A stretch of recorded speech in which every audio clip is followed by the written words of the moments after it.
God was bored and forged the abyss. Humanity was thrown into it, devoured by endless despair. Only 4 survived, standing at the edge of annihilation, but only one could return to the past. Kang Hansu, the strongest of them all, armed with the memories of humanity's fall, he steps back into the beginning. He carries scars deeper than any blade, and knowledge sharper than any sword. Can one man rewrite the fate of a world already doomed? Let's find out. One day, God created a new world, an eccentric world, created solely to relieve boredom. God called this world the Abyss, and then he began to slowly fill this world with his creations. Struggle and war became desperate but inevitable means of survival. Survive at any cost, that was their motto. Fight, kill, survive, and God will reward you. God liked it. Or rather, he had nothing more interesting than this. The war between humans and monsters soon began to slowly end. The bodies of humans and dragons lay on the battlefield, but among them there were still 2 survivors. Only they were enemies. A huge dragon towered over the guy, and then pinned him with its paw, causing him to cough, and blood began to pour out of his mouth. But through the coughing, its loud laughter broke through. The dragon raised its paw, and the man called them all stupid creatures. They were doomed anyway. As he watched the dragon prepare to finish him off, he thought that that squad would have done it. They definitely could have done it. His life faded, and with it the mark on the hand of a member of the other squad. She informed her comrades that the last death squad had been destroyed. Now, the 4 of them were all that remained of humanity. The final death squad consisted of Ares, the ruler of the Valkyries, the mage Keldian, the swordsman Kang Tae, and the protagonist Kang Hansu, the last member of the death squad. Ares said that they were the only ones who could save humanity, and he glanced at the glowing device nearby. It was the space-time crystal Urkinil, a great sphere possessing mystical power, capable of returning to the past, the last hope of humanity, destroyed 50 years after falling into the abyss. Kang Tae said that only one person could return to the past, and what was there to think about? Isn't it obvious who would go back? This must be the strongest of them. They all know who he's talking about. He smiled smugly and slung his sword over his shoulder, hinting at himself, and Keldian said that he thought he'd say something adequate for once in his life. He regretted ever expecting anything from him. Ares told them both to control themselves. Since most of the Valkyries sent to fight the Golden Dragon had fallen, it was only a matter of time before he appeared here. It seemed unfair, but they had no other choice. She approached Hansu and said that the only one of them who could return to the past was him. He looked at his hand and thought about it. He told them that he'd fought for too long. Every day, all these long years, he'd fought over and over again. But dying like this wouldn't be so bad, would it? Ares touched his hand and told him not to talk like that. The fate of humanity was now in his hands. She smiled and asked him not to give up, but he remained silent, and the others' gazes were fixed on him expectantly. Keldian said she was right. The fact that he started 20 years after them and was still here in itself proves their choice. Ares said that if he had started a little earlier, even 5 years, the current situation would have been different. Kang Tae smiled and agreed with them. Even he acknowledged his skills, but if he really doesn't want to go, let him say so. If he returns, he can get all the things he missed out on. Ares looked at him with displeasure, and he nervously said that he wasn't talking about himself, but about him, since he was the only one who could go back. Hansu smiled wryly, then stood up and headed toward the sphere. Under the gaze of his comrades, he stopped in front of it, and for some reason, everything around him began to tremble. They all realized that their enemy was already here. Then the ceiling split, and a dragon's face appeared in the resulting hole. Finally finding them, the dragon roared loudly and decided to attack, and Keldian told them not to be distracted. They would stop it. He activated the spell, and a huge magic circle appeared above them, from which streams of flame poured out, holding back the dragon's attacks. He called out to Ares and Kang Tae, saying that they needed to switch. Let them hold him off while he prepared. His comrade stopped a stone flying at him with one hand and told him to leave it to them. Maybe now was the time to show what he's made of. Ares took out her weapon, then rushed into battle and told him that she went first, and he followed. She twirled the spear in her hand, but the enemy was not alone. Other dragons began to crawl inside through the hole in the ceiling. She took the right position and, plunging her spear into the floor, raised her shield and told Kang Tae that this was his chance. His sword, body, and hair literally burst into flames, and he swung his weapon, saying that he had long understood this. Applying more strength, he swung his sword from top to bottom, splitting the floor in front of him, thus knocking out several dragons. But at that moment, a golden dragon attacked him. He reacted quickly and raised his sword above himself so that it wouldn't crush him, but he was having difficulty holding back the attack. Hansu was about to go to his aid, but Keldian ordered him to stop and reminded him that his main weapon was broken, so he should not get distracted. Ares agreed with him and told him to leave the dragon to them and go, and also, he should not turn away from the people he met just because he found them annoying. He should take care of them as best he could. At least this time, he would listen to her. She turned to him with hope in her eyes, and he answered with a smirk that he would try, which made her smile and ask if he didn't change even in this situation. She looked forward resolutely and told Keldian that the rest was up to him, and he, adjusting his glasses, glanced at Hansu and said that he would have to listen to him carefully. He began to cast a spell, and noted that, as Ares had said, there was no need for aimless killings, but he should not spare the parasites that would harm humanity during the Great War.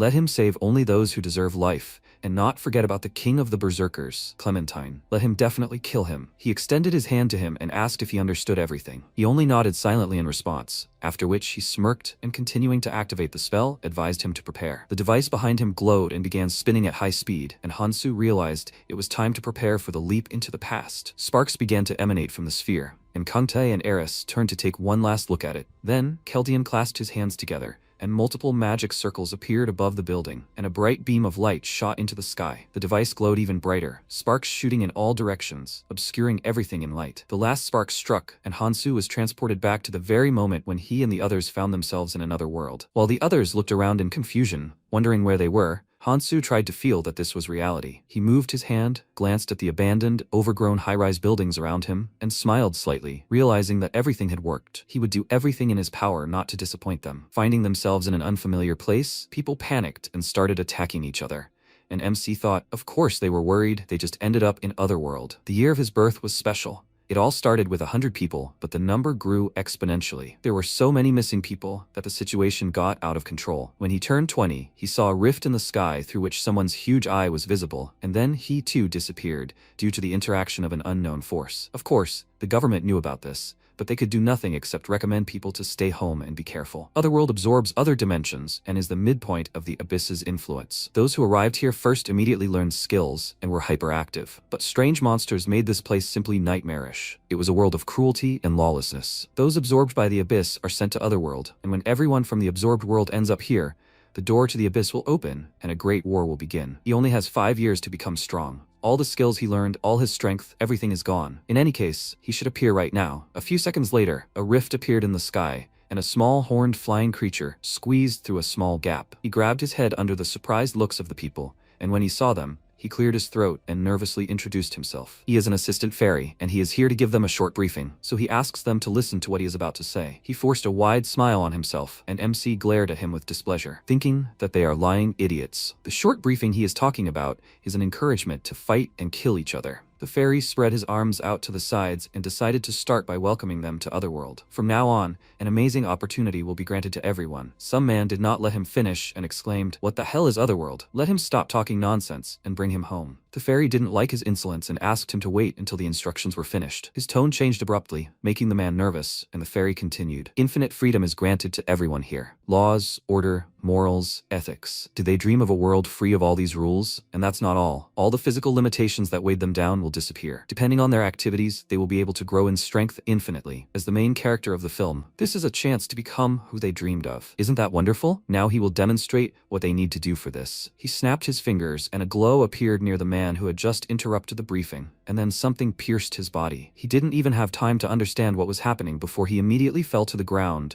under the shocked gazes of those around him. Seeing the dead body, they screamed in horror, and the fairy smirked and said that he didn't like noisy talkers. Realizing that this creature was dangerous, the people ran in panic, and the fairy immediately began snapping his fingers, killing the loudest ones. He shouted in rage that he had said that he hated noise. Those who are still alive will do their best, right? The people, although terrified, managed to control themselves and fell silent, and the fairy smiled sweetly, saying that silence had finally returned, in which case he would continue. He removed a small stone from the man's body and said that it was a rune, one that could be obtained by killing living creatures. There are 8 other types that look similar. Their appearance is random. This rune is colorless, but if they work hard and grow, they can obtain better runes. For example, this rune will increase strength. Maybe someone wants to take it? The people were hesitant to do so, and then Hansu raised his hand and stepped forward, thinking that he hadn't used them for a long time. Seeing the daredevil, the fairy was slightly surprised, then flew up to him and praised him for his enthusiasm. He asked him to hold out his hand and placed a rune in it, causing it to glow. He asked, "It's pretty cool, isn't it? Runes change the laws." He crossed his arms over his chest and said with a proud smile that his muscles had a limit of 117 kilograms, but now they had grown to 122. And that's not all. He wanted to tell them more, but seeing the indifference on his face, he was slightly confused. This was not the reaction he had expected. In fact, MC was terribly bored listening to what he already knew. The fairy coughed awkwardly and flew away from him, saying that runes have different effects depending on their type. They are full of abilities that cannot be explained by science. He wants to show them this again. Is anyone willing to try? Noticing his evil grin, the people became frightened, and the fairy sighed, deciding to leave it at that. Let them remember one important thing. No matter what ability or stat a rune improves, it won't be a bad thing. To become stronger, They need to collect as many runes as possible. Well, that's if they want to survive. The last words made the people think, after which they rushed to the dead bodies and started pushing each other to grab the runes first. When one of them was about to take the rune, the fairy took it away and asked, "But judging by the guy who received the rune, it doesn't look like they need instructions, so he'll take it." They became very upset, and then he flew up to Hansu and pointed at him, saying that if they touch their right ear, they can see how many runes they have. People like to count things, don't they? They tried to do so, and their status windows appeared in front of them. The fairy said that the average human stat is 10. That's all they need to know. MC glanced at his status window. His strength had increased by 1 point. If he collected more runes after hunting, the stats responsible for mana and magic power could also increase. Runes can be obtained anywhere, as long as you kill a living creature. It doesn't matter who the prey is. The fairy said that the starting conditions might be a bit unfair, just like where they lived before, but he would give them something that might make them happy. Let them forget about the past and enjoy their new lives. A knife appeared in everyone's hands, and the fairy assistant said that as soon as he left, training would begin. So, let them give it their all. The fairy disappeared. They didn't understand what he was talking about, and a scream was heard behind them, warning the others that something was approaching from behind. When they turned around, they saw a rift with a crowd of goblins emerging from it. They stopped and began to peer at the people. Judging by their behavior, they were also confused. The people became very nervous upon seeing the monsters, but none of them dared to attack. A girl raised her hand and suggested that everyone calm down. They couldn't make the situation worse, so they should slowly retreat back. They began to take leisurely steps back, only Hansu remaining in place. But the people couldn't advance any further, as the back row had stopped. The man turned to the guy he had bumped into and nervously asked, "What is he doing?" He pointed forward and told him that something was wrong, that there was something here. He touched the barrier wall and exclaimed that they were locked in. Because of this, the others panicked and started pounding on the barrier, asking to be let out. But when they felt the walls getting closer, they took a step back and became very nervous. At that moment, goblins began screaming. It turned out the wall on their side had also started moving, pushing them toward the people. This caused a crush on their side, and the people clutched their weapons tighter, and the guy exclaimed that he would not die like this. Out of the corner of his eye, he noticed a man running past him and finding himself on the other side of the wall, which surprised him greatly, and he asked how he got there. He scratched his head in confusion and answered that he didn't know, he just passed through. The number 49 was displayed above the invisible passage, which slightly confused the others. Then the guy followed the man's example and ran through the portal. The number decreased to 48, and the people realized that only 50 people could leave, and immediately rushed to the barrier, pushing each other. Looking at the crowd maddened with fear, the MC sighed and thought that they were insignificant. There were hundreds of them. They could just gather together and fight. They might get some wounds, but the death toll would be far lower. The last time he was here, about 40 people died from goblins. Of all those who couldn't get through the wall, only 10 survived. But this time, everything would be different. First, he needed to clear this area and move on to the next one. He pulled out a knife, and at that moment, the goblins rushed to attack. They pounced on the people who hadn't yet managed to escape. All they could do was beg for help. Just then, help arrived for one of them in the form of Hansu. He pushed the guy aside and quickly dealt with the goblin, while the guy he saved watched in shock. Another small green monster immediately pounced on MC. He was about to hit him with a club, but he grabbed his arm and slit his neck, then threw his body aside and looked at the two monsters in front of him, who were clearly about to pounce. He adjusted his grip on the knife and then rushed into battle, while the others only watched in shock at this bloody spectacle. A few minutes passed, and after dealing with another monster, he decided to take a short rest and got to his feet. After this, he realized that his body had become the same as it was decades ago, which made him feel uncomfortable, but he was quite lucky. He found 2 runes, and his dexterity increased by 0.1. Dexterity doesn't just increase speed. Time itself is perceived differently, increasing reaction speed by 0.1. Therefore, you can do the same thing, but a little faster. The goblin behind him, seemingly dead, stood up and immediately threw his dagger at him. But thanks to his enhanced reflexes, Hansu immediately noticed this and quickly dodged the blow. He then stood up and threw a knife at his head, finishing him off, and the other goblins became enraged at the sight. 3 of them immediately decided to attack him at once. They pounced on him in a jump, and he, picking up the goblin's weapon, thought that, as expected, as soon as they saw blood, they would immediately go berserk. He adjusted his grip on the dagger, then rushed forward and dealt 3 monsters 1 fatal blow each. At the same time, he began to pull runes out of them and absorb them. He stopped to catch his breath, and the man who had been watching him the whole time exclaimed in surprise, was he really going to fight alone? He decided to help him and rushed into the attack, and the others, filled with confidence, ran towards the goblins. At first, they were a little confused by the increase in enemy numbers, but then they decisively entered the battle, and humans and monsters clashed. Continuing to chop down the goblins with his sword, MC thought that there was usually no need to rush in such a hurry at the very beginning, but now was not the time to be distracted. Even counting just this location, many people had been kidnapped, and if you count those missing from all over the planet, the number is simply immeasurable. First years who arrived here will be protected in the training zone for the first 3 months. Once these 3 months are up, they will be thrown into battle with those who have been here for 2 or even 3 years. However, be that as it may, this is a chance. After killing another goblin, Hansu picked up a rune and thought that this was a chance to become a little stronger. He absorbed the rune and mentally told Keldian that he made the right choice sending him here. Finally, the battle ended. The people who joined the fight at the last moment fell to the ground from exhaustion, and looking at the whole pile of bodies around, thought it was incredible. He single-handedly killed so many goblins. MC stood among all these bodies, and in the eyes of the others, he was like a monster. A fairy assistant appeared. He looked around the battlefield with delight and said that they did well. They must have really worked hard, and there were quite a lot of survivors. Well, now they know how to survive, right? He removed the wall and returned to the rift, saying that they just need to keep going, and he still had things to do in other zones, so he wished them luck. They angrily ordered him to get out of there quickly, and started swearing. And Hansu glanced at the status window and thought that compared to what he had, this wasn't so bad. Even if it was crumbs, it was quite good for training. Now his strength was 14.3, dexterity 10.9, stamina 10.1, and sense 11.2. He also found something that looked quite useful. It was a blade received as a symbol of care. Now he wondered what he should do next. First of all, he should find a way to become stronger in the shortest possible time. Eris, Kangtae, Keldian, what would they do in his place? He delved into his memories. There was one guy who told him a very interesting thing. That evening, he was drinking with the Valkyries, and then one of them sat down next to him and asked if he had ever heard of a hidden dungeon. MC was intrigued. Hidden in the training area, it was a high difficulty dungeon. The guy said that he couldn't clear it, and to be honest, no one could. Hansu asked, so he got to the middle, but still became so strong? He smugly confirmed this and asked if he would be here differently, being one of the Valkyries. If he found himself in the past, he would definitely try to clear that dungeon. If he succeeded, he would probably be able to defeat it. However, everyone knows for sure that the higher the difficulty and the less likely victory seems, the greater the reward. By the way, isn't he interested in finding out what's there at the end? After returning from his memories, MC decided to find the hidden dungeon. But if he wants to succeed there are a few things he must do beforehand. The first stage of training is the earliest stage, where 100 people are united and must work together. Everyone operates in a designated area for a week, then the area changes, and so on for 3 months. After that, as soon as the second stage of training is completed, the safe zone ceases to exist, and there will be a possibility of contact with those who arrived earlier. In the first stage of training,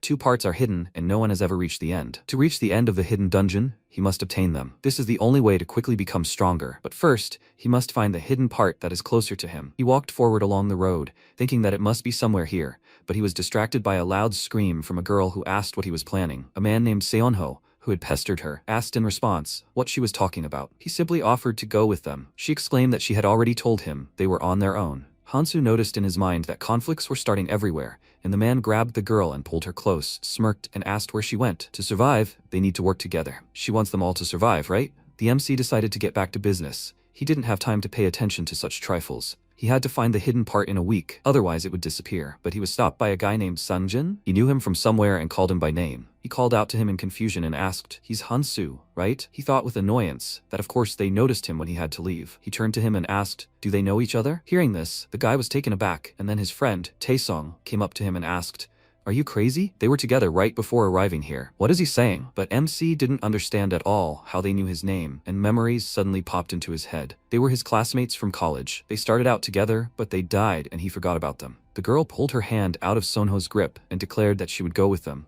then ran up to Hansu and he remembered her. It was Jin Mi-hee. With looks like that, she would quickly get into trouble. While she was chatting with him, Sonho exclaimed, "How dare they ignore him?" Seeing Hansu, he swallowed nervously and thought, wasn't he the one who dealt with a pack of goblins single-handedly? But what if they attack now when he's tired? He exchanged glances with his friend, after which he called out to them and asked, "Where are their manners?" He hadn't finished speaking yet. "By the way, who is this guy? He looks shabby. Will he be able to do anything in this state?" He chuckled and told Hansu that he should approach while he was asking nicely. The more the merrier, so he better go to them before they go to him. The MC glanced at him and noted that such scum are everywhere. Overexcited from the first battle, so much so that they do not understand what kind of opponent they are going up against. Blinded by the thought that they can win, he walked up to him and put his hand on his shoulder, threateningly asking, "Does he understand what he is leading to?" He walked further, pushing him with his shoulder, and the man hissed a curse through clenched teeth. And then Hansu took out a dagger and asked, Did he have something to say? Their boss appeared. He asked him to calm down and said that they were not bad people. Sungo and the others were very happy about his appearance, and he asked why he didn't come with them. Given the situation, they all had plenty to do. Wouldn't it be better to work together? MC looked into his eyes and realized he'd already adapted to this place. He no longer saw the point in hiding his true nature and acted like a hyena in his natural habitat. He'd end up a criminal. Should he deal with him right now? He remembered Keldian's words. There's no need for aimless killing, but there's no need to pity the parasites who will harm humanity. Eris, on the other hand, wanted him not to turn away from people, that he would meet and care for them. He thought about how she'd saved so many lives, and he didn't have time to deal with all these guys right now. Not to mention that people like that have a habit of self-destructing over time if left alone. He headed toward his classmates, telling them to go, and Sungo shouted something after him, but his boss told him to stop. He wanted to object because he was acting quite cocky, but he told them to just forget about him. They needed to focus on their goal, bringing order to this strange place with strange monsters, and that devil. But there was also something he liked here, the strong rule here. So why shouldn't they take the chance? He told his guys to leave, and Taesong, following them, sighed in relief and asked how it happened that humans became scarier than monsters. He followed Hansu and thought that he knew he was weird. But was he always like this? He was an orphan who always sat in the corner with a gloomy look, so he didn't pay attention to him. He walked up to him and asked why he was acting like he didn't know them. MC thought for a second and then told him that it was just memory loss. Hearing this, he doubted and asked, is he serious? Why is he talking like some old man? He asked in response, isn't it obvious? Mihei couldn't help but giggle, then laughed even harder,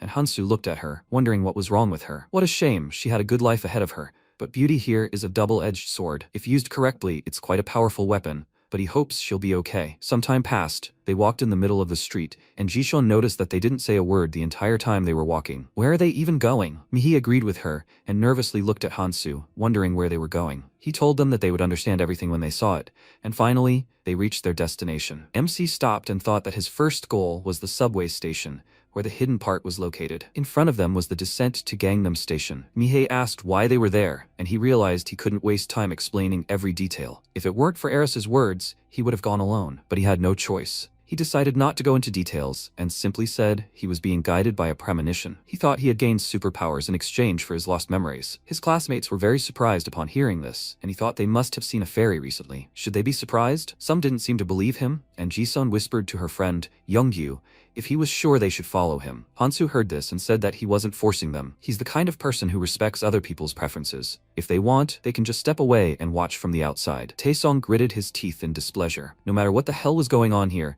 he was really irritated by his showing off. However, he was tormented by a vague doubt that this guy really knew anything. Still, everyone decided to follow him, and while they were going down, Taesong leaned over to Hansu and asked if he was sure they were going to a safe place. It was kind of creepy here. He told him that wasn't true. They were going to meet friends who lived here. The guy raised one eyebrow in confusion, then asked who you had to be to live in a place like this. Were these his acquaintances? The MC ignored him and, hearing a sound, told everyone to stop, and they immediately froze. He frowned and looked down. Mihei was about to ask what happened, but she noticed something scary and screamed loudly, and Hansu took out a dagger. Her scream made Taesong turn around, and she warned him of the danger. Seeing Hansu swinging the dagger at him, he jumped back and screamed in fear, then fell, and the dagger sank between his legs, cutting a worm, from which green liquid squirted. It was a monster, and while Taesong was trying to recover from his fright, MC told them that this dungeon was made in the image of Gangnam Station, and those green worms that crawl here, crawl out after sensing vibrations from the ground. They hate sunlight, so they usually don't crawl out. He took a rune out of the worm and said that if they were bitten by this slavering mouth, their flesh would be torn off in 2 counts. Then they would lose consciousness and die before they could do anything. His classmates became nervous, realizing how serious this was, and Hansu decided to show them a simple way to deal with them. As soon as he trained them, they began wandering around the station, killing worms, and MC, looking at their progress, thought that these 4 could be useful. But he was no good. He approached Sangjin, who had never killed a single monster before, and said that if he was unsure of himself, then he should walk on intact tiles. If he saw a crack with earth inside,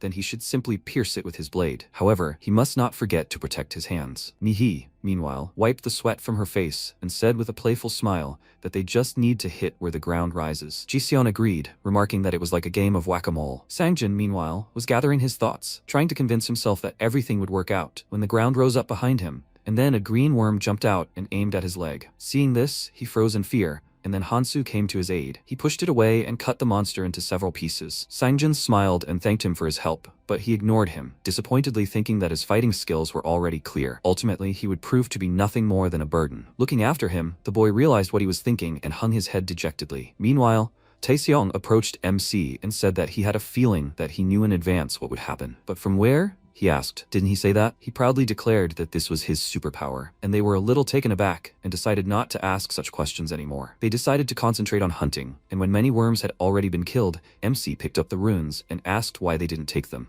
Mihei answered him that they decided it would be better if he picked the runes, in exchange for him protecting them. It's not like they would become equal to Superman if they took the runes for themselves, so wouldn't it be better to give them to him, in exchange for him protecting them? He sighed and said that their prey belonged only to them. If they wanted to travel with him, then they should at least follow the basic rules. He thought that those who wandered the abyss for decades created a set of basic rules helping to coexist. My prey belongs only to me. During group hunts, things are distributed according to need and contribution to the common cause. In a crisis, relationships based on goodwill often fall apart. They soon realize how cruel and vile this world is. He told them that they should rely on their own skills first and foremost. If they are useless, he will simply kick them out. This is one of the basic rules. They were worried and irritated by his words, but Mihi quickly pulled herself together and confidently ran to collect runes, after which the others followed her example. Watching them, Hansu thought that soon they would get used to it, and they would not need to explain such obvious things. Soon they would be squabbling over runes like dogs over a bone. Some time passed. They had already managed to collect several runes, and Taeseong found something strange. He told them to look here. There is some strange rune here. He picked it up and thought with a smirk that his instincts were telling him that if he took this rune,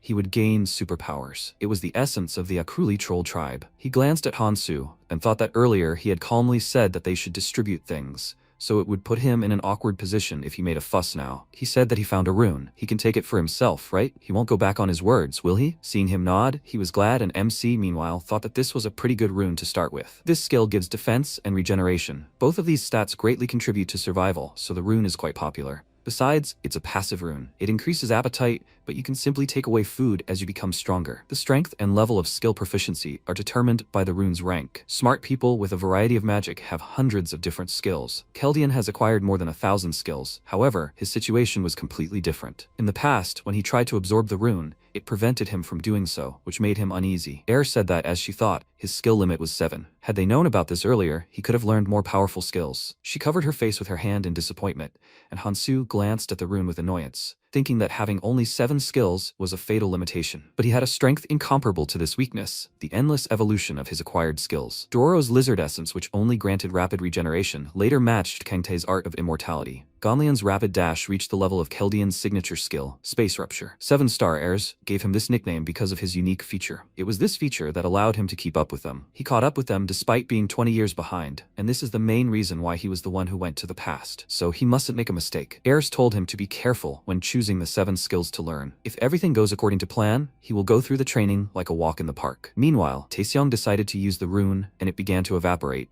The system informed him that the physical resistance stat was created. At the moment, he has mastered the skill essence of the troll tribe Akrul by 1%. He checked the status window and saw that he had received a new stat. The others had also increased. He glanced at Hansu with a smirk and thought that he was an idiot. In his place, he would never give up such a thing. Let him just wait. He will catch up with him very soon. MC waved his hand, saying that they need to go, and Taeseong ran up to him and put his arm around his shoulder, saying that it would be dangerous now, so they should go together. It is logical for strong people to go on the front lines, right? He turned around, and Mihei wondered why he was looking at her while saying all this. Hansu, meanwhile, thought, did he consider him his rival? It was even a little cute, but that didn't mean he would turn a blind eye to it. He threw off his hand and they began to go down. Mihei wondered why they were going down, and he answered her that he needed to take the subway. She asked in surprise if the trains were still running. He answered her that she would soon see everything for herself, and he remembered that guy from Valkyrie. While he was telling him about how many dungeons he had already been to, a man approached them and said that he was sure that the dungeons he was talking about were not even close to those he had been to. The guy pouted in displeasure and asked why he was interrupting other people's conversations. The man answered him that he overheard him bragging about his non-existent knowledge. He wedged himself between them and decided to tell them the fastest way to gain power. He needed to lay his hands on one important thing in the training area. It was somewhere in the subway. The stations were located and laid out differently, but they were essentially the same up until the 3rd floor. If he went through the portal in the center of the stairs and went down to the end, he'd find a train waiting. If he managed to catch it, he'd be done. The only problem was, it was hard to get to. MC returned from his memories and thought that the train was leaving the next day, so he had to get to the right place today, no matter what. When they descended, they discovered a glowing blue portal ahead, and Mihi was surprised to think that this definitely wasn't Gangnam Station. She had been here many times, but she had never seen an entrance like this. She looked worriedly at Hansu and asked if he wanted to go in. He didn't know what awaited them there. He replied that he went where his instincts led him. As he had said earlier, anyone who wanted to leave could do so at any time. Taesung said without hesitation that he would go with him, and Mihi confidently stated the same. MC noticed that she was starting to worry. Most likely she was well aware of the situation, that someone like her was in even more danger than everyone else. That's why she strived to become stronger, even if it ruined her face. Jiseon hesitantly said that they would stay here. After all, no one was stopping them from just continuing the hunt. Sungjin also decided to go down and nervously hugged himself, and Taesyeon just laughed at him and asked, "Where is he going?" He was too scared to do anything before. He told him that it shouldn't concern him. Whatever he does, it doesn't concern him. Taesyeon got angry and pointed a finger at him, exclaiming, "What did he just say? That's too much talk for a useless travel companion.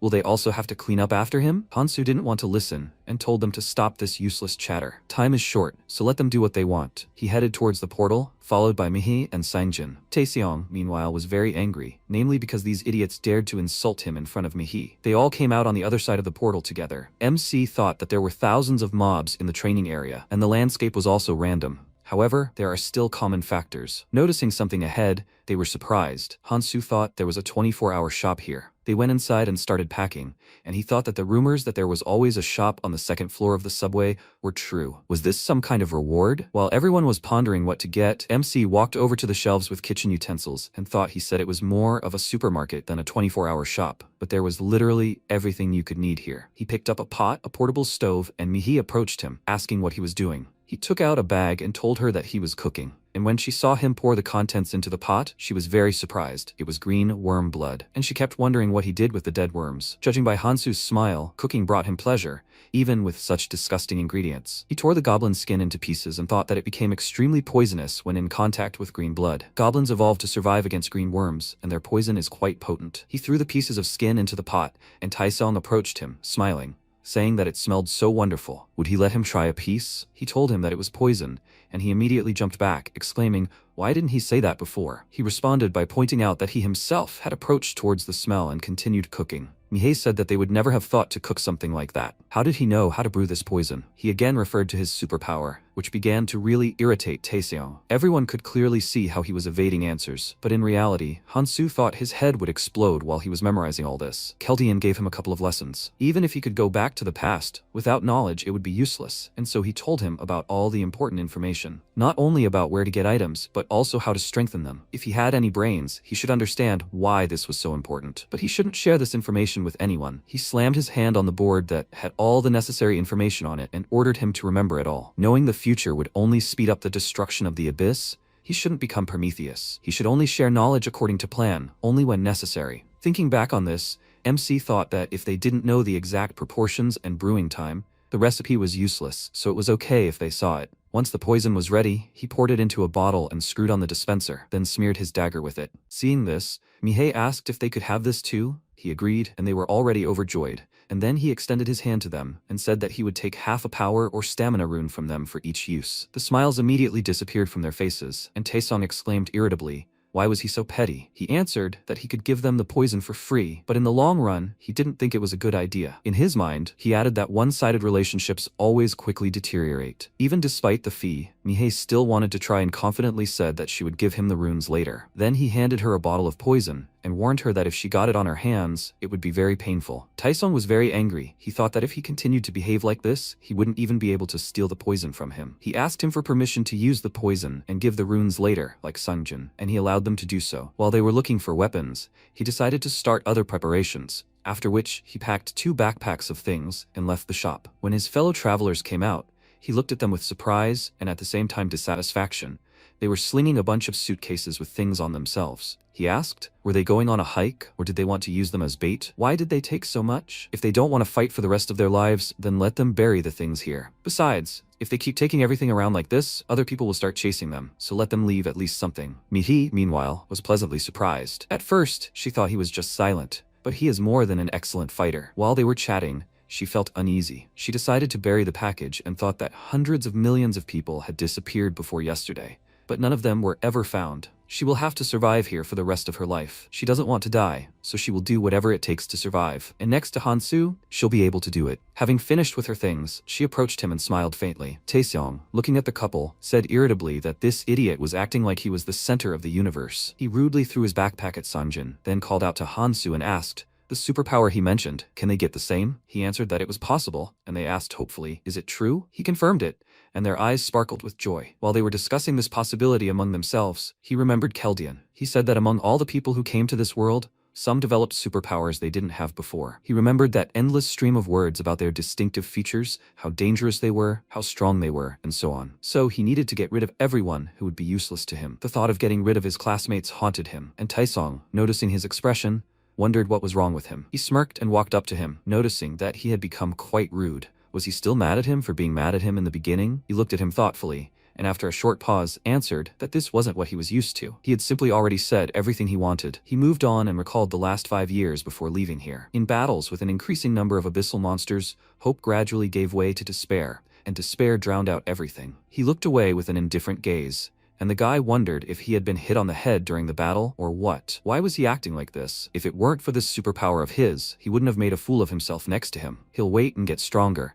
Then he and Mihi will start dating. He'll get rid of that idiot, Sangjin, and will boss Hansu around. His thoughts were interrupted by a sharp order to stop. He nervously inquired what it was, and MC crouched down and reached his hand towards something on the floor. It was slime. MC thought that, judging by the type of it, it didn't belong to a sword-shaped snail, since there was no sharp sour smell. He also didn't see any offal anywhere on the half-dried stuff, so it wasn't a chopped-up zombie. That meant there was only one option: land mermaids. They were slow, but once they got a dose of paralyzing poison, it wouldn't be hard for them to kill them in a second. But he had one plan. Taesong told him to stop acting like a know-it-all, and he, ignoring him, headed back to the shop and told them to follow him. They would be surprised. After that, he showed them how to make a Molotov cocktail. He poured the powder into a bottle and thought they didn't have any gasoline, but this would do. Mihei glanced at several prepared bottles and asked in surprise, "Did he make them from stuff he found at the store?" Taesong took one and asked mockingly, "Is this part of his superpower too? How convenient. He probably likes it here more than in his homeworld. He can do whatever he wants here. I wish he had that kind of power." Hansu glared at him, warring between the desire to kill him and his promise to Eris. Noticing his gaze, Taesong became agitated and asked why he was looking at him like that. Did he say something wrong? Calming down, he sighed,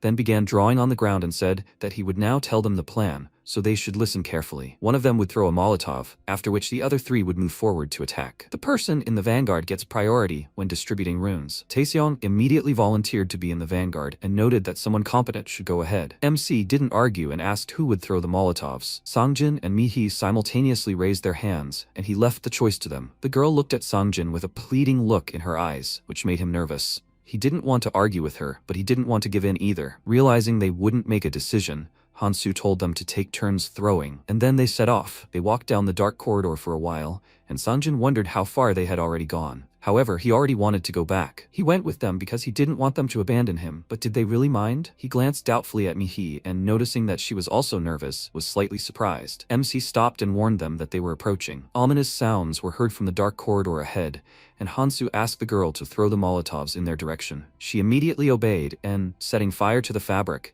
thought that she shouldn't be a burden. Everything would work out for her. She looked confidently into the darkness, then threw a Molotov cocktail straight at the mermaids, and when it shattered, one of them immediately burst into flames and screamed loudly. Mihi was overjoyed that she had managed to hit, and MC rushed forward, telling the others to attack. He reminded them that they spit paralyzing poison and began to fight. He dealt a few blows to the mermaid and moved on to the other one, and Taesong, seeing runes flying out of their bodies, thought that this scoundrel wanted to take everything for himself again. He can't lose to him all the time. Because he was only looking at him, he didn't notice the mermaid sneaking up on him from the side. He only saw it when it pounced on him. He waved his knife in fear, telling them to leave him alone, and thought that he almost died. When the mermaid fell dead from just one blow, he glanced at the blade and smiled, noting that this poison really worked well. Hansu picked up a few runes and asked, the poison he gave him was worth it, right? Taesong, meanwhile, thought that thanks to this, he could quickly catch up with this idiot, and then they continued the fight. While MC and Taesong fought in the front lines, Mihei and Sangjin threw Molotov cocktails. Looking at the burning mermaid, Hansu thought that this was expected. Against an opponent using a highly flammable, paralyzing poison,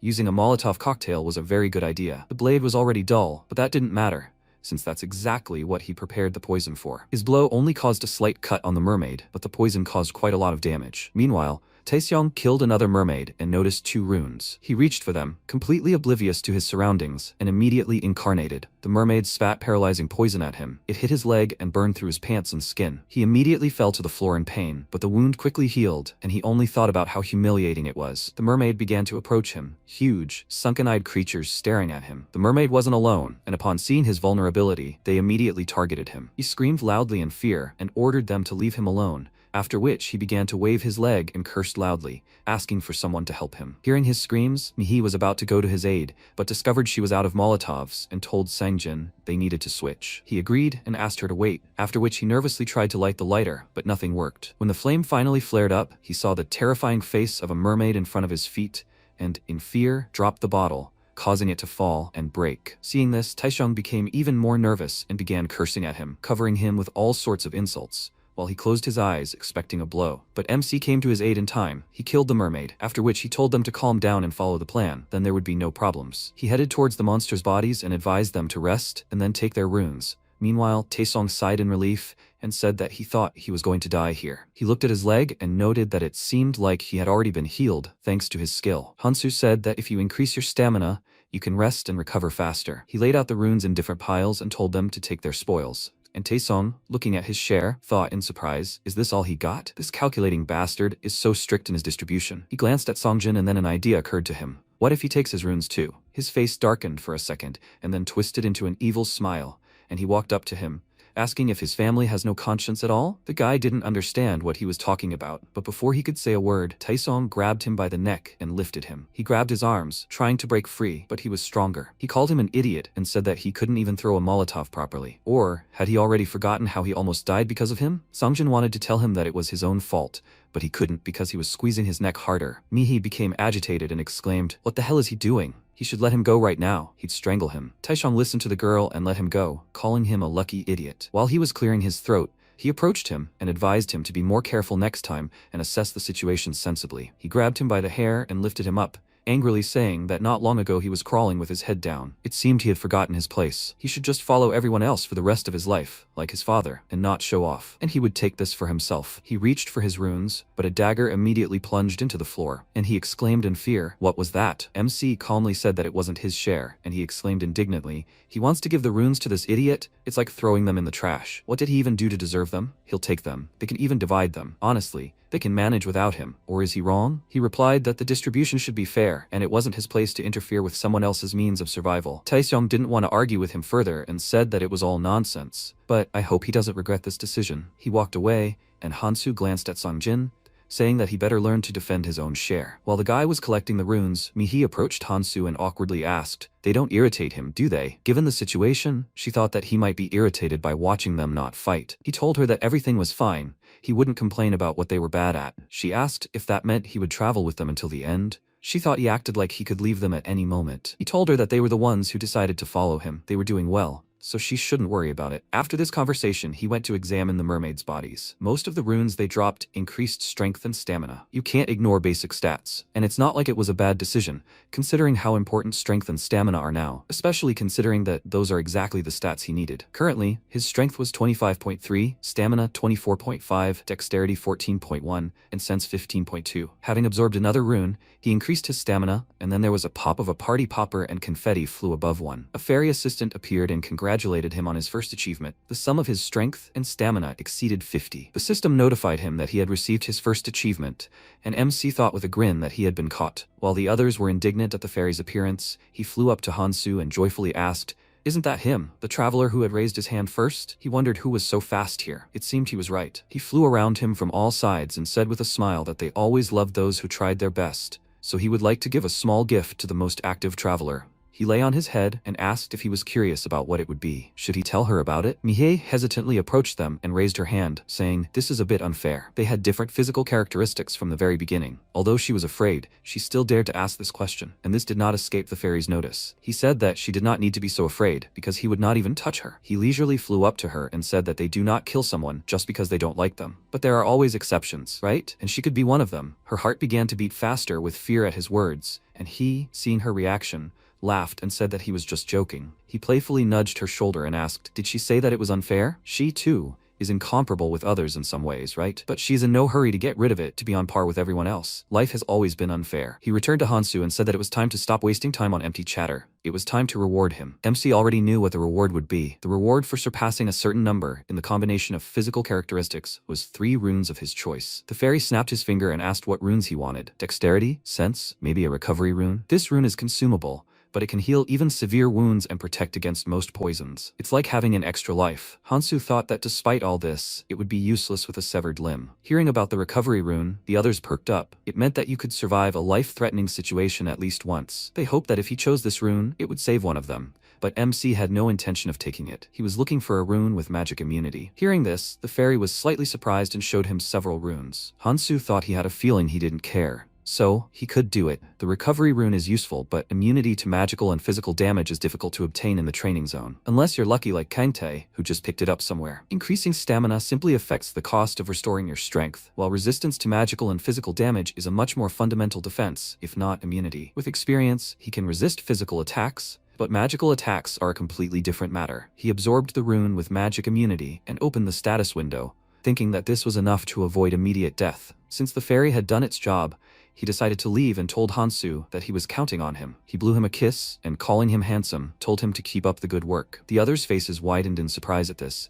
and they all thought together, did he call him handsome? MC turned to tell them they needed to move on, but seeing their faces twisted in disgust, he asked what was wrong with them. They told him everything was fine, and then set off. They were already killing mermaids without any problems, and Mihi, wiping the sweat from her face, thought that she seemed to feel better. While she was picking up a rune, she noticed that Hansu was cutting up a mermaid carcass and wondered if he wanted to make poison again. She looked at him more closely and noticed something. His movements hadn't changed at all. She approached him and said that he had received a lot of runes. Why was he still moving at the same speed? Her question made him realize how observant she was, and then he showed her his wrist, which had various runic symbols on it. She, of course, didn't understand what they were, and he explained to her that it was a way to store runes. He let her hold out her hand, thinking about storing a rune, and she asked with delight, how does he know this? He answered that it was all thanks to his superpowers. She decided to try it, but he told her not to repeat what he did. First, it slows down the hunt, so he can't store a lot of runes. Second, the runes will lose their meaning if he dies. The runes he stores this way will drop if he dies. Sunjin asked him why he was collecting them then, and he told him that he wanted to exchange them. He thought that even if it would be problematic to do this now, once the rules were established, they could be used instead of money in the training zone. He said that they didn't need to store it. They could just use it right away. Taeseong was starting to get really annoyed by all of this and, pushing Sungjin, he stepped forward and exclaimed, he dared to look down on them just because they listened to him? Why can't he do whatever he wants? MC sighed tiredly and thought that it seemed like they still didn't understand where they were, but they would come to their senses when they went down and were cursed. But before that, they needed to rebuild everything. He looked thoughtfully at his weapon, then turned to them and told them to listen to him carefully. They immediately paid attention to him, and he said that whether they followed him or collected runes, let them do what they wanted. He didn't care. However, right now he wanted them to listen to him. He extended his hand to them and asked them to give him all their weapons. Of course, such a request angered Taesong. He began to attack him, accusing him of wanting to rob them, and noted that he had his own weapon. Why was he asking them to give him their weapons? He said that they can't fight with this. The blade is too crude, so it's practically useless. Besides, he needs extra blades. Now did he understand everything? Taesong became even more angry and exclaimed, does he think he'll just leave this? What kind of nonsense is he talking about? If he takes their weapons, then how will they fight back? They will have to fight too. Or does he want them to follow him around and pick up crumbs? Sangjin said he would give him everything, and Taeseong turned around sharply, loudly ordering him to shut up. After that, he looked at Hansu again defiantly, and he asked, does that mean he wants to fight? He confirmed it, and asked, what is there for him to be afraid of here? He always hated his condescending look. MC looked away thoughtfully. He expected him to say no. He doesn't even know what's down there. But that's where he'll draw the line. He said he'll give them 2 options. The first is that he leaves and they do everything on their own. The second is that they stand aside and watch him cope alone. The choice is theirs. Sungjin nervously grabbed his shoulder and told him that he would stand aside, and Mihi said that she would too. If he says so, it means it's very dangerous there. Taesong turned to her and exclaimed that this is precisely why they must fight together. They need to help each other in these dangerous times. This scoundrel wants to leave his friends behind and take all the spoils for himself, and they will let him do that? He clenched his fist and thought that he didn't care that loser Sungjin was the one who chickened out. But since Mihei decided to step aside, it put him in a difficult position. Hansu, meanwhile, laughed inwardly at how he called them all friends. However, he remembered how he was his friend. He should be glad that Keldian wasn't the one who went here. By now, he would have already wandered through the blue or even purple zone. He can't stay here any longer. He must get there as soon as possible. He decided to continue on his way,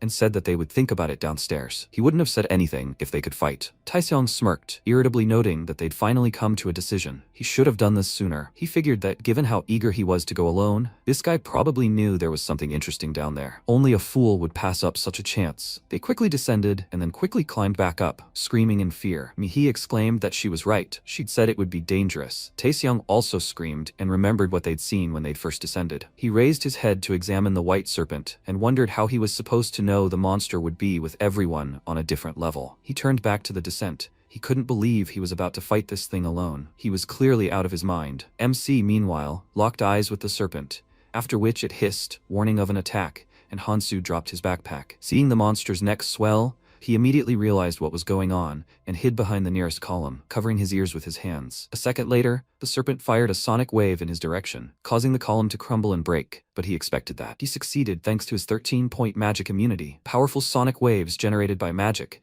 and scales that a normal blade couldn't pierce. The serpent swung its tail, trying to break the column, and he ran out from his hiding place, thinking that this was a difficult opponent, but he knew its weaknesses. Its scales might be strong, but the gaps between them were not. He wounded the serpent in a gap between its scales, causing it to scream, and then increased the distance between them. The snake hissed. It rushed towards him at high speed, intending to grab him with its teeth, and he jumped aside. Rising above him, the serpent fired another shockwave at him, causing him to struggle to stay in place. The powerful impact caused him to close his eyes and fail to notice the tail approaching him. The snake struck him with all its might, slamming him into the wall with a thud. Dust rose from the impact site.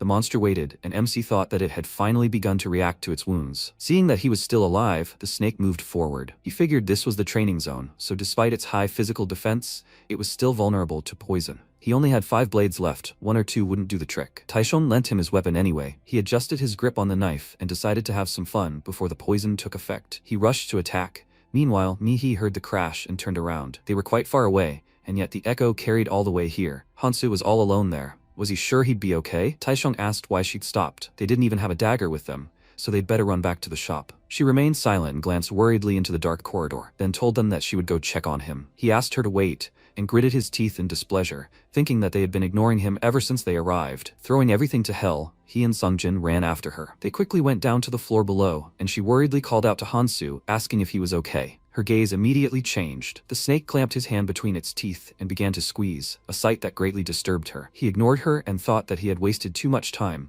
then gripped the handle of the knife and plunged it with all his might into the monster's lower jaw, causing it to recoil and scream loudly, thereby freeing him. While it wriggled in pain, he retreated to a safe distance and, seeing that the snake was getting worse, thought it was good that he was able to plunge 3 daggers into it. It bit his arm well, but thanks to his stats, it recovers quite quickly. In later stages, monsters exhibit increased resistance and healing abilities due to their evolved characteristics. These poisons are pointless, as they are ineffective, and using abilities makes things even more difficult. However, in the early stages, paralyzing poison is quite effective. He wouldn't have been able to last this long without it. He looked up at his opponent, who eventually died due to the poison's effects, and thought that everything was much easier now. Mihi immediately ran up to him and asked if he was okay. He didn't answer her and headed for his bag, asking if they were still here. She said she came here because she was worried about him, but it seems she shouldn't have. How's his arm? He threw a backpack on his back and told her that it was just a scratch. It was already healing, so she shouldn't worry. Taeseong, meanwhile, was in shock. He couldn't believe that he fought this horror alone. Of course, he understood that he was strong, but how big was the difference between them? How could he compete with him? MC, meanwhile, was examining the dead snake and something surprised him. Mihei asked what it was, and he, looking at the rune with the skill Needle Serpent Shockwave,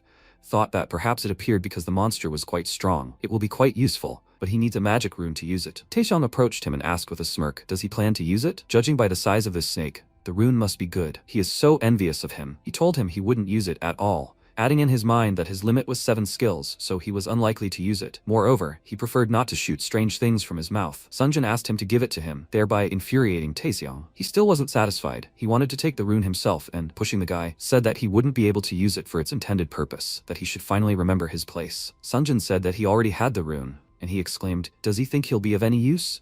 Or has he already forgotten his mistakes? He replied that if he had a really strong rune, he would be on par with him, even better. Taeseong became indignant and exclaimed, doesn't he learn from his mistakes at all? Does he want him to break his neck? Mihei stood between them, asking them to calm down, and when Taesong almost grabbed the poor guy by the neck, Hansu asked what they were both doing. There was no word that he would give it to them. He would rather sell it. If they wanted to buy it now, then so be it. He would give them a 5% discount. The argument immediately died down, and Taesung asked if he could take it in installments. He answered that if someone vouched for him, then yes. Some time passed. He approached his classmates and asked if they had already decided who would take it. Mihei said that she would take the rune, and he mentally noted that this was expected. They didn't trust each other, so only she remained. The boys handed her the rune, and he thought about how he had earlier noticed her pick up the magic rune. She shouldn't have hidden the rune, since she herself had knocked it out of the monster. But nothing surprising. The more cards you hide, the better. Is this her method of survival? Perhaps she is more ambitious than it seems at first glance. As soon as she absorbed the rune, she approached Hansu and handed him the payment. 3 dexterity and sense runes each, and 7 strength and stamina runes. He said that with a 5% discount,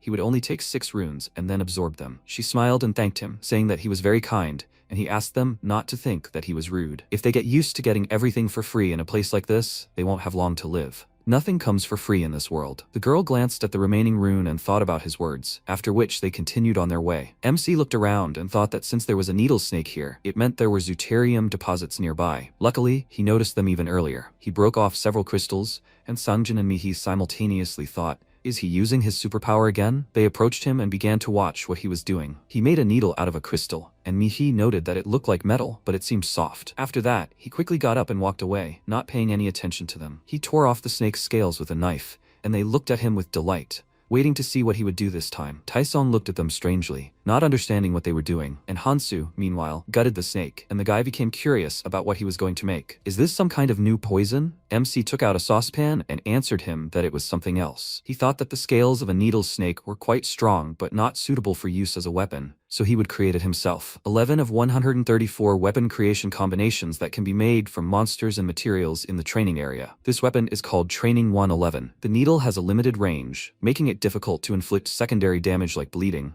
However, if he knows the enemy's weak points, he can use pinpoint strikes to turn this disadvantage into an advantage. He glanced at the resulting weapon and thought the tip was a bit dull, but it was a homemade weapon, so he had no other choice. He began sharpening the blade and smiled slightly, thinking that he needed at least this much power. Considering how much time it took the alchemists to figure out the combinations to create the best weapon from what was available at the very beginning, it was worth it. A few improvements to penetrate the defense of the monster he must defeat to get the second hidden part. He wrapped a piece of cloth around the other end for a better grip and noted that now it really did look like a weapon. He muttered quietly that if he got his hands on a Rococo lizard, he could create a better weapon, like 117. The scales of a spined snake are also not bad. It's unlikely that one could find a weapon better than this. Taesung, meanwhile, was extremely surprised. He wanted to buy this weapon and even promised to give him all the runes. Considering how much time and effort he spent, he was sure that this thing would be better than what he had. But Hansu turned him down. This is an unusual weapon. He would sell it to him since he was so interested, but he can't make another one because he ran out of materials. He gritted his teeth in dissatisfaction and thought that he spent everything on himself. He is, as always, a selfish idiot. Although there must be something better ahead, he just needs to be patient. He glanced at the train ahead and thought that this is their final destination. There is electricity here, and the carriage is empty. Mr. Know-It-All had gone quiet in the face of all this, so he dared to believe there wouldn't be any battles, and he could finally get his reward. MC boarded the train, and seeing them following him, asked why they were getting on. They were slightly taken aback by the question, and he told them to get off. The carriage was only for one. Seeing no action from them, he turned to them and asked if they hadn't heard. He sat down on a seat, and Sangjin asked, confused, if maybe he'd made a mistake. How could there be so much space just for one person? Taesung, of course, got angry and exclaimed, what rule says only he can ride? After everything they'd been through together, why does only he have the right to choose? It was only thanks to them that he got here. Of course, that's not true. It was because of him that they got here. He looked at them and thought they were so pathetic. It was certainly good that they wanted to seize the chance, but they still didn't take one thing into account. He stood up and took his weapon, saying that there was no rule that only he could be here, because there were no rules in this world. He pointed the weapon at them with the hilt side and said that they could either leave now or stay to argue with him. If they found a lawyer, they could try to file a complaint against him. If they wanted, of course. He smirked and offered them a choice. Seeing his weapon in front of his face, Taesung got nervous and didn't bother again. In the end, Hansu left alone, and they stayed. Taesung was probably worn out with anger by now. He mentally called him an idiot and wondered if he'd been serious all this time. He talks like he's 40. But he's talking complete nonsense. If the three of them attack him, they'll have a chance. If they defeat him, they'll get all his items. Well, if they lose, they'll just ask him for forgiveness. He won't kill them, will he? It's worth a try. And then he remembered Hansu's look when he threatened them, and realized that he would have killed him on the spot if he tried to move. Remembering how he said goodbye to them and the carriage doors closed, he thought that he was too strong. How could he freeze from just one look from him? Mihi grabbed her arm in frustration and said that they shouldn't have put so much pressure on him. They shouldn't have provoked him either. because he was the one helping them all this time. She suggested that they leave here, but Taisheng stayed and thought that they were idiots. That's why they wouldn't live long. What's wrong with striving to be stronger? Isn't that why they came here? He'll definitely get stronger. Meanwhile, MC was riding the train and thinking, if he collected all the information about this place, this is what would happen. First, the train stops at 20 stations along the way. Second, a random artifact is found at each station. And third, there is no turning back. You can't return to the previous station. This is a structure that causes psychological conflict. Even if he reaches the end of the journey, there is no guarantee that he will survive, so he needs to be careful. He is already at the 12th station. At the previous stations, he collected 8 weapons: Laloon's bracelet, Claws of Kettle, Organ Steel Glove. They are quite good for a beginner, but useless for him. Laloon's bracelet, along with the sense stat, helps identify monsters' weak points, but he already knows them, so it is of no use. He got off at the station and thought that he already had a weapon, so he was hoping for something else, something with a movement boost. With such a thing, he could move freely during battle. But what he saw at the station greatly surprised him. They were Cloud Snack Maniac cigarettes. He never thought they could appear here. After the first puff, your stats will begin to increase, and as long as you continue smoking, they will continue to grow. After smoking 1 cigarette, all stats will be increased by 20%, and the effect will last 10 minutes. This is what he needs. He was very happy with this find. Even though they cannot be used outside the training zone,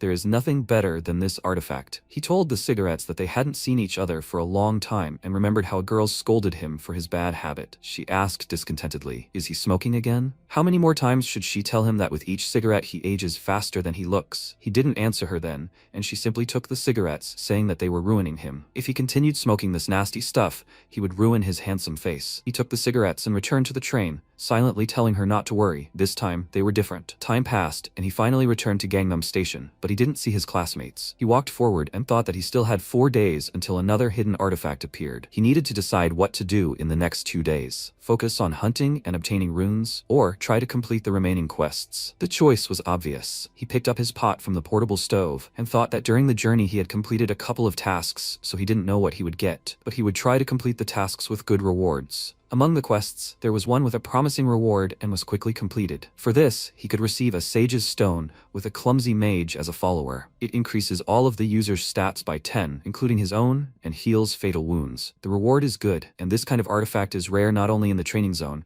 but also in the red zones. But whoever does this must be crazy. He remembered the girl who completed this task in the past. Onvi Aran, a member of the Death Squad. She was summoned to the Abyss along with the criminals while volunteering at the prison. He heard that her most trusted people were with her, but as soon as the training began, they all betrayed her, and anger unleashed their abilities. For 7 days, she killed everyone and ate their hearts. After that, she wanted to end her life, and then this task came up. He tiredly rubbed the bridge of his nose and thought that this didn't suit him. It also conflicted with his goal of saving as many people as possible. Since it should be night now, he remembered an excellent night task that could reward a pouch of food from a selfish and rich person. To do this, he needed to complete this task and also make sure his stamina was sufficient. Afterwards, he would be too busy to take time to rest. He went into the shop, deciding to eat first, but when he saw the completely empty shelves and the recently hidden bags missing, he was very disappointed. The moon would rise soon, and they dared to do such a thing. He would see how brave they were. Time passed, and the ones who took everything from the shop were Sonho and his gang. Hansu's classmates hid behind a nearby rock and watched as they packed the groceries into boxes. Jisun indignantly asked how they could take all this. They were supposed to stop them. They started running as soon as they heard them, which prevented her from taking anything. Why were they so fast? Youngyu asked her to calm down, and Mihi said that they might be strong, but Sunjin continued for her, saying that there were too many of them, but they were outnumbered, even though their stats were higher. Hansu hadn't returned yet, so they didn't need to take any risks. Jisun was surprised. She'd never seen him talk so much. Mihi, meanwhile, was thinking, how could they know where the convenience store was? She thought they still had time. Sungho told his guys to hurry up and turned around. When he saw them, he waved with a smile, which surprised them. Taesung said they were just trying to provoke them and then suggested they leave. He quickly returned to the alley and said they needed to find resources and food elsewhere. The others looked at him doubtfully, and he wondered why he waved to him. He had done his job well, after all. He had come to them not long before and advised them to check the subway if they needed food. It was better to gather everything now before the others arrived, and he even volunteered to lead them there. And all so that Hansu would fight these guys for food. Defeating such a crowd wouldn't be easy, so he'd have to turn to him for help. But Sono wasn't in a hurry to agree, asking why they should trust him. It seemed like he was trying to pit them against that guy named Hansu. Taeseong got angry and grabbed him by the clothes, exclaiming,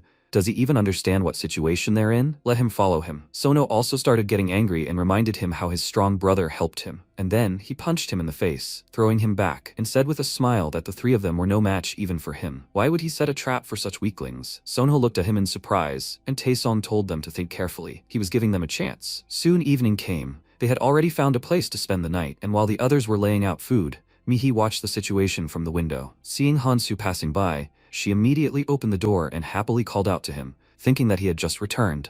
But she already felt very relieved. Upon learning of his return, Taesong smiled nervously and thought that there was no need to worry so much. Besides, no one knows that he set it up. Even if he gets caught, he will find a way to justify himself. As soon as MC went inside, Mihei told him about big problems. While they were going back for Jisun and Youngju, those gangsters took all the things from the shop. He answered her that he knew. He saw them on the way here. And how much food do they have left? She answered him that very little. Taesong said that they tried to take as much as possible. But he knows anything can happen. Since he is here, they will be able to get everything back, right? Although, of course, it will not be easy for him to cope with all of them alone. But if he wants, he can help him. Hansu ignored his offer and said that they needed to eat first, which made Taesong very angry. He slammed his palm on the table and said that this was somehow wrong. He has no shame at all. They risk their lives for this food, so why doesn't he offer something in return? If it's something good, he'll consider giving him some food. Mihi felt uneasy at his words and asked in confusion, what was he talking about? They were collecting food for everyone. He asked in response, so they would just give him the food for free? They risked themselves for all of this. Even among friends, there should be honesty. Hansu didn't lift a finger for this food while they fought for it. Who said you can't expect anything for free? Jisun and Youngyu nodded, agreeing with him,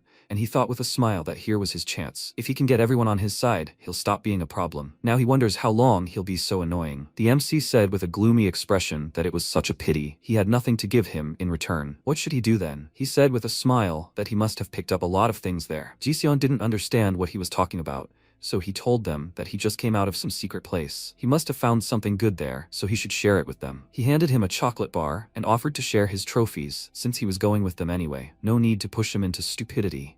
Hansu was unhappy that he was teasing him about food and chuckled, noting that he'd learned his lesson well. Taesong didn't understand what he was talking about and told him not to try to change the topic and just answer him. Instead, the MC silently stood up and mentally told him that he needed to be more subtle. It's not surprising though, considering he sees everyone else as equals. But that's not the problem. It's not like he took them with him because he needs them. He doesn't even need their runes. He headed for the exit amid the guy's indignant shouts and mentally told Eris that he came here because of her words. But he did everything he could. He immediately remembered Kante saying that they were all getting on his nerves and that he would destroy them, and sighed, wondering if he was a child. He couldn't even imagine such a thing. How could he say such things without shame? He opened the door and told them to take care of themselves and save their strength for the future, and then left. Mihei and Sangjin tensed up, and Jisun stepped forward and awkwardly suggested that they not fight. They had been coping without any problems before, so they didn't need to quarrel. She suggested that Mihei go and bring him back, and Taesong exclaimed in displeasure. Why should they stop him? He looked after him and thought that even if he was finally leaving, he acted like an arrogant jerk until the very end. He said that he was acting like God knows what, but if they gave him something for free,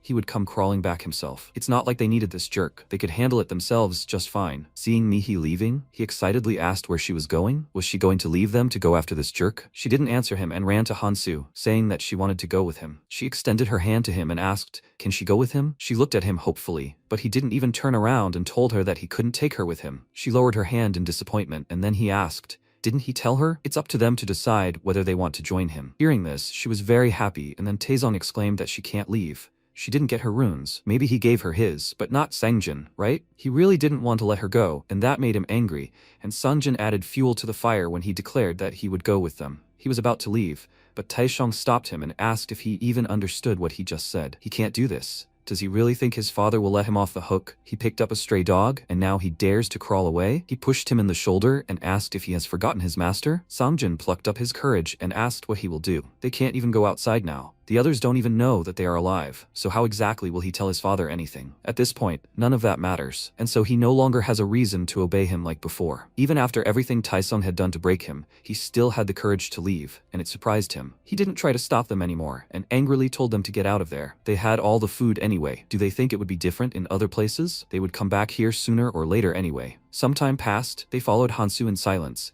and Songjin decided to talk about food. He pointed out that they didn't have many supplies in their bags, and Mihi agreed with him. While they were discussing this, MC glanced at the window of a shop they were passing and noticed a nice jacket. He changed his clothes and told them that there was no need for supplies, they would be useless anyway. Seeing that he had changed, they were slightly surprised, and he reminded them that they still had things to do, so they needed to go. They continued on their way, and Songjin thought, what was he even thinking? He had the power to do anything, so why? If Hansu gets into trouble, everything will be pointless. MC now knew what he was thinking. It's not surprising, considering he doesn't know about the moon. Since they were hesitant, he decided to tell them the reason the supplies were useless. Because it was almost midnight, Mihei didn't understand what he was talking about at first, and when she looked up, she became worried. Something was wrong with the moon. It was shining brighter than usual, and then it started moving strangely. It turned out that instead of the moon, there was a huge eye hanging in the sky, watching all the travelers. This greatly surprised Mihei. And then Sangjin exclaimed worriedly. The chocolate bar in his hands had turned to sand and crumbled. Mihi immediately rushed to check her bag, but instead of food, she saw a whole pile of sand there. Sangjin noticed something ahead and asked in surprise, what's that glowing thing? Now all the people were emitting a glow that could be seen even through the walls, giving away their location. Seeing this, Mihi was worried that they were glowing too,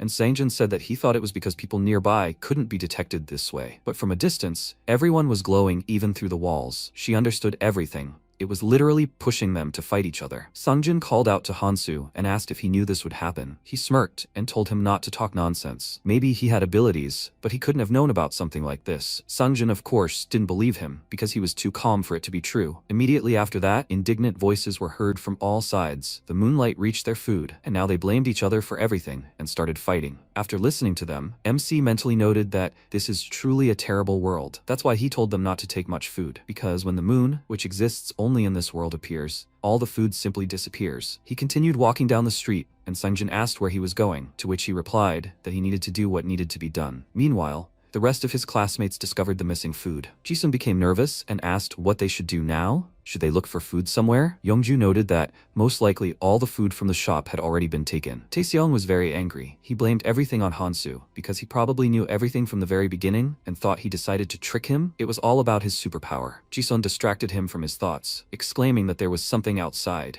Nearby, there was a glowing group of people. It was Sungho and his gang. They were looking for Taeseong because they thought he had tricked them. Meanwhile, he carefully looked out the window and thought that if they ran into them as a group, they would have no chance of winning. Should they run away now and attack them when they dispersed? Jiseon suddenly suggested that he go to Hansu, which made him angry and exclaimed, she wants to go back to that bastard who abandoned them here and beg him for help. Does she have any self-respect? She yelled back, and what is he going to do? Does he think they can handle them? If they sit here all this time, it won't change anything. She nudged Youngyu with her elbow, asking him to agree with her, and told Taesong to think carefully. If they can't find them, they will go after Hansu, and they will be able to offer him their help, right? Youngju smiled nervously and agreed with her, adding that they won't fight if there are too many of them, so maybe they could come to some kind of agreement. Taesong sighed with displeasure and turned away from them, but he knew they were right. A temporary alliance wasn't such a bad idea. He didn't like it, but the possibility of making him his debtor was too tempting. He agreed to their proposal and left the building, saying that if they moved quietly, they wouldn't notice them. He knew where to go. They should just follow him. But before he could take a step, something sticky wrapped around his legs, causing him to trip and fall. This sticky thing prevented his legs from moving,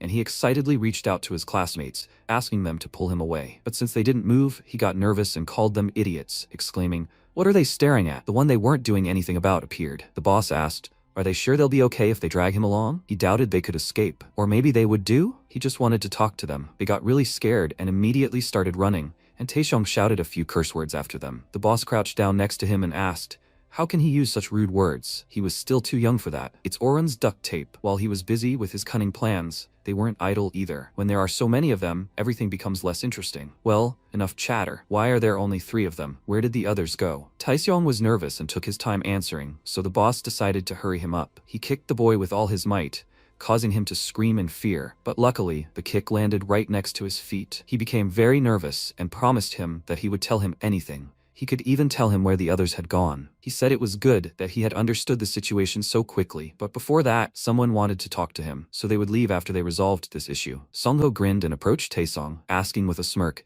"This isn't their first meeting, is it? Is he doing well?" He didn't think he would get better until he did the same to him. Taesong was very nervous. If only the others hadn't abandoned him, he would have been able to answer him. The boss stepped aside and said that it seemed like they would be working together for a while, so they shouldn't get too carried away. After that, Sungho nodded to his guys and asked, did they hear that? They didn't need to get so carried away with beating him up. After that, they started kicking him, and he could only watch his running classmates and wonder how dare they abandon him? He would kill them all. Soon, Ji-seon and Young-gyu ran up to the others and, seeing that they were just sitting, cooking meat and eating, were taken aback. Ji-seon asked, what are they doing? Are they having a picnic here? She pursed her lips in displeasure and wondered, did they know all the food would go bad? She walked up to them and said that they did a great job, now they can all eat together. As soon as they got closer, the MC grabbed his sword and stood up abruptly, then swung the weapon, drawing a line on the ground. She jumped back in fear, not understanding why he did this, and he, chewing a piece of meat, told her not to come closer and then returned to his place. She exclaimed indignantly, what kind of childishness is this? Did they do something to them? It's all Taesong, and what will happen if they do come? Hansu smirked and told her that his superpowers said that this will not end well for them. Youngju began to get angry and asked if this ability of his tells him everything in the world. He answered that it really does tell him a lot, for example, that they brought danger with them. They turned around worriedly and saw those gangsters. Their boss said that he was really observant and smiled slightly, looking at Hansu. He didn't react to this in any way, but Mihi tensed up and took a closer look at him. A pouch of food for a selfish and rich person. The conditions for obtaining this item are quite simple. Cook and eat as much food as possible while the moon is in the sky. These conditions seem simple, but there is one more thing. Be selfish. The one who cooks and eats the most food without sharing with anyone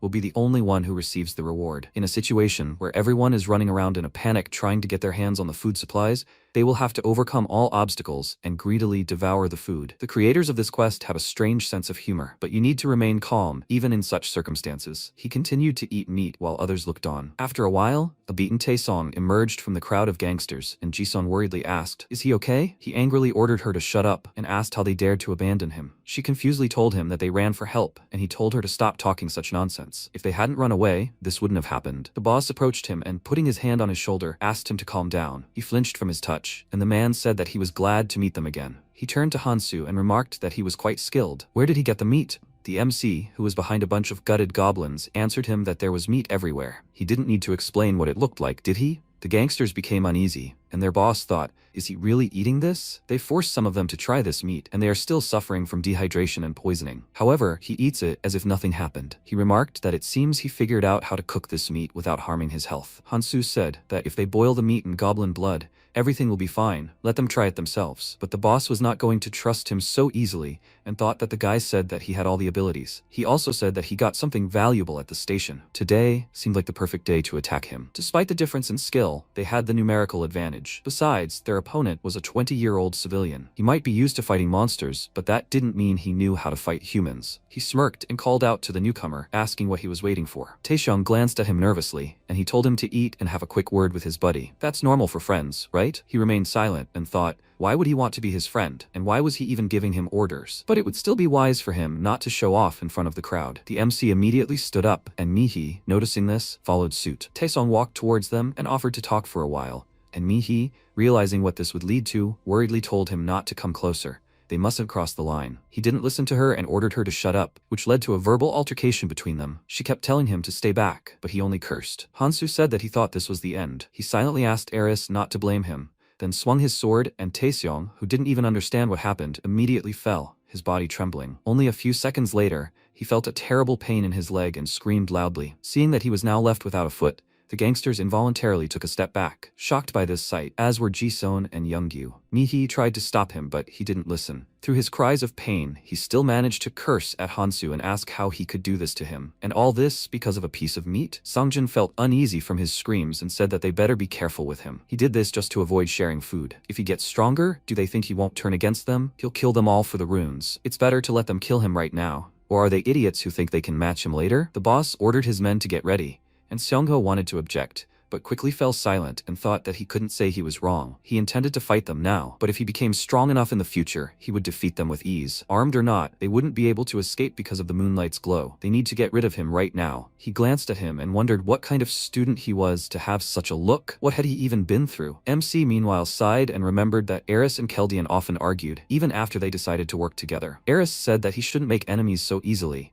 and Keldian said that if the enemy is already in front of you, then you need to crush him completely, because if you don't, you'll be crushed. Eris and he agree with this statement. He smirked, then took out the runes from the storage, and Sungho exclaimed, What kind of tricks did he decide to use? They were worried that he had done something and decided to attack first. Armed with knives, they all pounced on him at once, and Hansu, clutching his homemade sword tighter, said that since they were going to start this anyway before the night was over, he would test the mission conditions on them. He kicked off the ground and rushed towards them at high speed, making Sungho wonder how he moved so fast. Then MC swung his sword and said that it would hurt. Throwing Sungho away, he rushed in the other direction and began attacking everyone in his path. While everyone else ran away in horror, the boss stood still and watched him, wondering if he had really absorbed all the hidden runes. This can't go on like this. He called his guys idiots and ordered them not to run away. There were more of them. They should take advantage of this to deal with him. But in the end, he was left alone, and now it was his turn. Noticing him approaching, he exclaimed, "Does he think he'll back down?" With every step he took, he became more and more nervous and asked, "Does he think he'll be okay if he takes a few lives? It's not the same as killing monsters. He's committing murder. It's not something a kid like him should take so lightly." But Hansu wasn't listening at all. He prepared himself, then lunged forward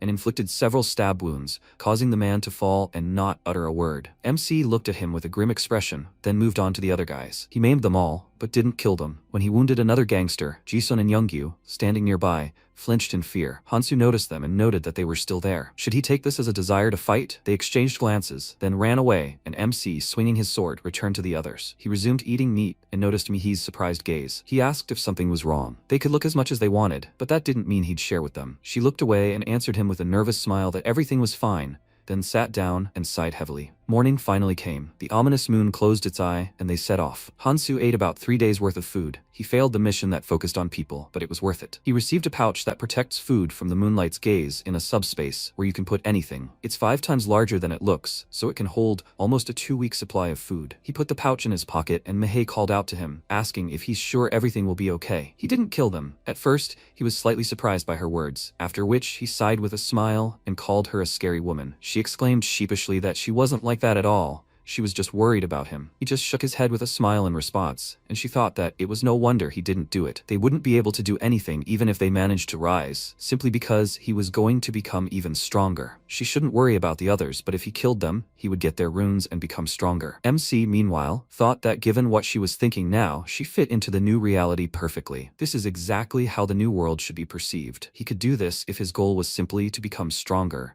But he went to the past to save as many people as possible, minimize conflicts, and unite forces. Therefore, the most important task for him is to set the rules. And the first of them is not to kill people for runes. He could kill all the people and take the few runes they had, but he still cannot replace their contribution to the common cause. It would be difficult to impose these rules on them, but they would be more willing to follow them if someone with power set them. That's why it was impossible to let anyone see him madly killing people. Of course, a purge was necessary, but there were too many prying eyes. Well, someone would stumble upon these runes sooner or later, and that someone was apparently Songjin. He stopped and told them that he would stay here. Mihi asked what he was saying. He hesitantly told her that he didn't think he could go with them anymore, and she worriedly asked why now. Hansu told him to do what he wanted. He respected personal preferences. After that, Songjin turned around and walked back, leaving Mihi confused, and MC asked why she didn't do what she really wanted. He abruptly walked up to her, causing her to flinch, and asked if she wasn't afraid of him. This question caught her off guard, and she looked away. Of course she was afraid of him, but she just needed to not cross the line. She looked at him with a determined gaze and said that he wouldn't let her come back if she left now, so she would be with him until the end. He looked closely into her confident eyes, then turned away from her with a smile, and mentally noted that she had excellent intuition. He suggested that she continue on their way, and they headed towards the subway entrance. Meanwhile, Taesung was trying to get out from under some guy and said that they were all useless idiots. All they knew was yapping. He beat them up. He should have just killed them all. He crawled forward along the road and mentally told Hansu that he made a mistake. His minor wounds were already healing. As soon as he recovered, he would kill all these nobodies and go after him. How dare they even abandon him? Especially Mihi. He wouldn't leave that so easily. Someone's shadow appeared above him. Noticing this, he looked up and saw Boots in front of him, and then Sangjin. He said his name in surprise and thought that this idiot had been watching him all this time. Why is he approaching him? Although this could be his chance. He smiled and ordered him to help him, and he asked in confusion, "Is he telling him this?" He exclaimed in response, "Is there anyone else here? He will not leave him here after everything that happened. This is a chance for him to become stronger." The boss, who was sitting nearby, heard this and cursed loudly, and Taesung mockingly asked, "Is he trying to look threatening?" He almost died. He told him to kill this idiot first, and when he raised the knife without further ado, he praised him and said that he will give him half the runes for killing him, so he should not worry. But when he saw that he was heading towards him, and not the boss, he became confused. Songjin grabbed him by the clothes and pulled him towards him, which made him confused and exclaimed, "What the hell is he doing?" He became nervous, feeling that he became stronger, and he said with a gloomy expression that now he understood. He was going to take advantage of the chance that came his way. He should have done this much earlier. He became worried and asked, "What nonsense is he talking about? Let him go immediately." But Sangjin didn't listen to him. His gloomy gaze dropped to the knife he just stabbed into him, and Taeshong, feeling pain, grabbed him by the collar and asked, how dare he do this? Because of this, his headphones fell off, and he said that he himself said that he should know his place. It seems that now, it's his turn to learn his place. He is nobody on his own. All this time, he enjoyed using his father to mock him. Taeshong found it hard to stand, but he still found the strength to curse, after which Sangjin let go of him and laughed. He pulled out a knife and threw it on the ground, and when his classmate's body fell too, he suddenly felt sick and vomited. Wiping away his drool, he ordered himself to pull himself together. He couldn't react like that over such a trifle. He slapped himself in the face to come to his senses, after which he picked up the knife and thought that he was sure. For him it was a trifle, just another step. He headed towards the boss, and Sangjin, realizing that he would do the same to him, tried to convince him not to do it, but he didn't listen at all and thought only of Hansu. Now he understood why he didn't follow him. How pathetic was he in his eyes? He didn't want his protection. If only he was brave enough to fight by his side in a dangerous situation. If only he himself became stronger, instead of fearing his strength. Could he have stayed by his side then? He absorbed the runes of the people he had just killed, and thought that if he were strong, he would not have rejected him. That was what had not changed compared to the past. He cowered in fear every time, walking like through a minefield because of one person. But now he was going to prove himself. He would become stronger, just like him. If he used these fools and caught up with him, then even he would look at him differently. After killing several people, he set off. Time passed. A flock of monsters circled in the sky, resembling both crows and rats, and they flew towards Mihi, who was waiting for them below. Taking a deep breath, she screamed loudly, releasing a sonic wave into them, causing them to immediately fall to the ground. A bird's cry was heard behind her, and she turned around, but it was too late to respond to the attack. MC quickly dealt with the monster, protecting her. And while he was picking up runes, she awkwardly mentioned that she needed his help again. He told her that being independent and doing everything alone were two different things. He gave her her share and said that if she had any gaps in her skills, it was perfectly logical to ask a comrade for help. Let her try to understand the strengths and weaknesses of her skills. She smiled awkwardly and thought that he, as always, was strict about distributing the trophies. Had it really been 2 days? This was already the 3rd day since arriving here. She decided to check her stats and thought that buying skills from Hansu that increased mana and stamina recovery was a good idea. Without them, it would be quite difficult to catch up with his level, and she still tries not to rely on him. She sighed heavily, and in the meantime he opened the status window. Now, almost all of his stats, except for mana and magic immunity, were in the range of 42 to 55. He thought that the best method of development was to keep all stats at approximately the same level, and he didn't even have to bother exchanging runes, since Mihei has low strength and stamina. A few seconds later, the fairy's voice rang out throughout the city. He asked if everyone could hear him. They should return to the starting position immediately,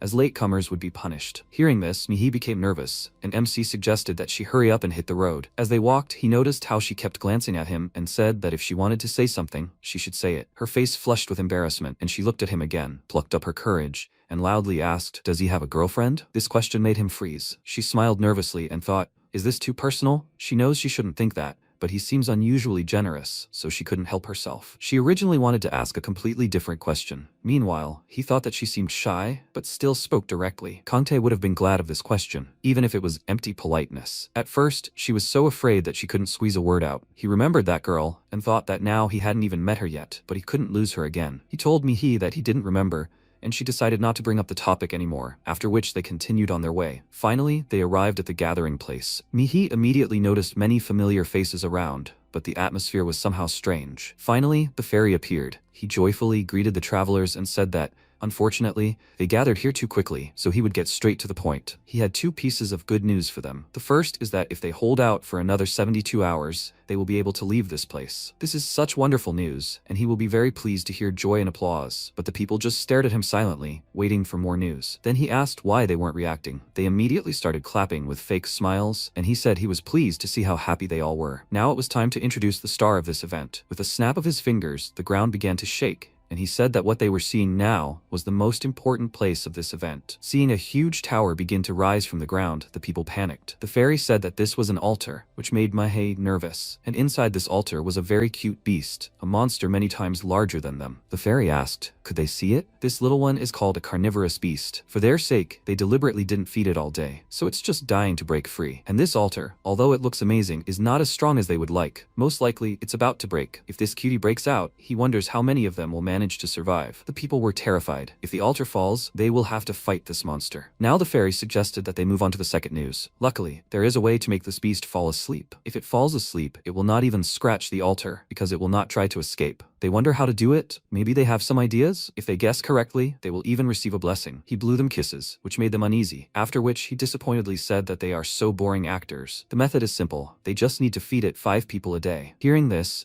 the people tensed up, and the fairy said that they need to hold out for 72 hours, which means they will have to feed it 3 times. Hansu thought that there were a little more than 60 of them left. If they do this, a quarter of those here will be used as a sleeping pill. The fairy said that it was their choice whether to take the advice or not. But for those who doubt their decision, he would show something. He snapped his fingers, and a screen appeared in front of them with a video recording of this monster breaking out of the altar and beginning to crush and kill everyone in its path. People screamed in horror, asking for help, but they could do nothing. The monster simply mercilessly devoured them. The fairy said that this recording showed people from another training zone who decided to try to defeat it with a joint effort. After watching this video, people, of course, began to lean toward the sacrifice option. One of them raised his hand and nervously asked how they should choose people. The fairy in turn asked why he was asking him this. He became nervous, not knowing what to say, and the fairy offered them a couple of options. They can force them, or just draw straws. Let them decide for themselves. Either option works if you use living people. By the way, they have to decide everything within an hour.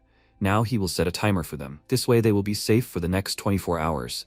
And then they will have another hour to choose the next victims. He hopes they will make the right choice. He left, leaving them to discuss. While everyone else was cursing at the fairy, Mihi looked at Hansu with an awkward smile and asked which choice is right for him. He asked in response, what difference does it make? Everything has already been decided. Of course, the people decided to make a sacrifice. One of them said that they should be honest and suggested that they draw lots. Then they will be able to choose 5 people for the first day, then 5 for the second. Sangjin stepped forward and asked why they would do that. All eyes immediately turned to him, and Mihi, seeing him, was very surprised. He walked out of the crowd with Youngyu and Jisun and someone else and asked what reasons they had to be honest. The guy asked, what did he suggest they do then? He couldn't say that without offering an alternative. He headed to the pole and said that his suggestion was to use the most reasonable method. He demonstrated his power by easily breaking the pole, making the rest of the people nervous, and said that they would start with those who were of no use and choose 5 from them. With the acquisition of power, he became much more confident, and now everyone was listening to what he said, and he really liked it. He said that they couldn't waste time. Hundreds of people had disappeared before them, and they wouldn't be able to defeat those who were so far ahead on their own. They might even have to fight this monster soon, so they should unite, and they didn't need weaklings like him in this alliance. After that, he looked at Hansu and asked if it wasn't logical to send the weakest into the beast's mouth first. What did he think about that? He told him in his mind that he was not who he used to be. He noticed that, right? He was not like Taesong. He would help him because he didn't want to become his enemy. Here he could start his life anew, but he needed his help. He was confident that he would make the right decision. His judgment was perfect. He told him that he couldn't say that this was a bad method, but he had another option. If they followed this option, then perhaps not everyone would survive. So there was no need to sacrifice anyone. People were immediately interested in his proposal, and Sangjin became nervous. The guy said that he shouldn't say that he wanted to suggest that they fight together. It was simply impossible. He had seen the recording himself and should understand that. Even if they tried to take the beast with numbers, how would they defeat a monster whose health increases when it ate people? He asked in response, who said that he was suggesting fighting. He exclaimed excitedly, then what was he suggesting? Or does he mean to say that he will defeat him alone? MC smiled and told him that this is exactly what he meant. The others started whispering, saying that this was just ridiculous. How could he handle such a monster alone? They remembered how he fought the goblins and began to believe him. And then some man from the crowd exclaimed, what nonsense is he talking about? These are not goblins for him. If they don't do it in an hour, then they will all be finished. And they already have less than an hour left. Meanwhile, Sangjin's spirits sank. He thought he had almost caught up with him, but had he really become so strong that he could handle such a monster alone? Hansu said that he was going to fight him, but it was difficult to do so now. Sangjin immediately saw this as an opportunity and thought, even someone like him would need help in a situation like this, right? He became happy and asked, he means that the strongest should come out to fight? Then they just need to fight together. MC looked at him with displeasure and said that he didn't even let him finish, that he should hear him out first. The way he shut him up slightly offended him, and he asked, what is he proposing? He raised his hand to his chin thoughtfully, and Mihi glanced at him, thinking that maybe he would take her with him. Although, no, he wouldn't do that. After a few seconds of thought, Hansu said that it was quite simple. If he increased his strength and stamina by 30, he would be able to defeat this monster in a one-on-one fight. So he wanted to make them an offer. If they give him all their stat-boosting runes, he'll be obligated to kill this monster. The crowd began to mutter,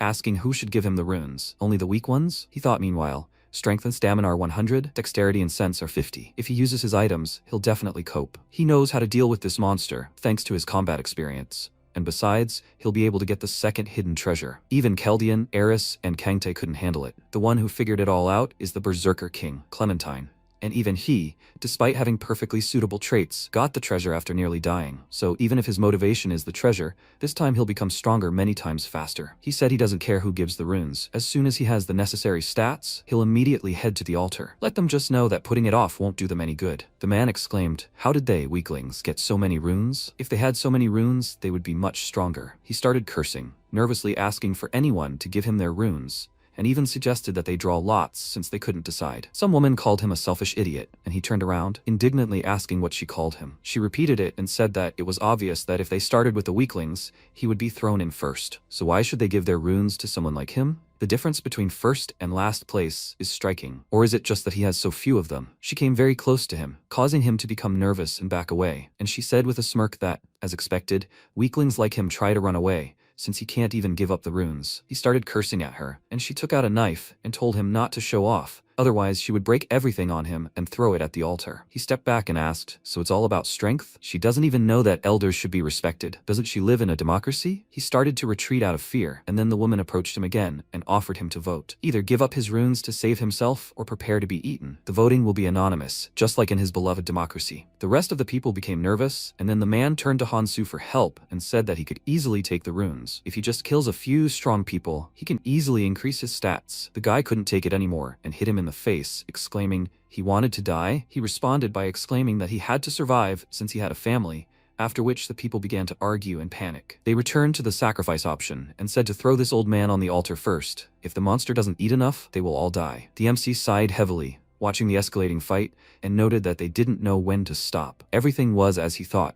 It seemed he needed to resolve the budding conflict. He loudly told the people to calm down and offered them a few more options, 5 in total. "This order is for the weak." The people became very nervous, and one of them exclaimed, "He means that they will be sacrificed to this monster? He will throw them to be eaten just because they are weak?" Hansu only smiled in response, and then headed to the altar. Some time passed. Mihi stood nearby and looked at the timer. 30 minutes left. Her gaze became worried, and Sungjin distracted her from her thoughts. He approached her and said that if she was going to act like this, she could have come with him. Maybe he would let her get closer.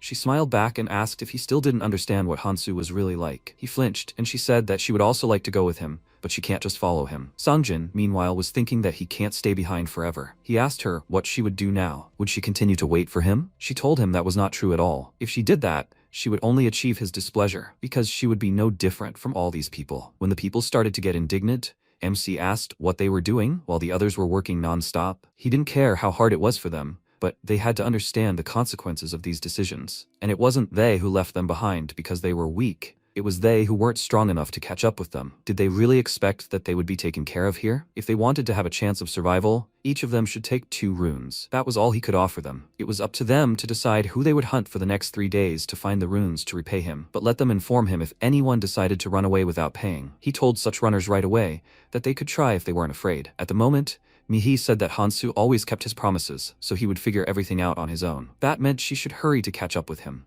Sungjin said she could join them. The others would also be glad if she joined them. Hearing this, she turned around and thanked him with a smile, but still refused and asked if she could give her answer a little later. After that, she left, and he, watching her go, thought that he didn't need to see her fight to tell her that she had become stronger since their last meeting. He also had to show results. What he has now isn't enough. Something that will show his worth. He was distracted from his thoughts by a muscular woman who approached him and said with a smile that they needed to talk. He tensed up at the sight of her and asked what they needed, and then a man stepped forward and asked why he was so wary. She was just shy. Did he understand? He extended his hand and said that his name was Park So-yul, and then pointed a finger at his friends and asked if he was their leader, right? He thought that they, the 2 leaders, should exchange a few words. When he learned that he looked like the leader, he was slightly surprised and said that they were just friends, but they followed him. The man said with a smile that that's what made him the leader, and quite cool, considering how strong they were. Sungjin laughed awkwardly and said that he was embarrassed, and So-yul said that, besides, judging by what he saw, he knew that guy, Hansu. He would like to talk about him, if he didn't mind. He agreed without a second thought, while Hansu was preparing for battle. He figured that goblin poison wouldn't work on him, so he'd have to use paralyzing poison instead. After coating his blade with poison,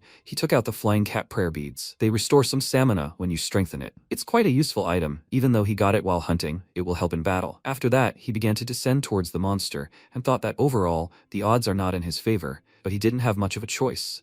Since it's not enough to fight this monster, he'll have to use a lot of cloud snacks. When he put a cigarette between his lips, he realized how long it had been since he'd done that. He immediately remembered that girl and told her that she should understand him, after which currents of wind appeared around him and he prepared himself. A rune suitable for this world was created. When the rune's stats exceed 100, both the color and the rune itself change. The colorless one turns red, the red one turns orange, and the orange one turns yellow. The numbers start changing, starting with the colorless runes, and although the difference between 99.9% of normal runes and 0.01% of colorless runes isn't great, the higher the rune's level, the more significant the gap between them. As for this monster, it's not even one of the monsters that will be released during the first tutorial round, so a colorless rune will do. If he had the essence of a troll, he would have done it faster. After that, he jumped down the stairs and attacked the monster from above, thinking that he knew one thing for sure. Only one person had managed to find the hidden treasure since coming to this world. Now he understands that the more difficult and impossible the task seems, the more amazing the reward. Noticing him, the monster quickly turned around and the battle began. Racial skills. Monsters like the carnivorous beast are born with these kinds of skills. The carnivorous beast was born with 2 racial skills. The beast struck, and he jumped aside, thinking that was it. The first racial skill was intimidation. A third eye opened on the beast's forehead, and he felt pressure under the creature's gaze. He lunged toward it, and when its paw was almost close, he jumped back, increasing the distance between them, and thought that the intimidation skill causes prey to freeze in fear. And then this creature devours the prey and restores its stamina through carnivory. Its behavior remained the same, so he was glad that it hadn't grown in strength, because after carnivory, it usually uses blood-drinking swamp, which sucks blood from the body. The beast attacked again, and he ran aside and noted that he couldn't handle something like that. A needle would only make small holes, but he knew the most effective method. He stopped abruptly and, noticing weak spots on his body, decided to restrict his mobility. He waited until the monster attacked him with its hand, then quickly dodged, thinking that jabbing the needle into his skin randomly was simply useless. But hitting the nerves with a poisoned needle would be a different matter. He delivered several stabbing blows, hitting the nerves between his joints, and when he reached the last one, the monster roared loudly in pain, and he thought that should be enough. He just needed to wait until he could no longer move. Meanwhile, 12 minutes remained, and the altar began to slowly crumble. Hansu continued to fight the monster,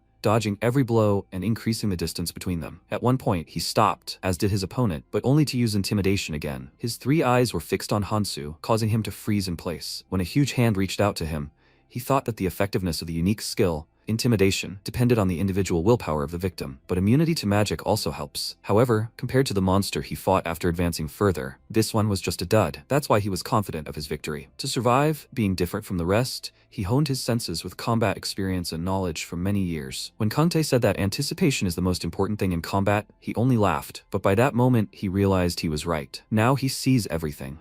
He sees where this creature is moving, where to aim, but it's still not that simple. Dodging another blow, he thought that if he hadn't increased his strength and stamina, he wouldn't have been able to attack or dodge like he does now. And yet, fighting inside the altar was the right decision. He decided to count the remaining time in cloud snacks, but didn't notice at all that a group of people standing on the stairs was watching him. It was Park So-yul and his group. He said that from here it was clear that he wasn't joking. The woman exclaimed in surprise that she couldn't believe that he was fighting alone. He was just crazy. He even found time to smoke. The man said with a smile that he must have been confident in himself to come here, and now he looks quite relaxed. The others, looking at him, said that he didn't need to take their runes. He deliberately took them from them. Sangjin was also among them. He walked to the edge of the stairs, and while the others were discussing what to do next, he loudly called out to Hansu and warned him that they had come to help him. Hearing this, he turned around in surprise, and Sangjin asked him to wait a bit. They were already going down. So-yul immediately became agitated and exclaimed, "What the hell is he doing?" He said they would quietly go down there. What if that monster catches them? He confusedly replied that Hansu should know they were there, and the man nervously said that if he yelled like that, the monster would know they were there too. Sangjin scratched his head with an awkward smile and said he hadn't thought of that. So-yul barely restrained himself from unleashing his anger on him and forced a smile, saying that such things happen. After that, they headed down the stairs, and he began to quietly curse at him. It turns out Sangjin had been playing dumb this whole time. He glanced at Hansu and apologized to them, plotting something unkind, while Hansu smirked, having figured out his plan. Soil noted that they might screw up because of this idiot, but they didn't need to worry about that. Once they relaxed after defeating the carnivorous beast, they would get rid of both of them. Those two wouldn't have time to pay attention to them. He thought that the most important thing, however, was that he had seen how this guy fought, and now he was sure. This guy was dangerous. He wasn't like them. He wasn't a man, but a well-fed wild beast, a monster that only behaved calmly because it was full. It wasn't even a matter of his strength. He simply couldn't forget what he saw that day. What happened on the first night? He fought all those bandits single-handedly, without a single hesitation. In fact, it seemed he even enjoyed it. He couldn't give such a dangerous creature free rein. Once he got rid of him, the remaining trash and the mercenary would be under his control. She would be quite useful. Soil told her that she needed to go down and check out what was going on. If things continued like this, they wouldn't have anything to worry about. The carnivorous beast's movements were already slowing. Sanjin looked at them carefully. Then a mischievous smile appeared on his face. The mercenary turned around and declared that this idiot was being too quiet. Suddenly, there was a crash, and the stairs collapsed. They shouted that they needed to be careful because of this. Then she asked why the stairs had suddenly collapsed. The mercenary thought that they had already been discovered, but the monster was starting to tire, so everything should be fine. At that moment, the carnivorous beast used its abilities, and she thought that the pressure here was significantly stronger than up there. After a while, Soil thought, gritting his teeth in irritation, that everything was fine. The surprise attack had failed, but Hansu was with them, so everything would be fine. However, where had he gone? She shouted, "What is he doing there?" He asked irritably, shouldn't he be helping them defeat this monster? With their help, he could deal with this creature faster. Soil wondered if he'd given up when the job was almost done. The protagonist stated that he'd wanted to do just that, but they'd messed it up. Now this monster would regain all its stamina. The protagonist thought he'd barely dodged the monster's attacks, and that was thanks to the cloud snack. These idiots didn't stand a chance against this monster. Once the monster was done with them, he could fight this creature again. How much paralyzing poison did it have left? Continuing the fight with the carnivorous beast would be quite difficult. He needed to plan a second battle with this creature. The MC remarked that if they could kill this monster, they could handle it themselves. They shouted, was he really trying to escape? The mercenary shouted that he must have forgotten that his friend was with them too. She turned around and declared that she didn't think he'd return if they used him as bait. They had to bring this scum to her. Where was he anyway? Sangjin asked with a smile. Who was she looking for? He thought they'd all fallen down the stairs. The mercenary was furious and thought he was a freak. No wonder he was being quiet.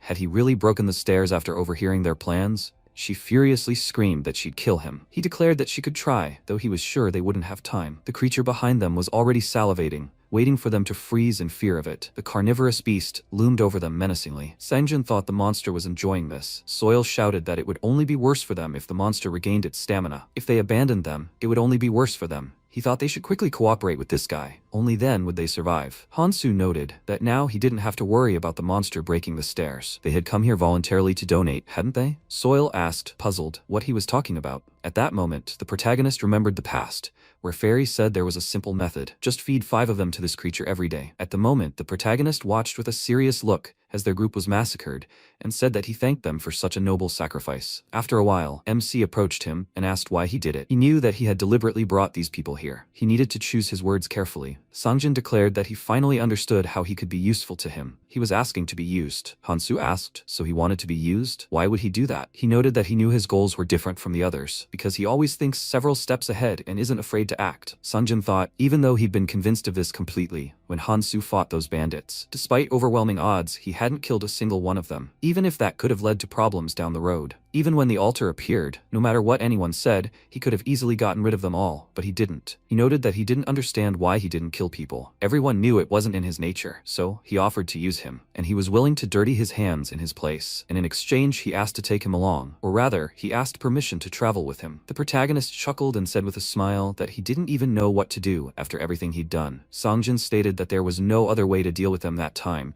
and that's why he was caught. But next time, he wouldn't let that happen. Next time, everything would be different. He swears it. He had to think about it, because people would constantly get in his way. Sangjin thought it was because he stood out so much, so he would try his best to eliminate every single one of them, so he could focus on his goal, and in return, he would follow him and become stronger. Hansu was rapidly becoming stronger, and he could too if he followed him. If only he told him his goal, and if he let him follow him. Then the protagonist turned around and suggested that he might agree. However, what would he do if circumstances prevented him from joining him? For example, if he had to stay behind? He thought that was a hint. So, something would happen in the second training. Sangjin happily declared that then he would become stronger and find him. He should accept him as an ally when that happened. MC said with a smile that he had to leave. He wondered, puzzled, why he was still refusing. Sangjin shouted, calling him by name, that he was asking for one last chance. He wanted to correct all the mistakes he had made. He was asking to use him. Hansu said that he had misunderstood his words. He must meet him here tomorrow, because tomorrow, that monster would be gone. Sungjin looked at him, dumbfounded, frozen in place. The protagonist noted that he would need to pick up the runes down there. He had killed those 10 people, so their runes were his. That should be enough. They could meet each other later with a smile, but for now, it was time for him to go. The protagonist thought that he was still unsure about him. However, he really could be useful later. MC remembered Eris's words, that he must remember his most important task in the past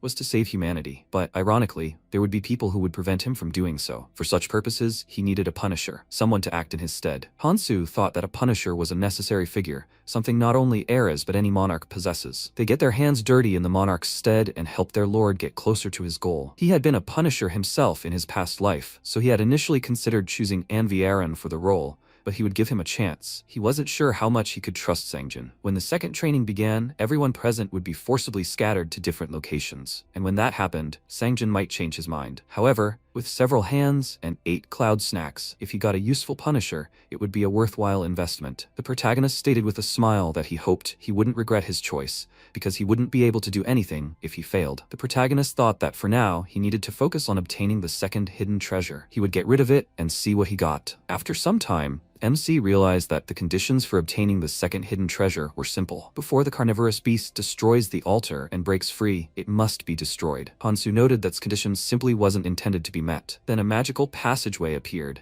and the system window announced that the hidden quest had been completed. The protagonist retrieved the reward and realized it was the ring of the Vampire King, Nirma. He thought he'd always wondered where the Berserker monarch got it from, so no one else could get it. MC, looking at the ring, thought that there were various standards for denoting artifact levels. However, the most important was color. Ordinary artifacts couldn't be more valuable than those with a superior color. But there were always exceptions. Just as travelers gradually developed runes, an absorbing artifact absorbed runes and changed its color. The most coveted by everyone were the rare artifacts. Number 9, the Nirmaha ring, an artifact symbolizing Clementine. These rare artifacts were so named not because there were only one of each, but because each artifact had only one owner. It wasn't by chance that the Nirmaha ring became the symbol of Clementine. In the face of 8 of its authorities, people were literally destroyed. He couldn't believe he had such an artifact. It was magnificent, Hansu noted, placing the ring on his finger, that given how difficult it had been to obtain, it was clear it wasn't just something thrown away in a random place, but he had acquired a very rare artifact. A system window appeared informing the protagonist that one power could currently be used. The protagonist thought it said the Nirmaha ring had 8 powers. Currently, being colorless, the Nirmaha ring only allows 1 power. The system window informed the protagonist that the power of destruction deactivates the opponent's traits and abilities,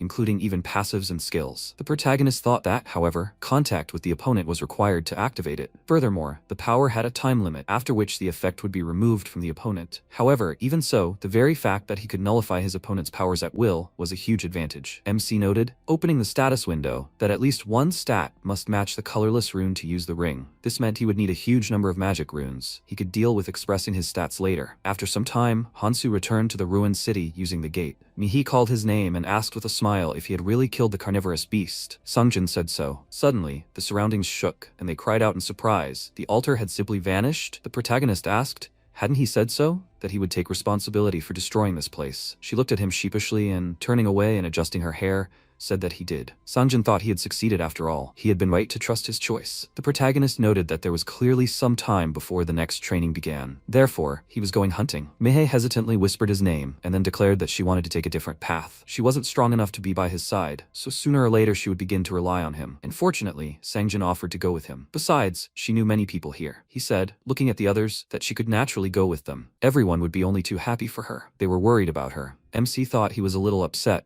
but it really was better to split up for now. The start of the second training would separate them anyway, and it was good that she was thinking about her position and her path. Hansu said with a smile that this was a good decision, after which, Mihi declared with a smile that she would not give up the next time they met. She wanted to meet him again. The protagonist smiled and said that it would definitely happen. The protagonist asked, turning to Sungjin, so he wants him to use him, right? If he was serious, then the choice was his. Sungjin smiled happily. A week later, Fairy shouted, they've been waiting for a long time, haven't they? MC thought that the second training was starting. He noted with a smile that there were many more of them left than he expected. However, did it matter? Fairy smiled ominously and said that he was really looking forward to it. He snapped his fingers and said that first they need to change the stage. They shouted in shock, what's going on? There's a light under their feet. Hansu looked at the creature with a serious gaze and thought that it had finally begun. After a while, the travelers asked where they were now. Fairy asked, everyone is here, right? Before starting the second training, they needed to do a head count. They asked in surprise, what's this all about? He informed them that from now on, they were to ensure that no more than 7 people remained in each room. They would continue as soon as they managed that. Kang Min irritably stated that there were 8 of them in the room. Fairy said that he didn't mind if they reduced their numbers even further. Each room would have different situations, but it should all start the same way, right? They could discuss it among themselves. Hanchul thought he wasn't surprised. Things had been too easy lately. What should they do now? He had a strange needle-like weapon. Could that be Hansu? He hadn't personally seen his abilities, but he had heard that he was a really good ally. Jimin stated that in any case, the remaining ones would have to work together, and someone would have to leave. Right? They can't ignore this. Why don't they introduce themselves and try to impress? The impression of their own importance as a person. Dashiol declared, introducing himself and using his abilities, that he would begin. They've never seen anything like this, have they? He believes that no one in this room has the skills to defeat him. He certainly can't be useless. The protagonist thought this skill was Chi Art, a runic skill that allows one to use magic to increase stats. This skill also enhances weapons by enveloping them in its magic. Chi Art is a unique and quite good skill. However, in this location, it's not very effective, although it's better than nothing. Kangmin noted that if they were talking about important skills, he could confidently say that his skill was one of them. He's a healer. Hanchul noted, introducing himself, that he had a combat skill. The man asked fearfully, will they really have to kill someone? They were family, so he would ask them to make an exception for them. After which, Dashiol noted that the girl still hadn't introduced herself. Since she was the one who brought up the topic, why shouldn't she lead by example? Jimin said her name with a charming smile. Then her expression changed, and she declared that she would demonstrate her skill right away. He asked fearfully, holding his weapon with a trembling hand, why was she coming so close? She would regret it if she continued to approach him so thoughtlessly. Jimin, with a frantic expression on her face, approached him, and then in an instant she was behind him, dealing him a critical blow. The other travelers looked at her in shock. She happily said that she was lucky. There was no guarantee of this rune dropping. She would take this skill for herself, and they could split the rest between them, right? Hanchul thought she had dealt with her opponent in one blow. She was crazy. He needed to be careful with her. MC sighed heavily and thought that she had made life easier for people who didn't have skills. Since those who died in his past life are now alive, everything has changed. Things are only getting more interesting now. After some time, the fairy appeared from a rift and announced that they had reached the number of 7 people first. That's great. Now they need to explain their task. First, they need to be shown the path to ascension. They were transported to another location, and he declared their task simple. They must climb for 3 months. They need to reach the dormant volcano in the center of the 2nd floor. That will be their first goal. Once they complete this training, the world of adventure will fully open up to them. He wishes them all success. After which, Hanchul happily announced that they would be together for a while, so they should become friends. He asked irritably why he was in such a hurry. The man shouted that the bridge behind them was collapsing. They need to run. After a while, the protagonist looked at the tired people after their run. The fairy asked, did he mention that over time parts of the lower islands begin to collapse, and the bridges were collapsing even faster, so they needed to be careful? They got angry and thought, couldn't they have warned them about this before? Hanchiol shouted, where was he going again? He gritted his teeth and wondered why he was such a withdrawn person. Jimin asked with a smile, maybe they should follow him? Hanchiol asked what she was talking about. She noted that, judging by his confidence, he might know where to go. After that, the travelers followed the protagonist. After a while, Hanchiol noted that they had been walking here for hours, and they hadn't found any bridge up. Did he know exactly where to go? Jimin irritably said that she didn't know. Why was he even asking her that? He noticed that her personality had changed quickly. Hanchul thought that they seemed to have seen similar views before. There was nothing here. How long should they follow him? He asked why he kept chewing. MC noted that it acts as a kind of antidote if eaten. The system window reported that it was oak bark. Hanchul asked, as a creature appeared behind him, what he needed an antidote for now. Hansu grabbed him while he was screaming in outrage and saved him from the monster's attack. The protagonist braced himself for battle and thought he'd finally found it. He asked how he knew the creature would attack them. The protagonist calmly replied that he had superpowers. Hanchiol, puzzled, asked, is he seriously saying that? After a while, he screamed in pain as the monster sank its fangs into his arm. Hanchiol then dealt the creature a fatal blow and declared that these monsters are stubborn. A system window appeared, informing him that it was an adult rune snake. The personality of these snakes depends on the constantly changing pattern of runes on their heads, making their behavior unpredictable. Hanchul noted that this was bad. They attack relentlessly, not even giving them time to heal. This guy named Hansu told them how to catch them, but at this rate, his body simply can't handle it. And, more importantly, why aren't they fighting? They need to stop hiding behind them. Let them come forward and fight. The man declared, standing before his wife and daughter, that he apologized to them, but he asked for their understanding. He had people he had to protect, so he couldn't risk helping them. he thought irritably. Does having a family allow for this kind of behavior? They're trying not to die here. Chancel shouted at Kangmin. What's wrong with him? He has no family, Kangmin asked arrogantly. He doesn't want him to get hurt in battle, does he? How does he plan to heal without his help? He became angry and wondered, is his sword really just for decoration? Hanchel calmly replied that it was only natural if he was a healer. He pointed out that if he wanted to be healed, it would cost him 3 power runes. His expression changed, and he thought with anger that this healer had a really bad personality. Hanchel shouted at Jimin. Was she really okay with this? Jimin asked. What was he proposing? Then he thought, was he the only one who thought the current situation was so dire? Kangmin asked why he wasn't moving. He should be fighting monsters. Hanchul thought this scum was just acting up because he had a healing skill. They were definitely in a dire situation. Suddenly, an unknown person contacted him through the system and asked if he could hear him. How was the place he was in? He said, using the system to communicate, that he didn't even need to ask. How were things on their side? He said things weren't that bad. It looked like there was a rescuer up there, so he should gather his strength and climb up. Along the way, he needed to find useful recruits. They needed to increase their numbers. Hanchul considered taking a man with self-proclaimed superpowers. There was also a crazy sword-wielding woman, a scumbag healer, and a useless family of 3. He asked, using the communication system and addressing the captain, if survival wasn't the most important thing right now. They'd see each other later. The protagonist turned around and thought, noticing the strange symbol on Hanchul's hand, that too little time had passed for those who would blossom with the traits of a monarch to emerge. Some of the personality traits that all monarchs have, like heiress and the berserker king. Literally, the ability to lead, to become a monarch. The monarch bestows their symbol upon clan members, and those with this symbol feel a strong bond with each other, which also allows them to communicate with each other. However, there's a limit to the number of people a monarch can bestow their symbol upon. Because of this, they're busy searching for worthy people. If he wants to compete with them, he needs to get busy. After all, if he wants people to listen to him, he needs to have the strength to do so. After a while, the battlefield was littered with monster bodies. The protagonist noticed that there seemed to be fewer monsters. Had they left their habitat? MC thought this meant they were almost at the lair of the mutated rune snake. Finally, he was close to what he came here for. A huge snake was in their path, and the system window reported that it was an adult rune-eater snake. The man shouted that he had to stop. Did he really need to fight this snake? He thought the creature wouldn't attack them if they didn't get close. Why didn't they just go around this monster?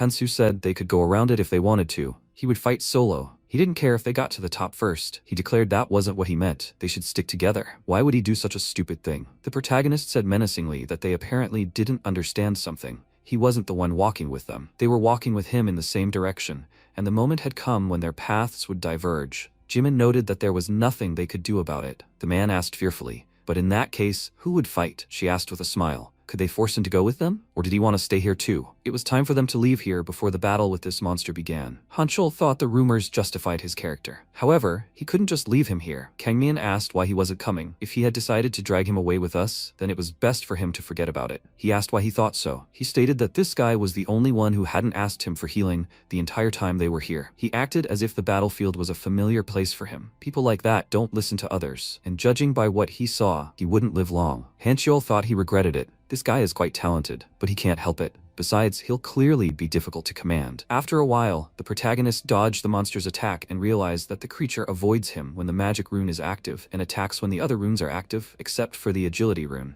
The protagonist rushed forward and dealt a series of blows with his sword. MC thought that this monster was faster and stronger than the snakes in the subway, but no match for a carnivorous beast. When this creature attacks, the snake activates a resistance rune, so the damage is insignificant. A long battle won't put it at a disadvantage, but it will cause unnecessary problems. However, the method to defeat this monster is simple. He should focus on the trees in the center of the open area, which serve as the lair. He should ignore the snake and attack that spot. The monster will instinctively defend its lair, forgetting about self-defense. Hansu, rushing forward, thought his plan had worked. The protagonist stopped abruptly and dealt a critical blow to the monster. The protagonist then remarked that it had happened faster than he expected. What he came here for was here. MC had said, while in the monster's lair, that it was the egg of a rune-eating snake. After a while, Hansu cracked the egg with a rune. The protagonist noted that the creature was incredibly small compared to its adult counterparts. A system window appeared, informing them that it was a juvenile rune-eating snake. The protagonist thought that this creature, however, had a special trait. The snake ate runes and immediately spat them out. This creature ate any 3 runes and spat out the 2 desired by its owner. Some might consider it wasteful to give 3 runes in exchange for the 2 required runes. MC noted that others could hoard runes as much as they wanted. It was more important for him to obtain the necessary runes. Right now,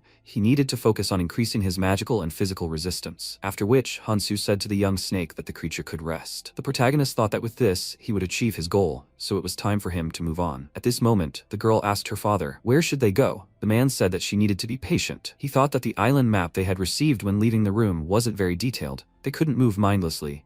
They didn't know what would happen next. Where could they find a safe place? If only they hadn't abandoned them. Suddenly, the woman, who was his wife, said she heard something from there. The man asked fearfully, could it really be a monster? Perhaps it was another traveler? They needed to take cover behind him. The protagonist appeared from the bushes and he shouted, is he really back? The MC asked, what are they doing here? The man asked with a smile, had he really managed to escape from the monster? Hansu calmly said he'd caught the creature. He wondered, puzzled. He caught it? And he'd only suffered a minor injury? Besides, it hadn't been that long. The protagonist asked where the others were now. He explained that they'd ordered them to leave. At first, they'd been reluctant to admit the others might chase them away. He tried to convince them that it would be dangerous to get separated in such a place. He'd said he was sure they had no reason to split up. Hanshul asked with a smile, so he planned to travel comfortably, hiding behind their backs? Jimin said he was right. Now that there was no strong player, going with annoying people would be even more unpleasant. Kangmin remarked with a grin that he didn't care who gave him runes, but he preferred to travel with strong ones. At that moment, the man stated that they had said so, and he and his family went the other way. They even blocked the path so they couldn't follow. Who gave them the right to treat people like that?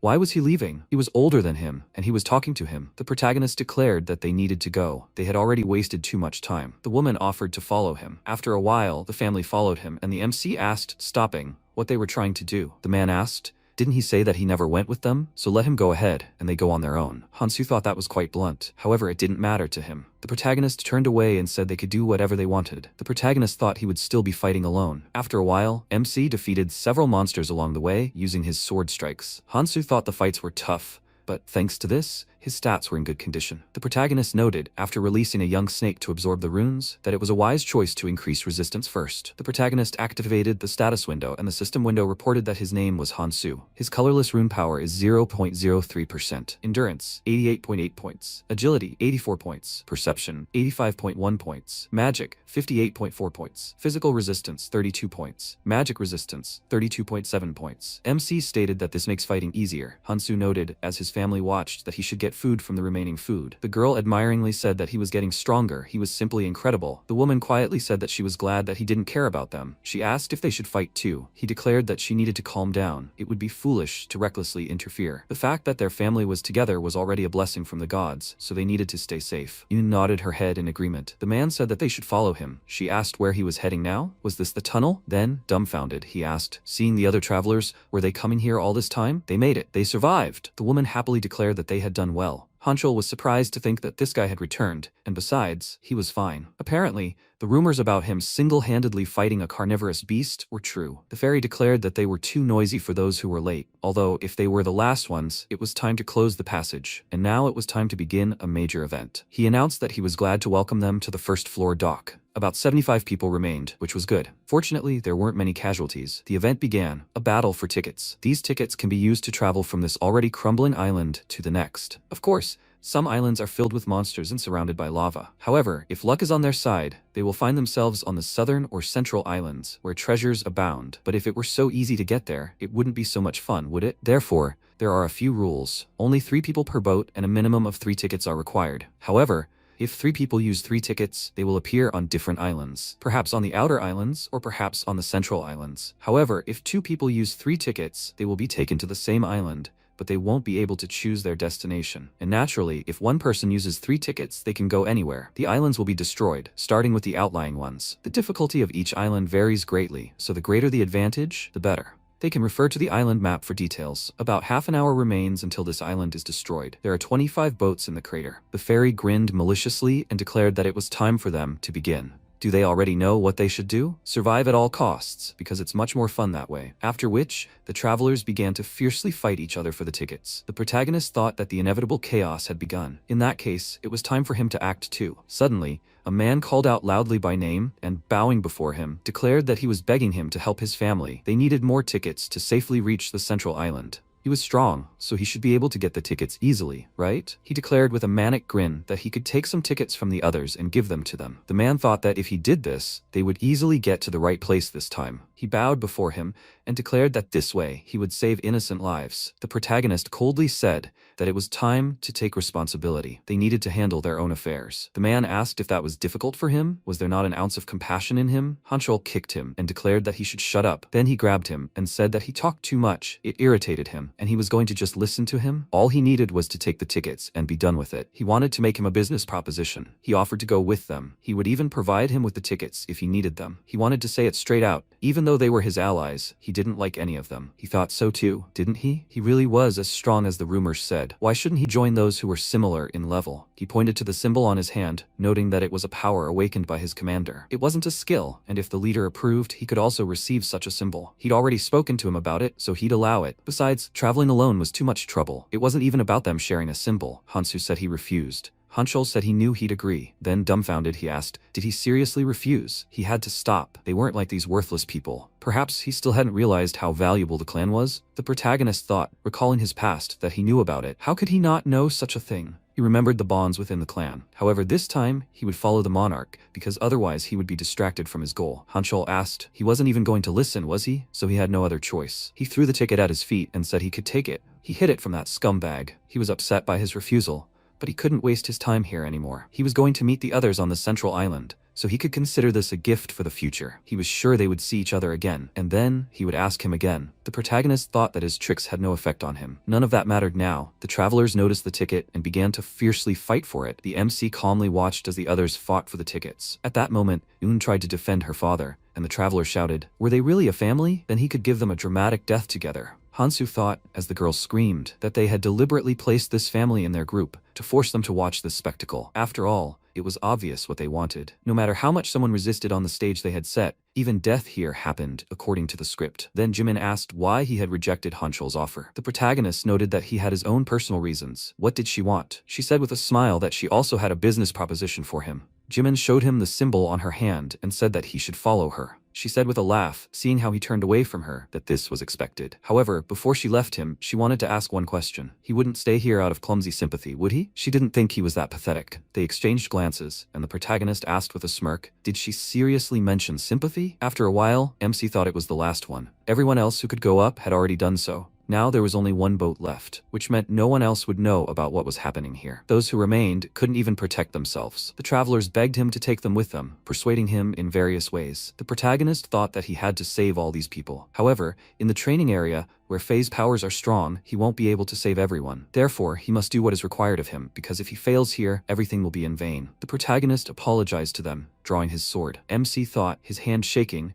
that he knew well the fate of those who couldn't make it to the next island. Hansu thought, recalling the past, that there was acid in the river, while fairies seemed to enjoy watching them die. He could only watch. The protagonist declared that they could be as indignant as they wanted. The protagonist thought that instead of leaving them to suffer for Fairy's amusement, he would show a kind of mercy. After a while, Fairy declared with a grin that he was amazing. He hadn't expected this. He was sorry it had ended too quickly. This was exactly what he expected from a rising star. He didn't have to worry about it. They never divulged information about others. He would wait for their next meeting. MC thought he wouldn't regret it. He hadn't returned to save everyone, but to win. He couldn't hesitate. He had to keep moving forward. His next goal was the central island. After a while, Fairy declared, that was wonderful. All of them, the 1921 travelers who have come this far, welcome to the land of opportunities, the central island. After a while, he said that there were exactly 3 important things to know on the central island. First, you need to protect the crystal in the castle. Second, you can increase your strength thanks to a dungeon unique to this region. And they would soon find out the last thing for themselves. Then the travelers shouted that a wave of monsters is approaching. They must stop them. They were almost out of people. If they could hold out here, they would survive another day. They just had to hold out. Some people gave up because they didn't understand how anyone could survive in such conditions for an entire month. After some time inside the castle, Park Jungwook, the MK clan monarch, declared, slamming his hand on the table, that they needed to establish some rules. Their defenses were breached on the very first day. They had already suffered serious damage. How long were they going to sit here? And Ju Hyum, the Hwajong clan monarch, asked if perhaps they should discuss this when the other monarchs arrived. Hong Xia, the Noah clan monarch, noted that the strongest were already here, so the rest weren't that important. Lee Guktae, the Smog clan monarch, asked, puzzled, what he proposed to do. Jungwook stated that their biggest problem was the lack of defenders, so they needed to bring people who hadn't yet joined the clans. If necessary, they would have to bring them by force. Xia asked, but they have no way to control these unaffiliated travelers, right? He sternly said that meant they would have to put pressure on them. However, he didn't think words would help them with this lawless mass. The next attack would begin in 3 hours, and they couldn't guarantee they could withstand it this time either. Would they just let it happen? Guktae asked if they should unite the clan's forces into a single alliance. Did he guarantee they could do that? Although increasing the number of people entering the dungeon was a serious matter. As their numbers grew significantly, they became equal in number to the clan alliance. These people formed a ridiculous group called the Basement Alliance. Considering they've begun to take action, they're already beyond their control. Could a clan alliance focused solely on defense cope with them? Jungwook asked if they should send the clans to the dungeons. Jihyun shouted in shock. How they defend the castle then? If that was their plan, the smaller clans should go first to limit their alliance's losses. Xia sighed, thinking they were only discussing their own desires. If only the first 1,900 adventurers had focused on defense. Initially, everyone participated in defense because survival depended on it. However, after someone returned from the dungeon with powerful artifacts, significantly stronger, the clans began to retreat there one after another. She thoughtfully asked how they would protect the crystal this month. At that moment, a cheerful Jimin walked in and approached her. Xia said with displeasure that she shouldn't bother her now. She had a headache. She noted with a smile that she wasn't here for a prank, she had important news. She learned that some madman was currently fighting the Basement Alliance. She asked in surprise, "Is she serious?" Suddenly, cries of help were heard. Someone was asking someone to calm down, because he hadn't said he wouldn't go there himself. He planned to hunt for 2 more days, and then switch back. He'd join as soon as he got stronger. They could solve everything with words. In an instant, the traveler received a serious blow. The protagonist declared that he was fired. Starting tomorrow, everyone would fight upstairs. They hadn't done anything today, so they would work on it tomorrow. He said fearfully, his body trembling, that he shouldn't approach him. The traveler thought he definitely felt that his rune stats were lower than his own. Then why can't he defeat him? The protagonist remarked, holding out his hand, that he needed his weapon. Kang Min, dumbfounded, said it was definitely him. The bandit shouted, "Who does he think he is? Why does he dare command here?" He then lunged at him, and MC thought, that means the knife has a skill that increases cutting properties. It's a pretty good artifact for a colorless rank. Hansu used the power of Nirmaha's ring and delivered a direct punch to the opponent. The opponent, surprised, wondered why the knife skill hadn't worked. He was sure his weapon had gotten him. What resistance did he have? The protagonist declared, punching him in the face, that it was his turn now. Afterwards, the protagonist remarked that it was quite tiring to fight them without killing them. However, it couldn't be helped. They were an important resource, but they wouldn't listen to him anyway, would they? He had his last one left, but that would be enough. Meanwhile, the monarchs of the powerful clans were dumbfounded, asking who this guy was. A while later, in the Hall of Wills inside the castle, Jungwook thought it was the guy Hanchol had mentioned. What was that magical beast doing on his shoulder? MC announced that starting tomorrow, the Basement Alliance and the Clan Alliance would join forces and alternate between defense and hunting. If anyone had any objections, they should speak up right now. They couldn't be commanded without their participation, so they should take as many useful people as they could and force them to join their clans. He would make sure those remaining outside followed their orders, so there wouldn't be any problems here. Xia thought it would benefit them, but not him. What was he really up to? Guktae asked. What did he want? He, unaffiliated with the clans and with such power, had created chaos, and he wanted to convince everyone here that he had no personal motives. Hansu noted that as long as the basic rules and systems were in place, he had no intentions or motives. He stated that one could never be sure. What if he suddenly changed his mind and decided to get rid of the clan alliance? The protagonist said he had no desire to engage in petty debates. The protagonist used his abilities and stated that, however, if they were worried about that, Jungwook shouted that he had disappeared. Xia shouted that they needed to prepare for battle. Guktae shouted that it was a simple invisibility skill. He couldn't move from his spot. The protagonist appeared behind him and asked if he really thought he couldn't strike if he wanted to. He wondered, dumbfounded, if that wasn't some simple trick but a powerful skill. He couldn't believe he had appeared behind him so easily. The MC noted that he had acquired something shortly before coming here. He wants to keep up the trend. The people of the Smog Clan monarch called out in concern to their leader. Hansu said they could calm down. He had no ill intentions. Right now, it's a situation where they should unite, right? Shouldn't each of them do their best in their own roles? This was all his plan. As he left the room, the protagonist thought that they had been fighting each other up until now, so it would be difficult for them to unite. However, there was still time, so he wouldn't force them too much. This was just the beginning. As for what would happen next, time would tell. Jimin stood in his way and declared that she would be upset if he simply left. Did he remember their conversation? She wanted to hear a different answer now. What did he think about it? She had asked him before if he wanted to join their clan. This time she wanted to give him a real invitation. Wasn't it too lonely to travel alone? Or maybe he had someone in mind. She heard he was with a girl named Mihei at Gangnam Station. She figured he didn't react, so she should take that as a rejection. Jimin cheerfully told him not to worry about it. It would be wonderful if he joined their clan, but she won't insist on her own. The protagonist, turning away from her, said he needed to head to the city wall walls? She asked irritably. Didn't he even pretend to listen to her? Jimin shouted in anger, calling him useless trash. The MC sighed heavily. Sometime later on the city wall, Hanchul ordered the bodies of fallen allies to be moved elsewhere. He said they needed more essential supplies. People with support skills should go to the other side. A subordinate, calling him Sergeant, reported that the southern wall had been reinforced. He said that was good. The wounded should descend from the wall. The rest could rest. How was their clan holding its positions? He reported that this time, they had managed to mount a more substantial defense. They had enough people for all posts without exception. Those who joined from the Basement Alliance were initially reluctant to cooperate, but they did their job well. Thanks to them, they had not suffered serious losses. Hanchul noted with a smile that, given how escalated the situation on the front lines had become, they couldn't afford to slack off. He had to keep in mind the monster guarding the defenders' positions. What other choice did they have? It was incredible to see him deal with so many enemies single-handedly. He thought irritably that, if only this guy had any manners, he would have invited him to join the clan. Let fate decide. At this rate, they could repel attacks time after time. Suddenly, they shouted that they saw a rift in the sky. The fairy happily asked, they missed him, didn't they? Had they rested well these past 2 days? Hanchul thought it was a curse. The appearance of this devil was a bad sign. He noted that they seemed bored, so let's get serious. From this day on, demons would participate in battles. They were powerful creatures, but they shouldn't worry too much about that. The undead they had encountered so far had given them nothing, and killing a demon would bring them mini crystals. He was sure this was their chance. They can exchange these crystals for amazing artifacts in a shop exclusive to this location. These crystals can also be used to buy escape tickets that allow them to leave this place. They want to leave this place quickly, right? The travelers noticed that if they obtain the crystals, they can leave this place. The system window says up to 5 people can travel together. The fairy said that they should then put all their efforts into obtaining the crystals. Suddenly, a portal appeared, and a demon emerged from it.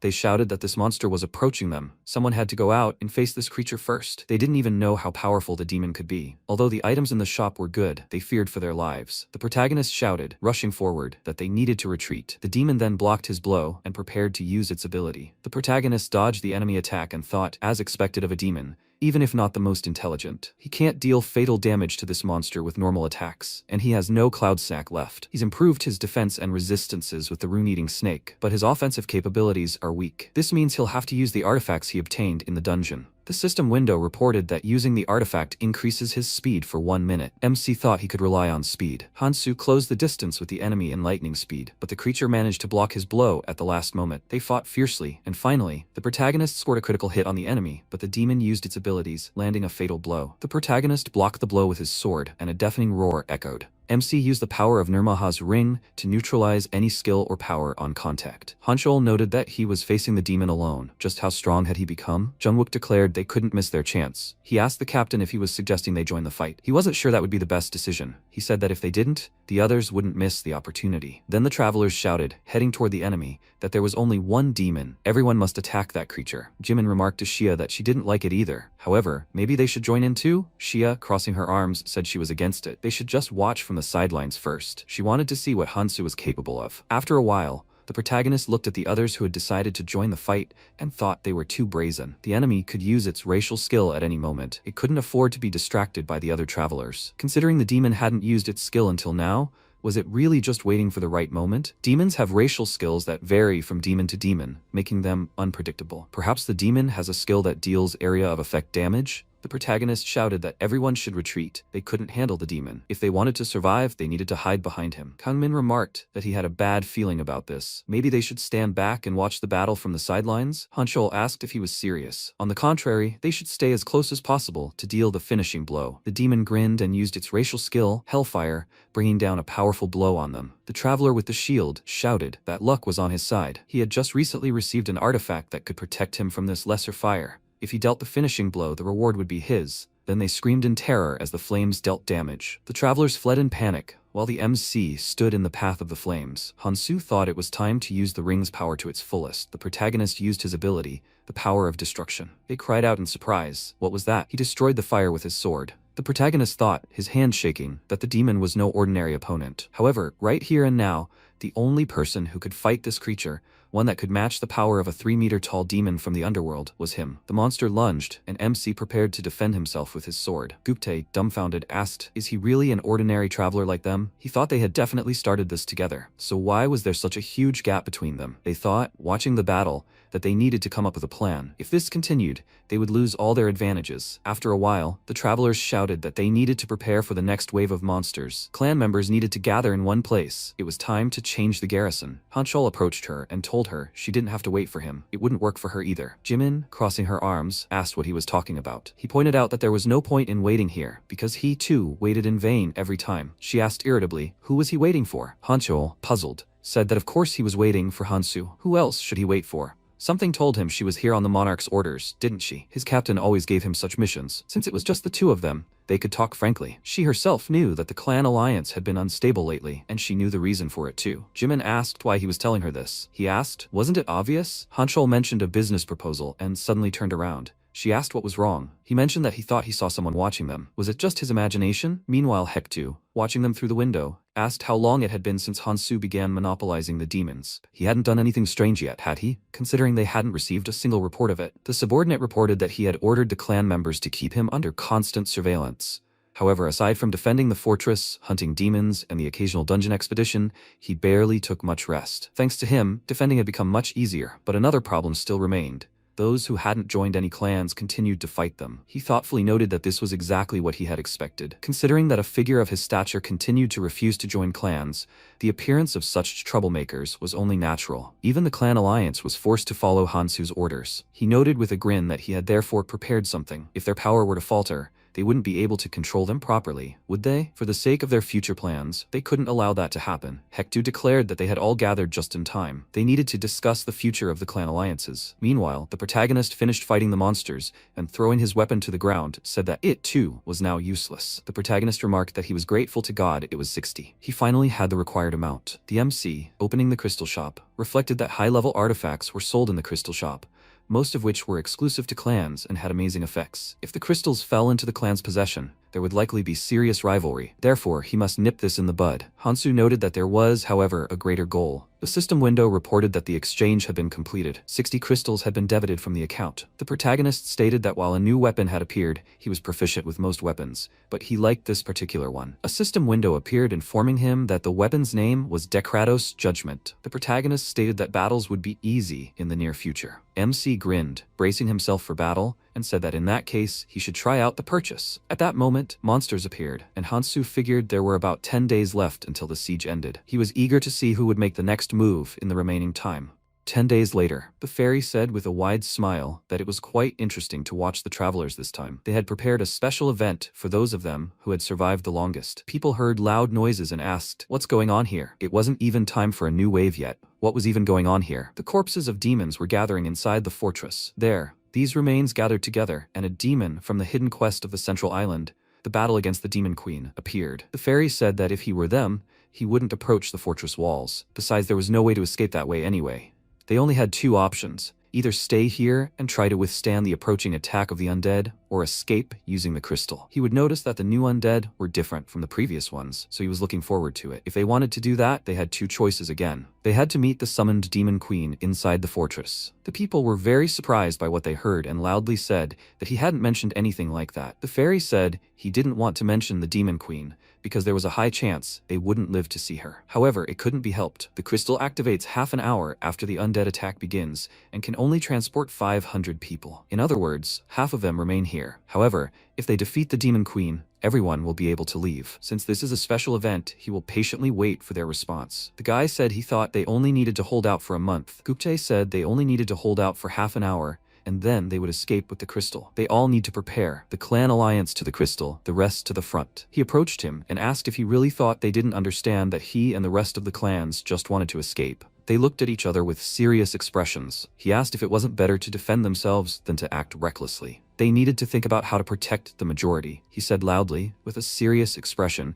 that he truly voiced ideas worthy of the clan's monarch. It doesn't matter what happens to the others. He is focused on keeping alive only those he can control. Guktae asked with a serious expression if he had any ideas. The guy said that even the demon that appeared on the first day killed dozens with a single attack. So how does he plan to defeat the demon queen? He asked with a wide smile what the others would say. Would they prefer to survive and go to the next island together, or rush into the arms of death like moths to a flame? He became embarrassed by this and fell silent. Juyun looked at what was happening and thought that it was all over. The atmosphere had already changed. They were in alliance with the Smog clan, so they would definitely be saved. Hansu came out to them and said that the only way for everyone to be saved was to defeat the demon queen. In the end, if they defeat her, everyone who survives will be able to escape. Guktae looked at him and thought he was interfering again. He asked if he was sure he would survive. He sighed with a dissatisfied look and said that no one knew. However, if they headed for the crystal, more than 500 people would undoubtedly die, maybe even more. Yeon said that in that case, they would follow him. In any case, they can't trust these clansmen, so there's no reason to join forces with them, don't you think? She raised her fist above her head and loudly said that they must defeat the demon queen and escape together.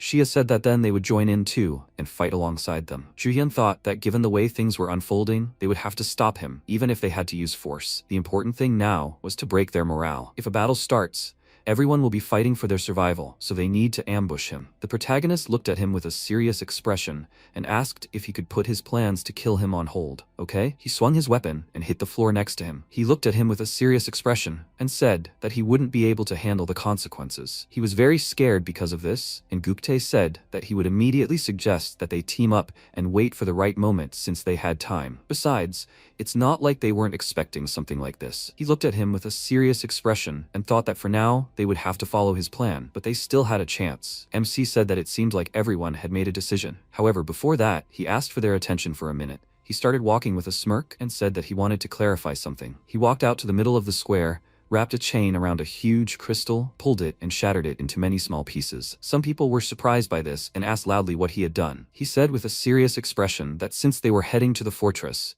they wouldn't need it anyway. Thoughts of escaping would only weaken everyone. The people supported him and said that he was right. From now on, they could only go forward. They should all follow him and kill the demon queen. He caught his weapon with a serious expression and said that they shouldn't follow him. They should look forward for their own good. The timer ran out and he said that they should fight for their lives. After that, they entered the fortress and said that he couldn't believe that this was the same fortress they had seen before. The situation had completely changed.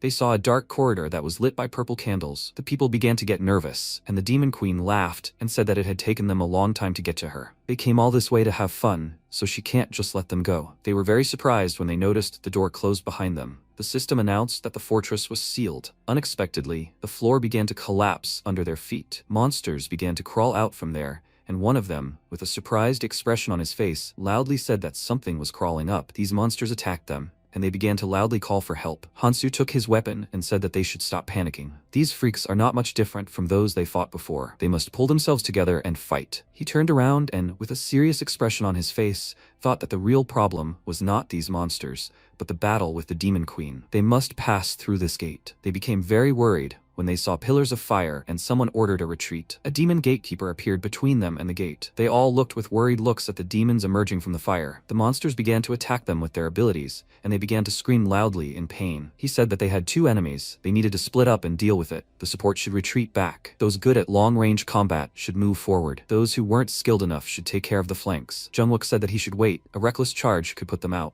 He didn't have time to finish, because the protagonist called out to the people on the left side and said that he would begin the attack first. He jumped towards the large demon and thought that this demon was designed in the image of the gatekeeper in the abyss. They are much weaker, but its movements are similar, so he should be able to predict it. He began to attack with his weapon and thought that what was more important was that he would be able to fully utilize Decratos' judgment. Chains that stretch for tens of meters in strength. He wrapped the chain around the demon's sword and used the pressure skill. He also shackled this demon and fell to his knees. He thought that by binding someone with suppression, they begin to drain the opponent's magic and cast a curse, lowering their stats. Using it consumes his magic as well, but it is bearable. He asked, will they continue to stand aside and watch? Jungwook with a sly grin said that he was right. They can't just stand aside. They all must prepare for the attack. They must glorify the name of their clan. Shia said that those with low resistance should help from the rear. Jimin agreed and said that she would go first. The rest of the warriors also went on the attack, and began to strike with their weapons. MC noticed flames appearing around the demon's sword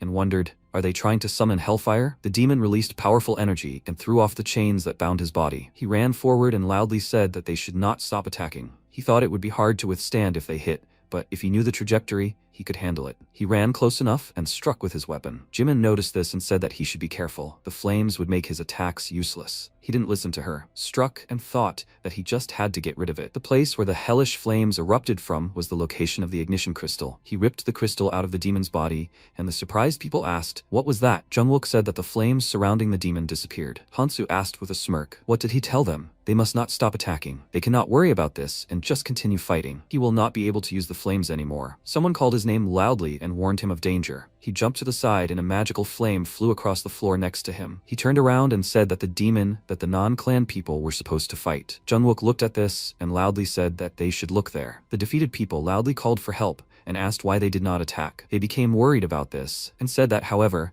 helping them was too dangerous. Shouldn't he take care of this problem too? What should they do? Gupte looked at this with a smirk and said that since they still faltered, it will be easier for them. He called the protagonist by name and asked, will he continue to feign ignorance, even after sending people to their deaths? This is all his fault. Everything came to this because of him. He dragged them all into this, so he must take responsibility. Hanchul, who was fighting the monsters, asked if he should stop talking and start fighting. He kicked the monster away and said loudly that they were the ones doing nothing right now. He asked with a smirk, do they think he's standing aside because he's weak? He'll show that he's different from them. He waved his hand and said loudly that they should witness the power of the Special Forces squad. His squad members ran toward the demon and started attacking with their weapons. The others watched from the side and said it was incredible. MC turned to the group of people and said that they should all go to the other side. He'll figure it out on his own. He channeled energy into his weapon and the demon attacked with its huge sword. He jumped very high toward the demon and swung his weapon. He landed on the ground with incredible speed and delivered numerous rapid strikes. Joohyun watched with a shocked expression, thinking that he was single-handedly dealing with a monster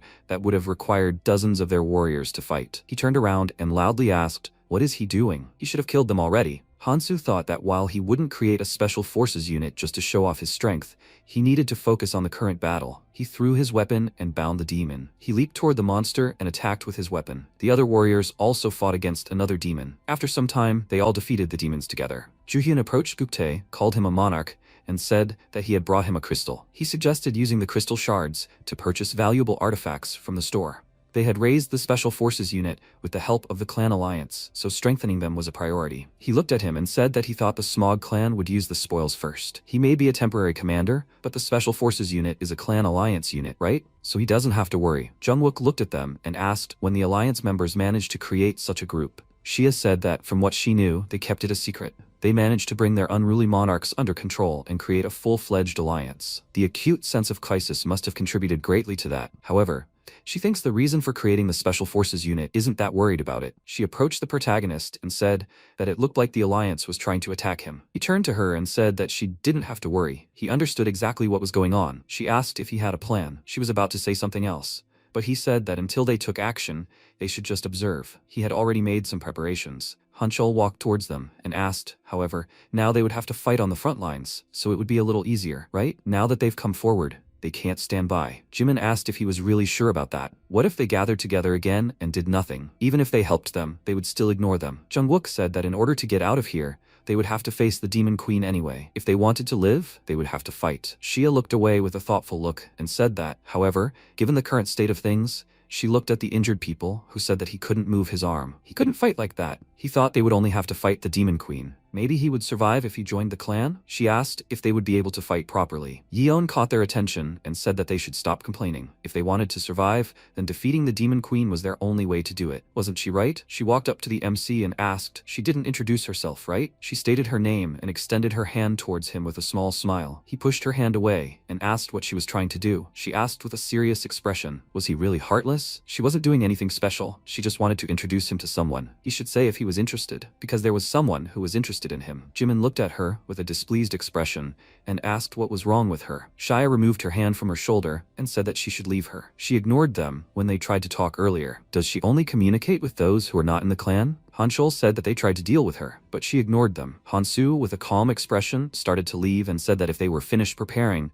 then it was time to go. He said with a slightly displeased smile that now he was ignoring him again. They all came to the portal together and one of them was about to say something, but stopped when he heard the fairy laugh loudly and ask, "Are they really going to fight the Demon Queen?" The current travelers were quite funny. He had good news for all of them. To open the portal to the next island, it was not necessary to defeat the Demon Queen. They only needed to hold out for half an hour. They just had to endure attacks for half an hour, and the crystal on the throne would activate. It was simple, wasn't it? A portal that would allow all of them to travel to any of the islands without any restrictions. It was so easy. They could also buy the right to pass through the crystal shards. However, they should know that this was not the official route. The protagonist looked at him with a serious expression and thought that he was saying this only now. How obvious it was. They continued on, and the fairy said that they should hang in there. They would see each other on the next island. They entered the hall where the Demon Queen was sitting on the throne. She raised her hand with a smile and ordered them to rise. Immediately after, monsters appeared next to her, releasing skulls of dark energy. He looked at this with a serious expression and thought that this was more than half a weakened version of the original sitting in the abyss. He knew how she would attack. A monster of energy flew at him, and the system notified that using mini crystals to purchase an artifact was possible. A pair of chain scythes, the judgment of Decretos. He grabbed his weapon and threw the scythe at the head of one of the monsters. He held a dagger infused with energy in his hand and thought that he would attack using two unique skills of the judgment of Decretos: separation and return. He created many similar daggers, which he launched at the Demon Queen. A monster stood in the way of his attack, stopping all these daggers with its body. She stood up from her throne, began to emit a powerful aura, and loudly said that this was pathetic. The MC grabbed his scythes and began throwing multiple quick strikes, which she blocked with ease. She summoned another monster and said that it should kill them. The creature immediately attacked him, but he jumped and managed to dodge. He turned to the rest of the warriors and said that he could handle the Demon Queen and they should deal with the summoned monsters. Hanshul turned to him and loudly said that there were too many of them. He looked the other way with a displeased expression and loudly asked, "Are they even going to fight?" Gupte stood at a safe distance and said that they would stay behind and avoid fighting. Jimin loudly said that she knew those freaks would do this. Hansu said with a smile, "That means this is when they're going to intervene. They should delay the Demon Queen for a while." She, with a surprised expression, loudly asked, "How are they supposed to do this without him?" At that moment, the Demon Queen raised her hands above her head and created a huge hand with which she attacked him. Hanshul blocked the blow with his sword and barrier. He coughed up blood and said that they wouldn't last long, so he should quickly return. Immediately after, he ran back very quickly with a serious expression. At the same time, people not involved in the battle said that so many people and monsters were clashing there. He couldn't see what was happening. Is it normal for them to be idle here? Maybe they need at least a little help. He didn't have time to finish because someone attacked him from behind. Jihin noticed it and asked loudly, "What was that?" He looked at the one who did it and asked loudly, "What is he even doing?" Gupte, with a creepy smile, held a knife in his hand and said that they should strike while they are distracted. That is, right now. His warriors ran to attack and he said that it was time to get rid of them. He asked loudly with a worried expression, "Do they think they will leave it like this? They must fight back." At that moment, his warriors were killed and he said that he was prepared for this. The confused warriors were unable to resist and died one after another. Juhyun, with a worried look, said that the battle is not over yet. They will all die like this. He and his clan will not survive this either. He looked at him with a smile and said that it does not matter. They are all just trash, recruited as extras. They will all choose death for the monarch. He was surprised by this and wondered who he was talking about. Gupte ran towards him with a knife in his hand and said that it was time for him to disappear. Suddenly,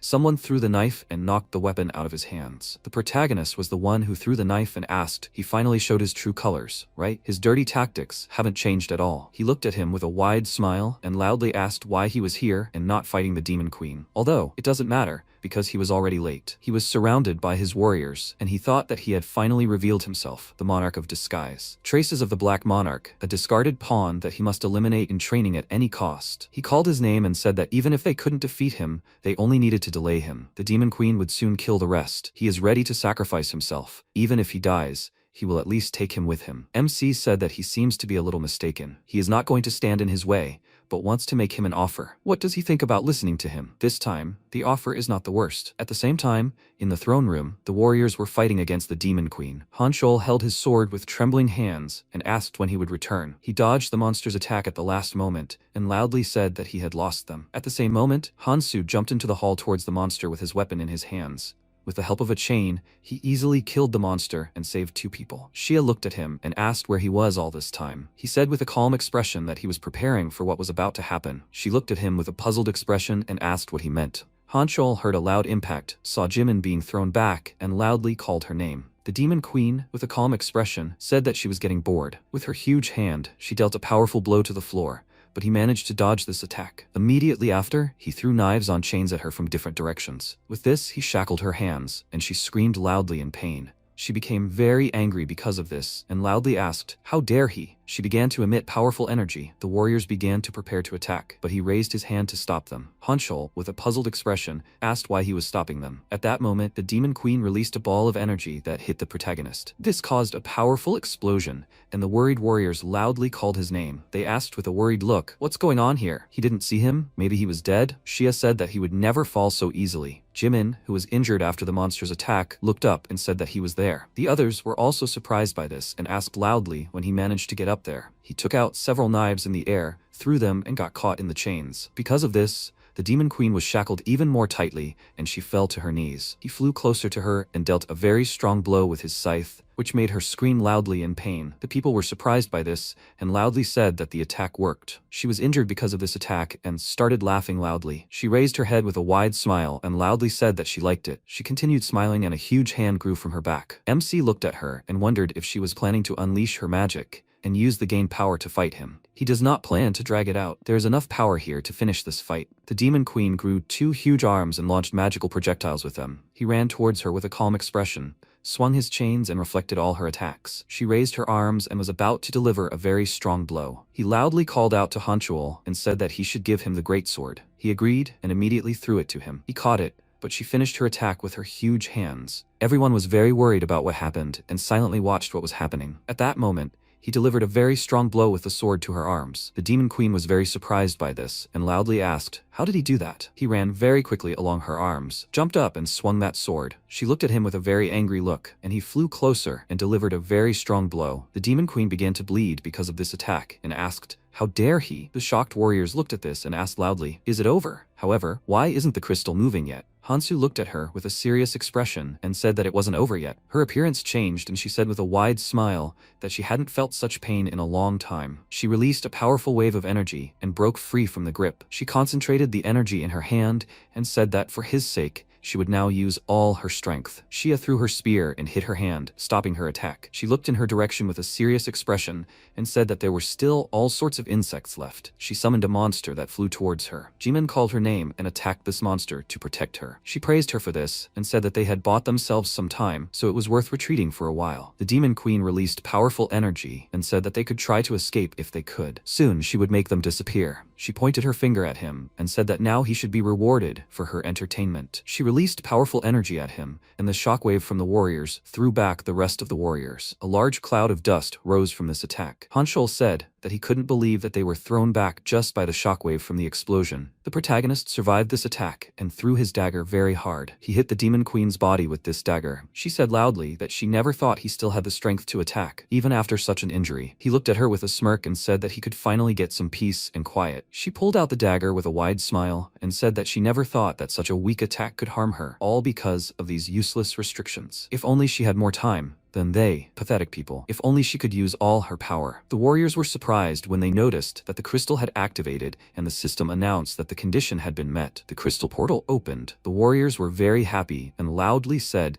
that he had defeated the demon queen. They had succeeded. They could all move on to the next island. Unexpectedly for them, the demon queen was engulfed in powerful magical flames. MC thought that both her hearts should have been destroyed. He was very surprised when he noticed something and was about to say something loudly. The demon queen's body changed again, and she said that she was just beginning to enjoy it. They can't stop here. Even if she has to pay for this, she will bury them all here. Before this fake body has time to burn, she will finish them all. A fairy appeared in this hall and said that this is enough. A huge hand emerged from a rift in space, grabbed her, and said that someone had to use their real powers in the training zone. Violating the conditions leads to punishment, so she will be the one who will disappear from here. He said that he hadn't given her permission for this. Any independent actions were unacceptable, so he was taking her, according to the rules. She turned around with a frightening look and asked loudly, He brought her here, and now he's forbidding her to use her powers? She wouldn't let it go, and would kill them all. He said with a displeased look that this was why he hated dealing with half-breeds. He loudly ordered her to be quiet, and the creature killed her, squeezing its hand. The warriors were shocked by this and watched what was happening. The fairy said that there was a small misunderstanding. They shouldn't worry, he had already fixed everything. That means it's time to reward them, right? He congratulates them on their victory over the Demon Queen. Few have been able to participate in such an event. By the way, there is only one reward for defeating the Demon Queen, so he will give it to whoever made the biggest contribution. Here is his reward. An item appeared in front of Hansu, and the system notified that upon use, all runic stats would be fixed at 99% for 24 hours. There is a penalty. After the effect ends, all increased stats will drop to the minimum value. The fairy began to fly away and said that he would take care of the rest. To use the crystal, they simply need to think of the island they want to travel to. He is waiting for them on the next island. He looked at what he had received and thought that with this, he had achieved everything he had come to the central island for. The energy he had recently felt was definitely the energy of the abyss. However, he still had a long way to go. Hanchal approached him and asked, "They put in so much effort and only got one reward?" Jungwook said he shouldn't worry. Everyone knew he saved them. He agreed and said it wasn't like anyone was strong enough to take his reward from him just because they wanted to. Shia said the Smog clan clearly wouldn't stay silent, although they had become suspiciously quiet. Since they didn't come out when they fought the Demon Queen, why don't they deal with it now? The protagonist said it was probably over by now. Hanchal looked at him and asked what he meant by that. Suddenly, people noticed that their marks were gone and asked, "Have the monarchs disappeared? Where did they go?" Considering the tattoos were gone, they were most likely already dead. After all, they captured them. Shia turned around with a surprised expression and asked, "Did the Smog clan betray them?" She can't believe they used a special forces unit to kidnap the monarchs. At the same time, an assassin stood in the forest and killed a group of people. And MC thought that it looked like the cleanup was complete. A few minutes ago, Guktae teleported to this forest and said that he didn't know exactly where they were, but judging by the tower, they were in the right place. He thought that his job, as a monarch in disguise, was to disrupt the work of the monarchs of the central island and then kill them. However, his life and the heads of these monarchs should be enough to cover up his disobedience to orders. It was easy to set traps while the monarchs feared him. The warriors tied up the captured members of Juhyun's squad, and he thought that now he could give his clan enormous power. Earlier, Hansu handed him the crystals and said that he should use this situation to rise. He can control the clan members by turning their monarchs into members of the Special Forces unit. However, he already knows this, considering that he has already created the Special Forces unit. He should just not cause trouble here, and he will turn a blind eye to what he is doing to them. Guktae thought that they made a deal only to avoid conflict in a crisis situation. He turned around and said that they should stay in touch since they were in the wrong place. One of the warriors heard some sound and said that someone was there. At that moment, someone killed one of the warriors. He noticed it and asked loudly, "Who is there?" He was very worried because he did not sense anyone. The person who did it asked, "Did he really come?" He was already doubting it. It was not for nothing that he was preparing. He turned around and said loudly that they do not show themselves. There can't be many of them. They must have an advantage. He looked down and asked why his legs were not moving and what was under his feet. He was being sucked into the ground. The stranger said that this was a temporary effect. He buried a trap artifact.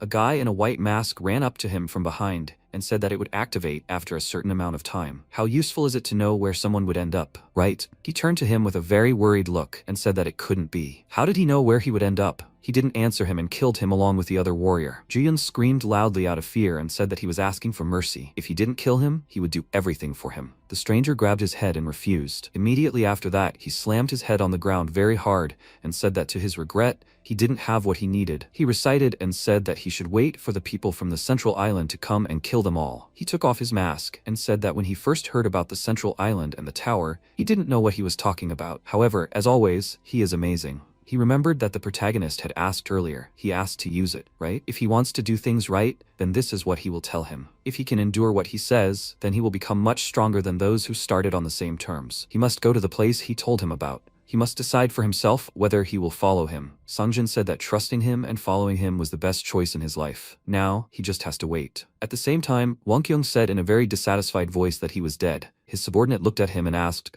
"Who is he talking about, Guktae?" The central island failed, didn't it? He said that the last time he contacted was from the Demon Queen's fortress, so he probably died there. Well, he expected this to happen, so it doesn't matter. However, it seems like they have developed an irritant factor. They come to Tower Island since it has more rewards than the other islands. There is only one way here after using the crystal. They were all standing around a crystal similar to the one in the Demon Queen's hall, and he said that none of them would pass through it unscathed. The island map given out on the Ascension Path shows hundreds of islands to climb. The islands are divided into 3 groups. It all starts with the first group at the beginning of the Ascension Path. Then comes the second group, which includes the central island, and the third group is the end of the training. It is said that among the islands of the third group, there is one that contains especially valuable rewards, Tower Island. The decision to rush for rewards that will help them become stronger is obvious. At the same time, in the hall where the Demon Queen was killed, someone asked what he meant. MC was eating meat and said that if they want to go to Tower Island just for good rewards, they should think twice. Otherwise, they will also be destroyed. They need to remember how it all ended when they went to the central island for rewards. They should think carefully. This is sincere advice on his part. The same applies to them. Surviving on Tower Island will be much harder than on the central island. There's no point in dying without any opportunity to become stronger. The people standing nearby asked, "What should they do then?" Shia asked. "So that means he won't go to Tower Island?" He said there's always a way to get any reward from any island.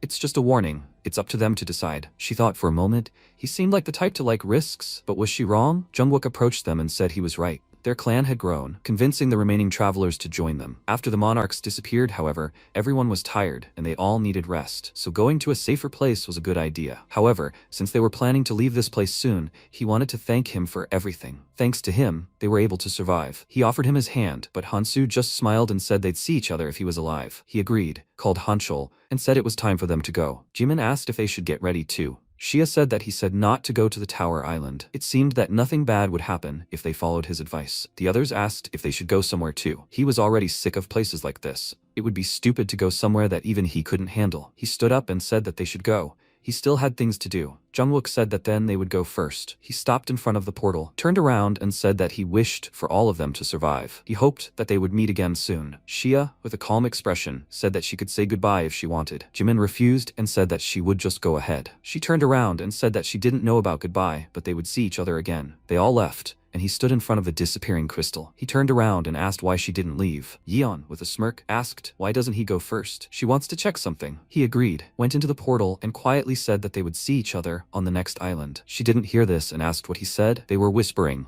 so she doesn't know where they went, but at least someone will go the right way. After some time, Wonkyung stood at the portal and said that a decent amount of time had passed since receiving that message. Was anyone even coming here? He took his weapon in his hand and said that they should get ready. He suddenly ran forward and said loudly that he would go first. He ran very quickly to the portal. Yeon came out of it, and he loudly warned her that she should duck. She dodged his blow with a frightened expression on her face and called him monarch. She looked at him and said that this was quite an active greeting. She asked why she came alone and where the others were. She said that she deliberately waited until everyone left and only then came here. He said that no one passed by. He said not a single person at all. Is she sure that she stayed until the very end? She said that she definitely saw them all leave. There can be no mistake. She can't believe that they all fell for the trick of that chain lover. He said this loudly, as if he was going to convince everyone. He said that both of these monarchs fled with their tails between their legs from the words of this freak. Out of anger, he destroyed a tree that was nearby and said that he was starting to irritate him. They couldn't kill any of them. Looking for a portal using his people is pointless. Does she know why he's doing this? She said that given how he fought on the front lines, it seems he wants to protect people. He hasn't killed anyone yet. Wang Kyung, with a serious expression, said that means he will be a hindrance to his plans. She should tell her clanmates on the other islands that if they notice Hansu, they should get rid of him. Yeon said that, however, he seems strong as a monarch, so maybe instead of a direct attack. She didn't have time to finish because he refused and asked,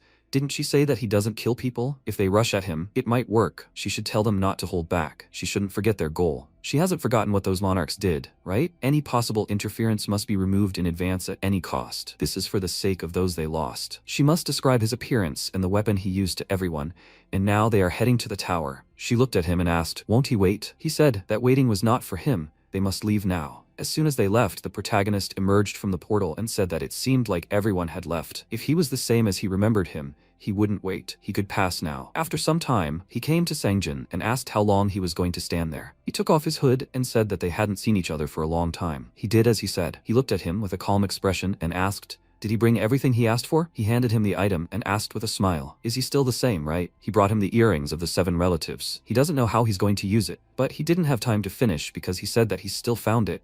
He did a good job. He's very happy. Now he'll head to the next island. He was very surprised when he saw what happened to him after using this item and asked what happened to him. Is it because of the artifact? MC turned into a woman and said that with this, it would be difficult to detect him. In that case, he can now go to the tower, right? After some time on the Tower Island, first floor, main hall, the people who were here said that there were more people on this side. However, he would prefer to go where there were fewer people. Pumbo said that he was quite lucky that he got to a place where apparently they give out the most rewards. However, there are fewer people here than he thought. What's going on here? By now, that little jerk should have appeared and started explaining everything sarcastically. However, he's not here. He noticed Hansu, who was standing nearby, and wondered, who is she? She looks familiar. He became worried when she turned around and thought she was coming his way. She walked up to him and said that he had been looking at her all this time. Does he want to say something? He asked. Have they met before? Even her manner of speech was strangely familiar. The guy with glasses noticed them and asked, are the two of them together? If there is no one else in their group, maybe they should join them? He was about to say something about it, but she peeked out and agreed to go with him. They came to a group of people and he asked,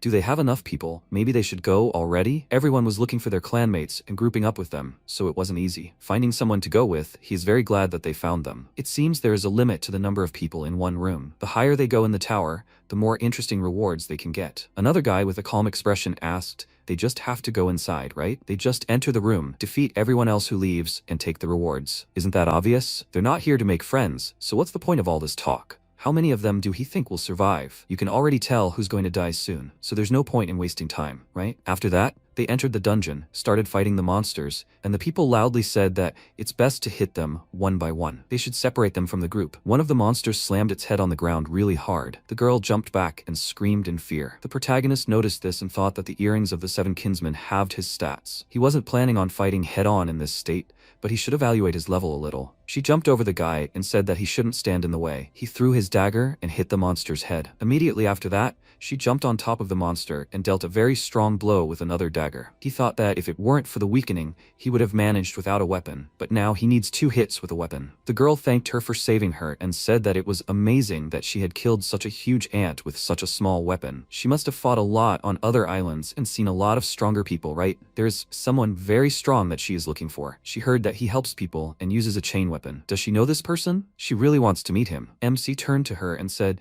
that she should stop asking meaningless questions. They need to move on. Pumbo said that he doesn't think a little talk will hurt them. Why is she reacting like that? The girl looked at him and said that she heard that he did a lot on the central island. She said his name, and he said that he kind of knows him. They started out together. She said with a happy expression on her face that it means he is his comrade. That's amazing. He asked, however, how does she know about him? She said with a happy expression that she had heard stories from travelers about how strong he was. He was his comrade, after all, so maybe he knew where he was now? He said he wasn't sure about that. He was always busy with something, so even if he didn't know where he was now, he thought that if rumors were talking about a strong guy with that name, it must be that guy he knew. Come to think of it, she reminded him a bit. At first, he thought he only knew how to talk well. If he hadn't been there, many would have died. He was probably already far ahead of him. The people killed a group of monsters, and one of them said that those damned ants don't leave artifacts, only runes, and that's at best. Given the low difficulty and the large number of people, the quality of the artifacts is also reduced. They should see there's a door similar to the one they entered through. Now they can go to the next floor. Maybe they'll start getting artifacts when they leave here. They should all go together and find out. Suddenly, one of them attacked another warrior and said that unfortunately, he couldn't allow this. The fewer people, the higher the rank of the artifacts. So if they all went there, the artifacts would be disgusting again. Why look for a room with the least number of people if he could kill them and take all the artifacts for himself? He continued to kill his comrades while some tried to escape and others to negotiate. He ran towards Hansu with a mad smile and loudly said that they were only dying because they thought about running away instead of fighting. They were all just weaklings. That's why killing them was so easy. She took out her dagger with a calm expression, but he knocked it out of her hands with a blow from his halberd. She fell to the ground, and he asked what was that? Wasn't she the strongest among them? She turned out to be weaker than he thought. Pumbo watched what was happening with a worried look and told the girl next to him that she should hide behind him. When he gave the signal, she should run back with all her might. She took out a crossbow and said that he should stand still. If he moved, she might miss. She killed the madman with one shot, who began to kill his comrades. He turned around with a surprised expression and said that she was amazing. She took advantage of his distraction. Well done. She said it was her first time using a crossbow, so she wasn't that good. He complimented her on a great shot and she pointed her weapon at him. She shot him in the head and said that she wanted to kill them both with one shot. After that, she started collecting runes and said that now that she got rid of everyone, it was worth seeing if she got good loot. She put her hand to her ear, called out to the monarch, and said that in room 10, there was no guy with a chain on the first floor. As a consolation, she took care of everyone else. The protagonist began to get to his feet, while she said that if she caught him, it would be a great gift for him. She would tell if she found him on the next floor, over and done with. He got her attention by asking what if he was still here. She was surprised by this, but he immediately chained her up. He walked up to her, put a dagger to her throat, and asked if she was looking for him. The girl was very scared and said that she definitely saw her fall unconscious. He said with a calm expression that it seemed his acting skills weren't that bad. She might not even think about contacting her monarch. The effect of the earring wore off, and he said that he would convey his greetings to her monarch. Immediately after that, he killed her with one blow, and she fell to the ground. He said that it seemed that only she was sent here. He didn't expect them to give up so easily, but they would meet sooner or later. He shouldn't be impatient. He thought that what he heard in the training area in his past life was that the hidden dungeons were not separate entities. The Tower Island had its own structure, through which, in order to rise to the next floor, it was necessary to pass through the dungeons. This meant that there could be dungeons beyond the third floor. This is the ultimate goal of the training zone.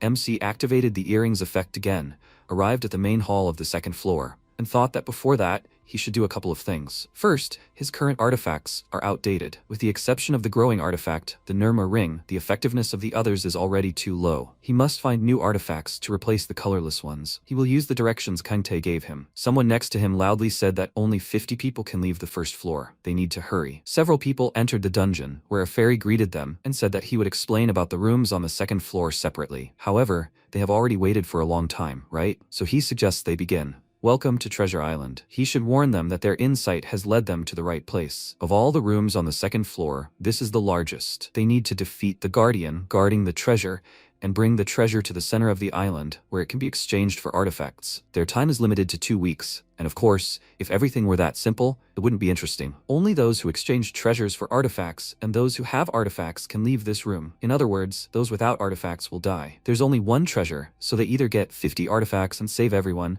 or choose one artifact, but few will survive. However, the fewer artifacts, the higher their rank. He hopes they make a wise choice. There are 128 guardians in total. He'll mark them on the map. Hansu looked around and thought that these were quite difficult conditions, and he wondered how they would cope. The girl said she proposed dividing into 5 groups of 10 people. Each group would have to find and destroy 2 guardians a day. Everyone can handle that, right? The people asked. Is she suggesting that the clans work together? Only 10 people per team? People without clans would be at a disadvantage. He thought, with a calm expression, that, strategically, this was not a bad idea. The guy named Hosok pointed a finger back and said that they agreed to it. 2 guards a day? Sounds adequate. Whoever fails will be to blame. Their clan was already divided into groups. He looked at this and thought that this meant that the 2 who seemed the strongest set the tone for everything. The rest of the people said that for now, they had no choice but to follow them if they wanted to survive. When they found the treasure, they would tell everyone and immediately go to the center. Then 5 more people should come here. There were more than 10 people in their clan. The protagonist looked at the map and thought that 128 guards were distributed throughout the area, since the dungeon was quite large and he had to move on. For now, it would be better to go alone. After he left, a girl named Unchai noticed and asked where that woman went. He thought that in this place he should find the hidden treasure, the Philosopher's Stone. He remembered Kangtae saying he was sure no one else could succeed. He was saying this specifically for him, so he should listen carefully. Among the orbs obtained for killing the guards, there were no standouts, with the exception of one shining one. People were greedy for the treasure and threw away ordinary orbs that held no interest to them. However, he discovered that they were not useless. He figured this out with his genius mind. If you collect 32 orbs, you can exchange them for an artifact that quite successfully disguises itself as a Philosopher's Stone. Finding hidden events is incredibly easy for him. Keldian adjusted his glasses and said that he was talking too much for someone who simply collected discarded orbs out of greed. Currently, MC took out his weapon and said that although this is not the fake that Envy Aaron ate, it has the same effect, so he must get it. He thought that the dungeon wasn't easy, and the number of times he could encounter them was limited. To handle it faster, he should go alone, if he was far enough away to avoid being caught. At the same time, a guard with a large cannonball on his head emerged from underground. People passing by heard it, and one of them said that the sounds were coming from nearby. The fairy said that the second guardian was dead, and he congratulated them all on it. This was the second one to fall that day, and at this rate they would handle it quickly. This attracted Unche's attention, and someone loudly said that she mustn't lose concentration. She turned around with a calm expression and easily dodged the monster's attack. Immediately after, she delivered a very powerful kick and threw it away. Hoshok shot the monster with his bow and said that she was able to dodge it without even looking in that direction. Why was he even helping her? She said that, in general, he should have handled this alone. He put the bow behind his back and said that they didn't even find one guard, but someone had already killed 2. After all, they only come across monsters. She said that the first and second guardians weren't defeated by anyone's group. They were defeated alone. She has that feeling. He asked with a thoughtful expression. If the monarch said so, Then it's true? What do they think about it? She turned away with a displeased look and said that he can't call her that. This ability really irritates her. They should stop talking nonsense and hurry. It seems that what was in front of them is no longer there, so they will turn right. She noticed something and said that something is coming towards them. That ominous and powerful aura that she felt at the very beginning. At the same time, another group was walking through the forest, and their leader said that he told them not to hunt the guardians. Even if they find the treasure, they won't be able to deliver it to the altar. They should just look at the other teams. There are plenty of strong travelers there. One of them agreed and said that they can't just sit and hide. He turned around, agreed, and said that while the others were looking for the guards, they would take the chance to get stronger. Even hunting the monsters that were nearby would give them enough strength to fight. Then they would simply attack those who would return with the treasure. To be honest, he didn't think anyone would notice that several people were missing. Yunche was watching them from hiding, and he said that if they couldn't find the treasure in 2 weeks, they would all die. She said that if others started acting like that, they would get into trouble. However, that strange feeling wasn't because of them. They were very surprised when they noticed Hansu, who was standing next to them, agreed and said that in situations like this, order came first. They turned to him, and one of them loudly asked, "Who is she?" She looked at him and thought she was covered in bruises. Why was she traveling alone? Besides, she was the source of this strange feeling. Hoshok took aim at him and asked why she snuck up behind them and what she wanted. It seemed like she was alone here, so it was better to answer honestly. He stood calmly by the tree and said that nothing special, she just wanted to make one proposal. He continued to aim his bow and asked if she was crazy. Why would they even listen to her? He looked at him with a calm expression and said that being on guard was right, but they were afraid of the wrong person. She was not here to talk to them. He called the clan monarch and said that she wanted to talk to that lady over there. However, she knows this herself, given her high intuition stat. She looked at him and thought that she was the reason for that strange feeling earlier. It is not easy to recognize the clan monarch in her, but she is sure of it. Either her intuition is as strong as hers, or not only her appearance, but she herself is just an artificial shell. Be that as it may, something sinister is hidden inside her. If she wanted, she could. She didn't have time to finish her thought, because the protagonist said that she doesn't need to strain herself so much. Didn't she tell her? She's only here to make a proposal. Bozok asked what she was trying to do. If she keeps talking nonsense about the monarch or something like that. He didn't have time to finish because Unche loudly ordered them to step back and said that she would talk to her. He looked at her, lowered his weapon, and thought that our monarch had never been so worried. She said that she seemed strong enough to handle everything alone. Why strain herself and make any proposals to them? She wants to know the reason. Even if she is strong, they won't back down just like that. He said with a calm expression that everyone has their reasons. She needs someone who will fight in the front lines instead of her. She asked if she wants them to deal with that group that passed by here recently. She understands what she wants, but they can't handle a group of 40 people. He asked, what is she talking about? They will need to handle 10 people at a time. Besides, those guys are weaker than them. She should use her monarch ability, start turning the weakest group into members of her clan and increase their numbers. Because of this, her intuition began to sound the alarm, and she thought that managing even a small group is already a serious problem. But she wants to recruit even more people? Who does she think she is? An elementary school teacher, and why should she even agree? Her intuition hints that saying this out loud could be dangerous. Hosok stood behind her and thought that she was already complaining about the large number of people. She grabbed her head and said that, to be honest, she wanted to quietly walk through this room without doing anything. However, it looks like she has no choice, so she will try. MC remained standing and said that she will watch. She left with a dissatisfied look and said that she was sure that it wouldn't work. A system window appeared in front of him, and he said that someone with intuition, which is hard to get in the training zone, could easily handle such a task. Now that he easily killed the guard and got the treasure, it was the perfect time to prepare for the next step with the King of Intelligence. After some time, they captured several people, and Hosok told the monarch that they were giving up their tattoos. Yunche, with a calm expression, said that they were already part of the clan. There were only 4 of them, so they would just tie them up. The captured members of the other clan said that there was no need to tie them up. Do they really treat them like this because they are from another clan? They haven't done anything. She looked at them with a dissatisfied look and thought that in the end, she is doing as she was told. Not excluding these people, she made everyone here members of her clan. She said with a displeased expression that it was very tiring and she really didn't want it. The fairy said that he congratulated them on finding the treasure.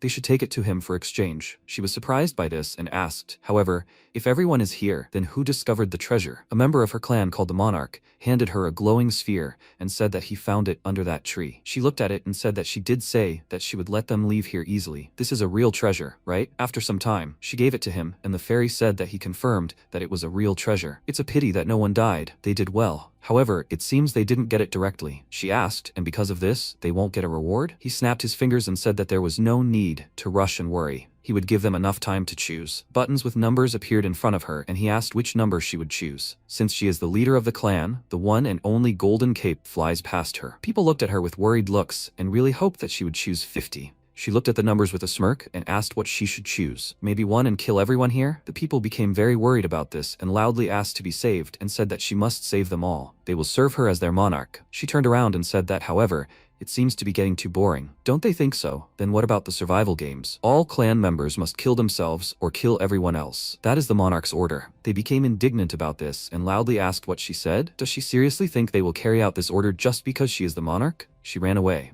And they noticed that the clan tattoo disappeared from their arms, and they asked if they were no longer members of the clan. Does that mean they can act freely now? The fairy asked with a disgruntled expression. Did she really think such a literally murderous order would work without even the slightest loyalty? How pathetic they are. They just need to get out of here. This place will soon be sealed, because the path to the 3rd floor is already open. They all immediately ran through the portal they saw nearby. A girl from another clan managed to untie herself and said that they should wait. She will now free the others. They must quickly report this to the monarch. He went ahead of them, so he should already be on the 3rd floor. Hansu stood behind a tree next to them. One of them contacted the monarch and said that they could have killed them all here, but they were interrupted. Does she want her to come now? She is already leaving. Getting to the monarch is the most important thing now. She loudly said that they must go to the 3rd floor. The monarch is in danger, so they cannot idle. He watched them and thought that now they should bring him to their leader. The path to the 3rd floor and the 3rd floor itself are quite vast, since it's a dungeon. So finding a specific person is practically impossible, and there's only one solution. He remembered how Keldian had said earlier that if they didn't capture the Dark Monarch in the training area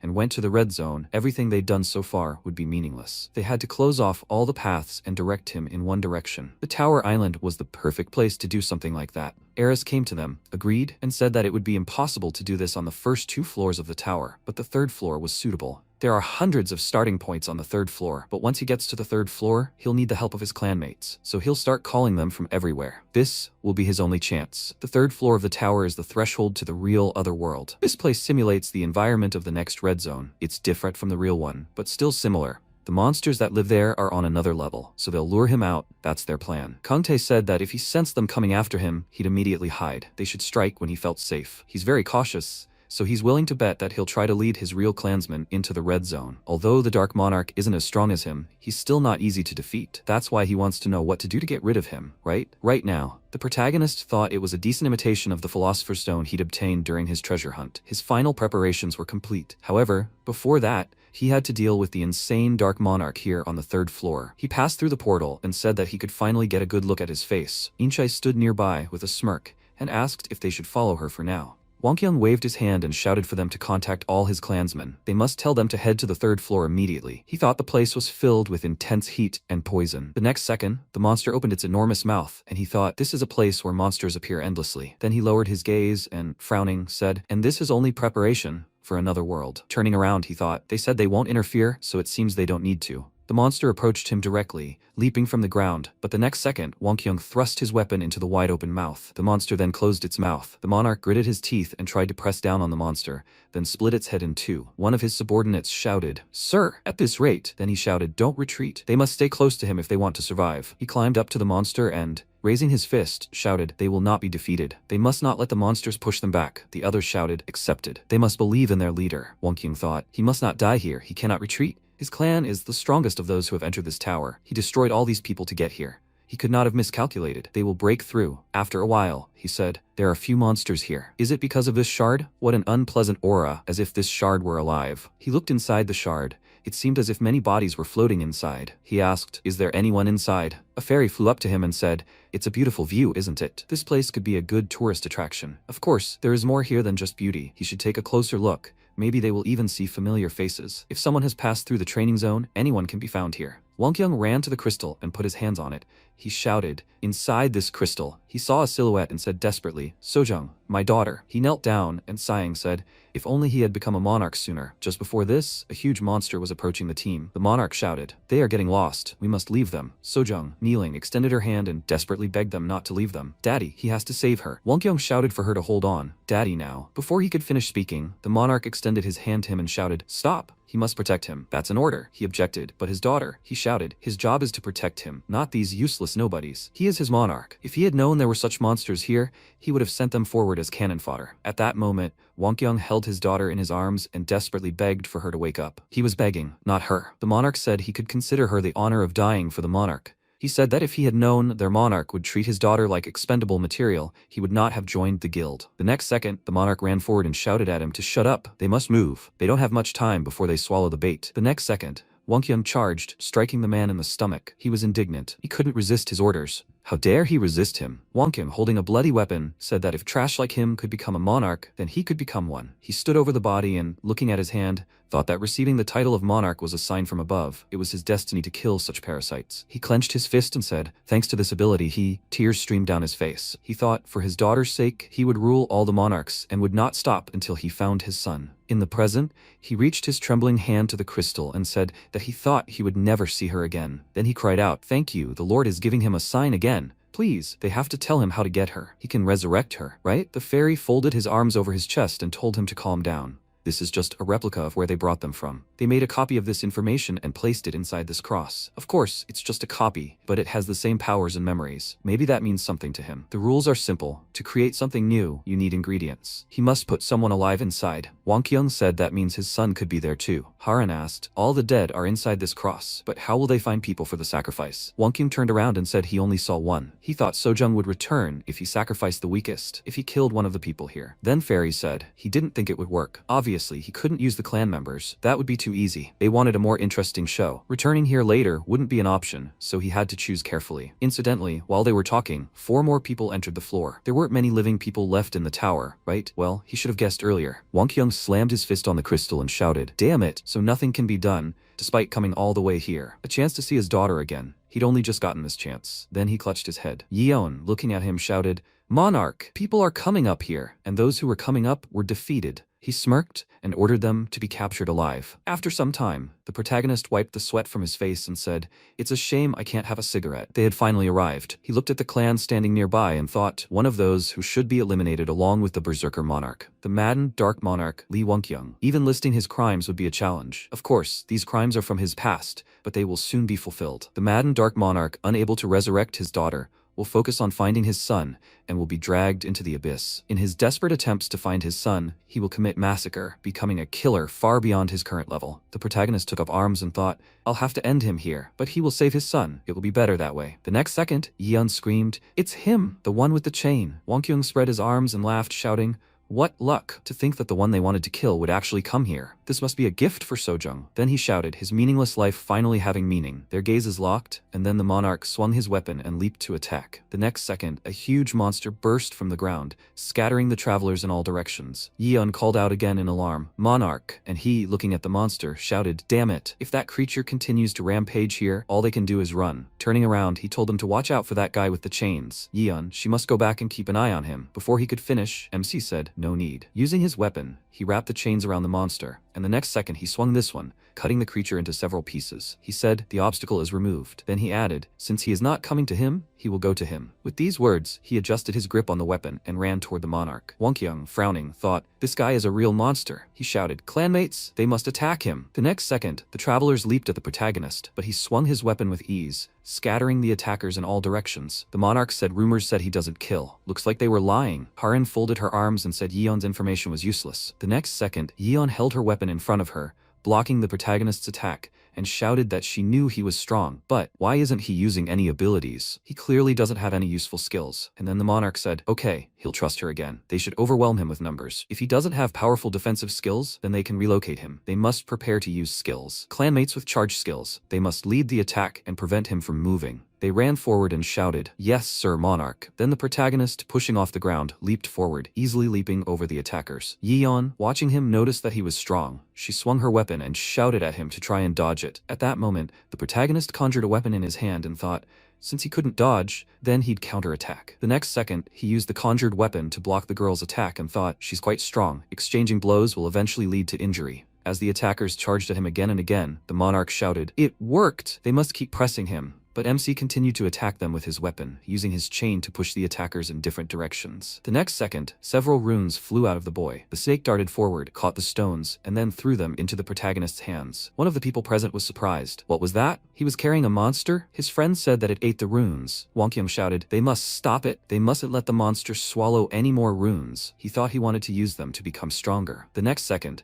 Haran thrust her hand forward, creating magical symbols under the protagonist's feet, from which roots emerged, clinging to his legs. Yeon leaped upward, raising her weapon, and shouted, "Now!" She then attacked the protagonist, but he managed to extend a chain in front of him, blocking her attack. The monarch shouted, "Don't stop. They have come so far to take revenge on the clans that trampled them into the dirt. They must not give up. They must destroy all the vermin that stand in their way. For their fallen comrades, for their deceased families." His words would guide their lives, guide their revenge. The protagonist thought, if necessary, he would force his clansmen to fight regardless of their condition. Even though this contradicted his words about not viewing his subordinates as expendable, he would try to weaken them before giving it his all. The longer he dragged out the fight, the more wounds he took. Then, dodging another attack, he thought, this is no time to relax, he needs to finish. Then he jumped up, and Haran shouted that she would tie him up, but the protagonist took the dagger back into his hand and said that wouldn't happen. Then he plunged it into the magical symbol under his foot. She looked at her hand and cried out in surprise. The skill had stopped working. Then the protagonist ran forward,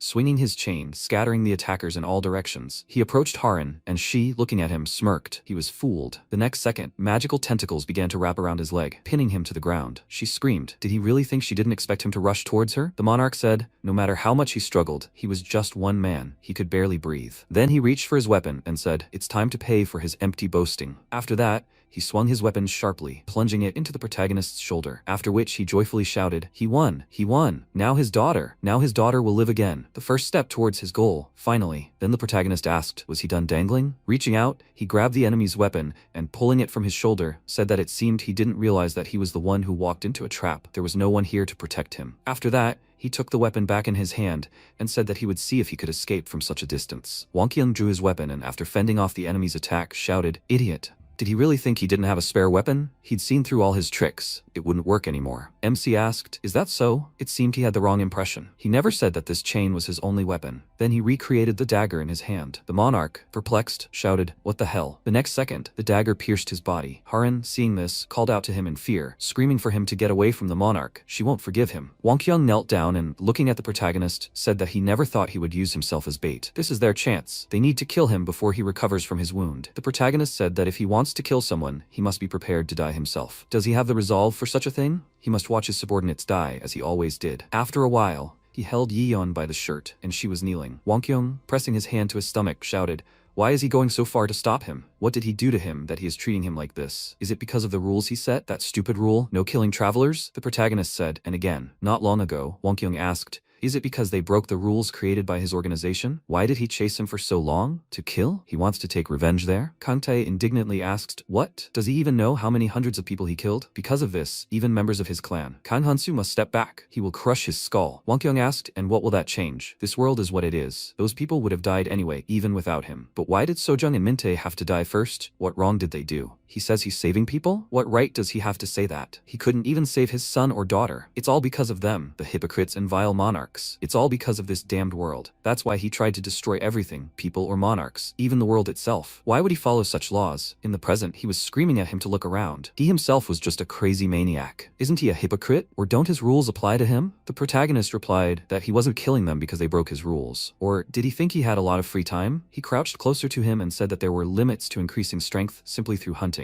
They were just a stepping stone on his path, his goal. Not long before, Keldian had said that it wasn't just the unification of humanity. Beyond the 3 trials, they must prepare for what was to come in the future by any means necessary, even if it meant killing everyone in the training area. With these words, he placed his hand on the book and then asked, Eris, she has an objection, doesn't she? She turned her gaze to him. At that moment, Kang Tae approached them. He smiled awkwardly and, scratching the back of his head, told Eris not to worry. He would handle such an important matter himself. He would kill everyone who stood in their way and take their treasures for himself. He would become a famous hero and a ladies' man. But before he could finish speaking, Eris punched him in the face and said that she did not agree to sacrifice the minority for the majority. They really needed to become stronger, since they did not know what awaited them in the hidden dungeon. He shouted, it actually hurt. Does she know? She clenched her fist and added, however, they must find another way besides killing everyone for strength. Kang Tae, turning to Keldian, asked, what did he just say? Then he looked at the magic symbol next to him and said thoughtfully, Honestly, there's no one better for this task than him. The next second, MC approached them and asked what the calculations said. Kangtae, lying on the ground, replied that the hidden dungeon tower must be cleared for a good future. Keldian added, however, it won't be cleared with a simple hunt. There are people who need to be dealt with before the training ends. They'll need to get rid of them anyway, so they need to do it profitably. Kangtae approached the protagonist and, raising his index finger, smiled, then remarked that it was true. If they kill all the bad guys and obtain their runes, they will definitely become strong enough to clear that hidden dungeon. They'll strengthen their bodies, and they'll become heroes. Amazing.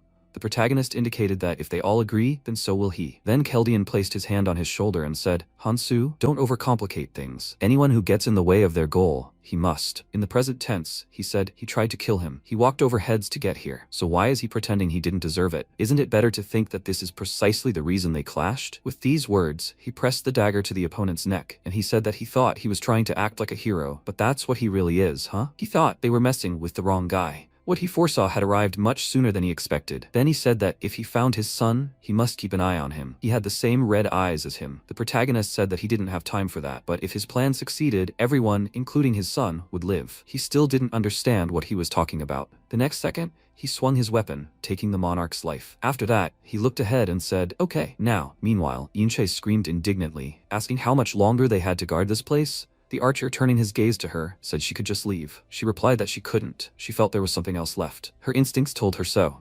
She wanted to follow quietly, but she was caught. If necessary, they would ambush her. The next second, the protagonist approached them and said that she hadn't left them for nothing. They had protected this place well, hadn't they? Unche jumped in fear and replied, of course. They had also captured those who had come here after them. The protagonist folded his arms over his chest and thought, she hadn't seen anything. He was going to kill her if she noticed, but it was over already. She wouldn't get anything even if she went there right now. Then he turned around and said, good job, that's it, they can go. She agreed. Okay, that's it. What? Can they just leave? The archer said, Monarch, they must leave. If they go back, they can find another way. She replied that they would go forward. He was surprised. What? She replied that she had to find out what she was doing there. Meanwhile, Fairy clapped his hands and said, oh my god, this is simply incredible. Another traveler. Good. This is getting more interesting. So will they start? Regarding using the cross. Meanwhile, the MC passed through the portal and said, this appearance is no longer useful. The place where the separated travelers gather after completing all the rooms from the first to the third floor. The fourth floor, the preparation area. He looked to the side and thought that he was closer to completing the task of reaching the Tower Island. This is where preparations for leaving for the Red Zone will take place. For example, a boat can be created on the river to reach the islands necessary for advancing to the Red Zone. The materials are collected by hunting beasts and monsters nearby. The fairy raised his index finger and remarked, it sounds simple, but they already understand, right? It's not that simple. The rank of the crafted boat will depend on the materials used, but if they succeed, they can sail away with whomever they want. He admitted that a big boat was better than a small one. They would provide a list. Besides the basic materials, some key materials are quite important. Their descriptions and other information are listed, so they shouldn't worry.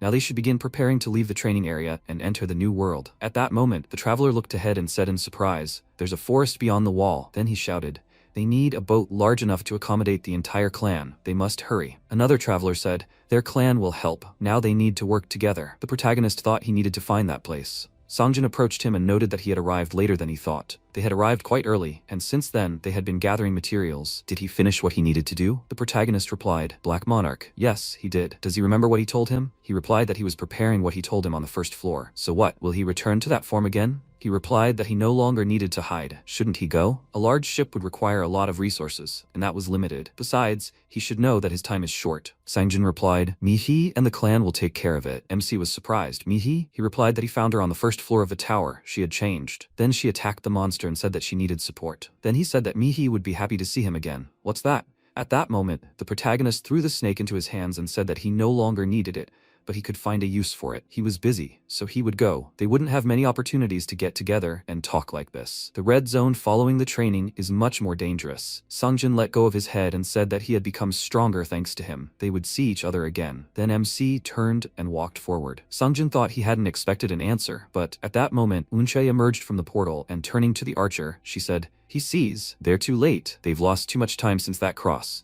He asked if maybe they shouldn't have taken Wonkyung. She told him to be quiet, they could be heard. Come on, he has to go. It's time for them to go. The next second, Wonkyung emerged from the portal and apologizing, said he was worried about his daughter. Gunshe, placing her hands on her waist, said that their guys are guarding the rear. What are you worried about? Anyway, he still doesn't remember anything? He confirmed it. He doesn't know what this place is. He was jogging with his daughter. She sighed and said she understood. She thought she wanted someone strong to lead the way, but she hadn't expected the resurrected to lose their memories. Then she stepped forward and said, "Twins, they should follow behind. She needs to talk to that fairy giving them instructions." At that moment, Sunjin was watching them, peeking around the corner. Meanwhile, the protagonist walked deeper into the forest and thought, there's not much here. Most of the monsters are in the center of the training area. Inside the tower, each floor and each room has its own environment. There are places that look like the real sky or underwater. But here, everything is artificial. He placed his hand on the barrier and said, "So, that's the end of it." He thought they were making it look like the tower ends at the 4th floor, but in reality, there are 5. A dungeon containing a hidden treasure. He said that under normal conditions, even reaching it wouldn't be easy. So, that means, with these words, he began to attack the barrier with his weapon, and thought that he would use the destruction of the Nirma Ring's authority to punch a hole in the wall that represented the floor's wall. If he used this route, the next second, the wall collapsed. He emerged from the wall and said, "If he can't climb from the inside, he will climb from the outside." After that, he turned around and noticed that the hole closed quite quickly. It would be difficult to pull off such a thing without the Nirma Ring. He thought, too ineffective. Then he looked at his stats. Strength, colorless, 60.8%, agility, colorless, 61.1%, endurance, colorless, 66.7%, perception, colorless, 67.7%, magic, colorless, 58.7%, physical resistance, colorless, 58.7%, magic resistance, colorless, 58.7%. He thought that he had only raised his stats by 40 using the runes he received after the Black Monarch's attack, but he hadn't reached the minimum. Now everything depended solely on his ability to hold on. With these thoughts, he climbed to the next floor of the tower from the outside. Having reached the top, he said, "Here it is." A system window appeared before him, stating, "Entering the dungeon." The next second, he reached for his weapon, and then a multitude of swords plunged into the floor. He thought that he had to win at any cost. He saw a golden glow before him, and the system reported the creation of a monster, according to the intruder's memories. His eyes widened in surprise, and he said, "It is!" Eris called before. Kiriel, Hansu, where are they? Keldian, continuing to cast magic spells, said, "All of humanity is stalling for time for them. Come on, they can no longer hold their positions. They need to pass through the crystal ball. He is leaving command to Anvi Arin." Hansu. MC held Kiriel in his arms at that moment and asked why. Why did she do this? If she hadn't tried to protect him, she would have, he said Kiriel. She extended her hand to him and said, "Thank God he's alive." He said she can't stop. Not here. She must promise him. He gritted his teeth and looked ahead. In the present, he thought. Finally, he met him again. The golden dragon Bellium. The hidden dungeon recreates the strongest enemy in the memory of the one who enters. He is grateful. Now he has the opportunity to defeat him. Even if it is a weakened version, adjusted to the red rune, he will have to give it his all. Then he looked at the runes in his hand and thought, all the items he brought are needed exclusively for clearing the hidden dungeon. The system reported a worthy imitation of the Philosopher's Stone, a consumable item, obtained during a treasure hunt. He thought that he exchanged 32 treasures for the Philosopher's Stone on the 2nd floor. It's not perfect, but if he uses it, the numerical values of his runes drop to the lower end of red, and if he uses the Jade Demonic Essence, this artifact alone was worth killing the Demon Queen for. Afterwards, he brought it to his mouth and, biting into it, thought, for a day after consuming it, all stats rise to 99.99. However, this only lasts a day, after which the stats drop to 0.01. His body emitted a powerful energy. He said that he pursued the red rune only for this. He's finished. The next second, the dragon swung its paw, and the protagonist jumped back, skidding to a stop on the ground. He used the Nirma Ring, First Authority, Authority of Destruction, red 99%. His weapon glowed with a red aura, and he swung it, trying to hit the dragon, but the blade of his weapon cracked and broke. He thought his attacks weren't deep enough. Only the dragon's scales flew off, and the next second the dragon began concentrating energy in its mouth. MC said, "It is." He thought, "It is his breath." The next second a powerful stream of fiery energy flew straight at him. Meanwhile, Sangjin jumped onto the monster's body. He ran up to him, and calling out to him, said, "This is the last kelk in the area." He took out a bag and, jumping off the monster, said that they had collected the kelk slime bags, so they should start building a ship. She said it would be great if Hansu were with them. He replied that even if he hadn't gone somewhere, it would be difficult for him to go with them. She clarified, it would be difficult to go with them? Huh? What was he talking about? He said they were still in his shadow. Meanwhile, a powerful stream of fire continued to approach the protagonist. He thought the situation was different from before, when he still found himself in a similar position, however. This time he would be able to dodge. He actually flew to the side of the fire stream and thought that a normal weapon wouldn't pierce his scales. The Regressed, Judgment and Justice, were originally dual-wielded weapons. It reveals its true power when used in pairs. He summoned the weapon, and the system reported that it was an enhanced version of the Regressed. He used Nirma's second power, Hemorrhage. Using a long chain, seemingly adorned with sharpened spikes, he bound the dragon's neck, then squeezed with all his might. He thought, however, the enhanced version offered strength at the cost of durability. The dragon's aura was strong. He wouldn't be able to hold it for long. Would the chain hold? He thought it should. He couldn't weaken his attacks. Even if he had to sacrifice the weapon, he would strike, even if it cost him all his weapons. He continued to pull on the chain, but the next second the dragon struck him with its tail, sending him flying. The protagonist stopped in midair, and then swung his chains again, lifting the swords that had been stuck in the ground into the air. But the dragon flapped its wings, shattering the weapons that came toward it, then opened its mouth and screamed loudly. Meanwhile, Songjin said that even now, Hansu's power was likely growing. He adjusted his hood and added, so they should prepare themselves to follow him. They must go, but first they have something to do. There are a few people they will take with them on the ship. She wondered, what kind of people? His acquaintances, he replied. Something like that. He's not entirely sure, but he thinks they could be useful. Meanwhile, Johann ran through the forest, trying to avoid the spilled poison, screaming, "Damn it, the poison has even spread here!" Entering the area, he shouted for them to wait. He's not on board yet. They have to stop. But the next second, several spears flew at him. Jumping aside, he shouted, "What are they doing?" One of the travelers on the ship said, "Damn it, he missed. That little dwarf is really good at dodging." Johann shouted, "They tricked him. They said they'd take him on board if he helped them with the materials." He replied that they had no reason to take him without the clansman. The ungrateful idiot. He gritted his teeth and thought, "Damn fools." Then he ran back and they shouted, "Maybe he'll have time to build himself a boat in the time left." And his comrade replied that he thought he'd rather die from the poison. Johann, running headlong back into the forest, thought he shouldn't have trusted those clansmen. No, if only that damned creature had warned him about the time limit. He clenched his fists and said he had to kill something quickly. There had to be a kelk slime sack somewhere. He stood near a wall that was covered in cracks. Then he turned around in surprise and asked what that noise was. His face twisted in horror when he saw the protagonist crawl out of that hole. He fell to the ground and screamed, "Who is he?" Climbing out of the hole, MC thought, as he could see, the ground wasn't saturated with poison yet, so there was still time. Then Johann asked in surprise, "Who is he? How did he get through the wall?" He didn't even know it was possible to break through. His attacks hadn't even scratched it. But the protagonist, without answering, continued on, and the traveler ran after him. The protagonist said he needed to hurry and didn't want to waste time talking to him. He replied that he could see he was in a hurry, or was walking around naked his thing. He replied that he needed to build a ship and had no time to waste. Johann asked in surprise, is he just starting? He couldn't do it alone. But the next second, he had to shield himself from the wind generated by the protagonist's powerful leap, which pushed off the ground and leaped upward. Meanwhile, one of the travelers was thrown to the ground. His partner shouted at him to pull himself together. They couldn't afford to let him pass out. A Galapagonian crocodile was in front of them. The guy shouted that they couldn't handle this creature on their own. At that moment, MC ran forward and shouted that if they weren't going to fight, he would take it for himself. Then he thrust his fist forward and began to attack the monster. The others were surprised. He was literally rushing at this creature with his bare hands. Who the hell was he? Johann, having just reached the spot, breathless, shouted, "Too fast." The others were surprised. Is he with him? He replied that he had just met him. Something like that. At that moment, the protagonist had already pulled the necessary bag from the monster. Looking at it, he thought he had caught it because it was on his way. But he didn't really need the Galapagonian crocodile parasite. Then one of the travelers called out to him, shouting, "Would you mind pooling their resources to build a ship?" Johann told them to wait. He would contribute his materials, but they had to let him in. One of them turned around and said, "The Galapagonian crocodile parasite can only be used to build a 20-seater ship. There's no room." He protested, but he needed it. He was willing to trade. The traveler shouted, "Damn it, he'll take it." They banged their heads, trying to convince each other, and he protested.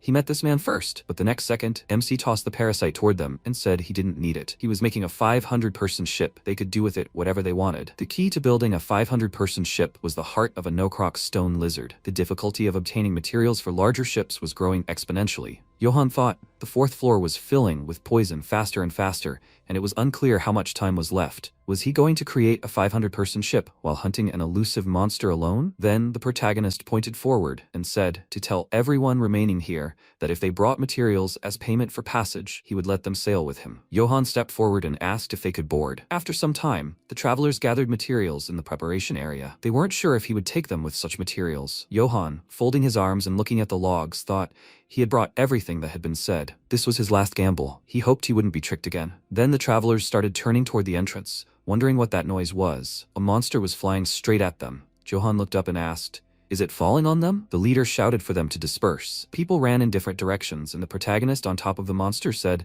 "It looks like everyone has already gathered." He jumped down and told everyone to get ready to leave. Johann looked at him and thought, he really did defeat it all by himself. After that, the protagonist approached Faye and said he had brought the heart of a knockrock stone lizard. They should arrange an exchange. Faye, looking at his watch, asked thoughtfully, "Already?" He still had time. He knew he needed other materials, right? He replied, "Of course." Then he began to take out the items and said, a Xelt's slime bag, an Aran tree, the materials the others brought as payment for permission to board, and finally, an Arak silk rope. "Is that correct?" The fairy flew closer and folding his arms said, "That's enough. He must wait." "And where's the stone lizard's heart?" Johann wondered in surprise what kind of artifact he had instead of a backpack. The protagonist replied, "It's behind him. He can take it." Then the fairy smiled and said, "Okay, congratulations on collecting all the necessary materials." There were still materials left, but he was the only one who brought so many himself. He almost wanted wanted to reward him. At that moment, the poison began to creep closer. The travelers retreating further screamed. The poison was almost upon them. Then the fairy asked, "Why don't they congratulate him with applause?" "They were shouting for him to just build a ship," he replied. "What's the rush?" "Okay, so here's the ship they'll all be traveling on." The next second, a huge ship appeared in the air. Johan looked up and asked, "Is that a 500-person ship?" MC replied that they should all bring the people who came with the materials here. The others shouted that they would gratefully follow him. As they climbed onto the ship,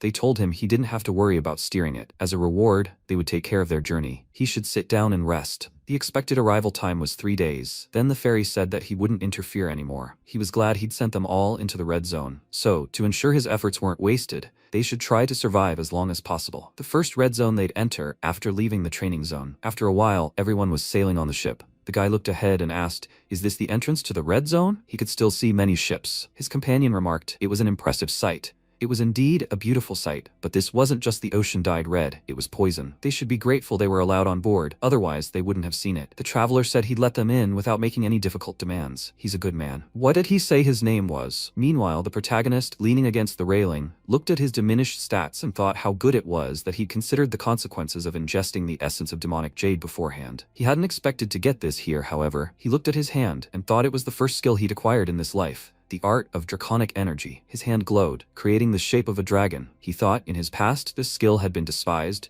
but considering he could only learn 7 skills, draconic energy art was quite a good skill to be his first. And then he said, "Use." At that moment, one of the travelers cried out in surprise. "What's this?" Ahead of them, but they're all broken. The guy who fell in the poison was holding onto the plank and screaming, "They have to help. He doesn't want to die here." Johan thought, "These are the same idiots who abandoned him." The people who fell in the poison were screaming, "There are more people here. They have to help. He has to escape." Before he could finish speaking, a long trident pierced his body. The others were screaming, "Monsters! Monsters overboard!" At that moment, everyone on the ship was wondering who had changed the ship's course. Johan, looking at the protagonist at the helm, thought, it was him. What was he up to this time? Then he asked why they had changed course. He shouted, "What is he doing? He has to stop." Then he pointed his thumb back and asked, "Hasn't he seen all these broken ships? If they were attacked in this poisonous sea, no one would be safe. If they were attacked, did he think he could save everyone alone? It was impossible. They would just all die here together. Why is he always so desperate to save everyone around him?" At that moment, the protagonist remembered events from the past, and then, after a slight silence, looked at him. Johan said that approaching the islands was dangerous. They needed to stay on course. The next second,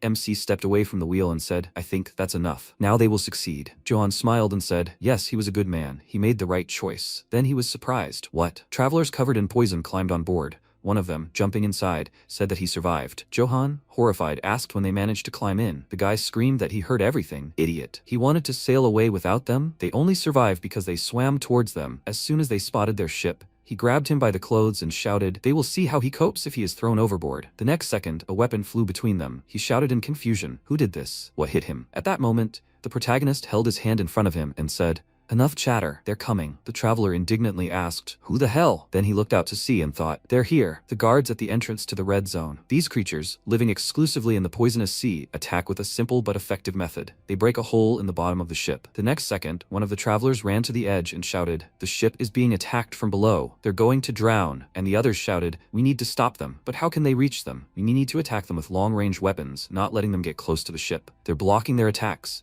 We need more power." Then the protagonist jumped onto the edge and said, "If they're not going to come to them, he'll go." The man, perplexed, asked, "Go where?" Then the MC jumped down. The others shouted in bewilderment, "Has he gone crazy? Jump into the poisonous sea without any equipment. He's practically already dead." At that moment, the protagonist dove deeper, seeing the monsters before him. He looked at his hand and thought, the poisonous waters of the sea are easily repelled by the art of dragon energy. Considering his magic stat is red, he should be able to handle it. Then he clenched his fist, and one of the monsters, pointing its trident at him, swam forward. The art of dragon energy allows one to harness the energy of dragons. In addition, this skill gradually transforms the user's body, making them more dragon-like. The protagonist thought such legendary skills and items are called zero-numbered. The art of dragon blood and energy certainly deserves such a title. For now, he can't use its full power. The next second, he punched the monster in the chest, leaving a hole in it. He thought, but even now, the penetrating power is quite impressive. He almost died obtaining this, so he better be worthy of it. And then the monsters looked at him in surprise, and he thought they were trying to retreat.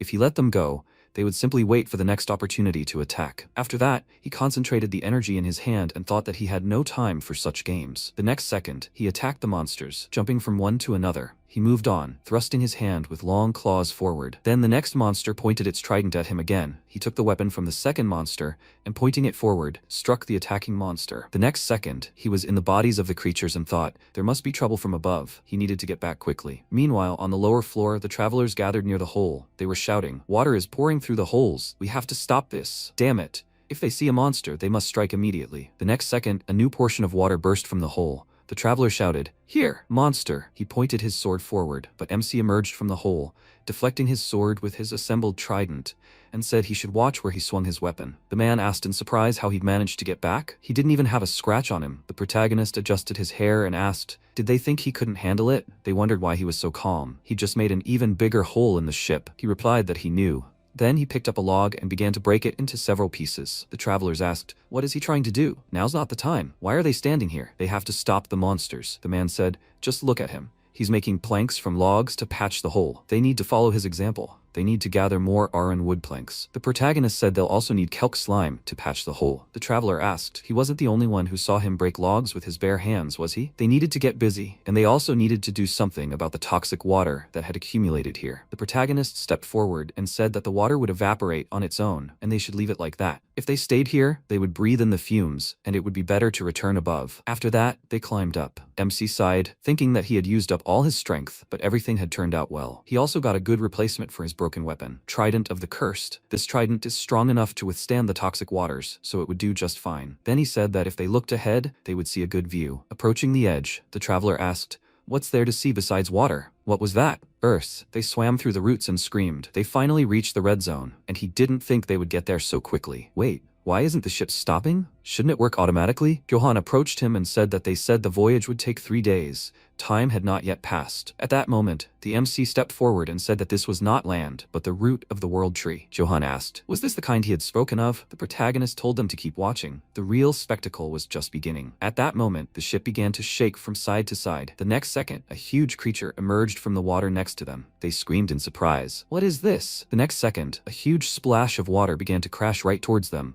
The travelers screamed in fear. "What is this creature?" The monster's eyes were fixed on them. Then it opened its mouth wide, revealing sharp fangs. The travelers screamed, "They will be devoured. Watch out for the waves. They must hold on." The next second, the man wiped the water off himself and said, it wasn't them that it was trying to eat. It ate the whole root. Johan glanced to the side and said that even though it was only a root, it was the size of a small island. The protagonist thought that a ship departing from the training zone would encounter one of thousands of roots, depending on the route Faye had laid out. A fish devouring the world tree. A fish of calamity. One of the 5 calamities draining the world tree. The creatures living in the red zone of Elfenheim, in an attempt to preserve their species from environmental danger, created the world tree using magical genetic engineering, but they were unable to stop the 5 calamities, and Elfenheim began to fall into ruin. It seemed as if these mutants were created for the sole purpose of destroying the world tree. He had failed to protect the world tree in the past, but now he had to do his job. He thought the creature had absorbed one of the roots and was slowly beginning to move on to the next one. He had to start with a root at the edge of the region,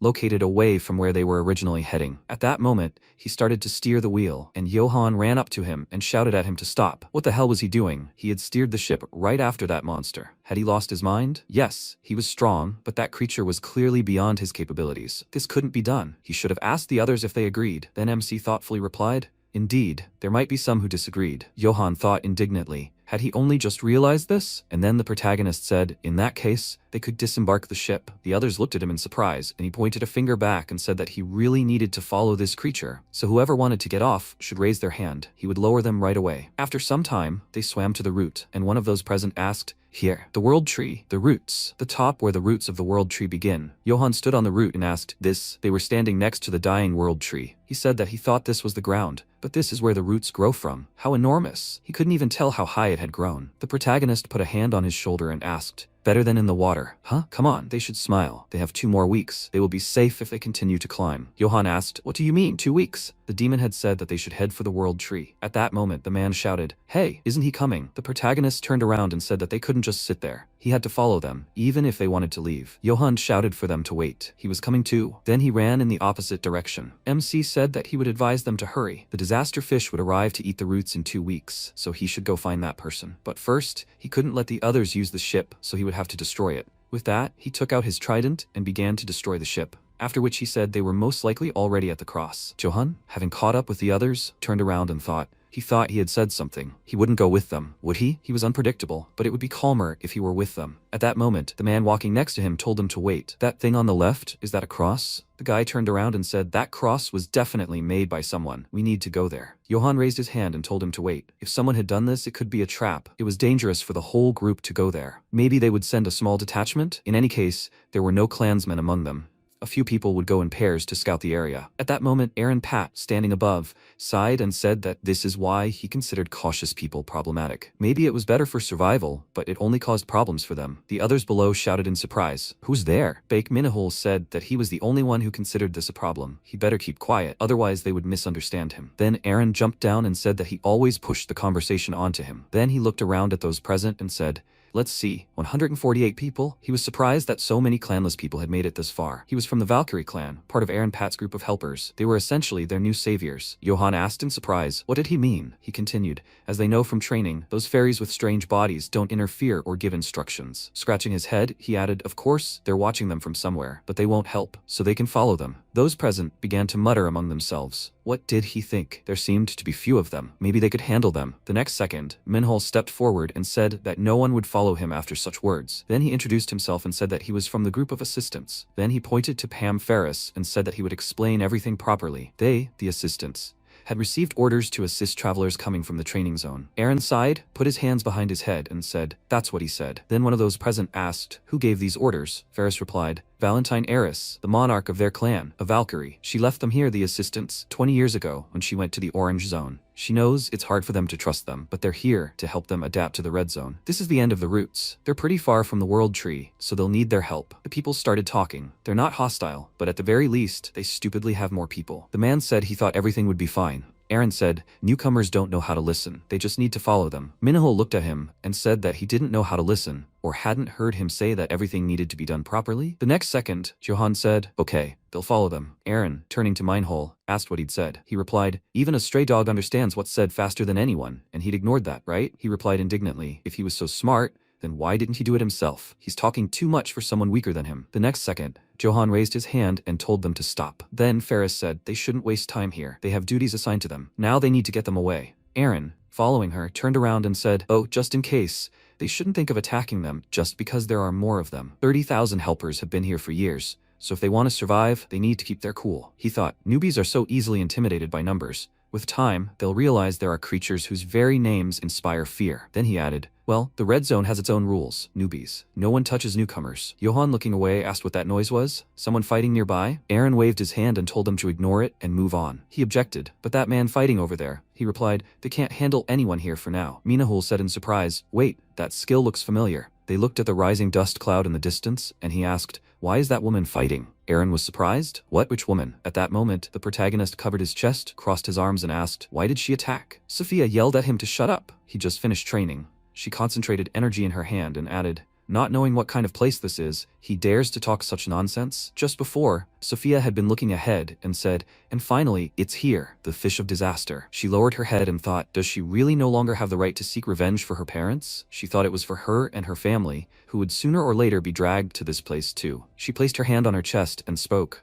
saying that she would finish everything and follow. Master, everyone calls her crazy for saying she would kill the disaster fish. No one wants to risk their life fighting a fish bigger than an entire mountain. At that moment, MC approached her and thought that maybe the train had already left all further attempts. Then he climbed higher and asked, is she Sophia Viraj? She turned around and asked in surprise, what, a newbie? How did he know her name? She thought she couldn't see his exact characteristics, but he looked like he had just arrived in the Red Zone. He didn't look like he had any good weapons or items. Then he said he wanted to discuss something regarding the disaster fish. Well, they should talk. He needed her help. She replied that she hadn't seen him here before. Was he Quadratus? He thought she seemed wary. He would try to follow Kong Tai's advice. After that, he put his hand forward and said, this will be beneficial for her too. Does she want to continue to worry about whether her relatives will get here or not? If they kill the fish of disaster, it will increase the chances of her relatives' survival. She said, so about the fish of disaster, how the hell does he know about them? With these words, she swung her hand and then suddenly ran forward, slamming it in front of her. It hit the ground. The protagonist jumped to the side, looking at her,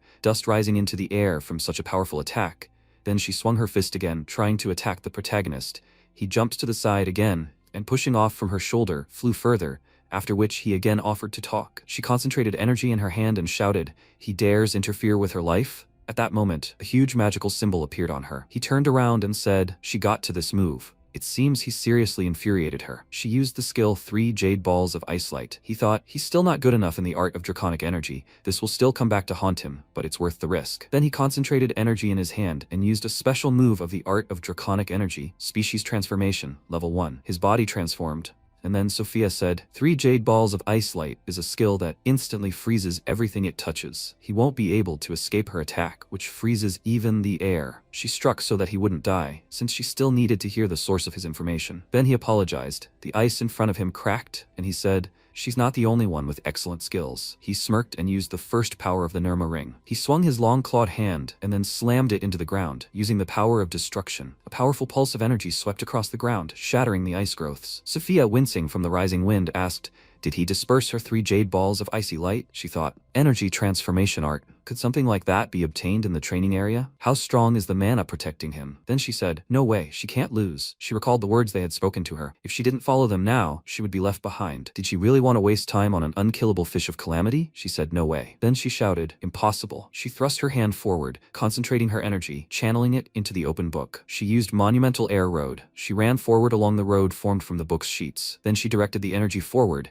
using Alice solidification. She created a huge sword directly above her and shouted that she didn't stay here to be looked down upon by the likes of him. Then she aimed it downwards. MC, preparing for the blow, swung his hand and jumped to the side. Then he turned around and asked, "Does she want to continue?" She replied, "No point." Then he asked, "Is she deciding to back down? Is that it? Have you given up?" She asked in response, "Does he take her for a fool?" His special move is far from perfect yet. There are 3 components that determine the rank of an energy art. The first is the scaling and strengthening of the rune. The second is the strength and effectiveness of the Mona barrier. The third is special abilities. Depending on the special ability that an energy art has, its power and method of application can vary significantly. She thought that she planned to push him to the brink of life and death, but considering that he was able to withstand her attack without a single scratch, his art is already among the best by the standards of the Red Zone. There is no point in testing him further. Then, she said that she understood that he is strong, but how does he plan to kill the fish of calamity? The humans gave up after she devoured over 1,000 people. Does he even know what it's like to fight a monster capable of swallowing a ship whole? It's considered more of a natural disaster than a monster.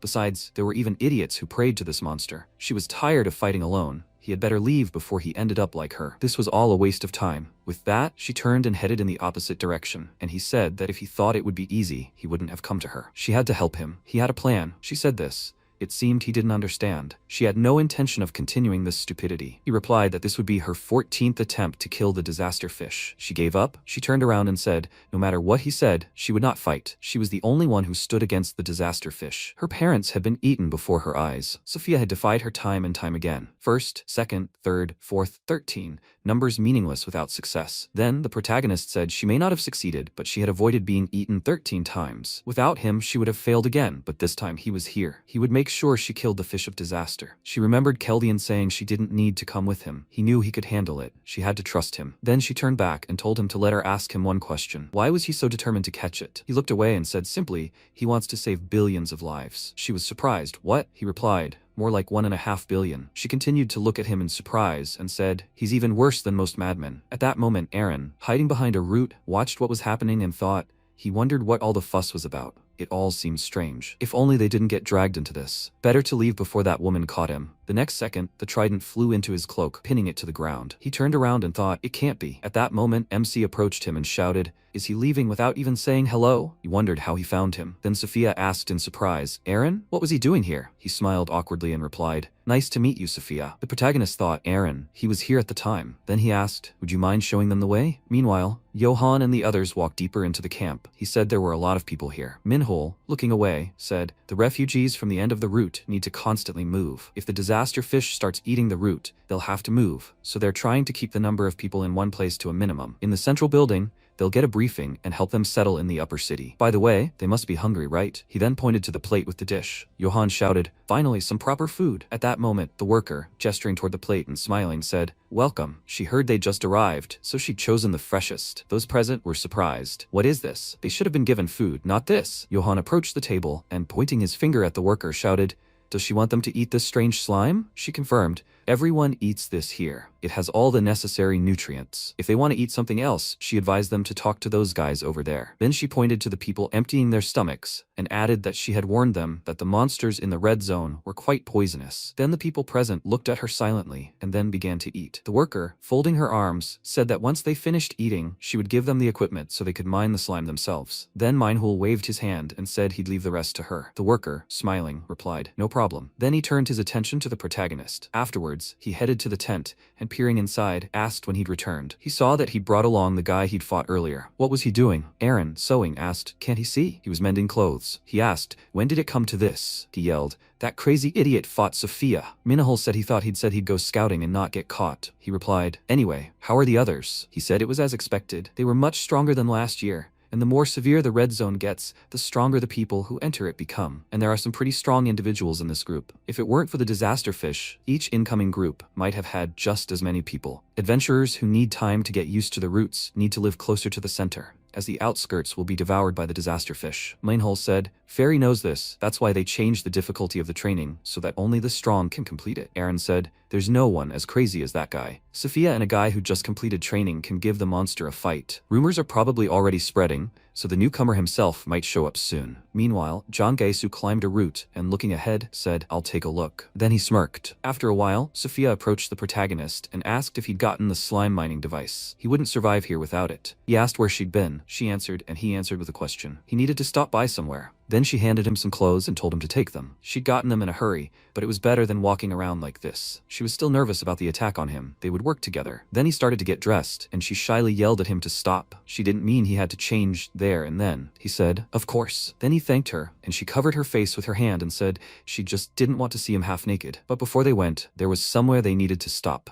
They reached the newcomer aid center. Adventurers who weren't planning on going to the next zone, this place was created for those waiting for their families there. One of the places created by Eris. And then the worker said, oh, Sophia. She hadn't wanted to for a long time. She greeted her back and asked if she could check the list of former arrivals' news and about the artifact left here. She replied, of course, she's a VIP, just a second. The help center not only helps new arrivals but also provides various services to those who sponsor this place, finding people. And then she presented a list and said, here's a list of those recently rescued from the nearby routes. If she wants them to check the other routes, it will take about a couple of days, so she should stop by later. Sophia lowered her head and wondered if they were in this world yet, or no, they should focus on the disaster fish. Then the protagonist said that if she was finished, they should discuss the plan. She agreed, and then he said they had 13 days and 18 hours left. Not much time, so they should move. She looked at him and asked, confused, what his plan was. He said it was simple. She would take him inside and he would use his special weapon on the disaster fish's weak spot. She asked, surprised, was that all? He asked, what's wrong? She thought, maybe she should just leave. Then they left the tent and she said, well, yes, the creature couldn't be killed from the outside, but it wasn't that simple. He told her not to worry, they could go by ship. She asked, did he have a ship prepared? She had a 30-seater. He said a 30-seater wouldn't do, they would use that. He had a 500-seater ship. She was surprised. What? He left that there? He said he wasn't a rookie. She would see for herself how they got there. She noted that, in fact, he was exactly a rookie. Then he suggested they just agree that he had superpowers. They had a ship, now they needed to gather materials. We should split up, okay? If she trusted him, everything would go smoothly. She watched him go and thought, that confident voice and look, he reminded her of her teachers. Then she turned around, smiled, and said that she would gather the materials over there, so he shouldn't give up on her just yet. Then she tossed him an axe and told him not to forget it. His weapon would soon break in the red zone. This axe was better than the trident, so he shouldn't give up. He looked at the axe and thought, this is just like when she taught him how to survive. Not long before, she said, his first weapon, the one she was giving him, as her teacher, he should take it. He thought that some things never change. Then he placed the weapon in his belt, and she said that she had already figured out what materials they would need to hunt the disaster fish, thanks to her ability. He replied that he knew, the library, right? She was surprised. How did he know? Did he really have an ability? But that's right, she can visualize any type of information. She doesn't know everything, but no one knows more about the red zone than she does. He thought about it, but even with all this information, he couldn't make sense of it. Then he said he'd head to the outskirts. Was she ready? She confirmed this and thought it was time to finish this monster once and for all. She ran along the road of booksheets and thought, in order to create a poison capable of killing the fish of calamity, they needed to gather all the necessary materials. To collect the upon fluids, they would have to lure it out of its nest. The next second, she spun around, creating a magical symbol behind her, repelling the attack. She asked, what is he doing? Jangesu. He smirked, looked at her, and said, "Hey Sophia, beautiful body as always. Doesn't she want to go for a walk?" In response, she wished for him to die and asked, did he want to die? Honestly, she was too busy to mess around with such trash. He must have gotten lost somewhere. He replied, "What a gaze. Aren't they too close for that? Is this part of her charm?" His partner, who returned with him from the belly of the fish of calamity, shouldn't speak to him like that. With these words, he aimed an attack at her, and she used semblance, creating a magic book and extending her hand forward. Magic symbols formed beneath it began releasing clots of energy. One of the clots almost hit her opponent but missed, only adjusting his hair. Sophia said that she hated people who fought without knowing their place. In response, he smirked and began to pull the bandage from his forehead. He said that it seemed unavoidable. He revealed the third eye located on his forehead. At that moment, Sophia aimed an attack directly at the center of his third eye, and he laughed and said that she was thinking quickly. She knows what that eye is, right? The beacon sees. Did she really think he would attack without a backup plan? There's an entire organization working with them. He doesn't just have the beacon, but also something related to her. Of course, if she gets involved, it will really anger her. Sophia frowned and thought, the eye of a thousandly, a man consumed by envy. He has a truly irritating skill. Gesu said, as expected, she's smart, Sophia. She knows he means no harm, right? He just wanted to test her skills, thinking she might have gotten rusty after all those rookie losses. Her skills are as honed as ever. He thinks the rumors were a bit exaggerated. Sophia turned around and said, it's none of his business. She's starting to get tired of his chatter, so it's time for him to back off. Gaisu grabbed his head and told her not to worry. He'll back off as soon as he finds out one thing. He wants to know where that newbie, Kang Han-soo, she fought. Sophia turned around and yelled in irritation, as if she would tell him. Gaisu waved his hand and said, he knew it. That's why he used the investigation skill. Thanks in advance for her cooperation. Sophia recoiled in fear and asked when he managed to learn such a skill. He replied, of course, she could have blocked it if she tried, but she was too soft. Sophia said it would be better if he died in the belly of the disaster fish that day. Gaisu said how cold she was. However, she was in the wrong, not him. She should have joined Quadratus when he gave her the chance. It was she who acted stupidly, Sophia. Quadratus are the disasters threatening the Red Zone's ecosystem. The Quadratus organization turned fear into worship by becoming the servant of the four disasters. And they don't care that these disasters could lead to the destruction of humanity. Sophia said, enough of this nonsense. Does he really expect her to join their gang of idiots? She screamed loudly, sacrificing people under the pretext of demonstrating the power of the fish of disaster and then selling relics of the dead? How can he continue to call himself a man after that? Does he even realize how many travelers were deceived by his false speeches, promising the safety of the upper route,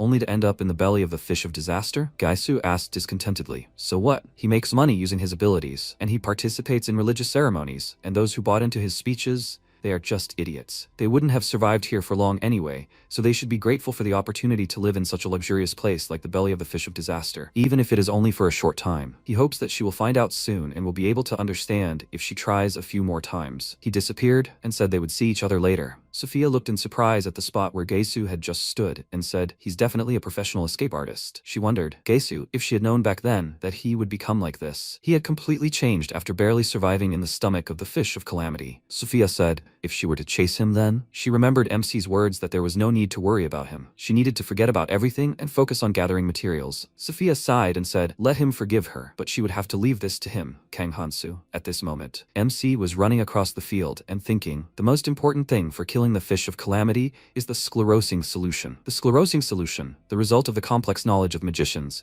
is the perfect poison against the fish of calamity. First, MC needs to obtain the main ingredient. Kang Han-soo jumped down into the cave and thought, he needs to obtain Kukul's heart. He said that to find the Kukul's, he needed to find a valley located, presumably, between the middle and outer roots, a cave where the Kukul's hide, escaping from the disaster fish near the outer root. They burrow into the root and make a nest inside. MC said he found it. He thought about it. The rest of the ingredients for the sclerosing solution are relatively easy to obtain, but finding the Kukul's on the outer root is not easy, so it's good that he found the nest. He walked forward and spoke, already close. He took out his axes and used draconic energy manipulation arts. Magic enhancement activated. The swampy water became covered with a bubbling crust, after which the creatures emerged and the system window reported that it was a herd of Kukul's. MC swung his weapon and struck at the creature. He pushed off the surface of the water and rushed on, beating one creature after another. He stopped and said that he didn't think the weapon would be able to withstand powerful chi arts for long. He should adjust his attacks until he obtained a worthy weapon. Suddenly, a monster appeared above him and he spun around, swinging his axe. Hansu attacked the Kukul's, when suddenly another one appeared. MC threw the axe, spinning it in the air a few times. At that that moment, even more creatures appeared around him, slapping their tails in the water. They rushed towards him, and he looked up. MC pushed off the surface and approached the largest creature, hitting its back with the axe. He jumped down and put the axes back. MC thought that the ones he had just killed were young kukuls, and the adult was somewhere else. Maybe he should kill more? He took out a skill rune and spoke. Since he constantly uses skills, he uses a lot of stamina and mana. It's not much, since they are red runes, but for now, he should collect it. He absorbed it into his palm,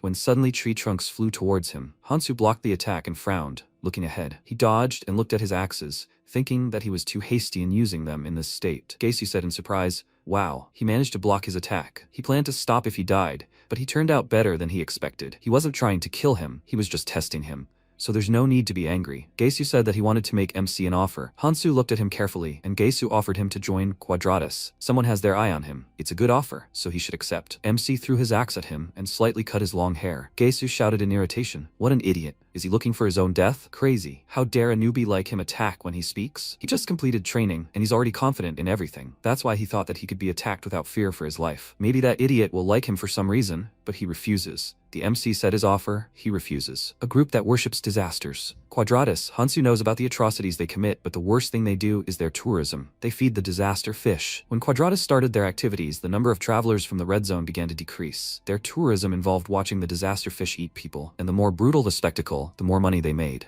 An industry literally built on suffering. He must get rid of this organization as soon as possible. He will take them out one by one. Hansu turned away and said he didn't know why he should listen to someone weaker than him. Gaisu clenched his fists and ordered him to repeat. He adjusted his glasses and said how he would beat him up now, although no, if he didn't bring him with him, they would go crazy. So he'll take him with him whether he wants it or not. However, he doesn't think they'll be upset if he loses a couple of limbs, right? MC smirked and said, "Reciprocate. He'll get the information he needs from him. He'll be able to talk without a couple of limbs, right?" Gaisu got even more angry and said that they'll see if he can talk after he's done with him. He released his mana and MC moved slightly to the side. Gaisu smiled and said, "He's an idiot." A large scratch appeared on Hansu's shoulder, from which blood gushed. After a while he asked, "Well, does he really want to talk now?" He carefully looked towards MC, who was standing with his head down, and thought he was aiming for his arm, but it seems his attack only scratched him. Did he hold back the blow too much? Gaisu said that he wouldn't be of much use if he broke him too much. "There's no need to be afraid. It'll be over soon." MC put his hand on his shoulder and replied, "Yeah, it seems he's gotten too cocky. He never fought him last time." Gaisu asked, "What the hell did he just say? Did he accidentally hit him in the head? He just needs to shut up and stand still." He lunged towards MC, and MC hit him in the stomach and sent him flying. Gaisu twisted and hit his back against a tree. MC sent mana through his hand and said, he needs to refresh his knowledge and he'd better cooperate. Gaisu chuckled and said, "Idiot." He looked towards Hansu and thought, that attack of his, he didn't even have time to see it. Does this idiot really have colorless stat runes? He said not to get too cocky. He let him hit him. That. MC interrupted him and said, "Good, because he's just getting started. He hasn't given up yet, right?" Gaisu shouted, "Does he really think that a small increase in stats will change his skills?" MC swung his axe and responded, "Of course, stats in battle aren't everything." The axe crashed into a tree, right over Gaisu's head, who looked at it in fear. Hansu wondered what happened. Was he scared? Gaisu started to rise and said, "No, that can't be." He swung his dense mana and screamed. He wasn't scared. He created the Blade of the Forgotten, used a side slash and rushed toward MC, who was at that moment drawing mana from the ring on his hand. Gaisu thought he was fighting barehanded. His side slash splits everything within the blade's length in half. He cut his hands. MC used the Nirma ring, the first power. Gaisu struck Hansu and shouted joyfully, he won. MC activated destruction and broke the blade created by his opponent. Gaisu muttered, impossible. His side slash was broken. MC grabbed him by the shirt and slammed him back into the water. Gaisu cried out in pain, and blood sprayed from his mouth. Hansu ordered him to stop pretending to be dead. He was holding back. He grabbed Gaisu by the shirt again and asked irritably, he didn't pass out, right? Gaisu grabbed his arm, and MC said that he had good reaction speed.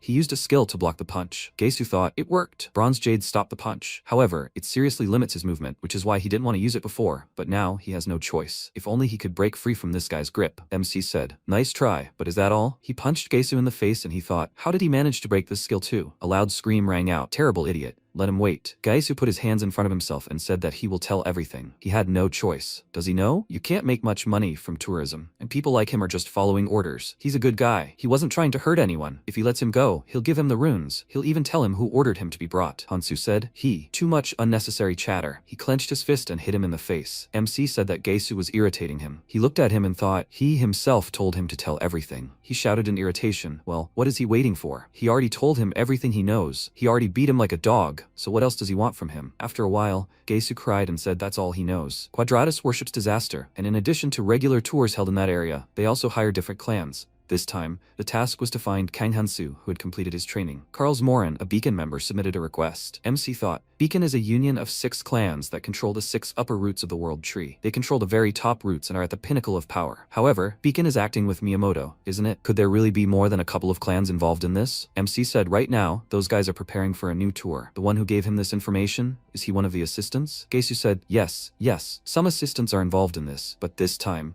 he received an order directly from Carl's Morin. Hansu folded his arms and said he got everything he wanted from him. Gaesu asked to wait, he has a lot more to tell him. Well, for example, he pointed his finger at his forehead and screamed, he's just an idiot. He's just been pretending this whole time. Does he even know what that drawing is on his forehead? He's finished. MC asked. The 1,000-li eye of a man consumed by envy? Gaesu wondered. How would he know? He stood up and answered, that's right. With this 1,000-li eye, he can share his vision with other sentient beings.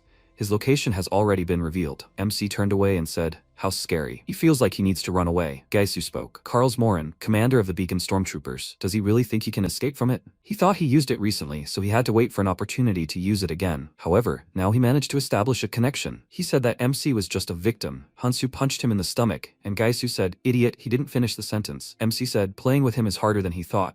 His weapon is not in the best condition. He needs to find a new one. Relic of the Forgotten. That's quite a nice find. What else is here? A one-time artifact mirror clone. That's not bad. Suddenly a bird appeared in the sky and Hansu said, they've already found him. Carl's Morin? He doesn't even remember him, so he's not that important. But how annoying it is to have to be distracted by all sorts of things when he's already so busy. And those monsters, which he's been hearing for a while now. It looks like there's a flock of Gerts nearby. Gerts, that's probably even for the best. He can deal with them until reinforcements arrive. After a while, monsters appeared. The system window reported that Gerts are pack animals that hunt in groups. The mages ran through the forest and shouted, all forces, use concealment. Concealment. They climbed into the tree branches and began breathing heavily. Chen from Quadratus said he thought they were finished. That's why he doesn't like playing the role of bait. The man asked how many more Gerts they needed to collect. Chen replied that many more were needed for the tour. However, since they had to hold their breath to use concealment, it would be difficult to maintain it for long. For now, since they've gathered them in the valley, they can rest for a bit before continuing. Anyway, why is that idiot taking so long with that newbie? The guy asked. Does he mean Sir Gaesu, who received the mission? Chen answered, right. Surely he's chilling out somewhere again despite everything that's going on? A bird appeared overhead and Chen asked, a blue homing pigeon? Only one intelligent person could materialize such a detailed pigeon. Chen's eyes widened in surprise and said,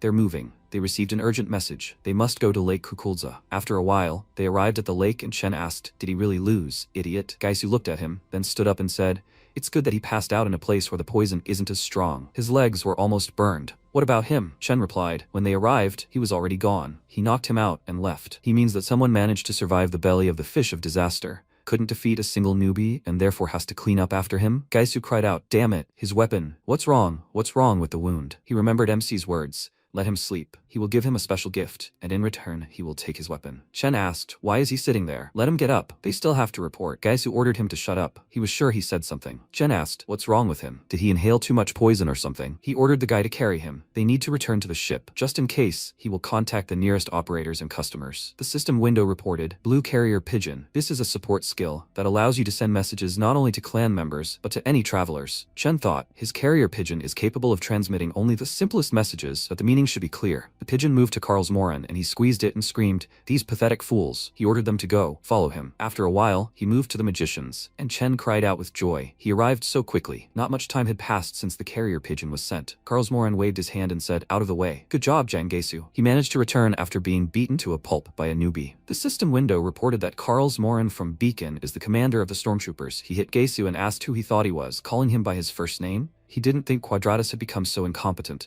And how do they plan to clean up all this mess? Chen lowered his head and replied, they'll take responsibility. Suddenly, a loud scream was heard. They're in big trouble. The Gerts they gathered in the valley. They all escaped and are now running towards them. The huge monsters were approaching their point, and Chen was shouting, how? He thought, once the Gerts start running, they can't change direction. They use this ability to lure them into the valley. He asked, why did they leave the valley? Just because they grabbed one of the cubs and headed here. Carl's Morin glared at Gaesu with irritation and, hitting him in the leg, shouted, idiot. Gaesu shouted, his leg. Carl's Morin said, he brought something useless with him. He took out a bundle strung on his blade and said, this is Gert blood. This is what's leading them here. The smell was artificially enhanced. If he hadn't used Aranon tracking, no one would have known. He put his hand to his lips and thought, A newbie who just recently arrived in the red zone is already using Gert abilities to lure them in? Carl Morin spread his arms out in different directions and laughed loudly. He shouted that he was getting interested. He looked towards Chen and ordered Kang Han-soo to be brought to him. After everything he'd done, he wanted to look him in the face. Chen looked down and said, "But given how many Gerts have gathered here, the ship won't last long." Carl Morin squeezed his hand and said,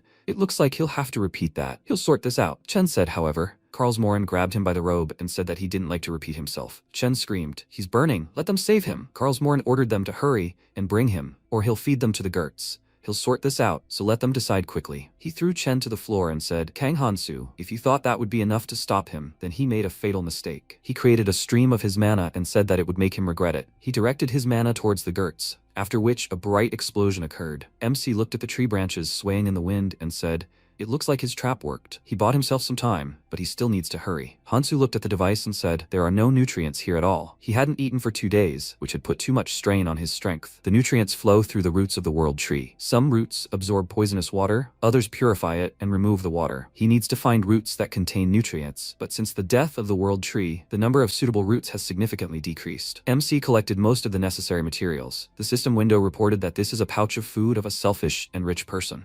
Hansu said that he had better leave here quickly. Fortunately, he only had to go to the deep lake where adult Kukulza live. The water there is deeper than here, so he will have to build a bridge. MC took out a seed and the system window reported that it is a quechua seed. It absorbs poisonous water to grow into a giant lotus flower. The seeds fell into the water and began to sprout, and Hansu quickly moved from one leaf to another. He created a sword from mana and said that it would be easier for him to direct it upward, but he will pass on his own. Suddenly, huge creatures appeared, and MC said it was time to begin the hunt. At that moment, Karlsmoren dealt with all the monsters and asked, "Hasn't the carrier pigeon arrived yet?" The girl replied, "It's still on its way." Karlsmoren said even the best reconnaissance skill can only be used once a month, and because of him, he had to waste it. If he hadn't been their guide, they would have abandoned him in the poisonous sea. He picked up Gesu by the shirt and said that it was him, like Quadratus. Karlsmoren let go of Gesu and turned to Rachel, ordering him to lead them to their last known location. Rachel asked if he would go there himself. Karlsmoren turned around and happily answered, "Yes, there is some pleasure in hunting with your own hands. He has nowhere else to run, Kang Hansu." After a while, MC wiped the sweat from his face and said he was too tired and would hardly be able to swing the sword. He thought about it, but this is the last of the doll hearts he needs. At that moment, an archer appeared behind him, drew an arrow, and fired. MC dodged it, and Chen said discontentedly, "Miss." MC thought, "It's a precision skill. It's not that easy to dodge something like that." In that case, he started swinging his sword in different directions when suddenly an arrow hit his hand. Hansu thought, "Horror, it still hit." His blood began to drip into the water, after which huge monsters appeared from under the water. MC started to run away and thought, "They're excited by the smell of blood. How problematic." Chen said, "Terrible rat, the agitated Kukulls will make their lives difficult." He called out to the girl and said that they were here as support. "Let her go down and grab him." Miller from Quadratus asked discontentedly, "What? He wants her to go into that horde of Kukulls? The splashes of water will ruin her hairstyle." Chen yelled in displeasure. "He'll run away if she doesn't move her lazy ass. They attack those whose blood they smell. So what is she afraid of?" Miller grabbed her head and replied, "Okay, no need to yell. It makes wrinkles appear." Chen said in displeasure, "He's sending a dove, so she can't let him escape." Did she understand? They have to capture him alive. Miller jumped down and replied, "She got it. She needs to capture him alive." She took out her blade and said, "He needs to entertain her until they both get tired." Chen yelled, "Miller, let her make sure he can't escape." She said, "It's been a long time since she had such a good scene."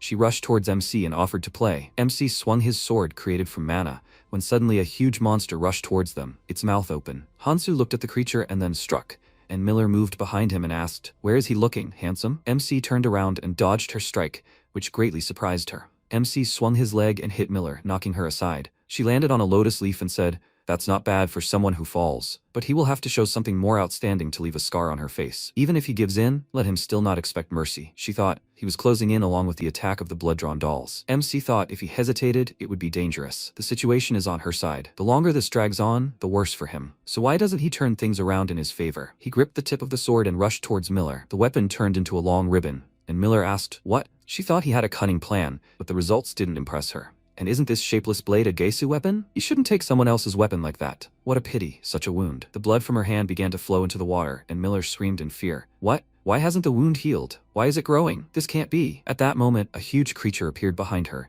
and Miller screamed in fear. Chen asked, what is she doing? Let her pull herself together. It's just a scratch. Miller screamed, they can feel her blood. MC used Nirama's ring, the second power, and hemorrhage. The second power unlocked the red stat upgrade. This isn't just bleeding. Continued blood loss in battle clouds the mind and depletes the body. Maintaining hemorrhage uses a lot of mana, so Hansu wanted to avoid it. But given the presence of monsters attracted to the smell of blood, they were now on equal terms, and he would be able to escape from this situation. MC started to run away, and Chen screamed, what an idiot she was. Let them help her. The mages rushed after Miller, and Chen drew an arrow and said, if they let him go, Karlsmoren won't let them off the hook. He doesn't want to go through this again. He fired arrows at the monsters and screamed, he'll deal with the Kukols. Let them focus on Kang Hansu. The guys rushed towards MC, and he said how annoying they were. He'll give them a gift. A huge monster head appeared in front of them, and Miller said, there's no escaping it. Blood. What is that? Gert's head? Hansu asked. Did they know? Gert's blood? It's the perfect way to drive the Kukols crazy, so they won't think twice before rushing at them. Let them just think about what they'll do, considering they're all covered in Gert's blood. Miller looked up and said, wow, he's crazy. MC said, so good luck with their fun. After a while, MC touched the roots and said, this root is also dried out. At this rate, wherever the helpers go, there will be dried out roots. The process is going fast, so he needs to check the roots from above. Luckily, it's not that far to go. He thought everything would get easier after the red zone. Keldian, he'll kick his ass when he meets him. After a while, the man asked, what do they have here? Fresh blood is wandering around here, not understanding anything. He called out to the guys and ordered them to go to the lower roots. The guys screamed, idiots, this is their territory. Johan cried and talked, but there was no food on the lower roots. They were at the end of their rope. Even the slurry the helpers had given them was gone. He asked, please, to be at least a little friendlier. The guy smirked and said, he thought they should have conserved their resources better. This root belongs to their clan. The man chuckled and asked, are they sure such newbies can fight them for this? It's only natural for newbies to be a little hungry. The group turned away, and Johan thought, damn it, after everything they've been through to get here. This world tree is rotting, so it's only natural that the lower roots can't provide enough food. The upper roots contain plenty of nutrients, but those places are full of monsters, and every time they try to climb, other clans block their path. Are they really going to starve to death? A sudden scream rang out. Who the hell is he? The group turned around and heard loud screams. When did he get here? The man ordered them to get lost. Johan cried out in surprise. Kang Hansu! The man yelled. He knocked out their captain with one blow. They need to retreat. Johan said, they're escaping. They'll finally be able to get that nourishing slurry. The guy said he never thought he'd be happy about this. So, they need to use their getters. Hurry up and eat. The guy spoke up. He solved their problem in one move. Kang Hansu? He's Kang Hansu, right? They haven't seen each other in a long time. MC jumped down the hill and asked if he knew him. The guy replied, he doesn't remember. They were on the same ship, weren't they? What had he been doing all this time? He hadn't seen him since they arrived. Well, it doesn't matter now, but he's glad to see him again. He's Johan. Thanks to him, if it weren't for him, they would have died of hunger. MC looked at him and replied, he just wanted to eat too. Johan asked if he could ask him for something else. He knows, right? The ship they arrived on. They need him. All the ways up are blocked, so they'll have to use the ship. Hansu turned away and said no. Johan screamed. He wasn't just begging. The nutrient liquid in these roots could run out at any moment. The disaster fish is destroying the outer roots. He suggested using the ship and going up together. MC leaned towards the flowers on the roots and said, it's no problem. Everything will be fine soon. They'll be safe here, so don't even think about going up. Johan screamed. What is he? MC replied. He'll kill them. He will use the ship to kill the disasters threatening the world tree. He will kill the disaster fish with his own hands, so they don't have to worry about possibly dying. Johan's eyes widened in confusion and asked what he meant. Let him explain properly. MC was unhappy with his presence and thought that if the disasters disappeared, the red zone would flourish and everyone would be safe. So he was right. Johan grabbed his head and said that he didn't understand what he meant, but since he was hearing it from someone who had done so many incredible things, maybe he was right. He asked to ask him one last question before he left. Why was he trying so hard to save everyone? MC stopped and asked why. He had to save as many people as possible. That's why he came back. He stopped and thought, but is this really what he wanted? Johan walked up to him and asked, Kang Hansu? Why did he suddenly stop? MC threw him a stone and Johan asked, a stone? MC started to walk away and replied, an imitation stone. It will be useful, so let him take it. Johan asked him to stop and then asked why he had such an expression on his face. He looked at the stone and thought, it's not incredible, but it's just like when he gathered them on the ship. They thought that what he was saying was impossible. But he's the kind of person who can make the impossible possible. Maybe this time, he really gives him hope. After a while, Hansu ran along the ground and thought, it's only natural to act for the survival of humanity. So why does he feel so strange? He needs to focus on the necessary things. He called out to Sophia and said, she's early. Did she gather everything she needs? Sophia replied, everything with 2 exceptions, but she came here just in case. MC replied, not bad. Sophia said, he looks worried. Something happened? Hansu replied, nothing at all. Some people are tracking them. Did she notice? Sophia said, yes, Quadratus. They're targeting him. That's why they came for her too. MC nodded and replied, yeah, he met with them. Karlsmoren was looking for him. Sophia screamed. Karlsmoren? Why would the commander of the Beacon stormtroopers need him? Hansu said, he was able to delay him, but he was quite skilled and would be heading after them soon. Sophia said, he's no match for the other opponents. He may be strong, but he can't handle him alone. Hansu suggested that they work together. He pointed his finger at her and said, one of them will gather materials, and the other will act as bait for Karlsmoren. Sophia asked, doesn't he understand? Beacon is one of the clans that rule the Red Zone. Not only are they numerous, but there are plenty of veterans among them who have lived for years in the Red Zone. The Beacon is full of people who are strong enough to leave the Red Zone, and among them, the Stormtrooper squad is the most aggressive. Karlsmoren holds the rank of their commander. Sophia said that they need to deal with them together. It's best if they gather the materials now, while they don't know where they are. They need to hurry. MC turned around and said, it will be too difficult. He left the artifact there, but judging by the current situation, they are already caught. At that moment, Karlsmoren held Johann by the neck and said, he will give these idiots another chance. Do they want to burn alive or die quickly?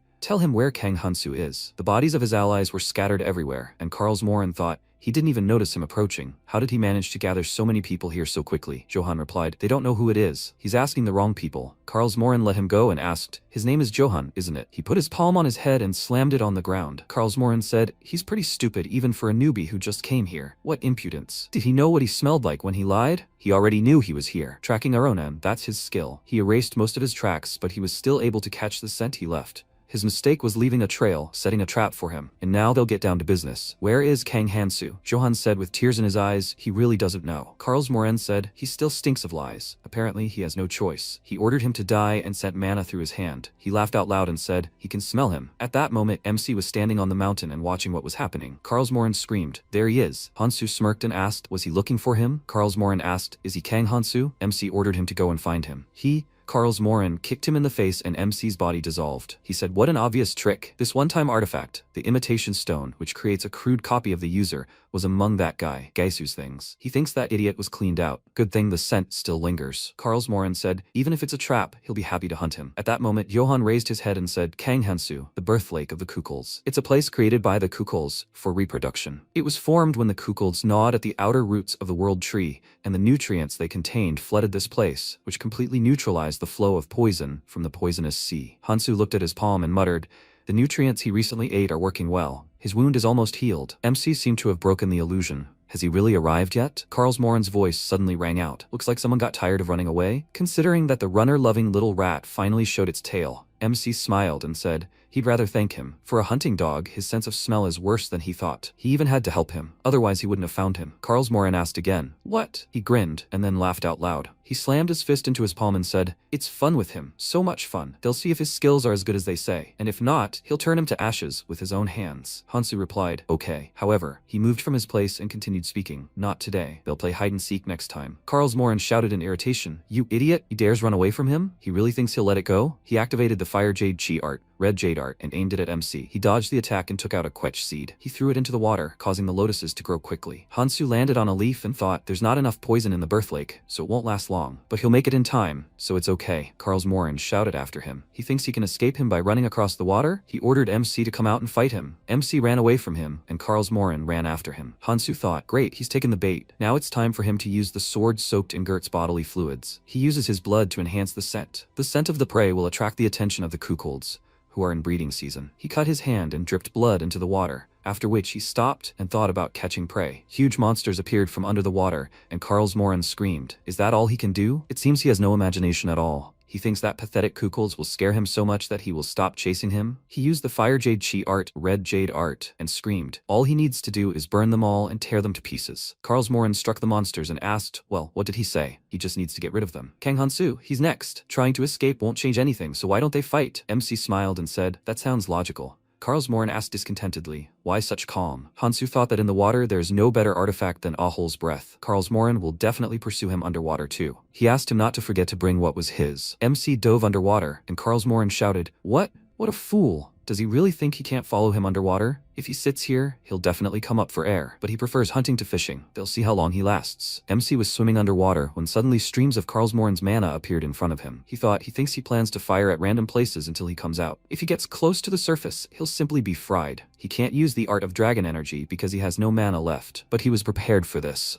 MC used Alham Pocket, the buds of which contain the air emitted when injured. MC thought with this, he should last for a while. The rest, huge monsters headed towards MC from the very bottom, and Hansu pulled a monster organ out of its pouch, and thought, disaster fish aren't the only natural enemy of the Kukals. It was quite easy to find monsters with such a strong stench, that even approaching them was difficult. The system window reported, Arvon's gallbladder, a monster organ with such a disgusting smell that even Kukals will avoid it. The monsters caught the scent and began to swim further and further away. MC thought, with this, he will get rid of the Kukals. Kukals mix poison with nutrients at birth, diluting them to create a breeding lake. All their nests lead to a sea of poison. Hansu must get there. At this moment, Karlsmoren directed a stream of swirling mana towards MC. MC thought, he's here. Even if this is the art of Bloodfire Chi, it is much easier to track attacks in water. Suddenly, a blow hit his arm, and Hansu thought he was barely scratched, but the blow itself was powerful. However, this is a good opportunity for a counterattack. He swung his weapon, and Karlsmoren thought he is using the weapon that Gaisu had. He asked, so he took the Blade of the Forgotten. It was too good for that abomination, so he will take it. Karlsmoren dived into the water and thought, I can't breathe. What happened? The artifact should still be working. It can't be. He looked at MC's hand, which was holding the pendant. Karlsmoren shouted, Kang Hansu, he dared steal his artifact? MC asked, didn't he tell him? Finally, he thought he would die here. Hansu said, it's his. He gripped the hilt of the sword and said that he would give him something in return. He used Nirma's second power, bleeding, and slashed at the enemy. Karlsmoren said in annoyance, what a stupid trick. Suddenly a huge monster appeared behind him, opening its toothy maw. Karlsmoren stretched out his hand and activated mana, thinking, little rat? He looked up and thought, now, everyone in the nest will gather here. This irritates him. The situation is too unfavorable, it's better for him to retreat. But don't think that this is the end, Kang Hansu. Karlsmoren swam back, and MC said how good it was that he gave up so easily. Now he can take what he came for and leave too. He feels like he made her wait. MC swam through the roots, and Sophia was standing next to him. She said she thought this was the end of the roots. Come to think of it, this was where she first met Kang Hansu. When will he come here? She knew they shouldn't go against Beacon. She hoped he was okay, but more importantly, where's the ship he mentioned? She doesn't see anything like that here. She's sure a lot of people follow the 500-seater ship. If he can't get here because he failed to save the ship, there's nothing to be done. Sophia put her hand to her face and said that maybe he was upset, but if she offered him a 30-seater ship, which she was able to get. Suddenly, a huge splash appeared behind her, and she turned around. A large ship surfaced, and Sophia activated a seal to protect herself from the water. She asked, ship, where did this come from? MC stood on the deck and said he thought she'd arrived just in time. He told her to get on board. They were leaving immediately. After a while, they were sailing across the sea, and Sophia said she couldn't believe he'd thought of sinking a ship in a sea of poison. She didn't even know who to consider him, a genius or an idiot. And when did he manage to collect all these runes? Hansu smiled and suggested they settle for the fact that he got it from a friend. Of course, it was all purely voluntary. Thanks to this friend, his magic is at its peak now. Sophia said something more important. How did he do it? MC asked, what is she talking about? Sophia took out a seed and said, she's talking about his method of using quechua seeds. Quechua seeds can only be found near Lake Kukalds, so they're quite difficult to obtain. Besides, she can't believe you can tell by just looking that they'll bloom if you drop them in toxic water. And he'd only entered the red zone not long ago. So where did he get all this knowledge about the local monsters and ecology? She wondered. Moreover, thanks to her librarian's eye, she could see his stats. The system window reported that the average MC stats were red runes 13%, strength 14%. Sophia thought that was quite high for a first year, but that didn't explain anything. He's using combinations of things that even experienced red zone travelers haven't thought of. He's not that strong based on stats, but he acts as if he knows everything in advance. MC said, creation allows you to improve or create new items, maximizing the stats of those same items. The system window reported that this is the Red Zone 1-614 recipe, the Oblivion solution. Hansu thought it was the result of alchemists' research for the sake of humanity's survival. He said he didn't have much of it, but there were countless uses. It's a key item for countering the Fish of Disaster. Sophia replied, poisoning the Fish of Disaster. She wouldn't have thought of that. Despite her librarian skills, even she couldn't figure out the recipe at a glance. Kang Hansu, what is he hiding? MC smiled and said he could answer with the same question. 7 phantoms. She, who protects this place, is only here because of the Fish of Disaster. But there's no time for that. It's here. Huge scales emerged from under the water, and the system window reported that it was the Fish of Destruction, the Fish of Disaster. The ship was sailing on the sea, and MC was asking if she knew how to get inside. Sophia replied yes. If nothing happened, they could penetrate through the gills. Hansu turned around and said they should show up soon. From now on, she needs to do everything he says. Otherwise, he won't take her with him. Sophia said not to worry, she won't be a burden. If they can really get rid of the Fish of Disaster, then she doesn't care who he is or where he's from. Her goal is to get rid of the Fish of Disaster. That's why she agreed to work together with him. MC asked her not to worry, she made the right choice. He will keep his word. Hansu decided that he would begin to change the world, starting from the red zone, to lay the foundation for his future survival. He wouldn't get a third chance. He had to succeed this time. Suddenly, arrows were aimed at the ship and pierced the walls. Sophia turned around in fear and screamed, a direct hit on the hull. They'll go down like this. Karlsmoren looked at the ship and said, those rats. What a beautiful ship they hid. He called out to Rachel and ordered her to bring someone. He prepared this weapon, especially for them. Karlsmoren grabbed a weapon and suggested they see how long their ship could hold out. Sophia staggered and screamed, they must attack them now. MC blocked her path with his hand and asked her to wait. Sophia asked, didn't he hear what she said? If they waited, their ship wouldn't hold out. Even though this ship was created by a fairy, it was already damaged. They were staying afloat solely thanks to the blooming kvitch seeds. If the ship took a few more attacks, Hansu interrupted her and said that the Fish of Calamity sensed magic. However, the Fish of Calamity wouldn't even notice an attack that would sink their ship. It knew that itself. The Fish of Calamity only responded to magical powers and skills. MC considered this, but it was entirely possible that it was only because of the magical power contained in the world tree that the fish sensed magic so well. The slightest misstep could be dangerous when they were so close to the Fish of Calamity. Hansu said they were really at a disadvantage. Sophia asked, what should they do then? She thought about it. She hadn't come all this way to be useless. Surely she could do something? MC asked her not to worry. By at a disadvantage, he meant being unable to fight enemies from a distance without using skills. But since they couldn't do it on their own, why not call for help? Sophia looked at him in surprise and thought, he's using another item he made. She asked if they should make some bait. She thought this amount would be enough. Hansu said they just needed to drive them away for a while. So is it time to go fishing? Sophia answered. She had already decided to trust him. At that moment, a ship was sailing behind them, with Karlsmoren standing on the deck. He said that this ship would soon sink to the bottom of the sea. He didn't think he was all that remarkable. He ordered all the remaining harpoons to be brought. He will sink them himself. Chen asked, seriously, what were they even planning to do? They keep throwing things overboard? Is this some kind of trap? Karlsmoren shouted in irritation. What difference did it make? It's all useless. Let them break the boxes. He ordered to get rid of everything in his path. Everyone screamed, yes sir, commander. They were attacking the MC ship and he was asking Sophia to hold out a little longer. He looked to the side and said, the fish took the bait. Suddenly, a huge kraken appeared, which scared everyone. There were screams. They were attacked. It's hunting them. The system window reported, it's a kraken. Karlsmoren asked again, a kraken? It usually doesn't rise to the surface. Gesu shouted,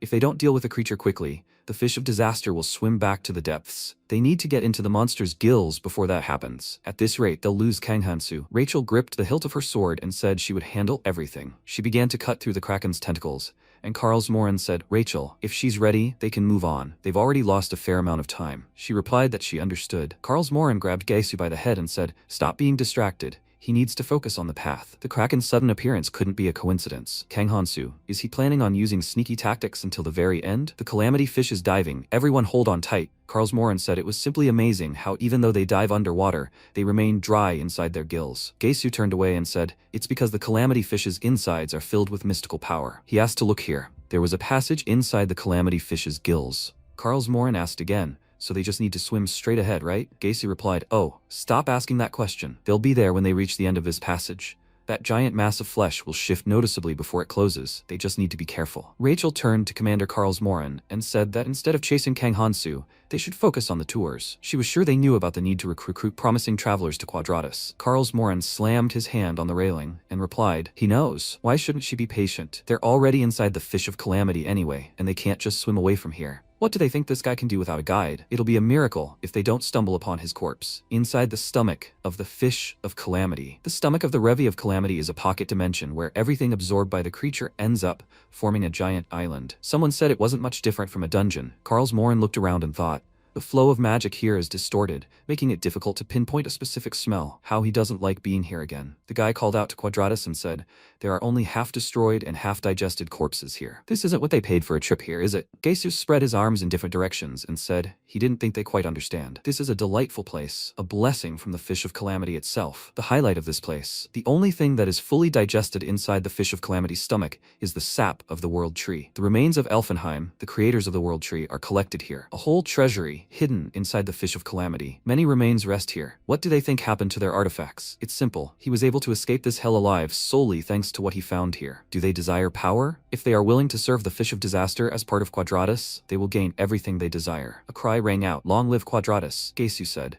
They thank the Fish of Disaster for this blessing. Quadratus is always ready to welcome them. He asks them not to use offensive skills or make loud noises. They might be attacked if they hear. At that moment, MC appeared behind him, and Gesu said, as long as they follow Quadratus's directions, they can enjoy themselves safely. Hansu said, by the way, about loud noises. How loud are they talking? Gesu replied, no need to worry. Only something like an explosion would disturb them. MC asked again. An explosion? He said. At that moment, a loud and bright explosion occurred, and Hansu wondered, is that it? The entire area was covered in large, sharp crystals. MC said, excellent timing, Sophia. Gesu said, no, this is bad. Karlsmoren screamed, Kang Hansu him, so he's come to die by his hand. He turned around and asked Gesu with displeasure, what's wrong with him? They need to get out of here. Gesu uttered, damn it, they're moving. The corpses stirred. He was scared and thought, so they've come. The Elvenheim forces that were sent in the past to destroy the Fish of Disaster, the cursed army of Galadriel, the ghostly knights. The knights rushed toward the people and a loud cry rang out, they're attacking. The guy blocked the monster's blow and said, he definitely said they just needed to take the artifacts accumulated inside the Fish of Disaster. He never said anything like that.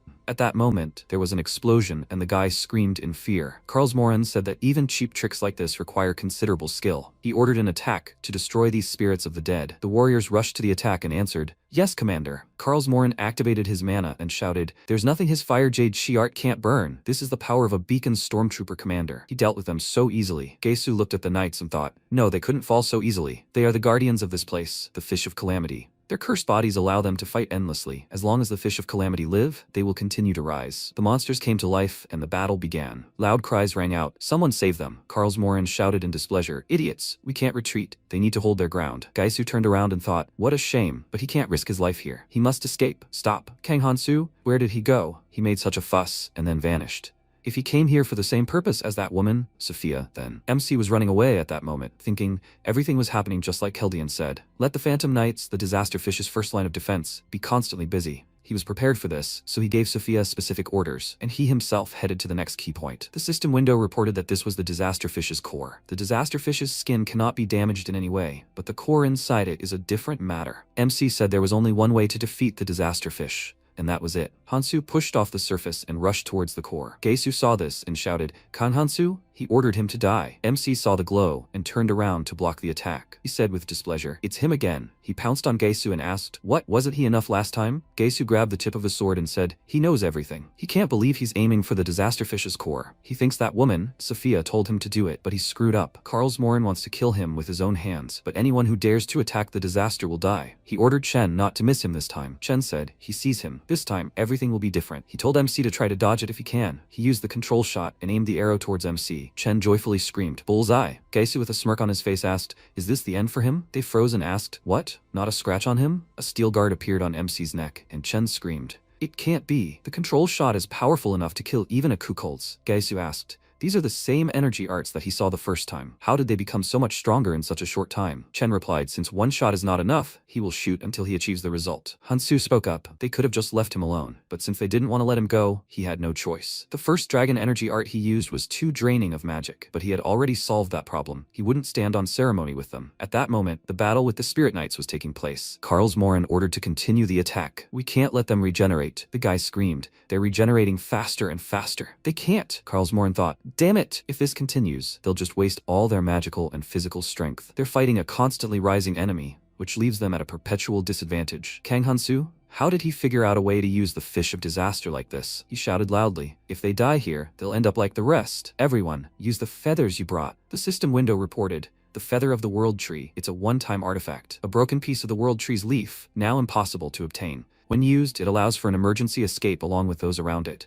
The boy screamed in fear. They can't do it. They've already tried, but it won't activate. Sophia's voice suddenly rang out. They won't succeed. There's no easy way to escape from the stomach of the Fish of Disaster. The same goes for the Elvenheim Phantom Knights, since they are immortal inside the Fish of Calamity. Karlsmoren shouted in irritation. Sophia, did she think he would let her leave after she stood in his way? If one of the 7 phantoms finds out about this, Sophia interrupted him and replied with a smile. Does he really think that the people who did nothing while she was desperately looking for a way to kill the Fish of Calamity would lift a finger for him alone? Maybe he should find a way to leave here instead of whining. Even clan communication doesn't work here. If he dies here, no one will know about it. She will give him one last gift. Sophia activated her seal and said, after all, she already has all the information she needs. Karlsmoren spoke. It seemed that fiddling with the young newcomer had broken her judgment. He, the commander of the Beacon Stormtroopers, who was entrusted with managing the Red Zone, is nothing compared to him. the weakest fool of the 7 phantoms. He can have fun with her all day long. He activated his mana and aimed it at Sophia. Karlsmoren screamed loudly. She can't even hit the target right in front of her. She's a disgrace to the name of the 7 ghosts. A huge stream of mana was directed towards Sophia, when suddenly Karlsmoren landed and looked at her.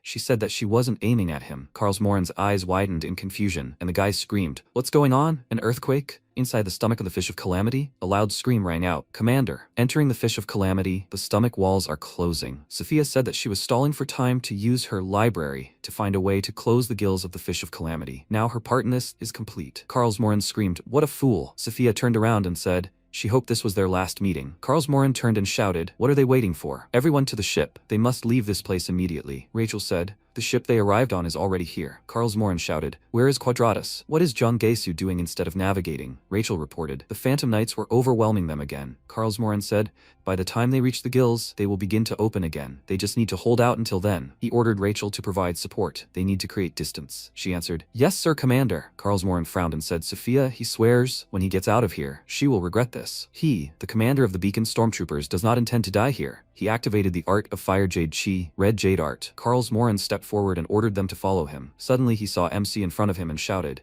"Kang Hansu, how dare he?" MC was holding Gaisu in his hands and said, "Appearing at a time like this, he downright feels like a villain." Well, what is, he wouldn't have listened to him anyway. Karlsmoren screamed, "He's an arrogant jerk, a fearless idiot." He was going to accept him without causing him harm for a while. But everything changed. He changed his mind. MC moved towards him and said he didn't need any more words. He struck Karlsmoren, and he fell to the ground. Rachel screamed in fear, "Commander." He thought he was thrown back. Even though he was running all this time, did he really become stronger by absorbing the runes of those Quadratus guys? No. Even then, he doesn't stand a chance. Karlsmoren stood up and asked, did he really think that because he absorbed their runes, he became his equal? He will crush him and take back the breath of Ahol that he took from him. Rachel said, "Commander, they will help them." He ordered them to get lost. Do they really think he is so weak that he can't handle him alone? Karlsmoren pushed off the ground and rushed towards MC. He ordered Rachel to hold back the Ghost Knights. She answered, "Yes, sir." She understood. Hansu asked not to worry. He was planning to clean up here anyway. Karlsmoren screamed. He is nothing more than a newborn puppy. He tried to strike, but MC skillfully blocked the attacks. Karlsmoren smirked and asked, after all his big speeches, is this all he can do? He thought happily. He knew it. There is no way he can be stronger than him. He will never lose to a newbie like him. MC blocked his attack, when suddenly Karlsmoren screamed, "This is the end." He stabbed his sword into Hansu's chest and said, "Idiot,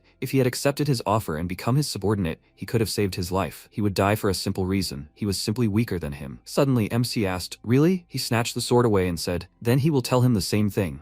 Hansu said with a smile that the knight's artifacts were quite good, sharp enough to cut through the scales of dragon arts. He was grateful for sharing this. Karls, with a very displeased expression, said loudly, "He definitely pierced his heart." Had he really modified his body? Hansu smirked, swung his hand and said it was too late to realize it.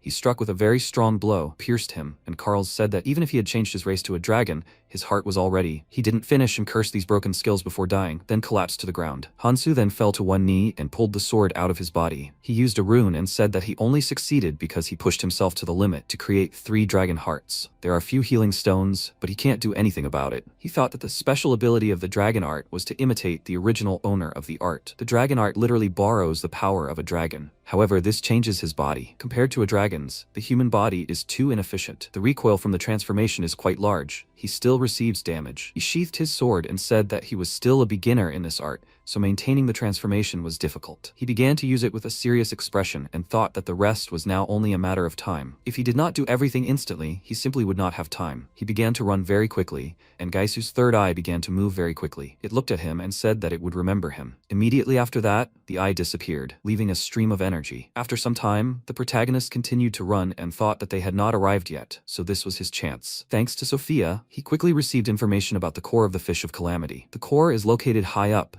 so it would be difficult to reach it on his own. However, the platform will be ready soon, as it will react quickly. The disaster slaves have no defense systems that could cope with external threats. However, there was one exception in the form of an internal defense mechanism for emergency situations. Not just ghost knights, but a full-fledged defense system. Any approach to the core of the disaster fish is immediately met with physical attacks. Simple, but nothing more effective. He can cut it down, but given the speed of the disaster fish's regeneration, it will not change anything. He needs to prevent regeneration, because that is the only way to deal a decisive blow to the disaster fish. He tossed the flask over his head, broke it with a blow of his sword, and then struck the tentacle. It began to crack, and he thought that the Oblivion solution does not simply strengthen things, it binds everything it touches within a large area and prevents regeneration. The tentacle began to crumble, and he said that the composition worked as expected from the alchemist's recipe. Now that he has confirmed the result, he broke another flask of the potion with a sword strike to apply it to the blades of the swords, and said that all that remained was to reduce their numbers. He ran to attack, and the creature directed the remaining tentacles towards him. At that moment, the fish of calamity screamed loudly in pain. Minhwa watched this from the shore and asked what Ferris said. Aaron stood next to him and said that the closest assistants should be nearby and ready. He said that he had never seen the fish of calamity behave like this. What could have enraged it like that? It was as if it had swallowed fire and was now beating in agony. Sophia got out of there and flew towards them. He noticed this and said that he should wait. Something was approaching. Aaron, with a calm expression on his face, began to walk away and said that now was not the time for this. They needed to scout the area. He was about to say something, but at that moment she crashed into him and he cried out loudly in pain. He hit his head really hard, and she said that if she hit it a little more, it would have been the end for her. He looked at her and asked, "She's Sophia Viraj, but where did she come from?"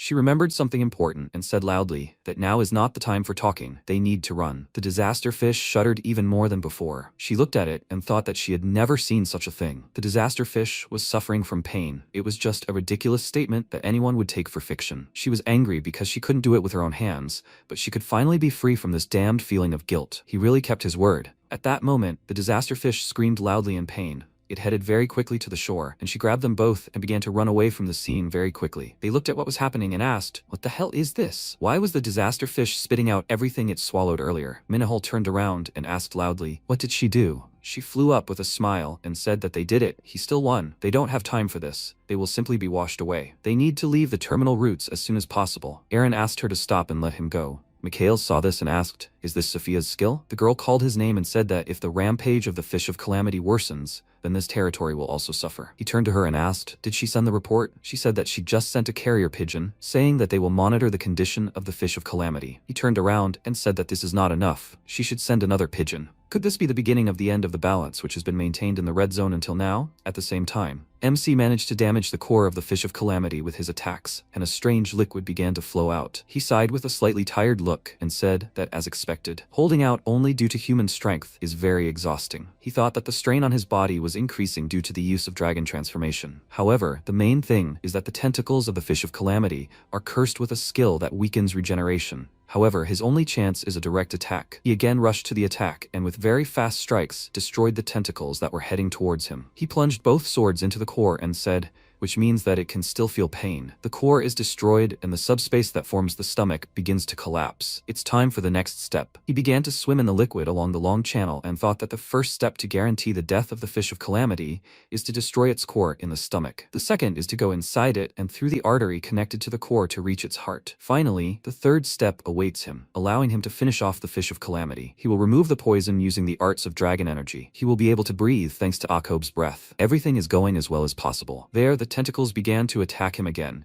and he began to attack them with his weapon. He missed one blow. He was pressed against the wall, and he felt a strong pain in his heart. He immediately came to his senses, and with one blow broke the tentacle that attacked him. He immediately swam further and thought that he did not have time to rest. He had to hurry. He saw many tentacles approaching him from different sides, and thought that there were many more than he thought. He had to retreat. He put up a block, trying to stop these attacks, and thought that if he retreated again, he would continue to retreat. He had only one way left, forward. He began to deliver many quick strikes with his swords, and thought that he needed to be a little faster. He continued to fight his way forward, swam to the place he needed, and thought that he had succeeded. The source of energy that feeds the entire body of the fish of calamity. Hansu saw a fragment of the divine stone and thought that it was once part of the foundation of the world tree, now broken into fragments placed in the tribulations. He looked at it and said that this really makes things difficult. Tentacles began to emerge from the body of the tribulations fish, at the end of which were mouths with sharp teeth. He gripped the sword in his hand tighter and thought, until the very end, right? In that case, he was not going to give up. He swam forward,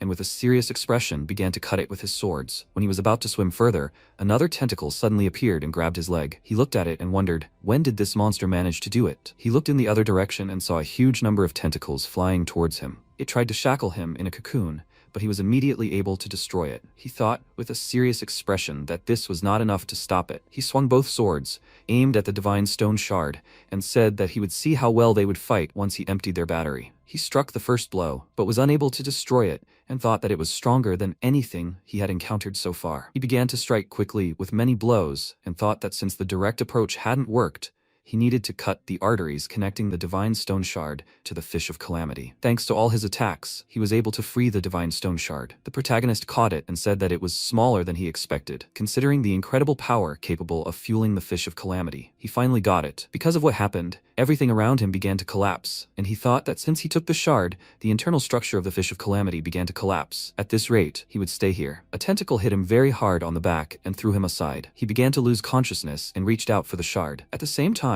a bird of energy landed on the man's hand, and he said that it was that person's order to find the one who killed the Fish of Disaster. On the shore, a guy loudly called out to Deputy Commander Liu and called him here. Deputy Commander of the Beacon Assault Force, Liu Hong, approached him. He looked into the ruins left by the Fish of Disaster and said that this means it is true after all. He took out a mask from there and said that it was the mask of Carl's, the Stormtrooper commander. He was tasked with taking care of Quadratus. So what happened to him? The guy said that they also found the bodies of the remaining Quadratus members nearby. It was confirmed that they were all from the Stormtrooper commander's squad. As he said, there are traces indicating that they all fell victim to that person. He was about to ask the deputy commander something, but he threw the mask on the ground with a smile and said that, as he himself saw, the commander is no longer with them, so their ranks need to be updated. He called him commander, and he said he liked the sound of that. He thought he was different from Carl's, who had easily earned his rank of commander simply because he had been here a couple of years longer than him. He asked what else they had discovered. Were there any survivors? The guy said that reconnaissance was still ongoing, but given the state of the wreckage, it was unlikely there were any survivors. Besides, they couldn't find any runes, but they were able to get hold of artifacts that used to be inside the Fish of Calamity. Hong took out a broken sword and said that something so large had died without leaving behind any runes. Given the situation, how many things were still functional? He threw it away and said that more importantly, he didn't know whether he had survived or not, but he still ordered them to search for any trace of Hansu. He thought he would have to check the thousand-lie eye that the man had implanted in the Quadratus. He moved on and said that most likely, this was where the heart of the Fish of Calamity was. Dying body part. What even happened here? Was he really that strong that he could do this? He didn't have time to finish because a comrade ran up to him and called for the deputy commander. He turned around and said that he was the commander now. What happened? He said loudly that a huge crowd of travelers was coming here. Hong looked at him and said that they should keep what was happening secret. Why wasn't he monitoring the perimeter? He said that there were too many of them. They wouldn't be able to hold them all back. What should they do now? He said that everything was fine. He was sure that they just came to look at the dead Fish of Calamity. There was no need to make noise until they got closer. Let them stand there quietly. The travelers looked at it and said that that huge monster really did die. What happened? He said that someone actually killed it? Sanjin said with a smile that from what he heard, there were tons of valuable artifacts inside the Fish of Calamity. He raised his voice and asked, but they plan to monopolize all the artifacts? Do they really want to take everything for themselves? People heard this and asked, did he mention artifacts? Runes are already difficult to obtain because of the extremely risky hunting. Why are they still standing here and watching? They should go and take a couple of artifacts for themselves. Right, they have the advantage in numbers.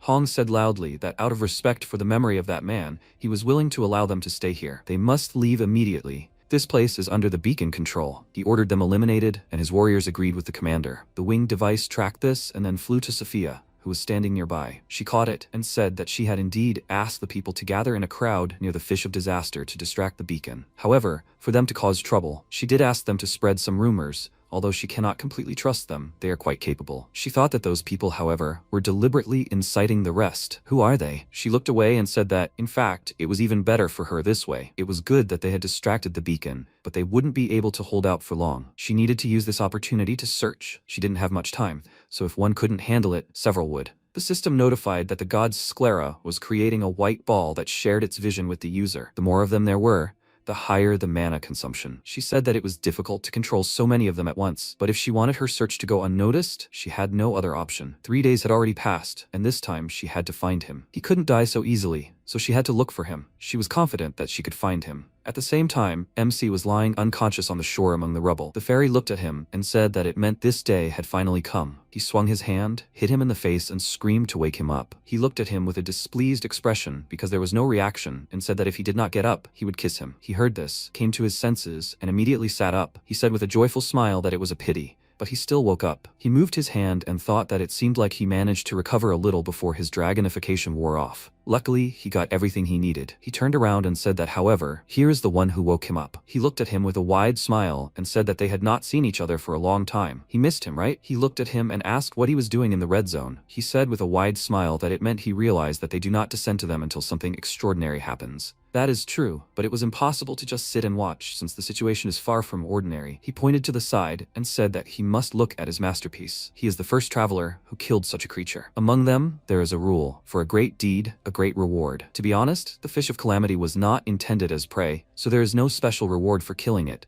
but it would be a pity. Hansu said with a smile that this was strange. If he became stronger, they would not be so interested. He thought that since they were sadists who loved cruel situations, this parasite could not have come here with good intentions. The fairy looked up thoughtfully and said that he was absolutely right. That's why they thought about this matter carefully. What could they do to make him desperately jump headfirst straight to hell? How carefully they thought about it. That's why he wants to make him an offer. He can't say it's bad for him. He began to concentrate energy in his palm and said that he could take the reward for defeating the fish of calamity right now. The system notified that the skill ranked 8th in the ranking was Lord of the Dead. He looked at it and thought that the skill allows him to turn the dead into phantoms and summon them. That's not all. It also has a magical chi enhancement effect. He can't even comprehend how powerful it is. For someone like him, who can only use 7 skills, this is simply an incredibly lucrative reward. The fairy snapped his fingers and said that he shouldn't be surprised ahead of time. This reward has a condition related to the remaining disasters. He looked at the runes that appeared nearby, and he thought that they were fragments of the skill. He smiled, refused, and said that this was quite enough. He was surprised by this, and said that he was not finished yet. The protagonist, with a calm expression, said that he had heard enough to choose the second option. He said that unlike the first, the second option would require him to kill all the remaining disasters. If even one remained, he would not receive a reward. Was he sure of his choice? He agreed with this, dived into the water, and said that they would see each other again. The fairy said with a satisfied expression that he had made his choice without even hearing the full explanation. He really doesn't disappoint. If he chose an easy reward, it would be sad even to discover all the disasters of the red zone. It was already a difficult task. He hoped that his struggle would last a very long time. At the same time, the huge monster, the spewing root, said that it could not hear the voice of the disaster fish. It opened its mouth, from which a strange gas came out, and it released its roots. After some time, he climbed ashore, remembered what had happened earlier, and thought that he might have readily accepted the fairy's proposals. But in fact, the situation was quite complicated. His existence had definitely accelerated the corruption of the abyss. He must complete everything faster than in his past life. He remembered Conte saying earlier that if they set off without using the space-time Arcanial crystal, the more knowledge from the future they applied, the faster the corruption of the abyss would accelerate. So he should act as quickly as possible. This was much more annoying than it seemed. MC agreed and said that he could travel to the past himself. For some reason he didn't really want to. Currently, he said with a displeased look that he was a little annoyed that all this was dumped on him. He thought that now that he thought about it, he realized that it was true. They just dumped this task on him. He saw the girl's spirit, who took his hand with a smile. She started to walk away and dissipated, and he looked at his hand. He walked further, looked around, and said that each of those skills gave a great advantage, starting with the fact that he didn't expect a reward for killing the disaster fish at all. However, he would have to do it anyway to maintain balance in the red zone and find the next disaster, since even a piece of the disaster fish would be enough to lure them out. He thought that, unlike last time, he killed the disaster fish, got what he wanted, and even repaid Sophia's debt. Speaking of her, it's time for them to meet, but first they needed to go somewhere. At that moment, a group of people noticed him, and one of them loudly asked, "So there was a small fish here after all? What is he doing here?" Hansu started to warm up, and said that they arrived just in time, and he wanted to clarify something. He quickly ran to the attack, and said that he was glad that there were so many people here to ask. The guy he ran up to was very scared because of this, and began to panic. He swung his fist, into which he directed energy, and said that he didn't need to worry. He would leave them the opportunity to speak. After some time,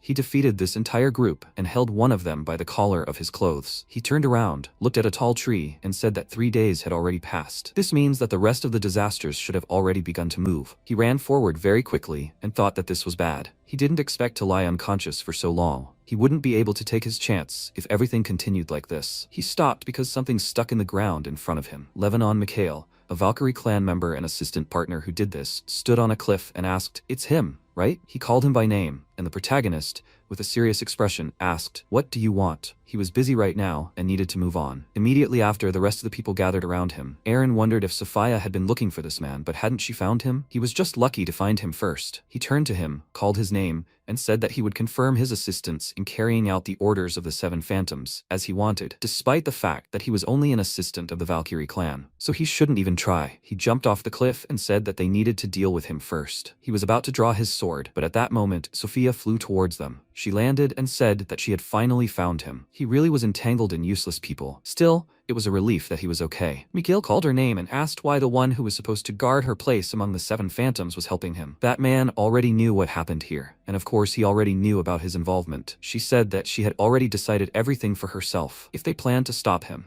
she started using magic, called MC by name, and said that he should go. She would buy him time. He still had unfinished business. He walked towards them and said that there seemed to be a misunderstanding and he just wanted to know something. Was it really him? The one who dealt with that monster? The fish of disaster? He looked at them with a calm expression and asked, why did they care? He snapped his fingers and said that he knew it. Well, he had no choice. He extended his hand and said that he was offering to shake hands. She looked at him in disbelief and asked, what was the point of all this? Why does he want to join forces with them? Hansu asked what he would get for shaking his hand. Besides, he wouldn't get anything out of it. Mikhail said that unlike the woman standing next to him, he could make sure he received the direct support of his assistants. This was a good offer for him. He wants this place to change. The red zone hadn't changed since the day he came here, and yet he managed to do it. He needs a storm to disperse the stagnant waves. He needs someone like him. Sophia said that it sounded very suspicious. Is he sure he wants to accept the offer? He said with a calm expression, which meant that even now there were people who wanted change. He agreed and said with a smile that he had made the right choice. He was about to say something else, but at that moment they felt strong vibrations and he loudly warned that they should dodge. At that moment, a huge worm crawled out of the ground. He was very surprised when he saw this and wondered where this monster came from. The protagonist saw a notification that it was a demon's mouth and thought it was just the stem of an erupting root, one of the disasters. However, it can suck in everything that is nearby. However, because it is tenacious, random attacks will not even scratch it. Besides this, he does not say their number yet. People started to run away from this monster, but it began to catch up with them and kill them. Mikhail thought, usually this monster does not crawl to the surface, so why is it here? The guy who was attacked by the monster extended his hand and called the commander for help. He turned around and said that if they stay here, everyone will die. They need to run. MC grabbed his hand and asked, he said that he wanted to help him, right? Then they should go together. He asked, where does he want to go in such a situation? Now is not the time for jokes. He turned around, created a sword, and said that he didn't have to worry. It wasn't far. He slashed the monster with his sword and said that they needed to enter here. He looked at it with a surprised expression and said that he didn't think that wood could be cut so easily. What did he mean by enter? He didn't answer his question, but used energy to wrap himself around his arm and pull him along. He went inside and said that the demon's mouth on the inside didn't look like he imagined. He turned around when he heard a loud falling sound. He turned away from him and said that he didn't know how to land at all. Mikhail got very angry about this and asked loudly whose fault it was anyway? Who in their right mind would drag someone along with them like that? Besides, why did he drag him here in the first place?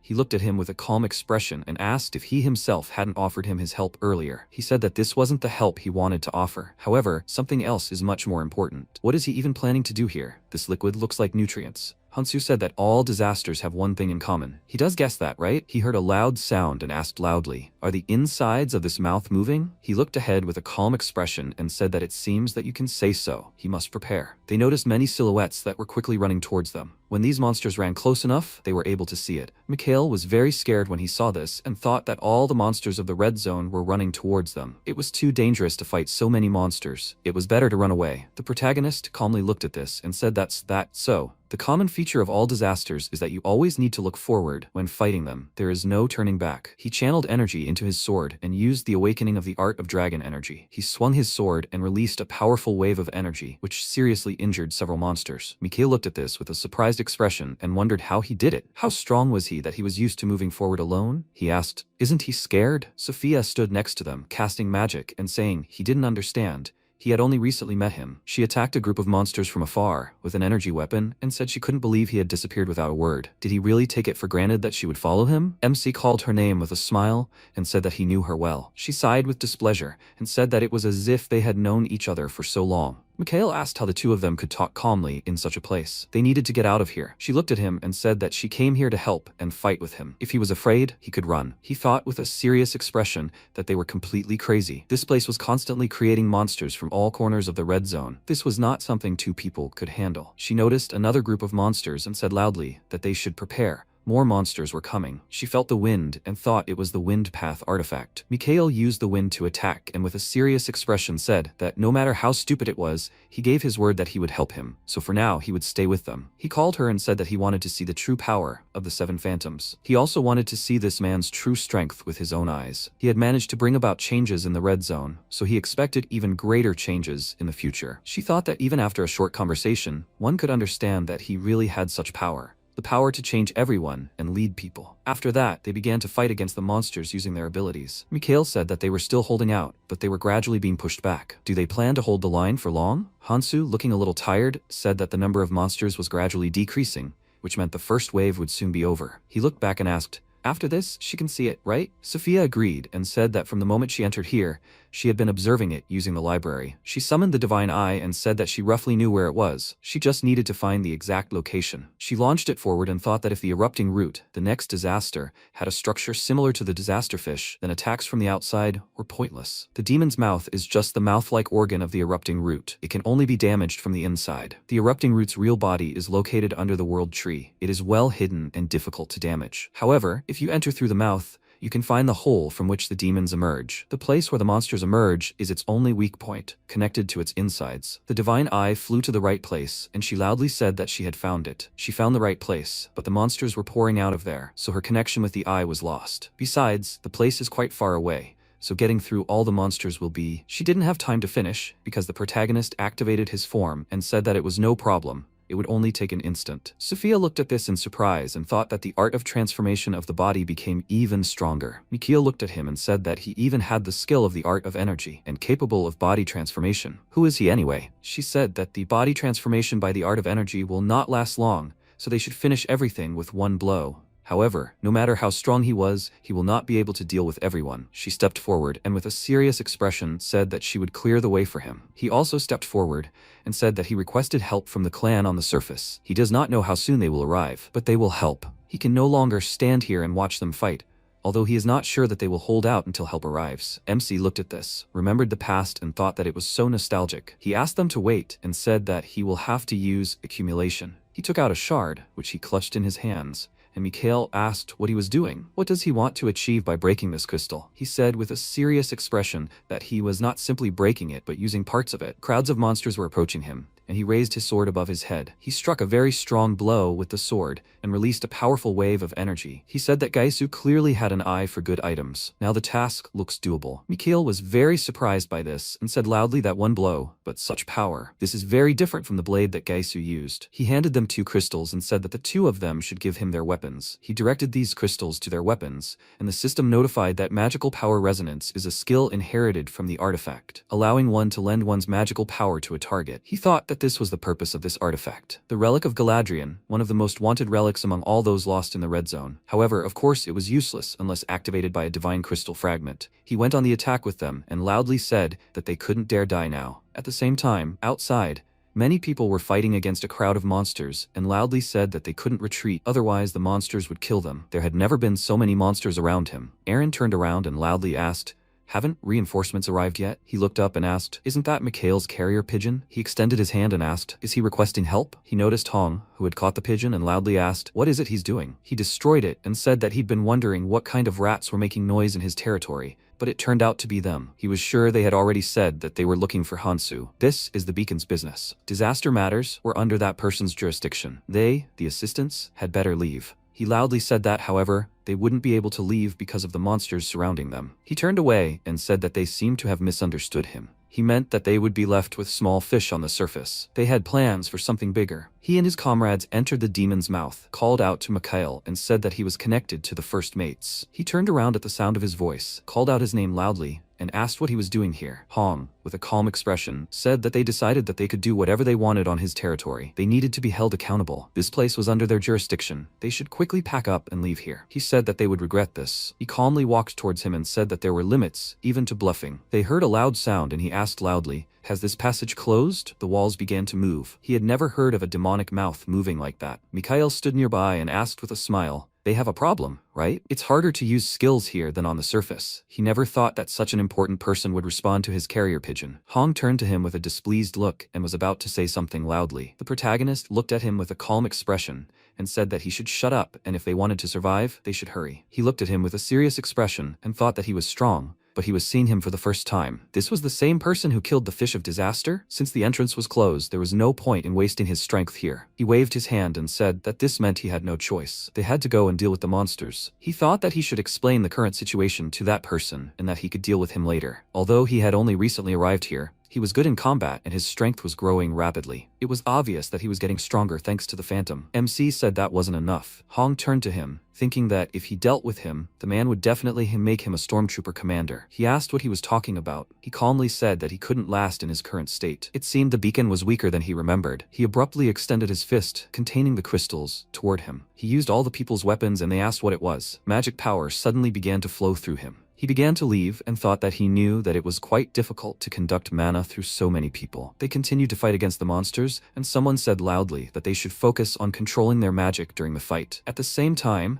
an erupting root climbed onto an artifact called a plant. He began to bind it with roots and said that he could not take the entire plant yet. He would get rid of the invader. The people continued to fight against the monsters, and someone said loudly that they should break through. Hong also fought, laughed loudly and said that it was amazing. He thought that he had never felt so helpless. This was such a new feeling. So he was hiding such power after all. He used his abilities with a wide smile and said loudly that it was incredible power. He thought that he should report this immediately. Most likely, that person had no idea about the full extent of his powers. Even though the inside of the demon's mouth was coated with a stronger layer of magical power than the outside, it was sure to be able to easily break through the wall of roots surrounding them on all sides. If he could deal with it going further and then escape, that person would look at him differently. He wasn't Carl's, who died a stupid death. He ran forward, but was stopped by the attack of the monster in his path. He held back this attack with his hands and asked loudly, "Why did the flow of magic suddenly disappear?" Sophia said that she couldn't help him anymore, so he would have to figure out the rest on his own. Hong looked at her and thought that he couldn't believe that the most heretical of all phantoms helped him. He asked loudly, "What is the assault team doing? They must hold their positions and destroy these monsters." She thought, with a calm expression, that she really couldn't help him anymore. The magical power he shared had become unstable for some time now. What's going on there anyway? She remembered how MC had said earlier that he would go inside. She asked him to wait and said that she had told him that going there when they hadn't even dealt with all the monsters yet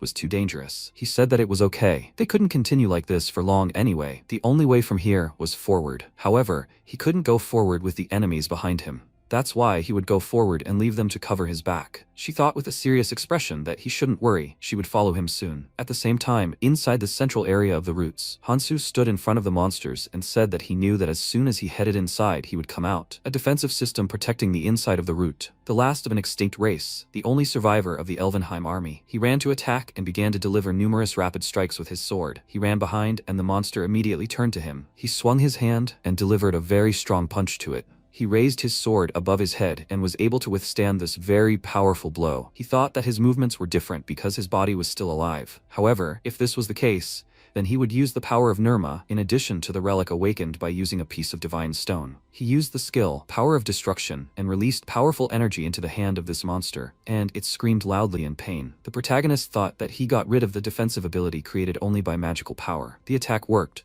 but his wounds were not as deep as he expected. He needed to concentrate more power. A second monster nearby ran up to him very quickly and dealt a powerful blow, which he blocked with his hand. These monsters were Achiadron and Fabian from the Elvenheim army, 2 of the 5 generals. He looked at them and said that it was as expected of 2 dead generals of Elvenheim. He thought that the power he used should have greatly harmed them, but they used the relic to block the attack. He said that these Elvenheim defensive devices were originally used to guard the tree. Even despite Elvenheim's long ago fall, they still work. Their effectiveness is astounding. Average attacks won't leave even a scratch. He thought his arm was broken from the last attack. In this state, it wasn't the cultivation speed that was the issue. That was good. He looked at his stats and thought that rather, even despite his fairly high cultivation speed and the use of a red rune analog, it still wasn't enough to protect him from the damage. He distributed his power and left the others behind to figure it out. Everything was according to his plan. If there were any variables, there was only one: the fact that Elvenheim's generals are excellent at using relics. He awakened his relics with a piece of divine stone,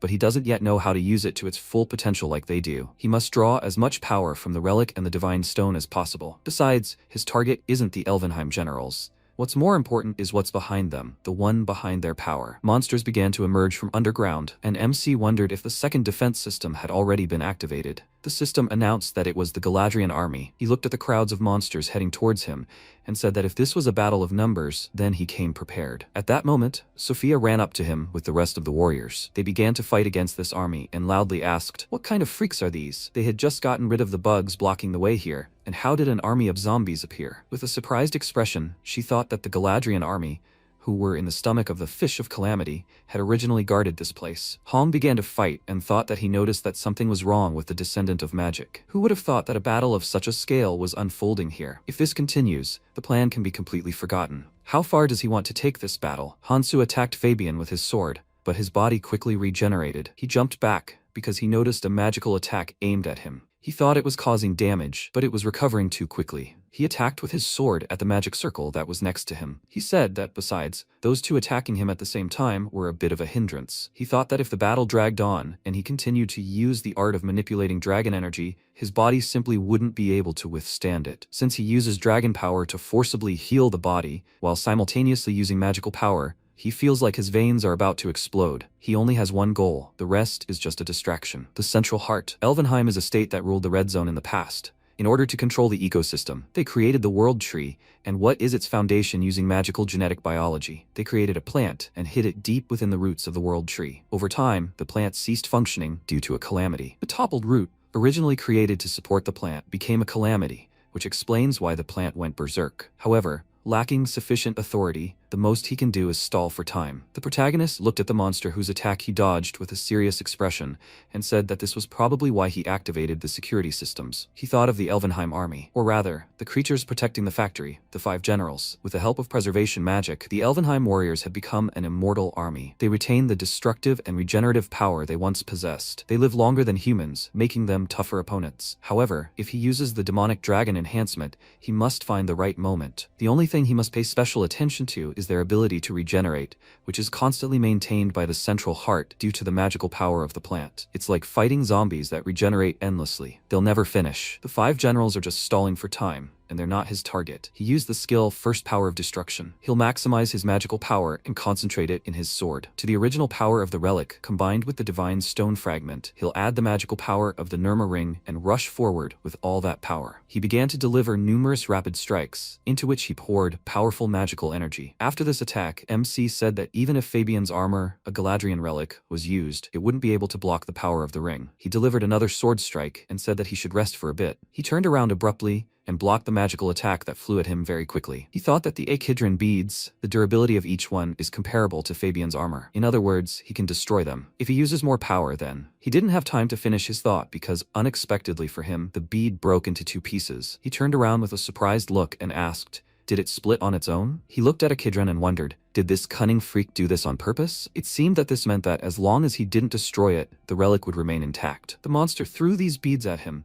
and he began to attack it with his sword. It split into many pieces and attacked him from behind. He was thrown aside and he asked, so even having changed the form of the relic, its power remained the same? It was quite painful. The rest of the warriors next to him continued to fight against the army of the dead. The beacon member asked how much longer they had to fight. The magical power continued to fluctuate for some time, so he couldn't move normally. Without it, he would have already fallen. He loudly called out to the commander and asked, how much longer should they fight? They fought non-stop, but their numbers weren't decreasing. One of the zombies was about to attack him from the side, but Mikhail killed this monster and said that they must not let their guard down. They were constantly rising. He turned around and said loudly that it was all because of his people. Sophia used magic and said there was no point in complaining now. She created a magic circle from above and released numerous ice shards. She said loudly that he should forget about everything else and focus solely on fighting the Galadrian army, otherwise he would die here. Hong looked at her and thought she had dealt the brunt of the damage to the destruction fish. However, after observing them, He realized who was really in charge. On top of that, he was much stronger than he imagined. He needed to give him accurate information. Everything else could wait until they got out of here. Hansu continued to fend off the attacks of beads flying at him from different directions. He took a strong bead strike to his back and thought that when he blocked one, two more would appear on his way. He couldn't block it all. He took the bead attack, gritted his teeth, and thought that it felt like his leg had been cut off. He ran forward very quickly and thought that, however, it would heal. He would use this to break through. He ran forward very quickly,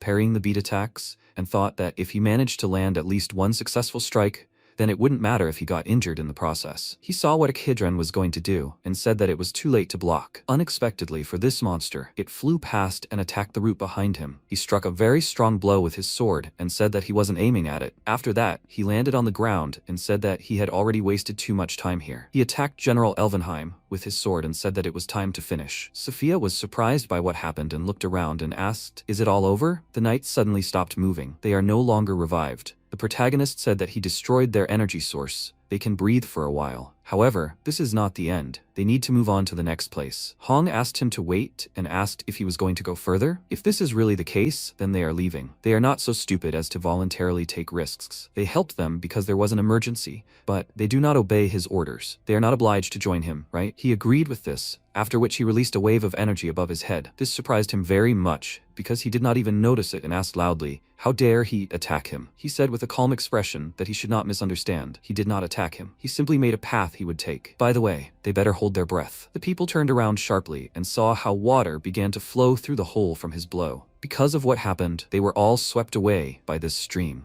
Hong stood on the roots and wondered, was he trying to drown everyone? He can't believe he did this after they tried to leave. He didn't want to use the feather, but now he has no choice. If only he could get out of here. The system notified that this artifact cannot be used. He was surprised by this and asked, "An artifact that can teleport to any point in the red zone cannot be used." MC said that he seemed to still not understand what the red zone is. You can't use this feather inside the Fish of Destruction or the World Tree. More precisely, since they are not in a dungeon, it will not activate. After all, the Divine Stone fragment limits its use. He thought that this is the place where the spewed root parasitizes the World Tree. The inside of the World Tree's roots, the center of the red zone. He said that they are not far from the place where the plant is. Since he also brought the 5 Generals relic with him, he'll get through this with the Divine Stone fragment. He thought that by increasing the number of his relics, it would be much easier to stabilize the flow of mana flowing from the Divine Stone fragment. The Divine Stone fragment was originally a power that only a full-fledged relic user or candidate could use. He said that from now on, everything would be easier. Hong loudly asked,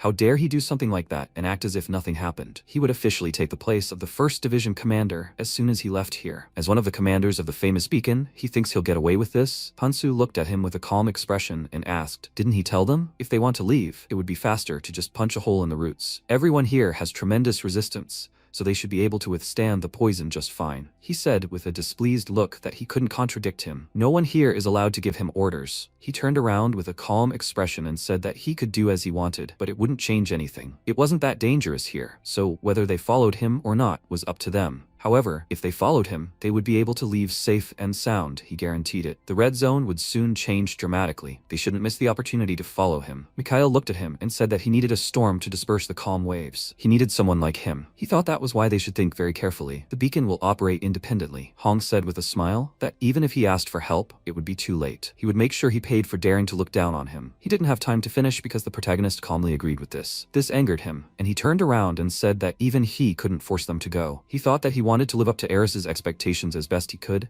but there are always exceptions. He got very angry about this and asked loudly, is he looking down on the beacon? Sophia looked to the side and asked, isn't that strange? Perhaps he was wrong this time. Her observation skill detected movement nearby. The people looked to the side and asked loudly, is something approaching? What is it? It's advancing. He looked at the ugly monsters and wondered, has the plant gone berserk? They don't look like full-fledged creatures that can survive in a normal ecosystem. He is sure that they will die once they exhaust their life force, but until then, they will absorb everything in sight. Has this damn spewed root lost control of the plant? He asked.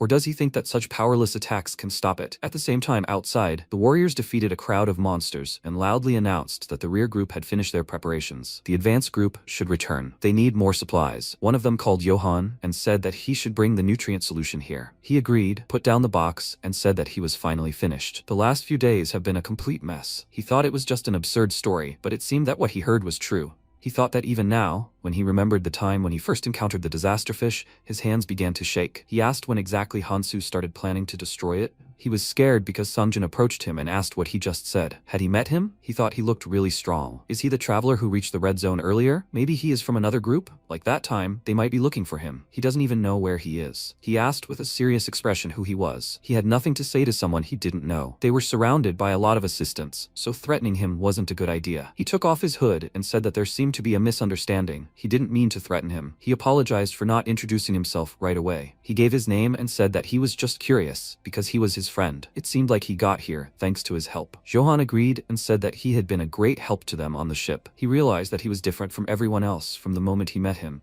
but he asked to be allowed to ask one question. What is his goal? He said with a small smile that he didn't know that himself. He asked, didn't he say that he was his friend? Sungjin was confused by this question and said that he always hides his plans. He's not the type of person who explains every little thing, even if asked. However, it doesn't matter. Whatever he strives for, he has already made his decision. He decided to follow him. He thought the main thing was to catch up with him. The reason he wasn't looking for him in the red zone was because he was still weak. Yunwei called his name and said that they had to go. He turned around, started to leave, and said that he had to go. Thanks for the conversation. If he happens to see him again, or rather, he will find him himself, because he would have done the same. He started to walk away and thought, he is still far behind him, right? He will have to put in more effort. He is confident that even now he is fighting desperately. At the same time, the protagonist attacked the monsters with magic projectiles. He thought with a calm expression on his face that he was fueling himself with magic power using a fragment of the divine stone, so that now he can concentrate on attacks and not on defense. Hong watched what was happening from the side and thought that it was impossible. He knew that he was strong. However, why did he become even stronger in such a short period of time? He did not tell him anything about this. Could it be that Carl's? He did not have time to finish his thought because he moved on and said that it was time for him to go. He was just letting him know that on the way back there was nothing waiting for him except a waterfall of poisonous water. He wished them good luck, ran ahead and said that he would hurry ahead, so whoever wanted could follow him. A member of the beacon asked the commander. Only he knew where the exit was, so shouldn't they follow him? Han agreed, ran after them and said loudly that if they wanted to survive, they needed to hurry and follow him. At the same time, the erupting root said that almost, a creation created by the perfect implementation of plant abilities. He created Alpha, and he must awaken, the perfect life form of the red zone. At the same moment, the creature from the cocoon emerged. He said that he must listen to his order. He must destroy the intruders. Did he understand that? He found this strange and asked, given his status, did he dare to order him? The erupting root became very angry because of this, and said that he was his creator. He was just a copy that he created. Alpha asked with a serious expression, did he dare to call himself its creator? He ran up to it very quickly and thrust his hand into the body of this tree. He began to search for something inside and said that it should be here. He said, with a serious expression, that he must give up the key to the armory. Root closed his eyes and exclaimed that this was very impudent. He opened his mouth in rage and, raising his roots, screamed. The clone calmly said that this was very boring. He ordered the fool to just think about the current situation. Root constantly creates monsters to defend itself, but because of this, the enemy is unable to restore the plant. So he tells him to give up the key. The clone will change the outcome of the battle. He thought he was surprised by the sudden attack, but it seems that Root still obeys his orders. Root sternly agreed and raised his roots. He opened a hole inside the bark and asked the enemy to take it. The clone smiled and agreed with this. He reached out for the key and noted that this meant that this was where it was hidden. The clone grinned ominously and touched the stone. Root screamed with rage, "What is this? What is the clone doing? It's a divine stone." The clone pulled the stone forward and Root asked him to stop. Streams of light filled the space, and Root screamed in pain. The clone grinned terrifyingly and quickly pulled the stone out of Root's body. He calmly asked Root not to be afraid and clarified that he would keep his promise and fix this situation. After some time, the monsters raised their hands. Liu furiously attacked the monster. Mikhail killed the monster and asked them to hold out a little longer. They are almost there. These monsters can't be infinite. Tree roots penetrated the ground and emerged. The guys looked down in fear and screamed, "What is this?" The roots quickly rose up, wrapping themselves around each other. The travelers screamed in great fear. The protagonist instantly jumped up and raised his fist with the intention of attacking. He furiously clenched his sword in his hand and instantly cut through the tree root. MC calmly landed on the ground. He raised his head with a serious expression and noticed the roots bursting out of the ground. Hansu quickly swung his sword and cut the root. He looked at the many approaching monsters. The protagonist swung his sword and created spheres shrouded in mana. They flew through the monsters at incredible speed. The protagonist swung his sword and the monsters' bodies exploded. He calmly thought that the internal defense system was definitely weaker than that of the Fish of Calamity, as were the monsters. But even so, they continued to weaken. Was it because he was cornered? In that case, should MC head straight for his target? The guy looked away in fear and asked, "Is it because of him?" The smaller roots, he thought, Or had they stopped? Hansu turned his head to the side and thought that couldn't be. Sophia tensely turned her attention to the fleeing protagonist and called out to him. After a while, MC approached the root shrouded in branches. The cube inside the root instantly went out. Hansu thought that the plant had lost its power source, which meant, before the protagonist could think, the clone ordered him to descend. MC looked down the mountain and thought that someone was there. He quickly jumped up and jumped down the mountain. Hansu thought that most likely it was this someone who took the piece of the divine stone. But who could it be? Apart from them, no one could penetrate the center of the erupting root. The clone standing behind MC noticed that the protagonist was different from the other insects. MC was smaller. Hansu noticed him. The clone added that it seemed that the protagonist was fully using the key, even without being their race. He smiled, picked up the stone, and offered to talk a little about the key. What does the protagonist have? The key is the real name of the 5 relics that the 5 generals had. The reason for this name is simple. Whoever collects all these relics gains power and control over the world tree. Hansu thought this guy called the relics a key. Only those natives of Elvenheim whom he met in the abyss called them that. There is only one entity that would call the relics that. But this entity cannot be here now. The protagonist noted that the opponent is not real. The clone was surprised and remarked that MC was doing well. The protagonist not only has the key, but also knows about the original. Hansu replied that he just heard something. So what will the opponent say? The clone pointed a finger at the protagonist and clarified that MC has the key. He smiled and ordered him to give it to him and get out of here. The damned freak should not possess it. Hansu sternly said that in that case, he would make a return offer. The clone should calmly give him a piece of the divine stone. MC raised his sword and remarked that the opponent is not real. The opponent is not worthy of him. The clone fell into a stupor and after thinking for a moment, grinned. He put his hand to his forehead with a mad look and picked up the stone. The clone replied that the protagonist didn't understand who he was. Did this damn freak think he could kill him? The clone raised his hand and, creating a magic item in it, clarified that MC had left him no choice. He instantly assembled a metal sword in his hand. The bright blue orb inside the sword instantly changed color to red. The protagonist was very surprised to notice this. Clone Alpha created a huge black hole in the air above the sword. MC was perplexed to think that this thing could hold enough weapons to arm hundreds of thousands of warriors. An arsenal. Clone Alpha, with a terrifying smile, said that he would show the protagonist his place. He asked him to resist the fool with all his might. Numerous green spheres headed towards Hansu from the black hole. The protagonist created bright spheres shrouded in mana behind his back. The opponent's spheres instantly collided with each other. Clone Alpha clarified, "Really 7 sacred spheres? As befits the weapons of the 5 generals." He created numerous spheres around himself and asked, "What if he does this?" They quickly flew to the sides. The protagonist looked up tensely. He swung his sword with great speed, deflecting the spheres. MC thought that each sphere individually was too weak. It resembled a dilapidated version of the Ekadar relic used by ordinary soldiers. Hansu noticed the spheres approaching and instantly jumped up. He grabbed a branch with his hand and thought that since there were enough of them here for hundreds of thousands of warriors, the number of attacks was simply overwhelming. The protagonist noticed the approaching spheres. He instantly jumped away from the tree and flew to the side. MC, rapidly moving away from the spheres, looked back. Hansu turned and deflected the attacks with his sword. He caught the sphere with his hand and thought that this meant the clone was using a reproducible weapon. In that case, he would use the same method. The protagonist enveloped the spheres in lightning and they headed back. He converted the enemy's spheres into his own. Clone Alpha looked up in amazement and asked, "What is this?" He yelled angrily. "That can't be. Why can't he control the 7 sacred spheres?" Clone Alpha thought it was a curse. The armory wasn't functioning properly. The magical power he was sending to the 7 sacred spheres was dissipating on its own. He yelled angrily, "That can't be. Does the protagonist really know the magic code?" Hansu calmly walked towards the enemy and noted that he had told you so. The protagonist calmly cut through several spheres with his sword. He smiled and replied that he had simply heard something. MC was surprised. Even though the enemy was a clone, he was able to summon an arsenal. However, even a good weapon can only perform well in the hands of a skilled wielder. Hansu quickly jumped up and swung his sword with the intention of attacking. He clarified, "Is that all the enemy can do?" The opponents glared at each other with fury. MC brought the sword closer to the clone's head. The enemy said in fear, "This is the end." The Alpha clone instantly retreated and did not fall under the attack. He furiously cursed the protagonist and ordered him to go to hell. The Alpha clone furiously raised his hand, shrouded in mana, raising his sword in the air. MC quickly turned and headed towards the enemy. He forcefully struck the clone in the face with his elbow. The enemy stopped, put his hand to his face, and grunted. Hansu, with a terrifying look, headed towards the enemy with the intention of attacking. He instantly struck the clone's body. The enemy, tired, lowered his head and raised his hand. The protagonist noted that this was too weak. The Alpha clone quickly jumped back. MC raised his hand and said that he would not let go of the enemy. Spheres flew after the clone at great speed. An explosion of mana thundered behind the enemy. The Alpha clone threw the stone aside and ran forward. He clenched his teeth in rage and screamed,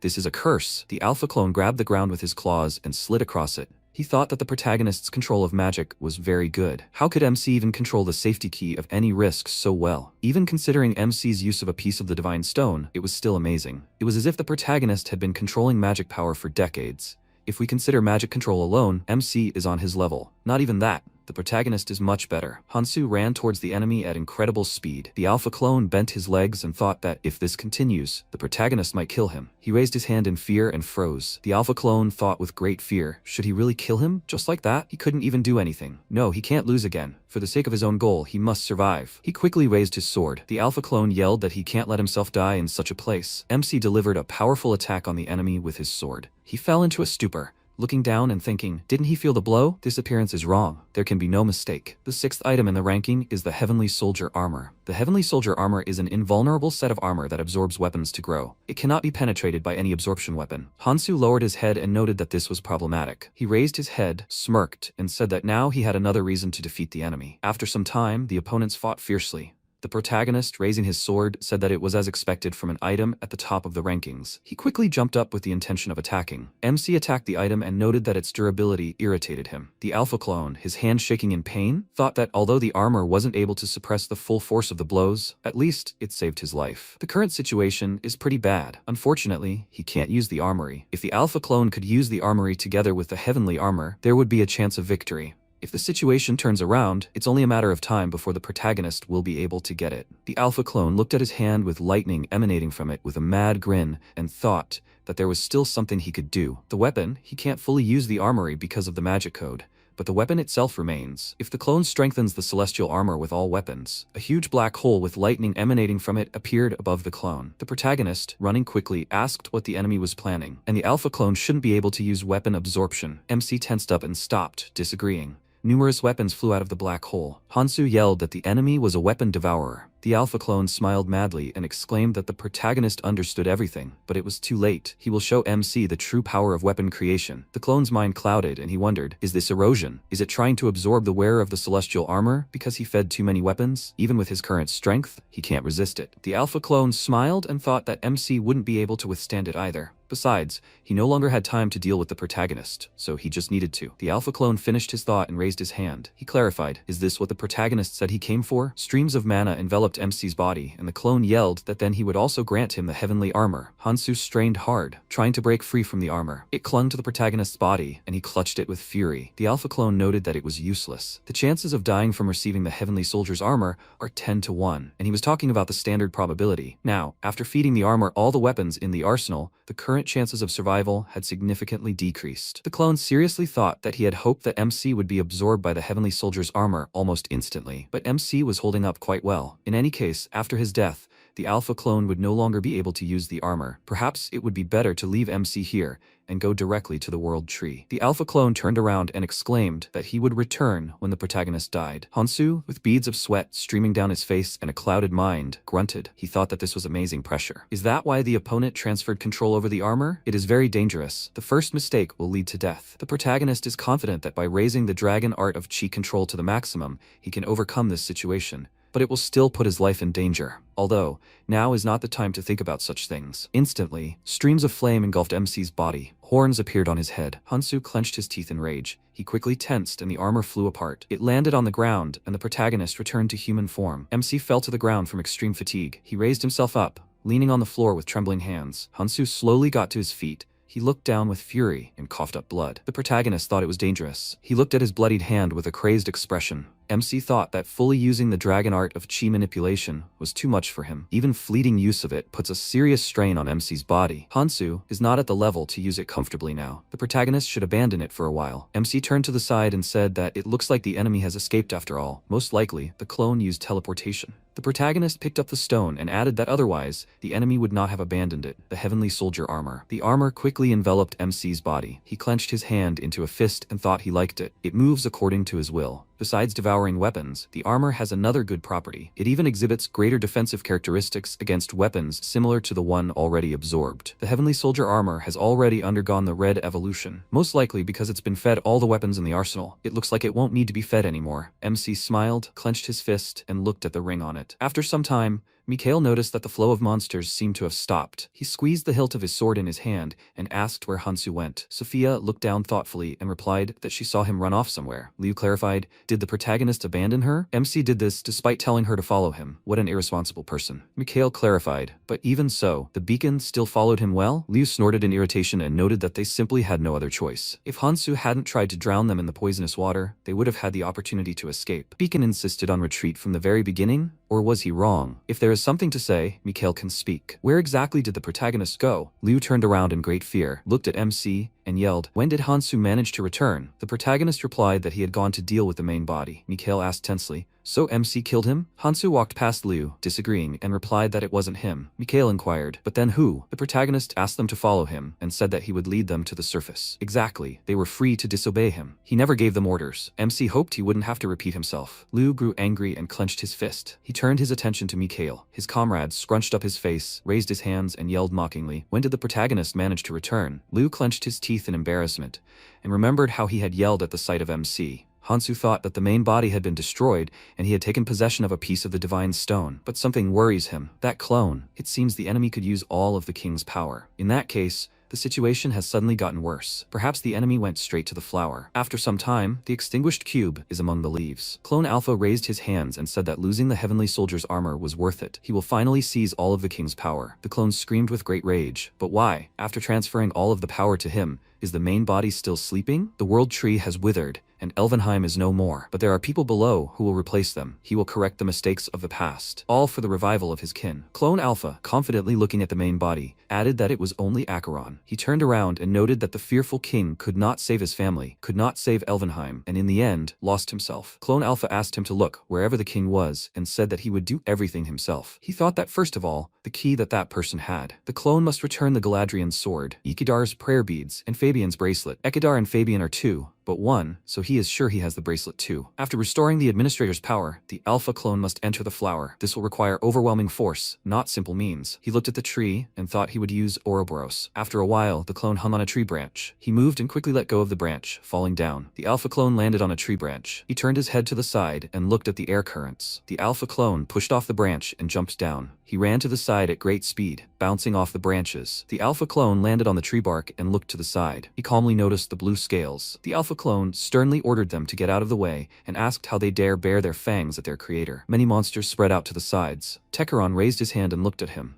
noting that, like this, he thought the original had ultimately lost. Having lost his lineage, the original no longer has power, and therefore, he is the original now. He smiled and said that from now on, he is Techeron. After some time, the protagonist stands surrounded by travelers. They said that they thought the protagonist would die without even being able to put up a fight. Who would have thought that MC would return from there alive? Sophia looked ahead thoughtfully. Mikhail asked what she was thinking about. He smiled and noted that he was sure she was thinking about the same thing. So even asking is pointless. The protagonist killed the disaster fish and the erupting root. A lot has changed in the red zone after this guy appeared. To be honest, he was ready to give up. That person also said that it was impossible, and Mikhail couldn't even imagine that one of the disasters could be killed. But MC did it alone. Mikhail is sure that that person will like it too. Most likely, he will calmly go to the orange zone. Sophia thought that from now on, the red zone would be a safer place. This meant that many people who came from the training zone would survive. And in that case, perhaps her loved one would also survive in the red zone. She plans to save billions of lives. She lowered her head in embarrassment and covered her mouth, holding back laughter. Mikhail crossed his arms and asked why she was laughing. Sophia, smiling, replied that she just had a feeling something funny had happened. Mikhail calmly raised his hand and said he understood her. A blue bird flew over the heads of the travelers. The girl looked up in amazement and asked what it was.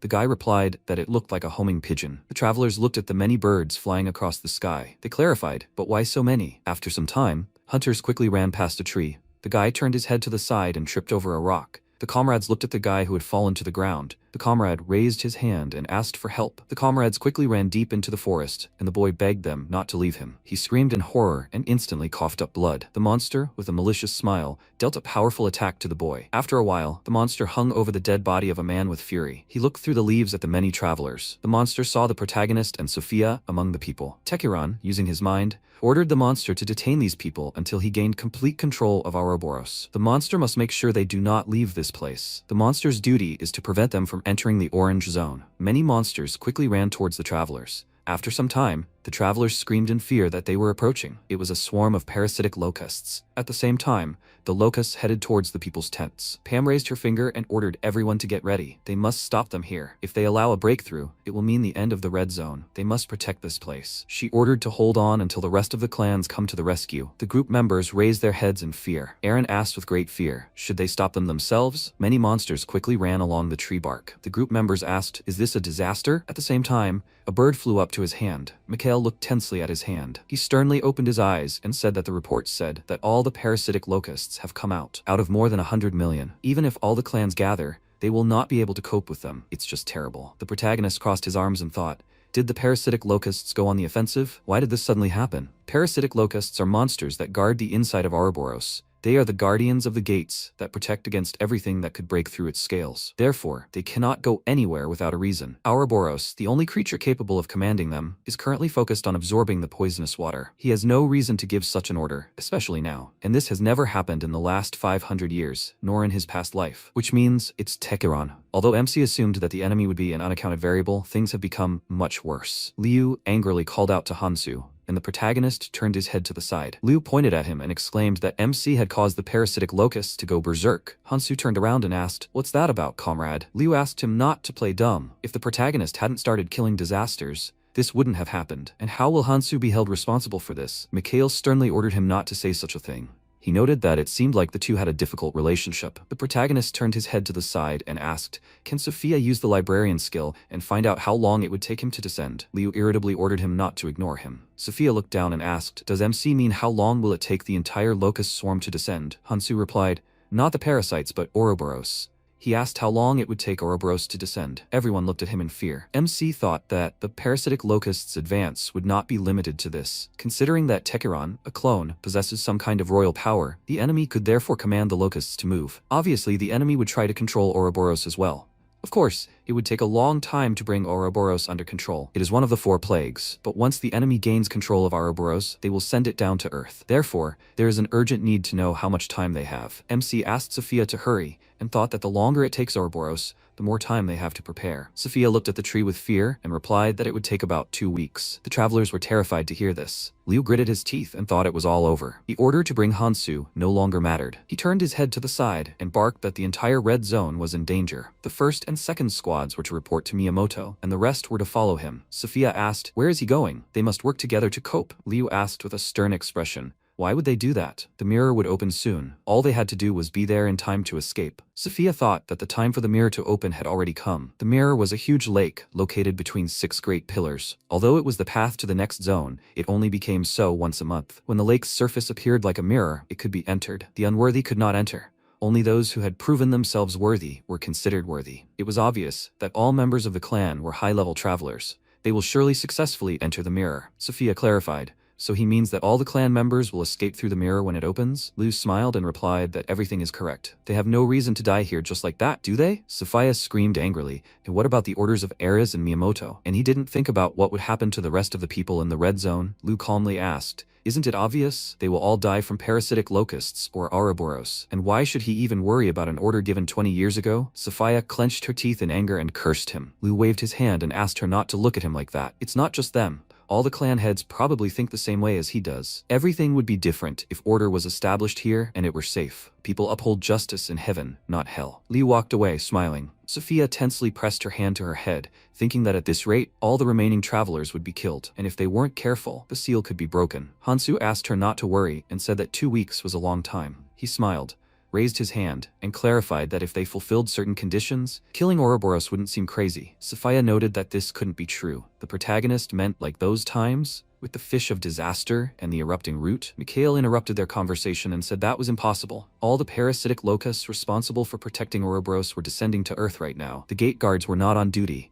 meaning Ouroboros was completely sealed off from outside intrusion. Using the same method as before wouldn't work. The protagonist showed 2 fingers and noted that that was why he had mentioned certain conditions. The first condition was the gathering of all the clans to repel the locust attack. Second, They must enlist the support of the strongest travelers in the red zone, the 7 phantoms. Sophia gasped in fear, remembering the strongest travelers. MC smiled and added that maybe then they could succeed. That's how they'll defeat Ouroboros. At the same time, Ouroboros clenched a tree branch in its teeth. Mikhail said that MC really did say he wanted to unite the clans to confront the parasitic locusts. Despite the fact that Ouroboros would soon descend and destroy everything around it, that's impossible. The clans won't act on the protagonist's wishes. Sophia clarified that until now, she had followed his ideas and seen Hansu accomplish the seemingly impossible. Even now, her opinion and trust in him hadn't changed. However, she was certain he knew why the 7 phantoms couldn't leave their posts. Even if they wanted to come to their aid, they couldn't. Hansu sternly clenched his fist and replied that of course he knew. That's why he was going to solve this problem. He would destroy the cause binding the phantoms. Sophia raised her hand in alarm and shouted that this couldn't be happening. The protagonist turned around and added that before that, they needed to unite the clans and force them to stop the parasitic locusts. They didn't have time. After some time, Tekiron was in the Ouroboros central nervous system. He watched the events through the system windows. He sternly looked at what had happened to the travelers in the past. Tekiron looked thoughtfully to the side and raised his hand. He noticed that they were holding up better than he expected. However, of course, this was completely pointless. The parasitic locusts have the advantage in numbers. Their victory is only a matter of time. He cannot allow them to kill too many people. Each of them is a valuable resource. Tekiron still needs a sufficiently sized population. He noticed something and noted that he knew it all along. There were people among them who fled during times of danger. It seemed a large group of people was about to reach the passage to the next zone. Tekiron put his hand on the floor and said that it was very unpleasant, paying the lives of their kin for their own salvation. He grinned madly and added that there was nothing good about them. This would be divine punishment. At the same time, Liu looked down. Looking at the lake, he asked his comrades to see who they had here. People from the Heavenly Association, 6 Independents, and even the monarch of the Chimera clan. Liu wondered if everyone had really come here except the Valkyrie clan, fighting off the onslaught of the parasitic locusts. Considering that even the strongest had decided to flee, his decision was correct. He turned his head to the side and asked his comrades to position themselves nearby, so they could escape as soon as the mirror opened. The group members agreed with him. The monarch of the Chimera clan, Gyokma, turned his head when he heard the sounds. He looked at Liu and exclaimed, "Who's here?" It was the man who stole Karl's place. Had that man already given Liu permission to leave? Liu descended the mountain and replied that he had no reason to speak with him. Gyokma mockingly remarked that it was very pathetic. Considering the situation, he had expected to finally see him. The man was so busy that he could hardly remember what the protagonist looked like. Liu snorted in irritation and clarified that, unlike the leaders of the other clans, that man was fulfilling a great duty, so it was only natural. Suddenly, the clan leaders looked up in surprise. The protagonist jumped down and noticed how quickly the 6 great clans had arrived. Liu clenched his teeth in anger and asked, "What is Hansu doing here?" He called the protagonist a damned freak and yelled, "Did the MC come here to get in their way again?" Hansu calmly replied that he hadn't come for that. He simply wanted to share the plan. The plan was simple. They, the 6 great clans, would stop the parasitic locust invasion. At the same time, the protagonist would kill Ouroboros. The travelers asked, "Is the MC telling them to fight the parasitic locusts?" The protagonist said he would kill Ouroboros. Had he really gone mad? Mikhail placed his hand on MC's shoulder and asked, "What did he say?" No one would follow the protagonist's plan. Sophia sternly asked, "Why are they all so irresponsible? Aren't they Root and the 7 phantoms supposed to protect the red zone?" Following the will of Lord Eris and Lord Miyamoto, MC sternly lowered his head and wondered what it meant. They did mention Miyamoto. The Lord was already dead in the abyss, but until then, he had helped the people here. Did the Lord always do this? Liu ordered the Phantom not to cross the line. He raised his hand angrily and added that this didn't give her the right to use the Lord's name in vain. Mikhail wondered if Liu had been the first to ignore Miyamoto's words and try to escape. The protagonist expressed his thoughts out loud. Mikhail was greatly surprised by this coincidence and pointed at MC. Gyokma smiled and remarked that MC was crazier than he thought. The protagonist is Hansu, right? He asked to tell him something. Gyokma heard that the protagonist killed a disaster, and he was ashamed that he was not staying to fight. But the clan must act for its own good. They just need to wait a couple of days, and they will be able to move on to the Orange Zone. So why should they get involved in a battle they are sure to lose? Everyone is only for themselves. Gyokma sternly suggested that they not get in each other's way. The protagonist agreed, and replied that he already understood that he would not be able to reach him. They are coming. It is better for them to be at the forefront, to feel all the cruelty of this world. The ground instantly shook, and people screamed in fear. Gyokma ordered them to stop panicking, and yelled that only 2 days. They will be able to hold off the locusts for just 2 days. MC calmly noted that it was not the locusts that were causing the problem. The movement was much stronger. He lowered his head in fury and added that there was only one creature capable of creating such shaking in the red zone, Ouroboros. He began to move. At the same time, Ouroboros was rapidly moving along the tree. The travelers looked at the monster's tail with great fear. Liu looked up in fear and yelled, What's going on? Shouldn't Ouroboros have slid down in 2 weeks? Sophia confidently disagreed and clarified that it wasn't Ouroboros that was slid down, it simply moved its tail. The travelers yelled in alarm. Such an earthquake just because Ouroboros moved its tail? Hansu said he knew it. The enemy was trying to block the mirror. The travelers, unable to stay on their feet, fell to the ground and roared that the tail was approaching. They quickly ran away from the fallen tail. The protagonist said he had one more request. Sophia decisively raised her hand, created magical seals, and agreed with him. A stream of water headed toward the multitude of seals. The water, hitting the seals, was directed to the sides. At the same time, Liu put his hand to his head and thought that this was bad. Now, he won't be able to go to the orange zone. Ouroboros' tail passed into the lake, blocking the passage. The subordinate pointed upward in horror and called out to the commander. The locusts quickly ran along Ouroboros' tail. After some time, the travelers, their legs shaking with fear, exclaimed that this was just a nightmare. There were simply countless of them. Liu turned his head to the side with fury and ordered a retreat immediately. They needed to escape as far as possible. The clan leader exclaimed with great tension that they were leaving too. All the clans ran to the side. The subordinate called out to Gyokma and asked, "What's his order? What should they do?" Gyokma thoughtfully lowered his head and thought that Ouroboros' tail blocked the mirror, and countless hordes of locusts were also rushing towards them, and in order to go to the next zone, they needed to kill them all. However, with such numbers, this was impossible. He smiled and thought that there was nothing they could do. Gyokma noticed the scream. Liu yelled, "What is Sophia doing? Does she want to kill them all?" He pointed at Sophia standing on the high ice. She confidently put her hand to her chest and exclaimed that they understood as well as she did that there was no point in running. They needed to stop the locusts if they wanted to survive. They would die in a couple of weeks anyway, when Ouroboros descended. Liu's assistant fearfully announced that they had an emergency. The parasitic locusts were right behind them. The monster quickly leaped towards the travelers. They raised their hands in great fear and screamed. The protagonist instantly appeared behind the locusts and raised his sword with the intention of attacking. He instantly cut the enemy down and landed on the ground. MC looked at Liu and ordered him to follow the plan. Hansu calmly wiped the blood from his face with his finger and added that then they would survive. Liu irritably called him a freak and clarified that he couldn't believe the protagonist continued to say such strange things.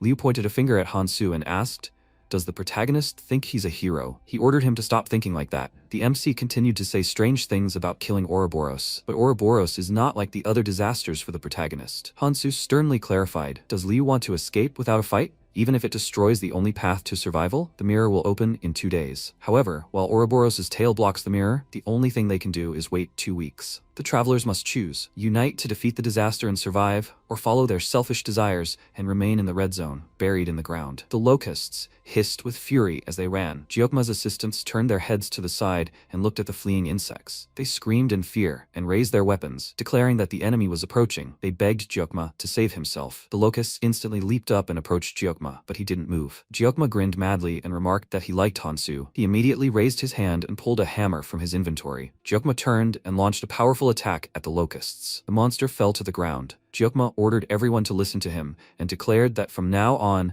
they must ensure that the locusts that had filled the lake could not go anywhere else. He smiled enthusiastically and ordered everyone to get weapons. They would fight and then collect the spoils. The subordinate clarified he would fight the locusts until Ouroboros was killed. Gyokma calmly asked, did she really think he would do such a thing? They would fight, but they would also prepare an escape route. The 6 great clans would be much better off fighting here, all together. As he said, if the protagonist couldn't defeat Ouroboros, they would not be able to go to the Orange Zone. Even the 6 great clans should understand this. If anything went wrong, Gyokma would blame the MC. After all, Hansu said he would deal with Ouroboros and the 7 phantoms. There was nothing left to lose. After a while, the travelers resolutely raised their weapons and shouted. They were fighting the locusts. Liu's group stood to the side, watching the battle. They asked fearfully, will they fight the locusts? Even the other clans had joined in. Shouldn't they join in? The subordinate turned his head to the side and asked what they should do. He saw no one where the captain had stood. At the same time, Liu, quickly running into the forest, thought that if he had known that everything would turn out like this, he would have done everything in advance. They were just fools. They had all gone crazy. How are they even going to stop the endless flow of locusts and hold out until Ouroboros dies? That's simply impossible. Such a stupid plan would never work, but it's possible if it's the protagonist. MC jumped up, swung his sword, and cut the locusts. Liu was stunned, thinking that no one could do such a thing. The plan was obviously bad. Therefore, he must return to that man. Liu would simply say that it had taken a long time to learn more about the protagonist. Mikhail looked away, thoughtfully. Sophia turned her attention to him and asked if something had happened. Mikhail denied this and replied that nothing had happened. Hansu, his hand shrouded in mana,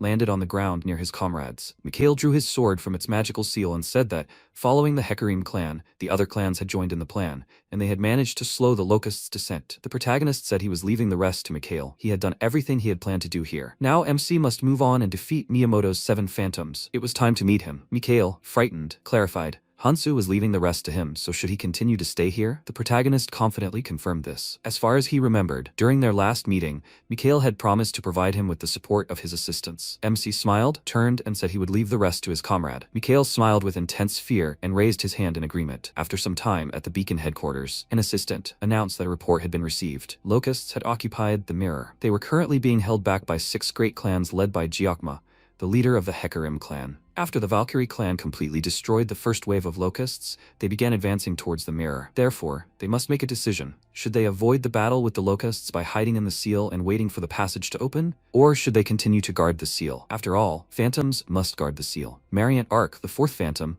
raised her hand and clarified, wouldn't it be better to hide near the seal and wait for everything to end? Frankly, the situation wasn't that dangerous. Baek Jonsang, the 3rd phantom, sternly said that he supported the decision to hide in the seal. Neither locusts nor even Ouroboros are capable of penetrating inside, and in any case, they won't be able to do anything about the sliding Ouroboros in 2 weeks. Tina Charlize, the 6th phantom, angrily stood up from her chair and screamed, "What will happen to the remaining travelers if they decide to hide?" Kyle Cooper, the 2nd phantom, added that he was against it. It's their duty to protect the seal. But isn't that to save more lives? The phantoms started arguing and screaming that they must stay alive. Who cares about the death of a couple of travelers? Can the phantom even hear itself? How can it say such things? Ouroboros is descending. The red zone is over. Even that thing in the seal will disappear. That thing in the seal is something on a different level. It will be able to move to another zone. The 1st phantom, the leader of Beacon, Miyamoto Junichi, asked for silence and said that they should not argue with each other. The options are good, but they should not create quarrels between them. The phantoms sadly lowered their heads and asked for forgiveness. Miyamoto disagreed and replied that there was no need to apologize. Given the situation, he understood their feelings very well. However, no, especially in a situation like this, they must remain calm. They are phantoms, right? First, they must find the cause of what is happening in the red zone, and then, Miyamoto interrupted when he saw Liu stopped at the entrance. An assistant yelled that he had an urgent report. Kyle sternly noted that the phantoms were holding an important meeting. Miyamoto interrupted him and said that it was okay. He stood up from his chair and clarified that Liu had worked hard, taking the position of Stormtrooper Commander, vacated by Carl's death. Liu bowed and thanked him. Smiling, Miyamoto placed his hand on Liu's shoulder and clarified what the assistant wanted to report by running here. Liu grinned madly and yelled that the fact that the 6 great clans were holding the locusts near the mirror was all Hansu's fault. But that's not all. The protagonist proposed a stupid plan involving defeating Ouroboros. He came to report this. Miyamoto calmly replied that he understood this, and Liu hopefully noted that this was the right thing to do. Miyamoto sternly clarified, however, what Liu was doing near the mirror. Liu tensed up and stuttered as he tried to answer. Miyamoto said there was no need to yell in vain. Liu's going to the mirror clearly showed his attempt to escape to the orange zone. Does Liu see that 7 phantoms have gathered here to decide the future of the red zone? And Liu's actions are a great humiliation for the phantoms. Liu angrily yelled that he was just following orders. Miyamoto asked, "Really his orders?" Liu looked at him hopelessly and fell silent. He lowered his head and apologized. Miyamoto asked him to wait and noted that they would continue this conversation later. After a while, Tina asked, "Really? Liu ran away? What a disappointment." Miyamoto said that if you remember that a huge snake was descending here, his actions were understandable. Mariant warily noted that in any case, a fact is a fact. A certain Hansu really did start all this. Miyamoto laughed and replied that he would still like to meet the protagonist at least once. Who knows? Maybe MC is a reasonable person who will help the red zone. The assistant whispered something in the subordinate's ear. The subordinate raised his hand and, calling out to Miyamoto, announced that the protagonist had arrived. Miyamoto turned his head sternly to the side and asked, "Is the assistant talking about Hansu?" They met, and he said that he didn't know if he had heard about him from Sophia, but perhaps he should introduce himself anyway. He is one of the 7 phantoms that protect the red zone, and also the current leader of Beacon. He gave his name, and Hansu said that it was nice to meet them. Given the tense situation, he would get straight to the point. He goes to kill Ouroboros and asks for their help. Kyle reached for his sword and said that this was very impudent. He was not even worthy of talking to them. The other phantoms agreed with him, and Miyamoto said that he was a truly honest man. However, they cannot help him. Even though he says that he is capable of defeating Ouroboros, there is a reason why they do not leave leave this place. He said with a smile that he knows about Akuma. As he always did, he will take their place and defeat him, so they must remove the seal. The phantoms ran up to him very quickly from all sides and put their weapons to his throat. He said with a thoughtful expression that this was quite unexpected. How did he know about this? He thought that travelers in the red zone knew about the 4 disasters: the twisting root, Ouroboros, the king bee, and the fish of disaster. However, deep within the trunk of the world tree, another disaster existed,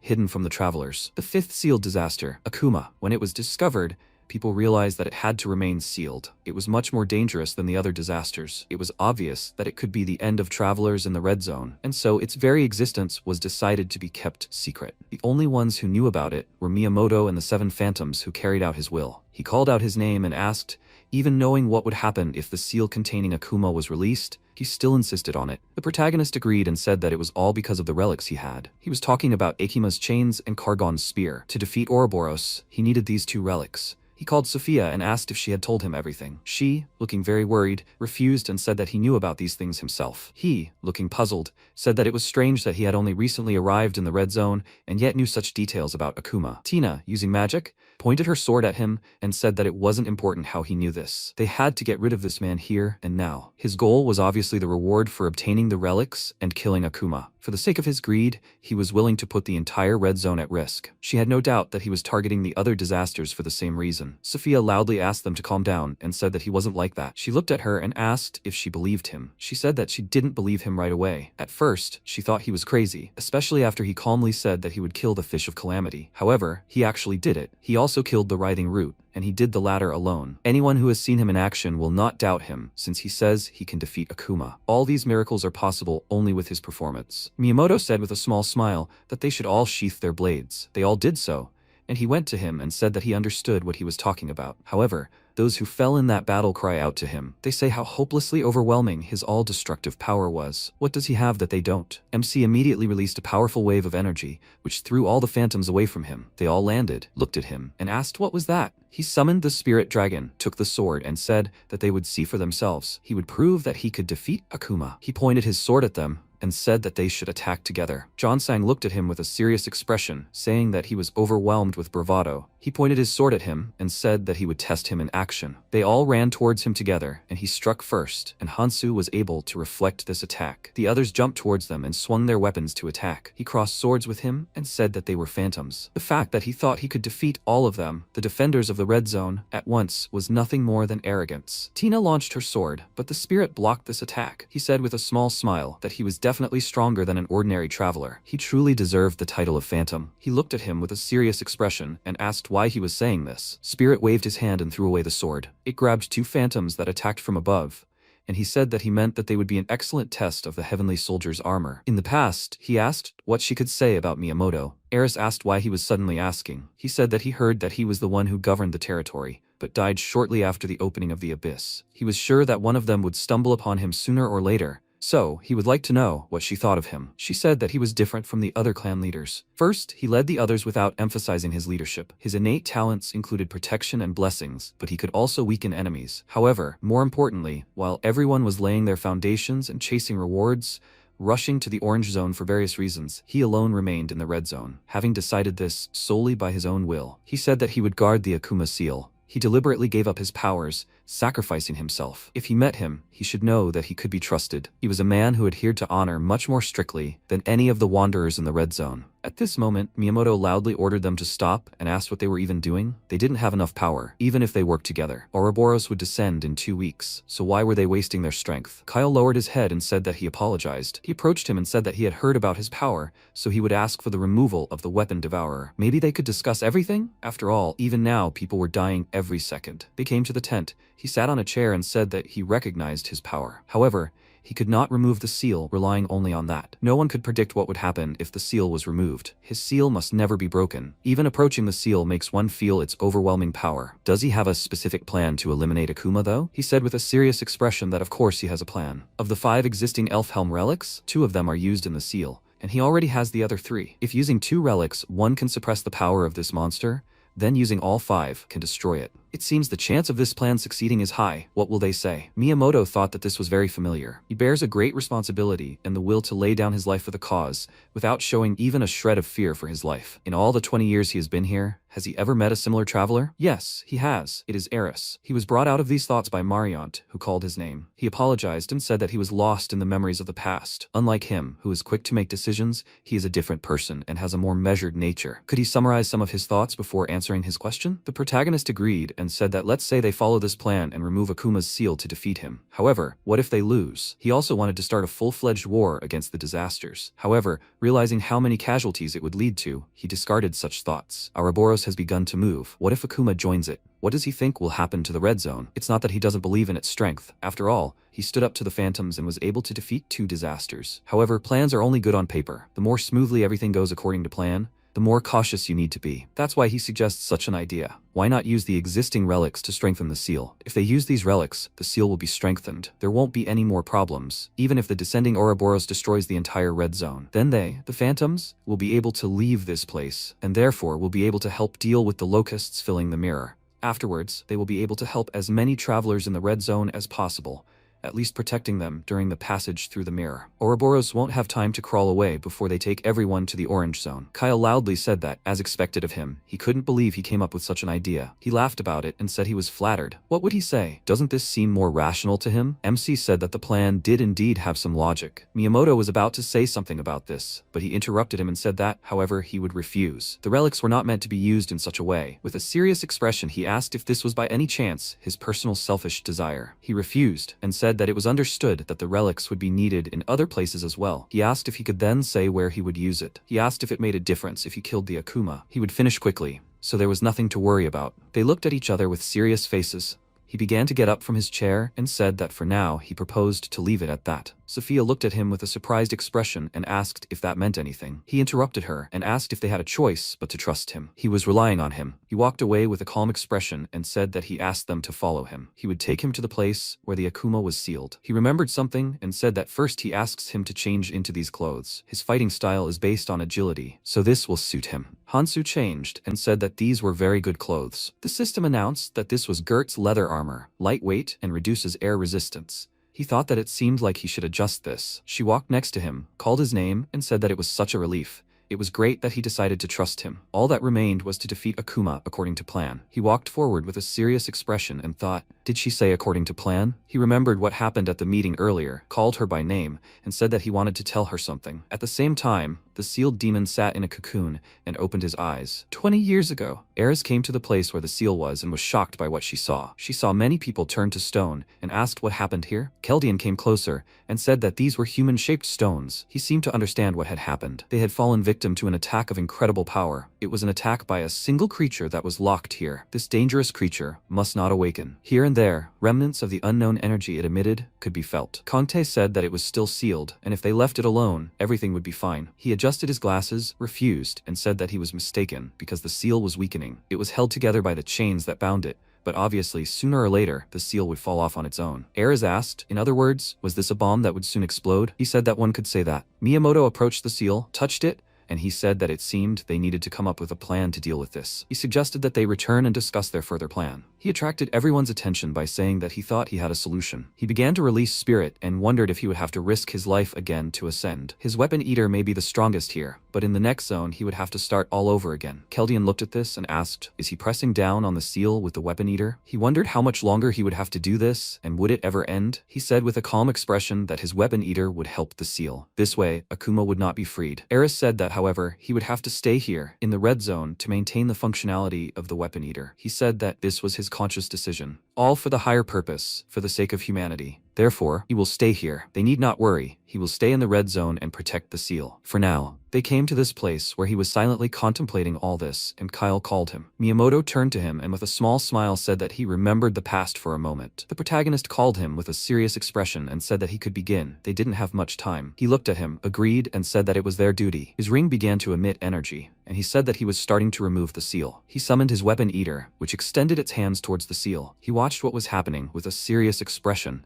and thought that it seemed like he had fed his eater a lot of weapons. Although significantly inferior to the heavenly soldier's armor, armor, this weapon eater nevertheless had impressive power. This meant that the role of the 7 phantoms was procurement. Since Miyamoto was supposed to take care of the weapon eater, he was greatly limited in what he could and could not do. Therefore, it was the 7 phantoms' responsibility to obtain the weapons the weapon eater needed. However, something was wrong here. He could understand something. He finished removing the seal, pulled out his spear, and a powerful wave of energy flew out because of it. Akuma broke the seal and got out. This demon just stood there and everyone around was staring at it. Tina looked at it and thought that her body couldn't move. He just released his killing intent and that alone felt extremely dangerous. Without a doubt, this monster is a real monster. Unexpectedly for her, this demon approached her very quickly, which surprised her very much. MC took out his sword, ran very quickly towards her, and blocked a very strong blow with the monster's hand. He pushed the monster's hand away, and then struck back at the hand. After that, he delivered a sharp roundhouse kick and hit him in the head. With this blow, he threw Akuma a few meters away from himself, and said that they all should listen to him carefully. His skin began to change, and he said that they should protect themselves, since he was going to fulfill his part of the deal. He would go against him alone. He very quickly ran towards the monster and swung his weapon to attack. The demon noticed this, and very quickly ran towards him.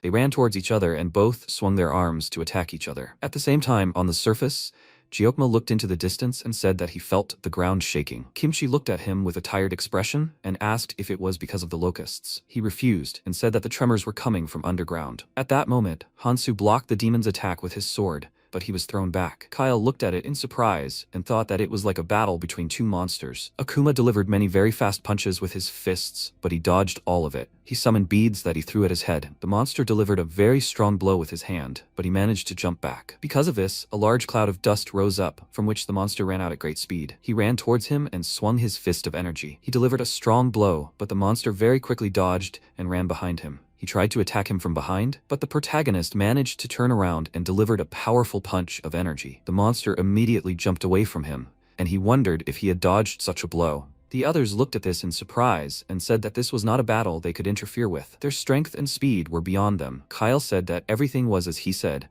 They had no choice but to leave everything to him. He looked at Akuma standing in front of him and thought that he was faster than he thought. Even though he partially summoned the Heavenly Soldier armor just for such a case, it still couldn't keep up. Attacks that cannot hit the target are meaningless. He needs to summon it again when he is sure of hitting. It seems he will still have to use it. Ikim chains and the spear Gagorn. He noticed that the monster began to cry and mentally asked to kill it. He agreed and said that this was the only reason he came anyway. The monster ran towards him very quickly and delivered a strong punch. He dodged this attack and immediately struck back. After that, he jumped to the side and grabbed a chain that was lying next to him. He looked at it with a small smile and said that the chains worked quickly. The monster ran towards him very quickly, and he threw a chain at it. With this, he bound it and thought that even though he tied it up, it would soon be free. Therefore, he must finish it off before that happens. He swung his spear to throw it, but he felt a strange energy and thought that his body was not obeying him, as if someone was pressing on him. Could this be his skill? This can't be. As far as he knows, he does not have skills that block the opponent's movement. This means someone else is to blame. However, who could it be? At the same time,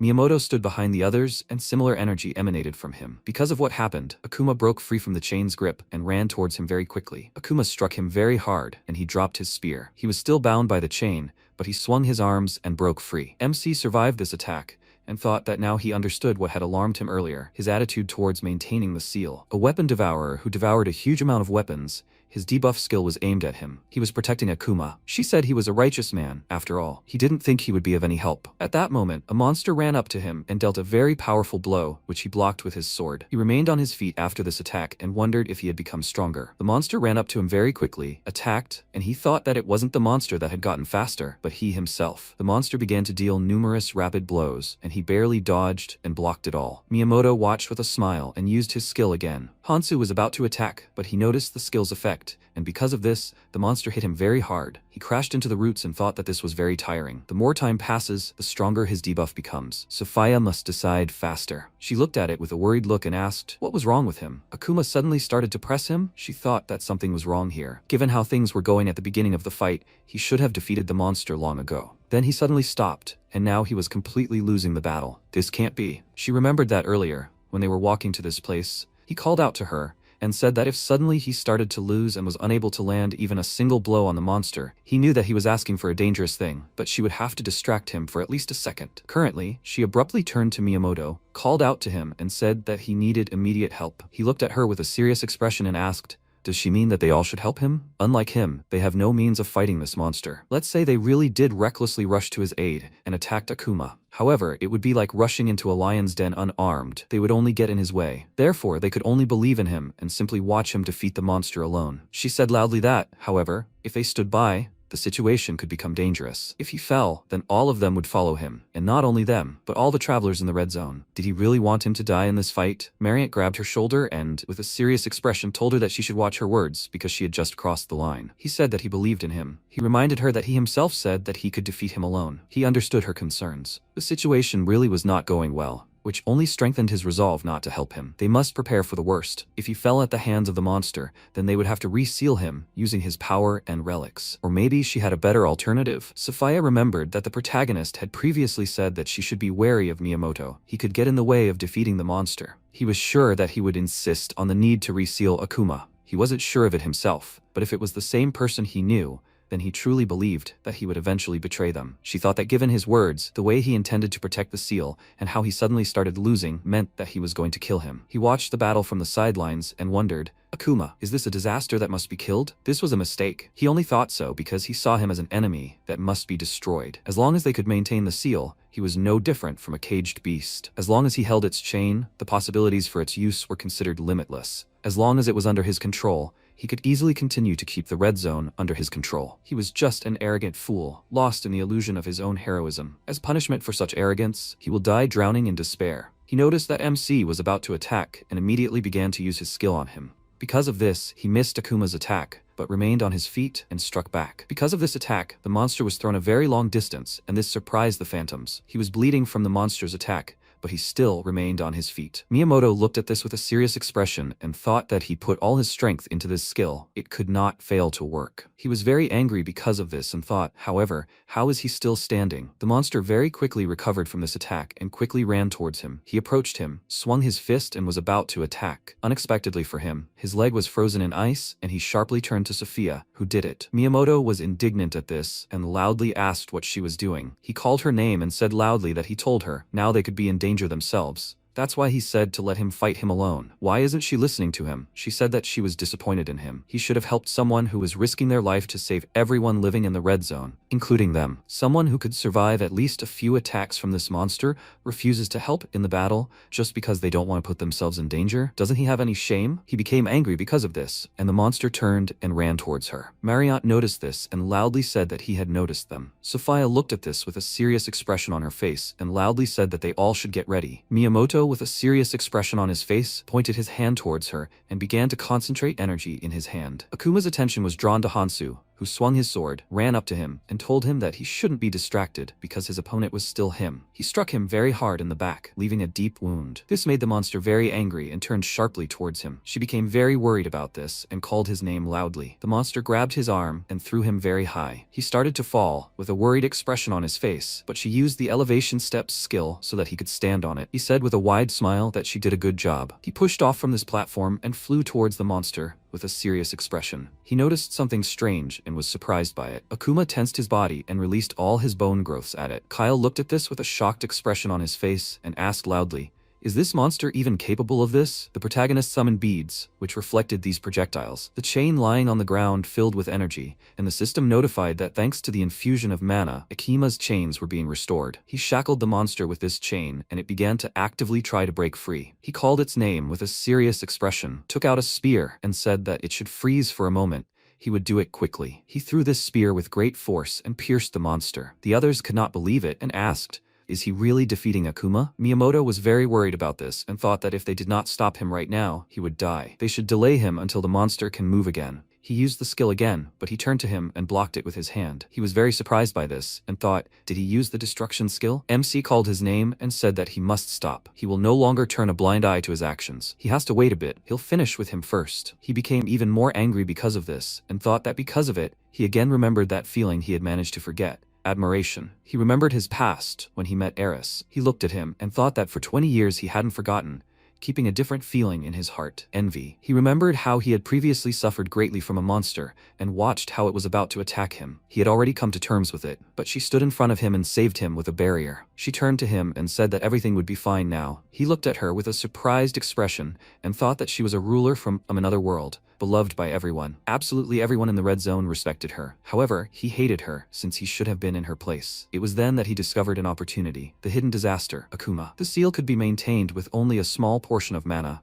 but he lied to everyone to stay in the red zone. All this for his safety and pride. At the moment, he became very angry about this and released a powerful stream of black energy. Hansu turned to face him and blocked this attack with his hand. He looked down and noticed a magic circle that had appeared on the ground beneath him. He looked at it with a dissatisfied expression and thought that he didn't know how he had managed to block the magic, but he had definitely delivered the finishing blow. He was very surprised when he ran up to him with incredible speed and put a blade to his throat. He looked at it with a serious expression and remembered how Keldian had said that he must kill without hesitation. He must make sure to destroy all obstacles to their plan. Otherwise, they would bring ruin to humanity, so there was no need to show mercy to them. He thought that he was right. This man was an enemy and would become a serious obstacle to the plan. He must kill him here and now. He remembered that Eris had said that she asked him to refrain from unnecessary killing. The hope of humanity rested in his hands. Therefore, he must take care of everyone he could, even in the face of vile evil. She will leave it to him. Keldian, with a serious expression, said that for the good of humanity, he must destroy all evil. The only repentance they deserve is death. She said that for the good of humanity, he must give even villains a chance. Through his mercy, they will think about their actions, repent, and become better. He said that people cannot change. She said that under the right circumstances, people can change. They said completely opposite things, which made him confused. He struck a sharp blow with his sword and cut off Miyamoto's arm. He was very surprised because of this, grabbed the place, and screamed loudly in pain. The protagonist said that this was his last chance. He showed him mercy. Does he want to continue this? He looked at him with a very angry expression on his face and insulted him. He turned to the phantoms and loudly asked why they were still standing there. They must attack him as quickly as possible. They must carry out his order. Sophia was very angry about this, ordered him to shut up, and said that they were not his subordinates. He loudly insulted her and asked how she dared to ignore his orders. She said that he should not be mistaken. They are the defenders of the red zone and act from this paradigm. He, who committed a vile betrayal, has no right to command them. The rest of the phantoms made a decision. Surprising Miyamoto, sided with his opponent. Kyle said that they, the phantoms, exist to protect the red zone. To fulfill this duty, they obeyed his orders. However,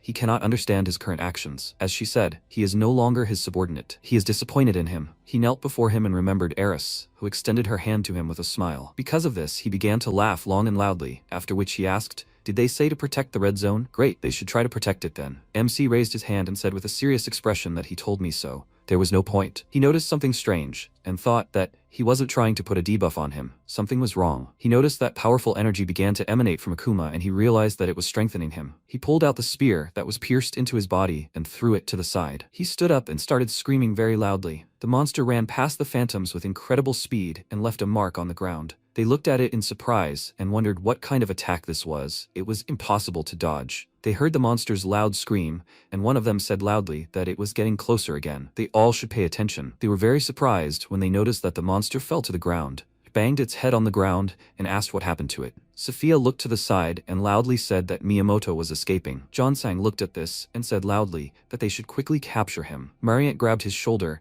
and asked loudly with a worried look, "What about the Akuma?" They were very nervous, didn't know what to do, and Hansu said that they should calm down. They can leave the monster to him, and they themselves must stop it. Kyle asked if he would really be okay. He agreed and said that he made a promise. Immediately after that, all the phantoms except Sophia went in pursuit to the surface. He, with a calm expression, said that she should go with the others. She looked at him and said that if they wanted to meet them later, he needed a method of communication with them. Besides, she wanted to personally witness the end of this monster. She looked at this monster with a worried look and thought that the killing intent she felt when she first met him was incomparable to what she felt now. Miyamoto's enhancement turned him into an even more terrifying monster. Will he be able to handle him? What is his plan? Suddenly, he threw his sword on the ground. She became worried about this and asked loudly what he was doing. He looked at the monster with a calm expression on his face and said that she should not worry, because he would not need this sword anymore. He looked at the crying monster and wondered, does his power-up increase his strength and regeneration? If so, then Akuma will continue to fight. Even if the power-up takes away his life force, he will not stop. The monster ran towards him very quickly and extended his hand to grab him. He dodged this attack and struck back, which knocked Akuma to the ground. The protagonist sat down next to him, put his hand on his head,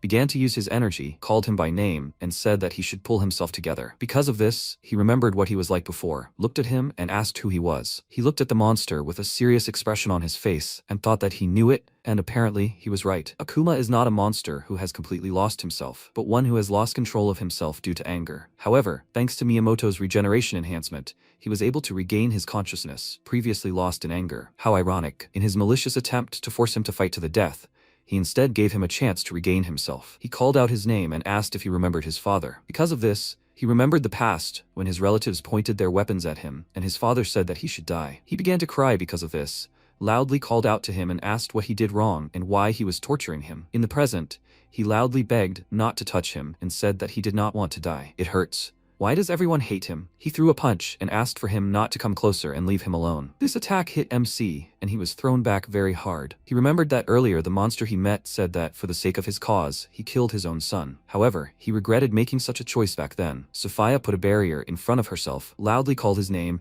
and said that Akuma was attacking with its spikes. He stood up with a calm expression on his face and walked towards him.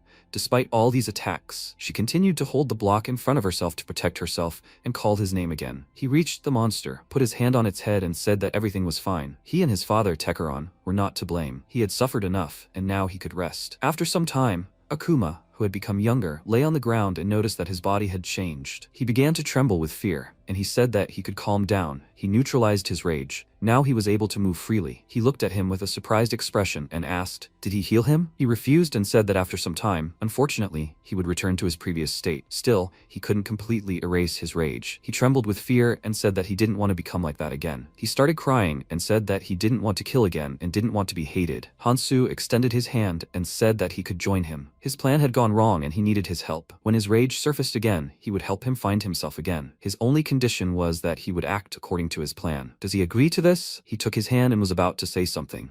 At that moment, a fairy appeared next to them and said that this can't be done. This ending is completely unacceptable. He is very happy to see him again. When he looks at him, his heart overflows with delight. Sophia looked at him and wondered, "Is this a fairy assistant?" He flew up to him and asked, "What about him? He's glad to see him again too, isn't he?" He said with a serious expression that he should get straight to the point. "What does he want?" The fairy said with a wide smile that he was so cruel. He didn't like his cold attitude. He snapped his fingers and said that the reason he came here was simple. Because of this, Akuma was engulfed in powerful energy and began to scream loudly in pain. He looked at this with a cruel expression and said that he had to kill him. To tell the truth, he watched his entire fight with this monster. A brutal, bloody battle. Despicable betrayal. Balancing on the brink of life and death. Desperate resistance. But still, he won. It was such a wonderful sight, so beautiful that he couldn't take his eyes off it. However, he didn't like the ending at all. Even in his case, it was impossible to describe how disappointing it was. The protagonist looked at him and said that that's why he decided to intervene. He agreed with this and said that it was all for the sake of seeing what they wanted. That's why he decided to make it easier for him to kill him. Now he won't be able to offer any resistance. He won't even have the strength to lift a finger. He can take his life with one move. However, he would prefer for him to execute him in the most painful way, so he wants to refuse, right? In that case, he has no choice but to return to the rules. He is obliged to get rid of all the plagues. If he keeps even one, he will get nothing. He does remember this, doesn't he? If you think about it, it wasn't him who killed the erupting root, right? So, according to the rules, he hasn't fulfilled the necessary conditions, and as a result, they can't give him his reward. However,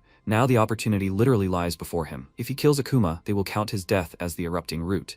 He must choose between the promised reward or Akuma. So, which will he choose? MC remained silent and walked up to the suffering monster with a serious expression. He sat up and said that it was quite logical. He understood, because in his place, he would have made the same choice. He remembered that earlier, when they were about to kill him, he turned into a monster. Currently, he said with tears in his eyes that no one would care about his death anyway. He sat down in front of him, and he closed his eyes and trembled with fear. He leaned towards him and quietly said that as Tekeron's son, he is the Prince of Elfhelm, which means he is the rightful heir, Shane. He was surprised by this and asked how he knew his name. He said something else to him, which greatly surprised Akuma. Immediately after that, he dealt a powerful blow, which shocked Sophia, who was standing nearby. The fairy began to laugh loudly, praised him, and said that this is exactly what he wanted to see. He never betrays his expectations. Hansu hugged him and pierced him with his hand. He closed his eyes and, with a calm expression, said that he would wait. Immediately after that, Akuma's body fell apart into many stones. The fairy looked at this in surprise and said that there were so many runes. It seems that the secret calamity drops an appropriate reward. He expected something like this, right?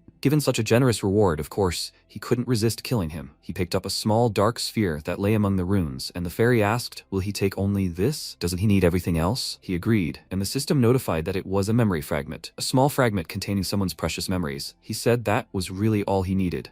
The fairy noticed that he reacted to his murder rather calmly. Sophia looked at Hansu with concern and asked if he was okay. He turned to her and after a short pause said that everything was fine. After all, that was the original plan. He would definitely return the relics. After that, he walked forward under the girl's worried gaze. The fairy was a little surprised at first and then smirked, while MC thought that he had made the right choice. He remembered his comrades and thought, what if they had to face the same choice as he did today? The fairy noticed that he was acting unusually. Was it because he was afraid that something similar would happen again in the future? Hansu told him not to worry. He would soon show him something really interesting. He should just wait. Seeing his determined look, the fairy smiled and said that he would have to try hard not to disappoint him. Time passed, and MC collected all 5 relics. Sparks began to emanate from all these things, reaching towards his hand, and then an administrator's mark appeared on the back of his hand. He remembered Alpha and thought that he could control Ouroboros because he was an administrator. But strangely, the shape of the mark was different from what he heard from the residents of Elvenheim in the Abyss. The system reported that he had received the position of temporary administrator,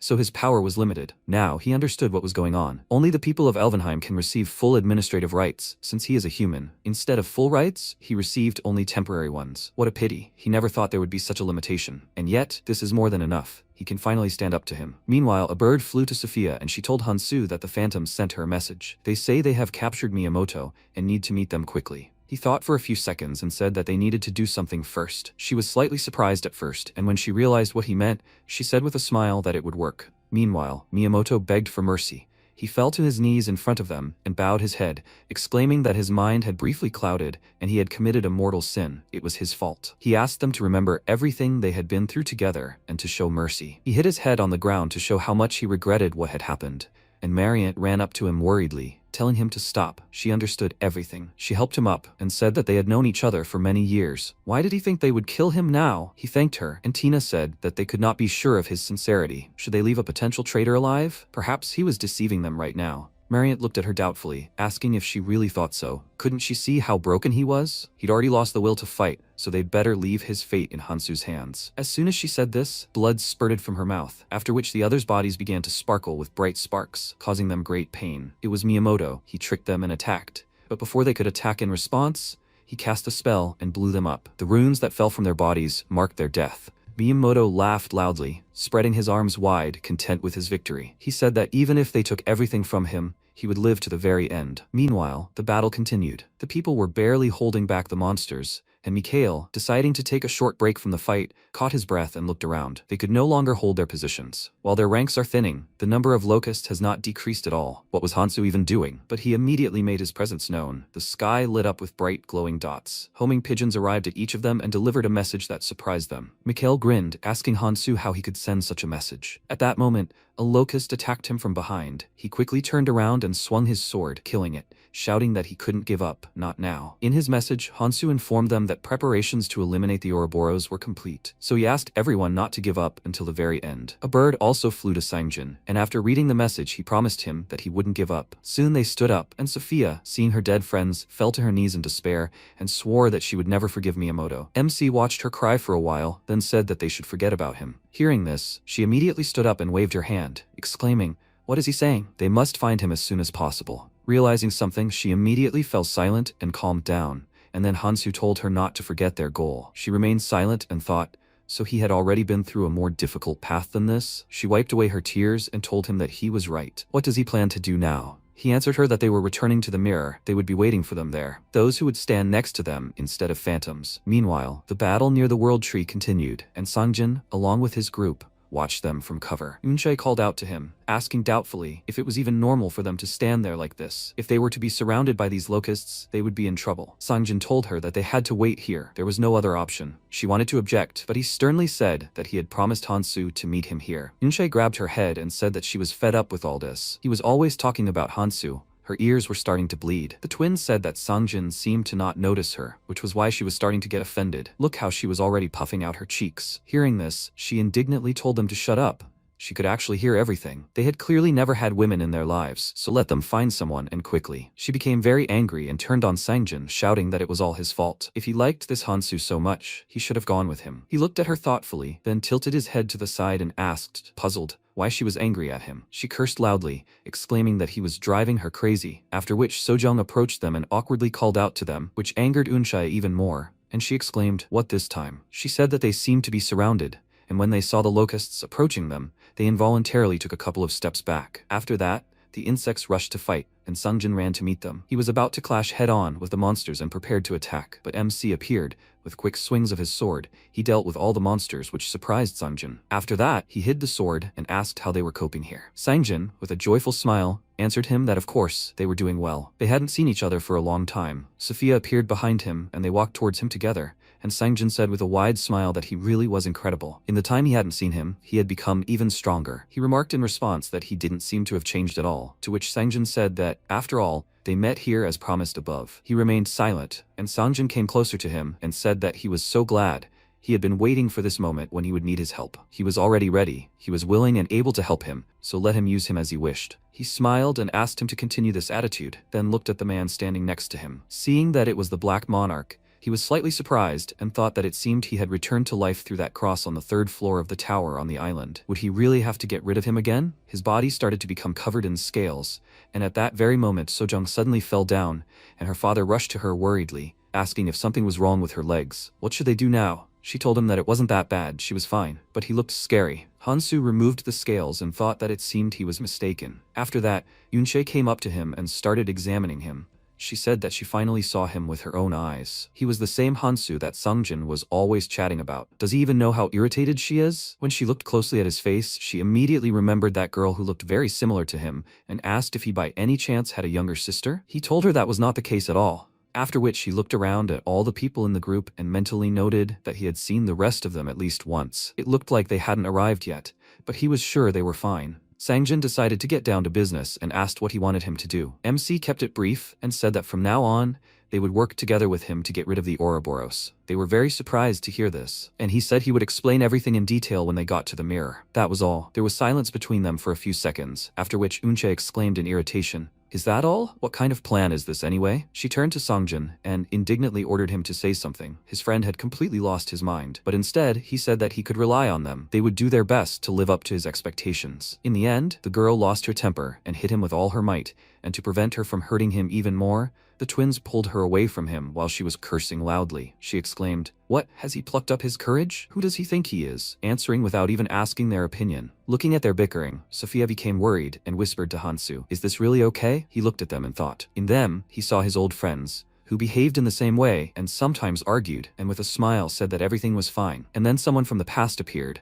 A girl approached them and the MC, immediately recognizing her, noted with a smile that they hadn't seen each other for a long time. Mihei smiled and said that it really had been a long time. She approached the others and greeted them. As soon as Eunchae saw her, her anger turned to joy and they began to chat. Hansu glanced at them and thought that everyone who would take the place of the phantoms was already here. He glanced at the huge serpent in the tree and thought that all that remained was to collect the treasures and the end of Ouroboros. Meanwhile, Alpha was watching his every move, and when he saw that he had administrator rights, he became furious, because he wasn't even a resident of Elvenheim. How did he even stand the inheritance of the rights to the Heavenly Warrior armor? Did he become an administrator by collecting all 5 keys? How dare such a pathetic worm do this? Trembling with overwhelming emotion, he grabbed his head and said that he would pay for this. Only he can be the administrator of the Red Zone. Meanwhile, a battle was raging near the beacon camp. They tried to hold the defense, but there were too many insects. Inside the camp, everyone was running back and forth in a panic, preparing for battle, while their commander hid. He thought that to survive, he needed to escape. There weren't that many of his clansmen at the base. If they fought together, they would definitely die. When everyone was distracted by the insects, he would move to a safe place. He quietly went behind a tent, and some guy ran up to him,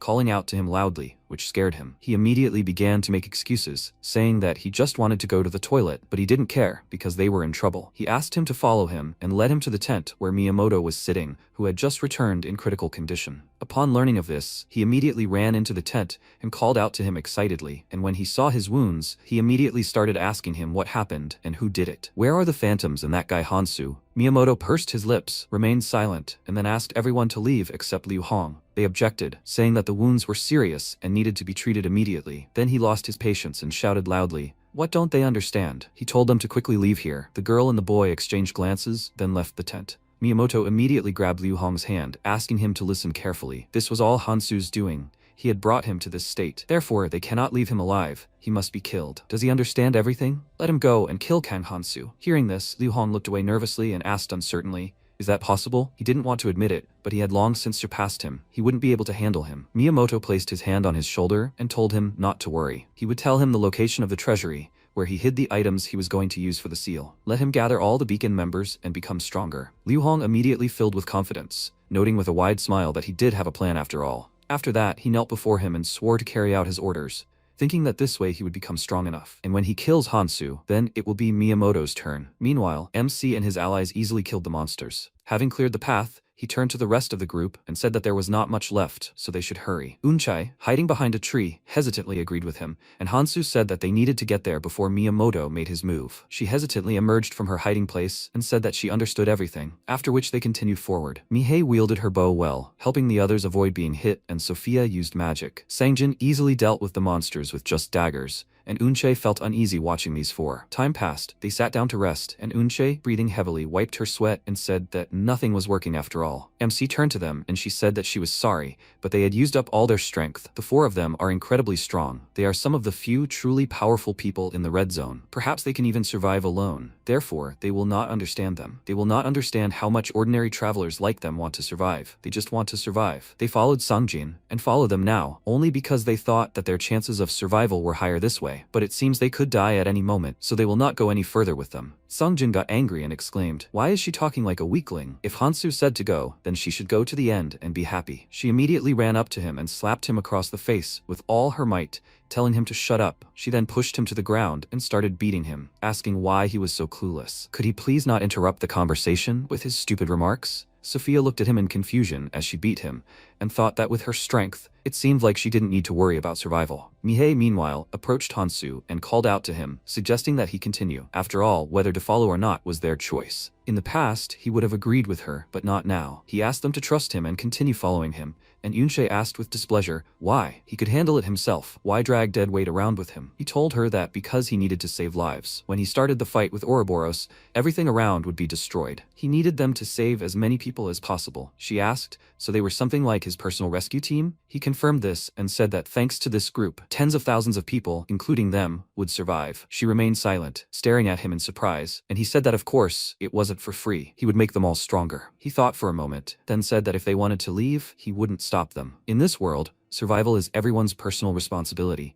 and he respects their choice. But let them remember one thing, trusting him and following him to the end is definitely not the worst choice. Inche looked at him in surprise, thinking about something, then said with a smirk that she thought he was crazy, but now she sees that he is a completely sane psycho. After that, they continued on their way, and Sangjin became very upset because of his idol's recent words, and said that he had gone crazy. Sophia and Mihi looked at him strangely, and he grabbed his head and said that it was incomprehensible. Their Hansu had changed so much. The old him would never have said such a thing. He completely lost his mind and took out a dagger, saying that it wasn't him. Someone was just pretending to be him. He was ready to attack him, but Sophia said that it was him. So let him calm down. After that, she turned to Mihi and asked if they had been with Hansu since the first training zone. She answered her that she would like to say that they were a team, but after training their paths diverged. It would be better to say that they were friends from university. And is she part of his team now? She said that he found her immediately upon arriving in the red zone. She thought for a second and answered her that they were not a team, but rather temporary allies, because this guy is a loner. Mihei agreed with her without a doubt, after which they exchanged glances and laughed, noticing that they had similar thoughts. Mihei's mood immediately brightened, and she asked her to tell her what Hansu did here. When she told her everything,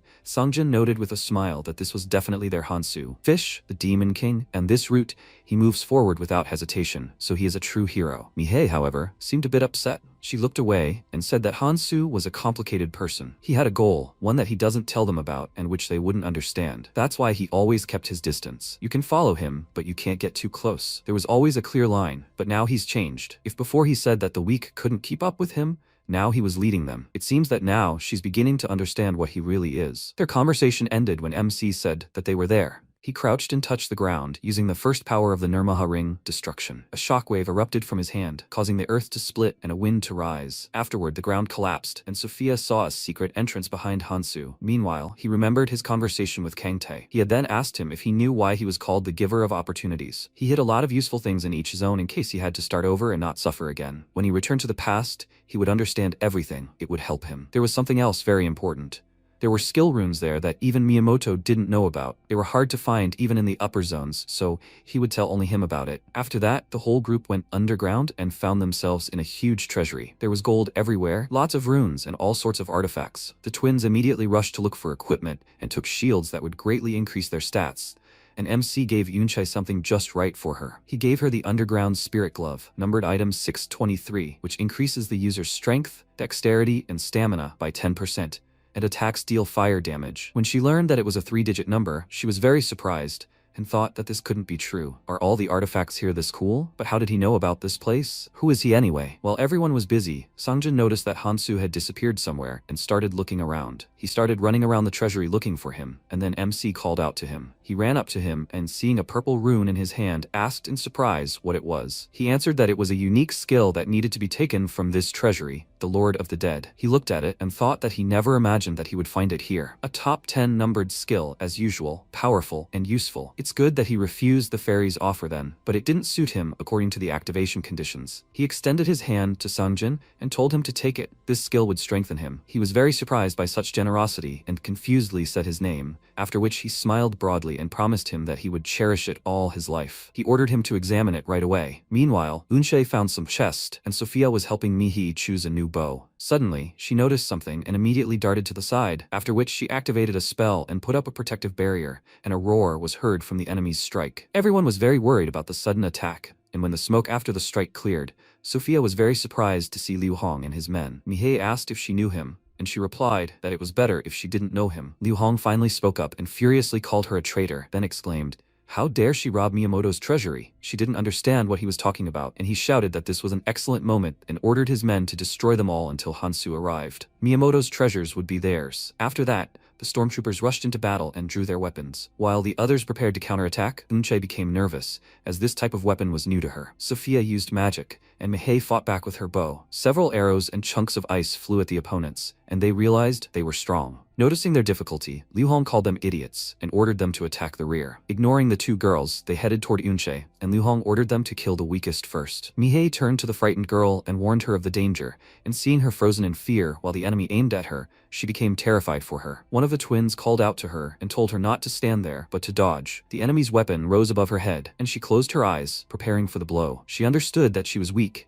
and until now she had survived only thanks to luck, but even that would not last forever. The enemy brought his sword down on her, and she closed her eyes again, remembering Hansu's words about trust. She decided to trust him and stop being afraid, after which her hands began to glow, and she confidently opened her eyes. Then, with all her might, she struck him in the face with a fiery fist, smashing him into a tree so hard that only his legs were visible. Her comrades were surprised by this sight, amazed by her strength. One of the stormtroopers appeared behind the girl. He was about to strike her, but she broke his blade, putting her hand on the way. Then she turned and struck him in the stomach, causing blood to spurt from his mouth and sending him flying several meters away, leaving a trail of fire behind him. His comrades clearly didn't expect this and looked at him with concern. Meanwhile, Unche realized what she was capable of and told the others to believe in themselves, because now they were strong. When Hansu and Sangjin returned, he remarked with bewilderment that it was surprising. He hadn't thought things would turn out this way. Mihi said she and Sophia didn't even have to intervene. Unche dealt with almost everyone. Meanwhile, the twins began to support the girl, shouting that Unche's blows were the strongest, and she indignantly ordered them to stop. MC let out a surprised sigh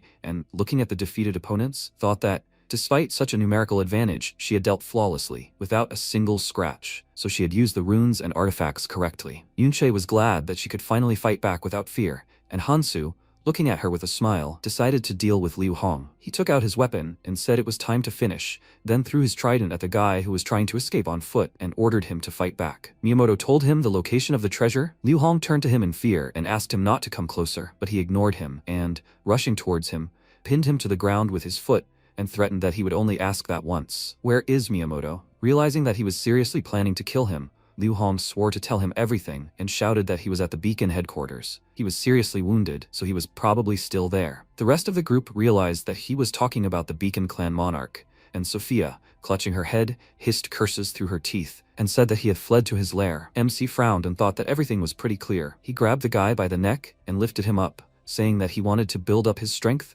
by taking the artifacts to thwart his plan. Liu Hong excitedly exclaimed that he had misunderstood everything. He was his enemy too. Hansu winced, not understanding what he was saying, and Sophia asked, "Is he serious?" The boy nervously exclaimed, "Didn't he crush him?" He could no longer believe in him and follow him. Wasn't this a world of the strong? If he let him take the remaining artifacts and runes, he would immediately return to headquarters and kill Miyamoto. Unche asked in surprise, was he going to betray him just to survive? Sangjin said that seemed so, and Sophia crossed her arms and remarked that it was so pathetic. Don't let him talk nonsense in an attempt to survive. Liu Hong exclaimed that he was dead serious. He swears he no longer believes in him. He asked Hansu to believe in him, and he was forced to admit that his words made sense. The others, hearing this, were greatly surprised. Sophia immediately exclaimed, "Does he really believe him?" He said that his offer to eliminate Miyamoto would help remove a potential obstacle, so it wasn't the worst choice. Liu Hong smiled and asked, "That's a tempting offer, isn't it? Then let him go, and they could discuss the details." He was already happy that they would be able to come to an agreement, but MC squeezed his neck tighter and asked him to tell him something. He threateningly said that he would be next, then let go of Liu Hong, and when he fell unconscious to the ground, he said that he didn't trust traitors. Soon Liu Hong woke up, but neither Hansu, nor his group, nor the treasure were there anymore. He cursed, seeing that Hansu had taken everything, and rose to his feet, wishing him death. He would never forget what he had done to him. Meanwhile, the travelers continued to hold back the locusts, and Mikhail was already quite tired. He loudly shouted Hansu's name into the sky and exclaimed, "When will he finally come?" Insects fluttered to the sky. He turned to them, and irritably told them to at least give him a break. He was about to attack, but MC finally appeared. He jumped high into the air, then unleashed destructive force on the monsters, and an explosion occurred, raising a wind, causing Mikhail to cover his face with his hands. Then Hansu approached him and said that he held them off well, and he smiled, wiping the sweat from his face, and complained that he almost died waiting for him, and he was too late. He smiled and asked how many he thought he had killed already. He shrugged and told him that it could be thousands, maybe tens of thousands. What was the point of counting them anyway? In any case, holding them off was not easy. After all, they greatly outnumbered them, the travelers. Given this, pushing back their position was inevitable. Not to mention the fact that the locusts that had broken through the holes in the defense were heading to who knows where. And yet, he was confident that everything would be fine now. After all, his appearance here meant he had found strong reinforcements. He had already imagined the greatest force in the entire red zone, the Phantoms and Sir Miyamoto, and asked where they were. He answered that they were not here, and silence reigned between them. A few seconds later, Mikhail exclaimed in shock. What did he say? How could they deal with the locusts without them? He answered with a smile that everything was fine. He had brought tens of thousands of reinforcements. Immediately after his words, the party members appeared. Wang Kyung dispatched the locusts with a few blows of his heavy sword and struck a cool pose, showing off his strength, while another party member wielded his bow. He fired at an insect, piercing its body, aided by his enormous arrows. The twins covered the others and held back the monsters, while the healer immediately healed the wounded. Sophia rained magic down on the enemies from the sky, and Unche quickly dealt with the locusts below. Mikhail looked at them, slightly surprised, and as soon as they finished dealing with the monsters around them, he asked who they were and noted with confusion that they were definitely strong. But where are the other tens of thousands of reinforcements? Had they just arrived from the training zone? Sangjin approached him and asked who he thought he was to ask him such questions. If he said so, then so be it. Did he understand everything? Seeing his crazy eyes, Mikhail grimaced in confusion, and he immediately took out a dagger and asked why he was looking at him like that. Did he have some kind of problem? MC ordered him to calm down, and he, smiling, threw the blade on the ground, obeying his order. After that, Hansu called out to Mikhail, and patting him on the shoulder, said that he did well. Let him leave the rest to them. He looked after him in confusion and met the gaze of Sangjin, who was raising his dagger. He showed him that he would keep an eye on him, after which, Yunchai hit him and told him to stop messing around. The twins started making fun of her again, which immediately made her angry, and Mikhail noted that he really had put together a strange group. But since he believed in them, they had no choice but to trust them as well. He wished him luck, and then they went into battle. As the locusts began to approach, MC activated his skill and motioned for the others to begin. After that, he swung his sword several times, killing the locusts from a distance, and said that it would soon be dark. They would follow the plan and destroy as many parasitic locusts as they could. After that, Sangjin joined the fight. He fought next to Hansu, preventing the bugs from getting to him from behind, and Mihi provided support from a distance, shooting at the monsters with her bow. She was warned of danger from the left, but the locusts were advancing from the right as well. Monsters were everywhere. The twins took cover behind their shields as they were being pressed and began to get nervous. One of them shouted that there were too many of them, and Yunche, after striking, exclaimed that since he found time to complain, He should use it to kill bugs. MC told them that there was still a little time left. They just needed to hold out until nightfall. No matter how hard they tried, the locusts kept growing. They literally filled the entire area around the lake and beyond. Sophia called out to Hansu and said that it was getting too dangerous. A little more and they would be surrounded. He frowned and looked at the sky, since it was already quite dark. He called out to Sangjin and told him that the time had come. He remembers everything, right? It was his turn, so let him begin. He smiled and told him that he understood everything, after which he touched the ground and a bright flash appeared, spreading within 100 meters radius. The locusts they had killed began to revive. The insects rose and stood by their side, and one of the twins shouted that the time had finally come for battle. There were tens of thousands of reinforcements. Sangjin grinned and said he'd been waiting for him to say those words, asking Hansu to leave the rest to him. The locusts, now subservient to him, rose to defend their group, and when he pointed his finger at the enemies, he gave the command, and they rushed to attack. The locusts were perplexed. After all, they were their own kind, and so they were unable to respond in time. The beetles grabbed their necks with their pincers and began to literally tear them apart, and with each new locust killed, Sangjin used his skill and increased the army of the dead. Skill number 8, Lord of the Dead, allows him to resurrect deceased creatures as undead, but only at night. The undead locusts easily dispatched their enemies, leaving their living brethren terrified. Despite the lack of limbs, heads, and so on, they rose from the dead and attacked. Finally, the area near the lake became much clearer. Sangjin shouted to Hansu that everything had worked, and he, praising him for his excellent work, rushed with the others to the serpent's body with a confident look. Before the attack, he told them his plan. They would kill as many insects as possible before nightfall. Then Sangjin would resurrect them and direct them toward the remaining ones, and they would be able to easily reach the lake with the Ouroboros' tail. He told Sophia that she would have to lead them to the place where the magic was felt most strongly, and she inquired how they would ascend. He told her that it was very simple. With the help of her skill, immovable path, they would climb the Ouroboros. Following the plan exactly, they climbed onto the snake's body, and the archer looked around in surprise. He glanced at the tree entwined with the snake and noted that the angle was terribly steep. One of the twins remarked that if they fell from here, they wouldn't even find the body. Eunchae advised him to just watch his step, and Sojung said that the surface was even smoother than she thought, which calmed her down a bit. Mihi agreed with her. She was afraid the scales would be slippery. The MC interrupted their conversation, asking for their attention. He would go next, so they should just follow him. They only glanced at him confidently and braced themselves, after which he ran forward, and they followed. As they ran, they heard strange sounds. Insects were running straight towards them. Eunchae and Wangkung rushed forward simultaneously, fending off the monster's attacks, and he shouted that they would take care of these, so let them lead the way. Mihi and the archer began shooting the remaining bugs, while Hansu noticed a raised scale. That was their first target. The insects continued to advance, and he rushed forward, overtaking Eunchae and Wangkyung, and gathered more strength. Sparks began to emit from his body, and as soon as he found himself in the center of the crowd of insects, he used his demonic dragon enhancement and swung his sword, killing them all at once. Everyone was amazed at this sight, and MC called them here. When they got closer, they saw a hole leading deep down, and he told them it was a passage to the ganglion, where the Ouroboros core was located. It has 3 cores, including the brain, and by destroying them all, they would kill it. He gave them potions, and said they were to destroy the cores. They were explosives, and he made them using a special recipe for the 1650 red zone. He said they needed to throw it into the core in 30 minutes, and they all thought, so that's what he was making there then? After that, he divided them into groups, 1 for each core. Eunchae, the archer, and the twins would be in the first group. Sojung, Wangkyung, and Mihei would be in the second. He pulled Sophia towards him and said that they would be in the third group. After that, he told Eunchae that her group would go through this passage, and she got excited because they would be the first. He said that it didn't matter whether they were first or second. The passages were in different places.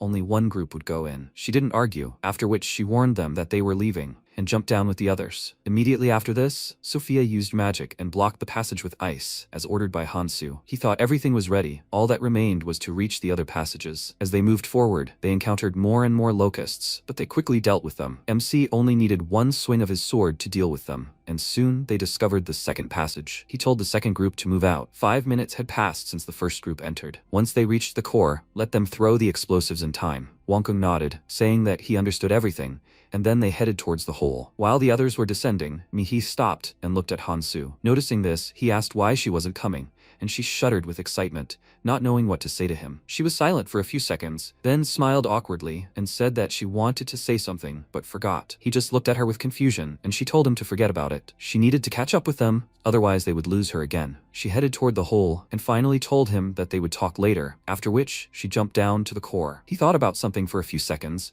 then asked Sophia to close this passage too, but that she'd just remember to let them out in 30 minutes. She began the spell and looked at the passage with a slight disappointment, mentally telling me that she thought she understood what she was feeling. After that, the two of them headed to the third passage. MC could already feel the Alpha's energy, but a stronger enemy blocked their passage. They stopped, and Sophia asked, "What is it?" She felt that it was him, but Hansu, meanwhile, thought that the Alpha had woken up only recently and had already created a subspecies. It wasn't for nothing that he became the temporary administrator. The insect began to emit light, and then a projection of the Alpha appeared, and he asked if he was looking for him. He knew he would immediately follow him. He smirked, and calling him his enemy, said that they hadn't seen each other in a long time. But what kind of pathetic tactic is this? This is completely out of his style. MC asked discontentedly, "Has he said everything?" The Alpha called him insolent, and added that his arrogance will be his undoing, after which Hansu killed the insect, cutting off communication with it. Sophia asked if the Alpha wasn't with them. Then he was near the other group. "Will everything be okay?" He suggested that she first destroy their core and then move on. The passage was already open, so they needed to go. Meanwhile, the first group found the ganglion, a huge shining crystal. Yunche noted that it was much more spacious here than she thought and not at all dark. The archer pointed at the crystal, and she said that she saw it. It looked like the core of the Ouroboros. The twins noted that it was simply huge,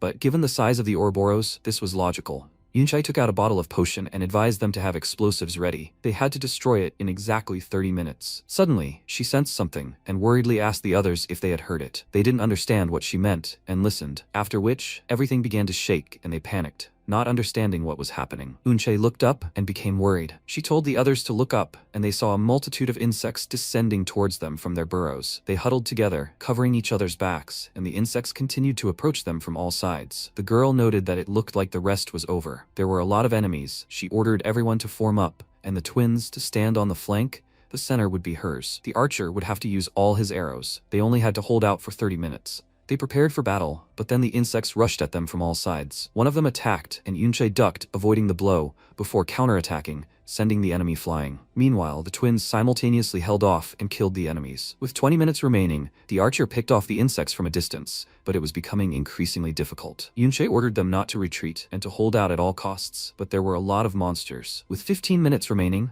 the third group found the core and encountered the locusts. Sophia closed her eyes, then cast a spell, and chunks of ice emerged from the ground, trapping the insects. MC grinned and noted that they certainly weren't expecting this, then rushed into battle. Swinging his sword several times, he killed those who were encased in ice and everyone around them. Sophia supported him from a distance, and he fought the monsters face to face. Finally, the insects were finished, but only those below. The rest simply watched instead of descending. Hansu thought that, at this rate, holding out for half an hour would not be a problem, and yet he could not believe that he had abandoned the first central core. It seemed that Alpha had left a hologram as bait, and avoided meeting him in favor of protecting the other core, but he would make him regret making such a choice. After that, Sophia approached him and said that this was strange. There clearly had to be some kind of trap. If not, then why were they just sitting there and watching? He noted that she was right and suggested that she forget about the plan in half an hour. They should destroy the core right now, and then he would go and destroy the rest. The girl asked if the situation had really become so extreme that he needed to go help the others. Couldn't they just destroy the cores themselves? Wouldn't destroying the core right away, contrary to plan, only cause confusion and chaos? He answered that if their only enemy was the locusts, he wouldn't worry.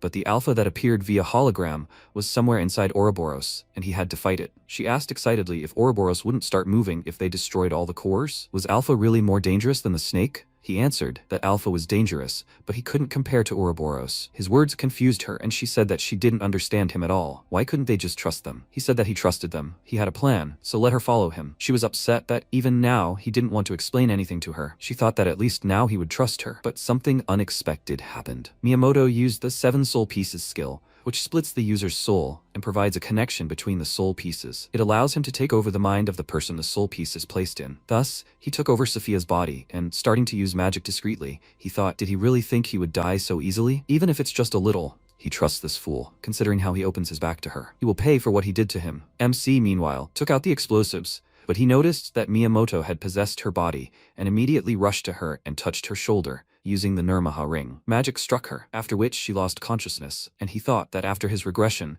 his allies became his enemies, and his inevitable enemies became his allies. As long as he was trying to kill him, he cannot allow him to stay alive. But he found out where he was. He was sure the royal bees were hungry. Using temporary administrator rights, he located Miyamoto and transferred him to the royal bees hive. Meanwhile, a bright flash appeared in the tent where he was located, and the roots of the world tree reached out to him, after which he disappeared in an instant and found himself in the hive. Seeing the bees, he became very nervous and whispered that this couldn't be happening, and then the insects pounced on the unexpected guest and began to devour him alive. While he thought that he, the ruler of the red zone, couldn't die so easily. A little time passed. Hansu felt that the 7 soul pieces skill no longer worked, and thought that given that the royal bees were finally able to feed on high-quality magical energy, he was sure they were happy too. The crystal cracked, and he realized that they had very little time left. It would be nice if she woke up now, but it looked like that wasn't going to happen. He's confident that using the heavenly soldier armor will provide some protection, but the system reported that he has less than 50% of his magical energy. Does he want to use the World Tree's magical power? He hesitated, because the World Tree could die if he made a mistake, so he needed to be careful. He apologized to it,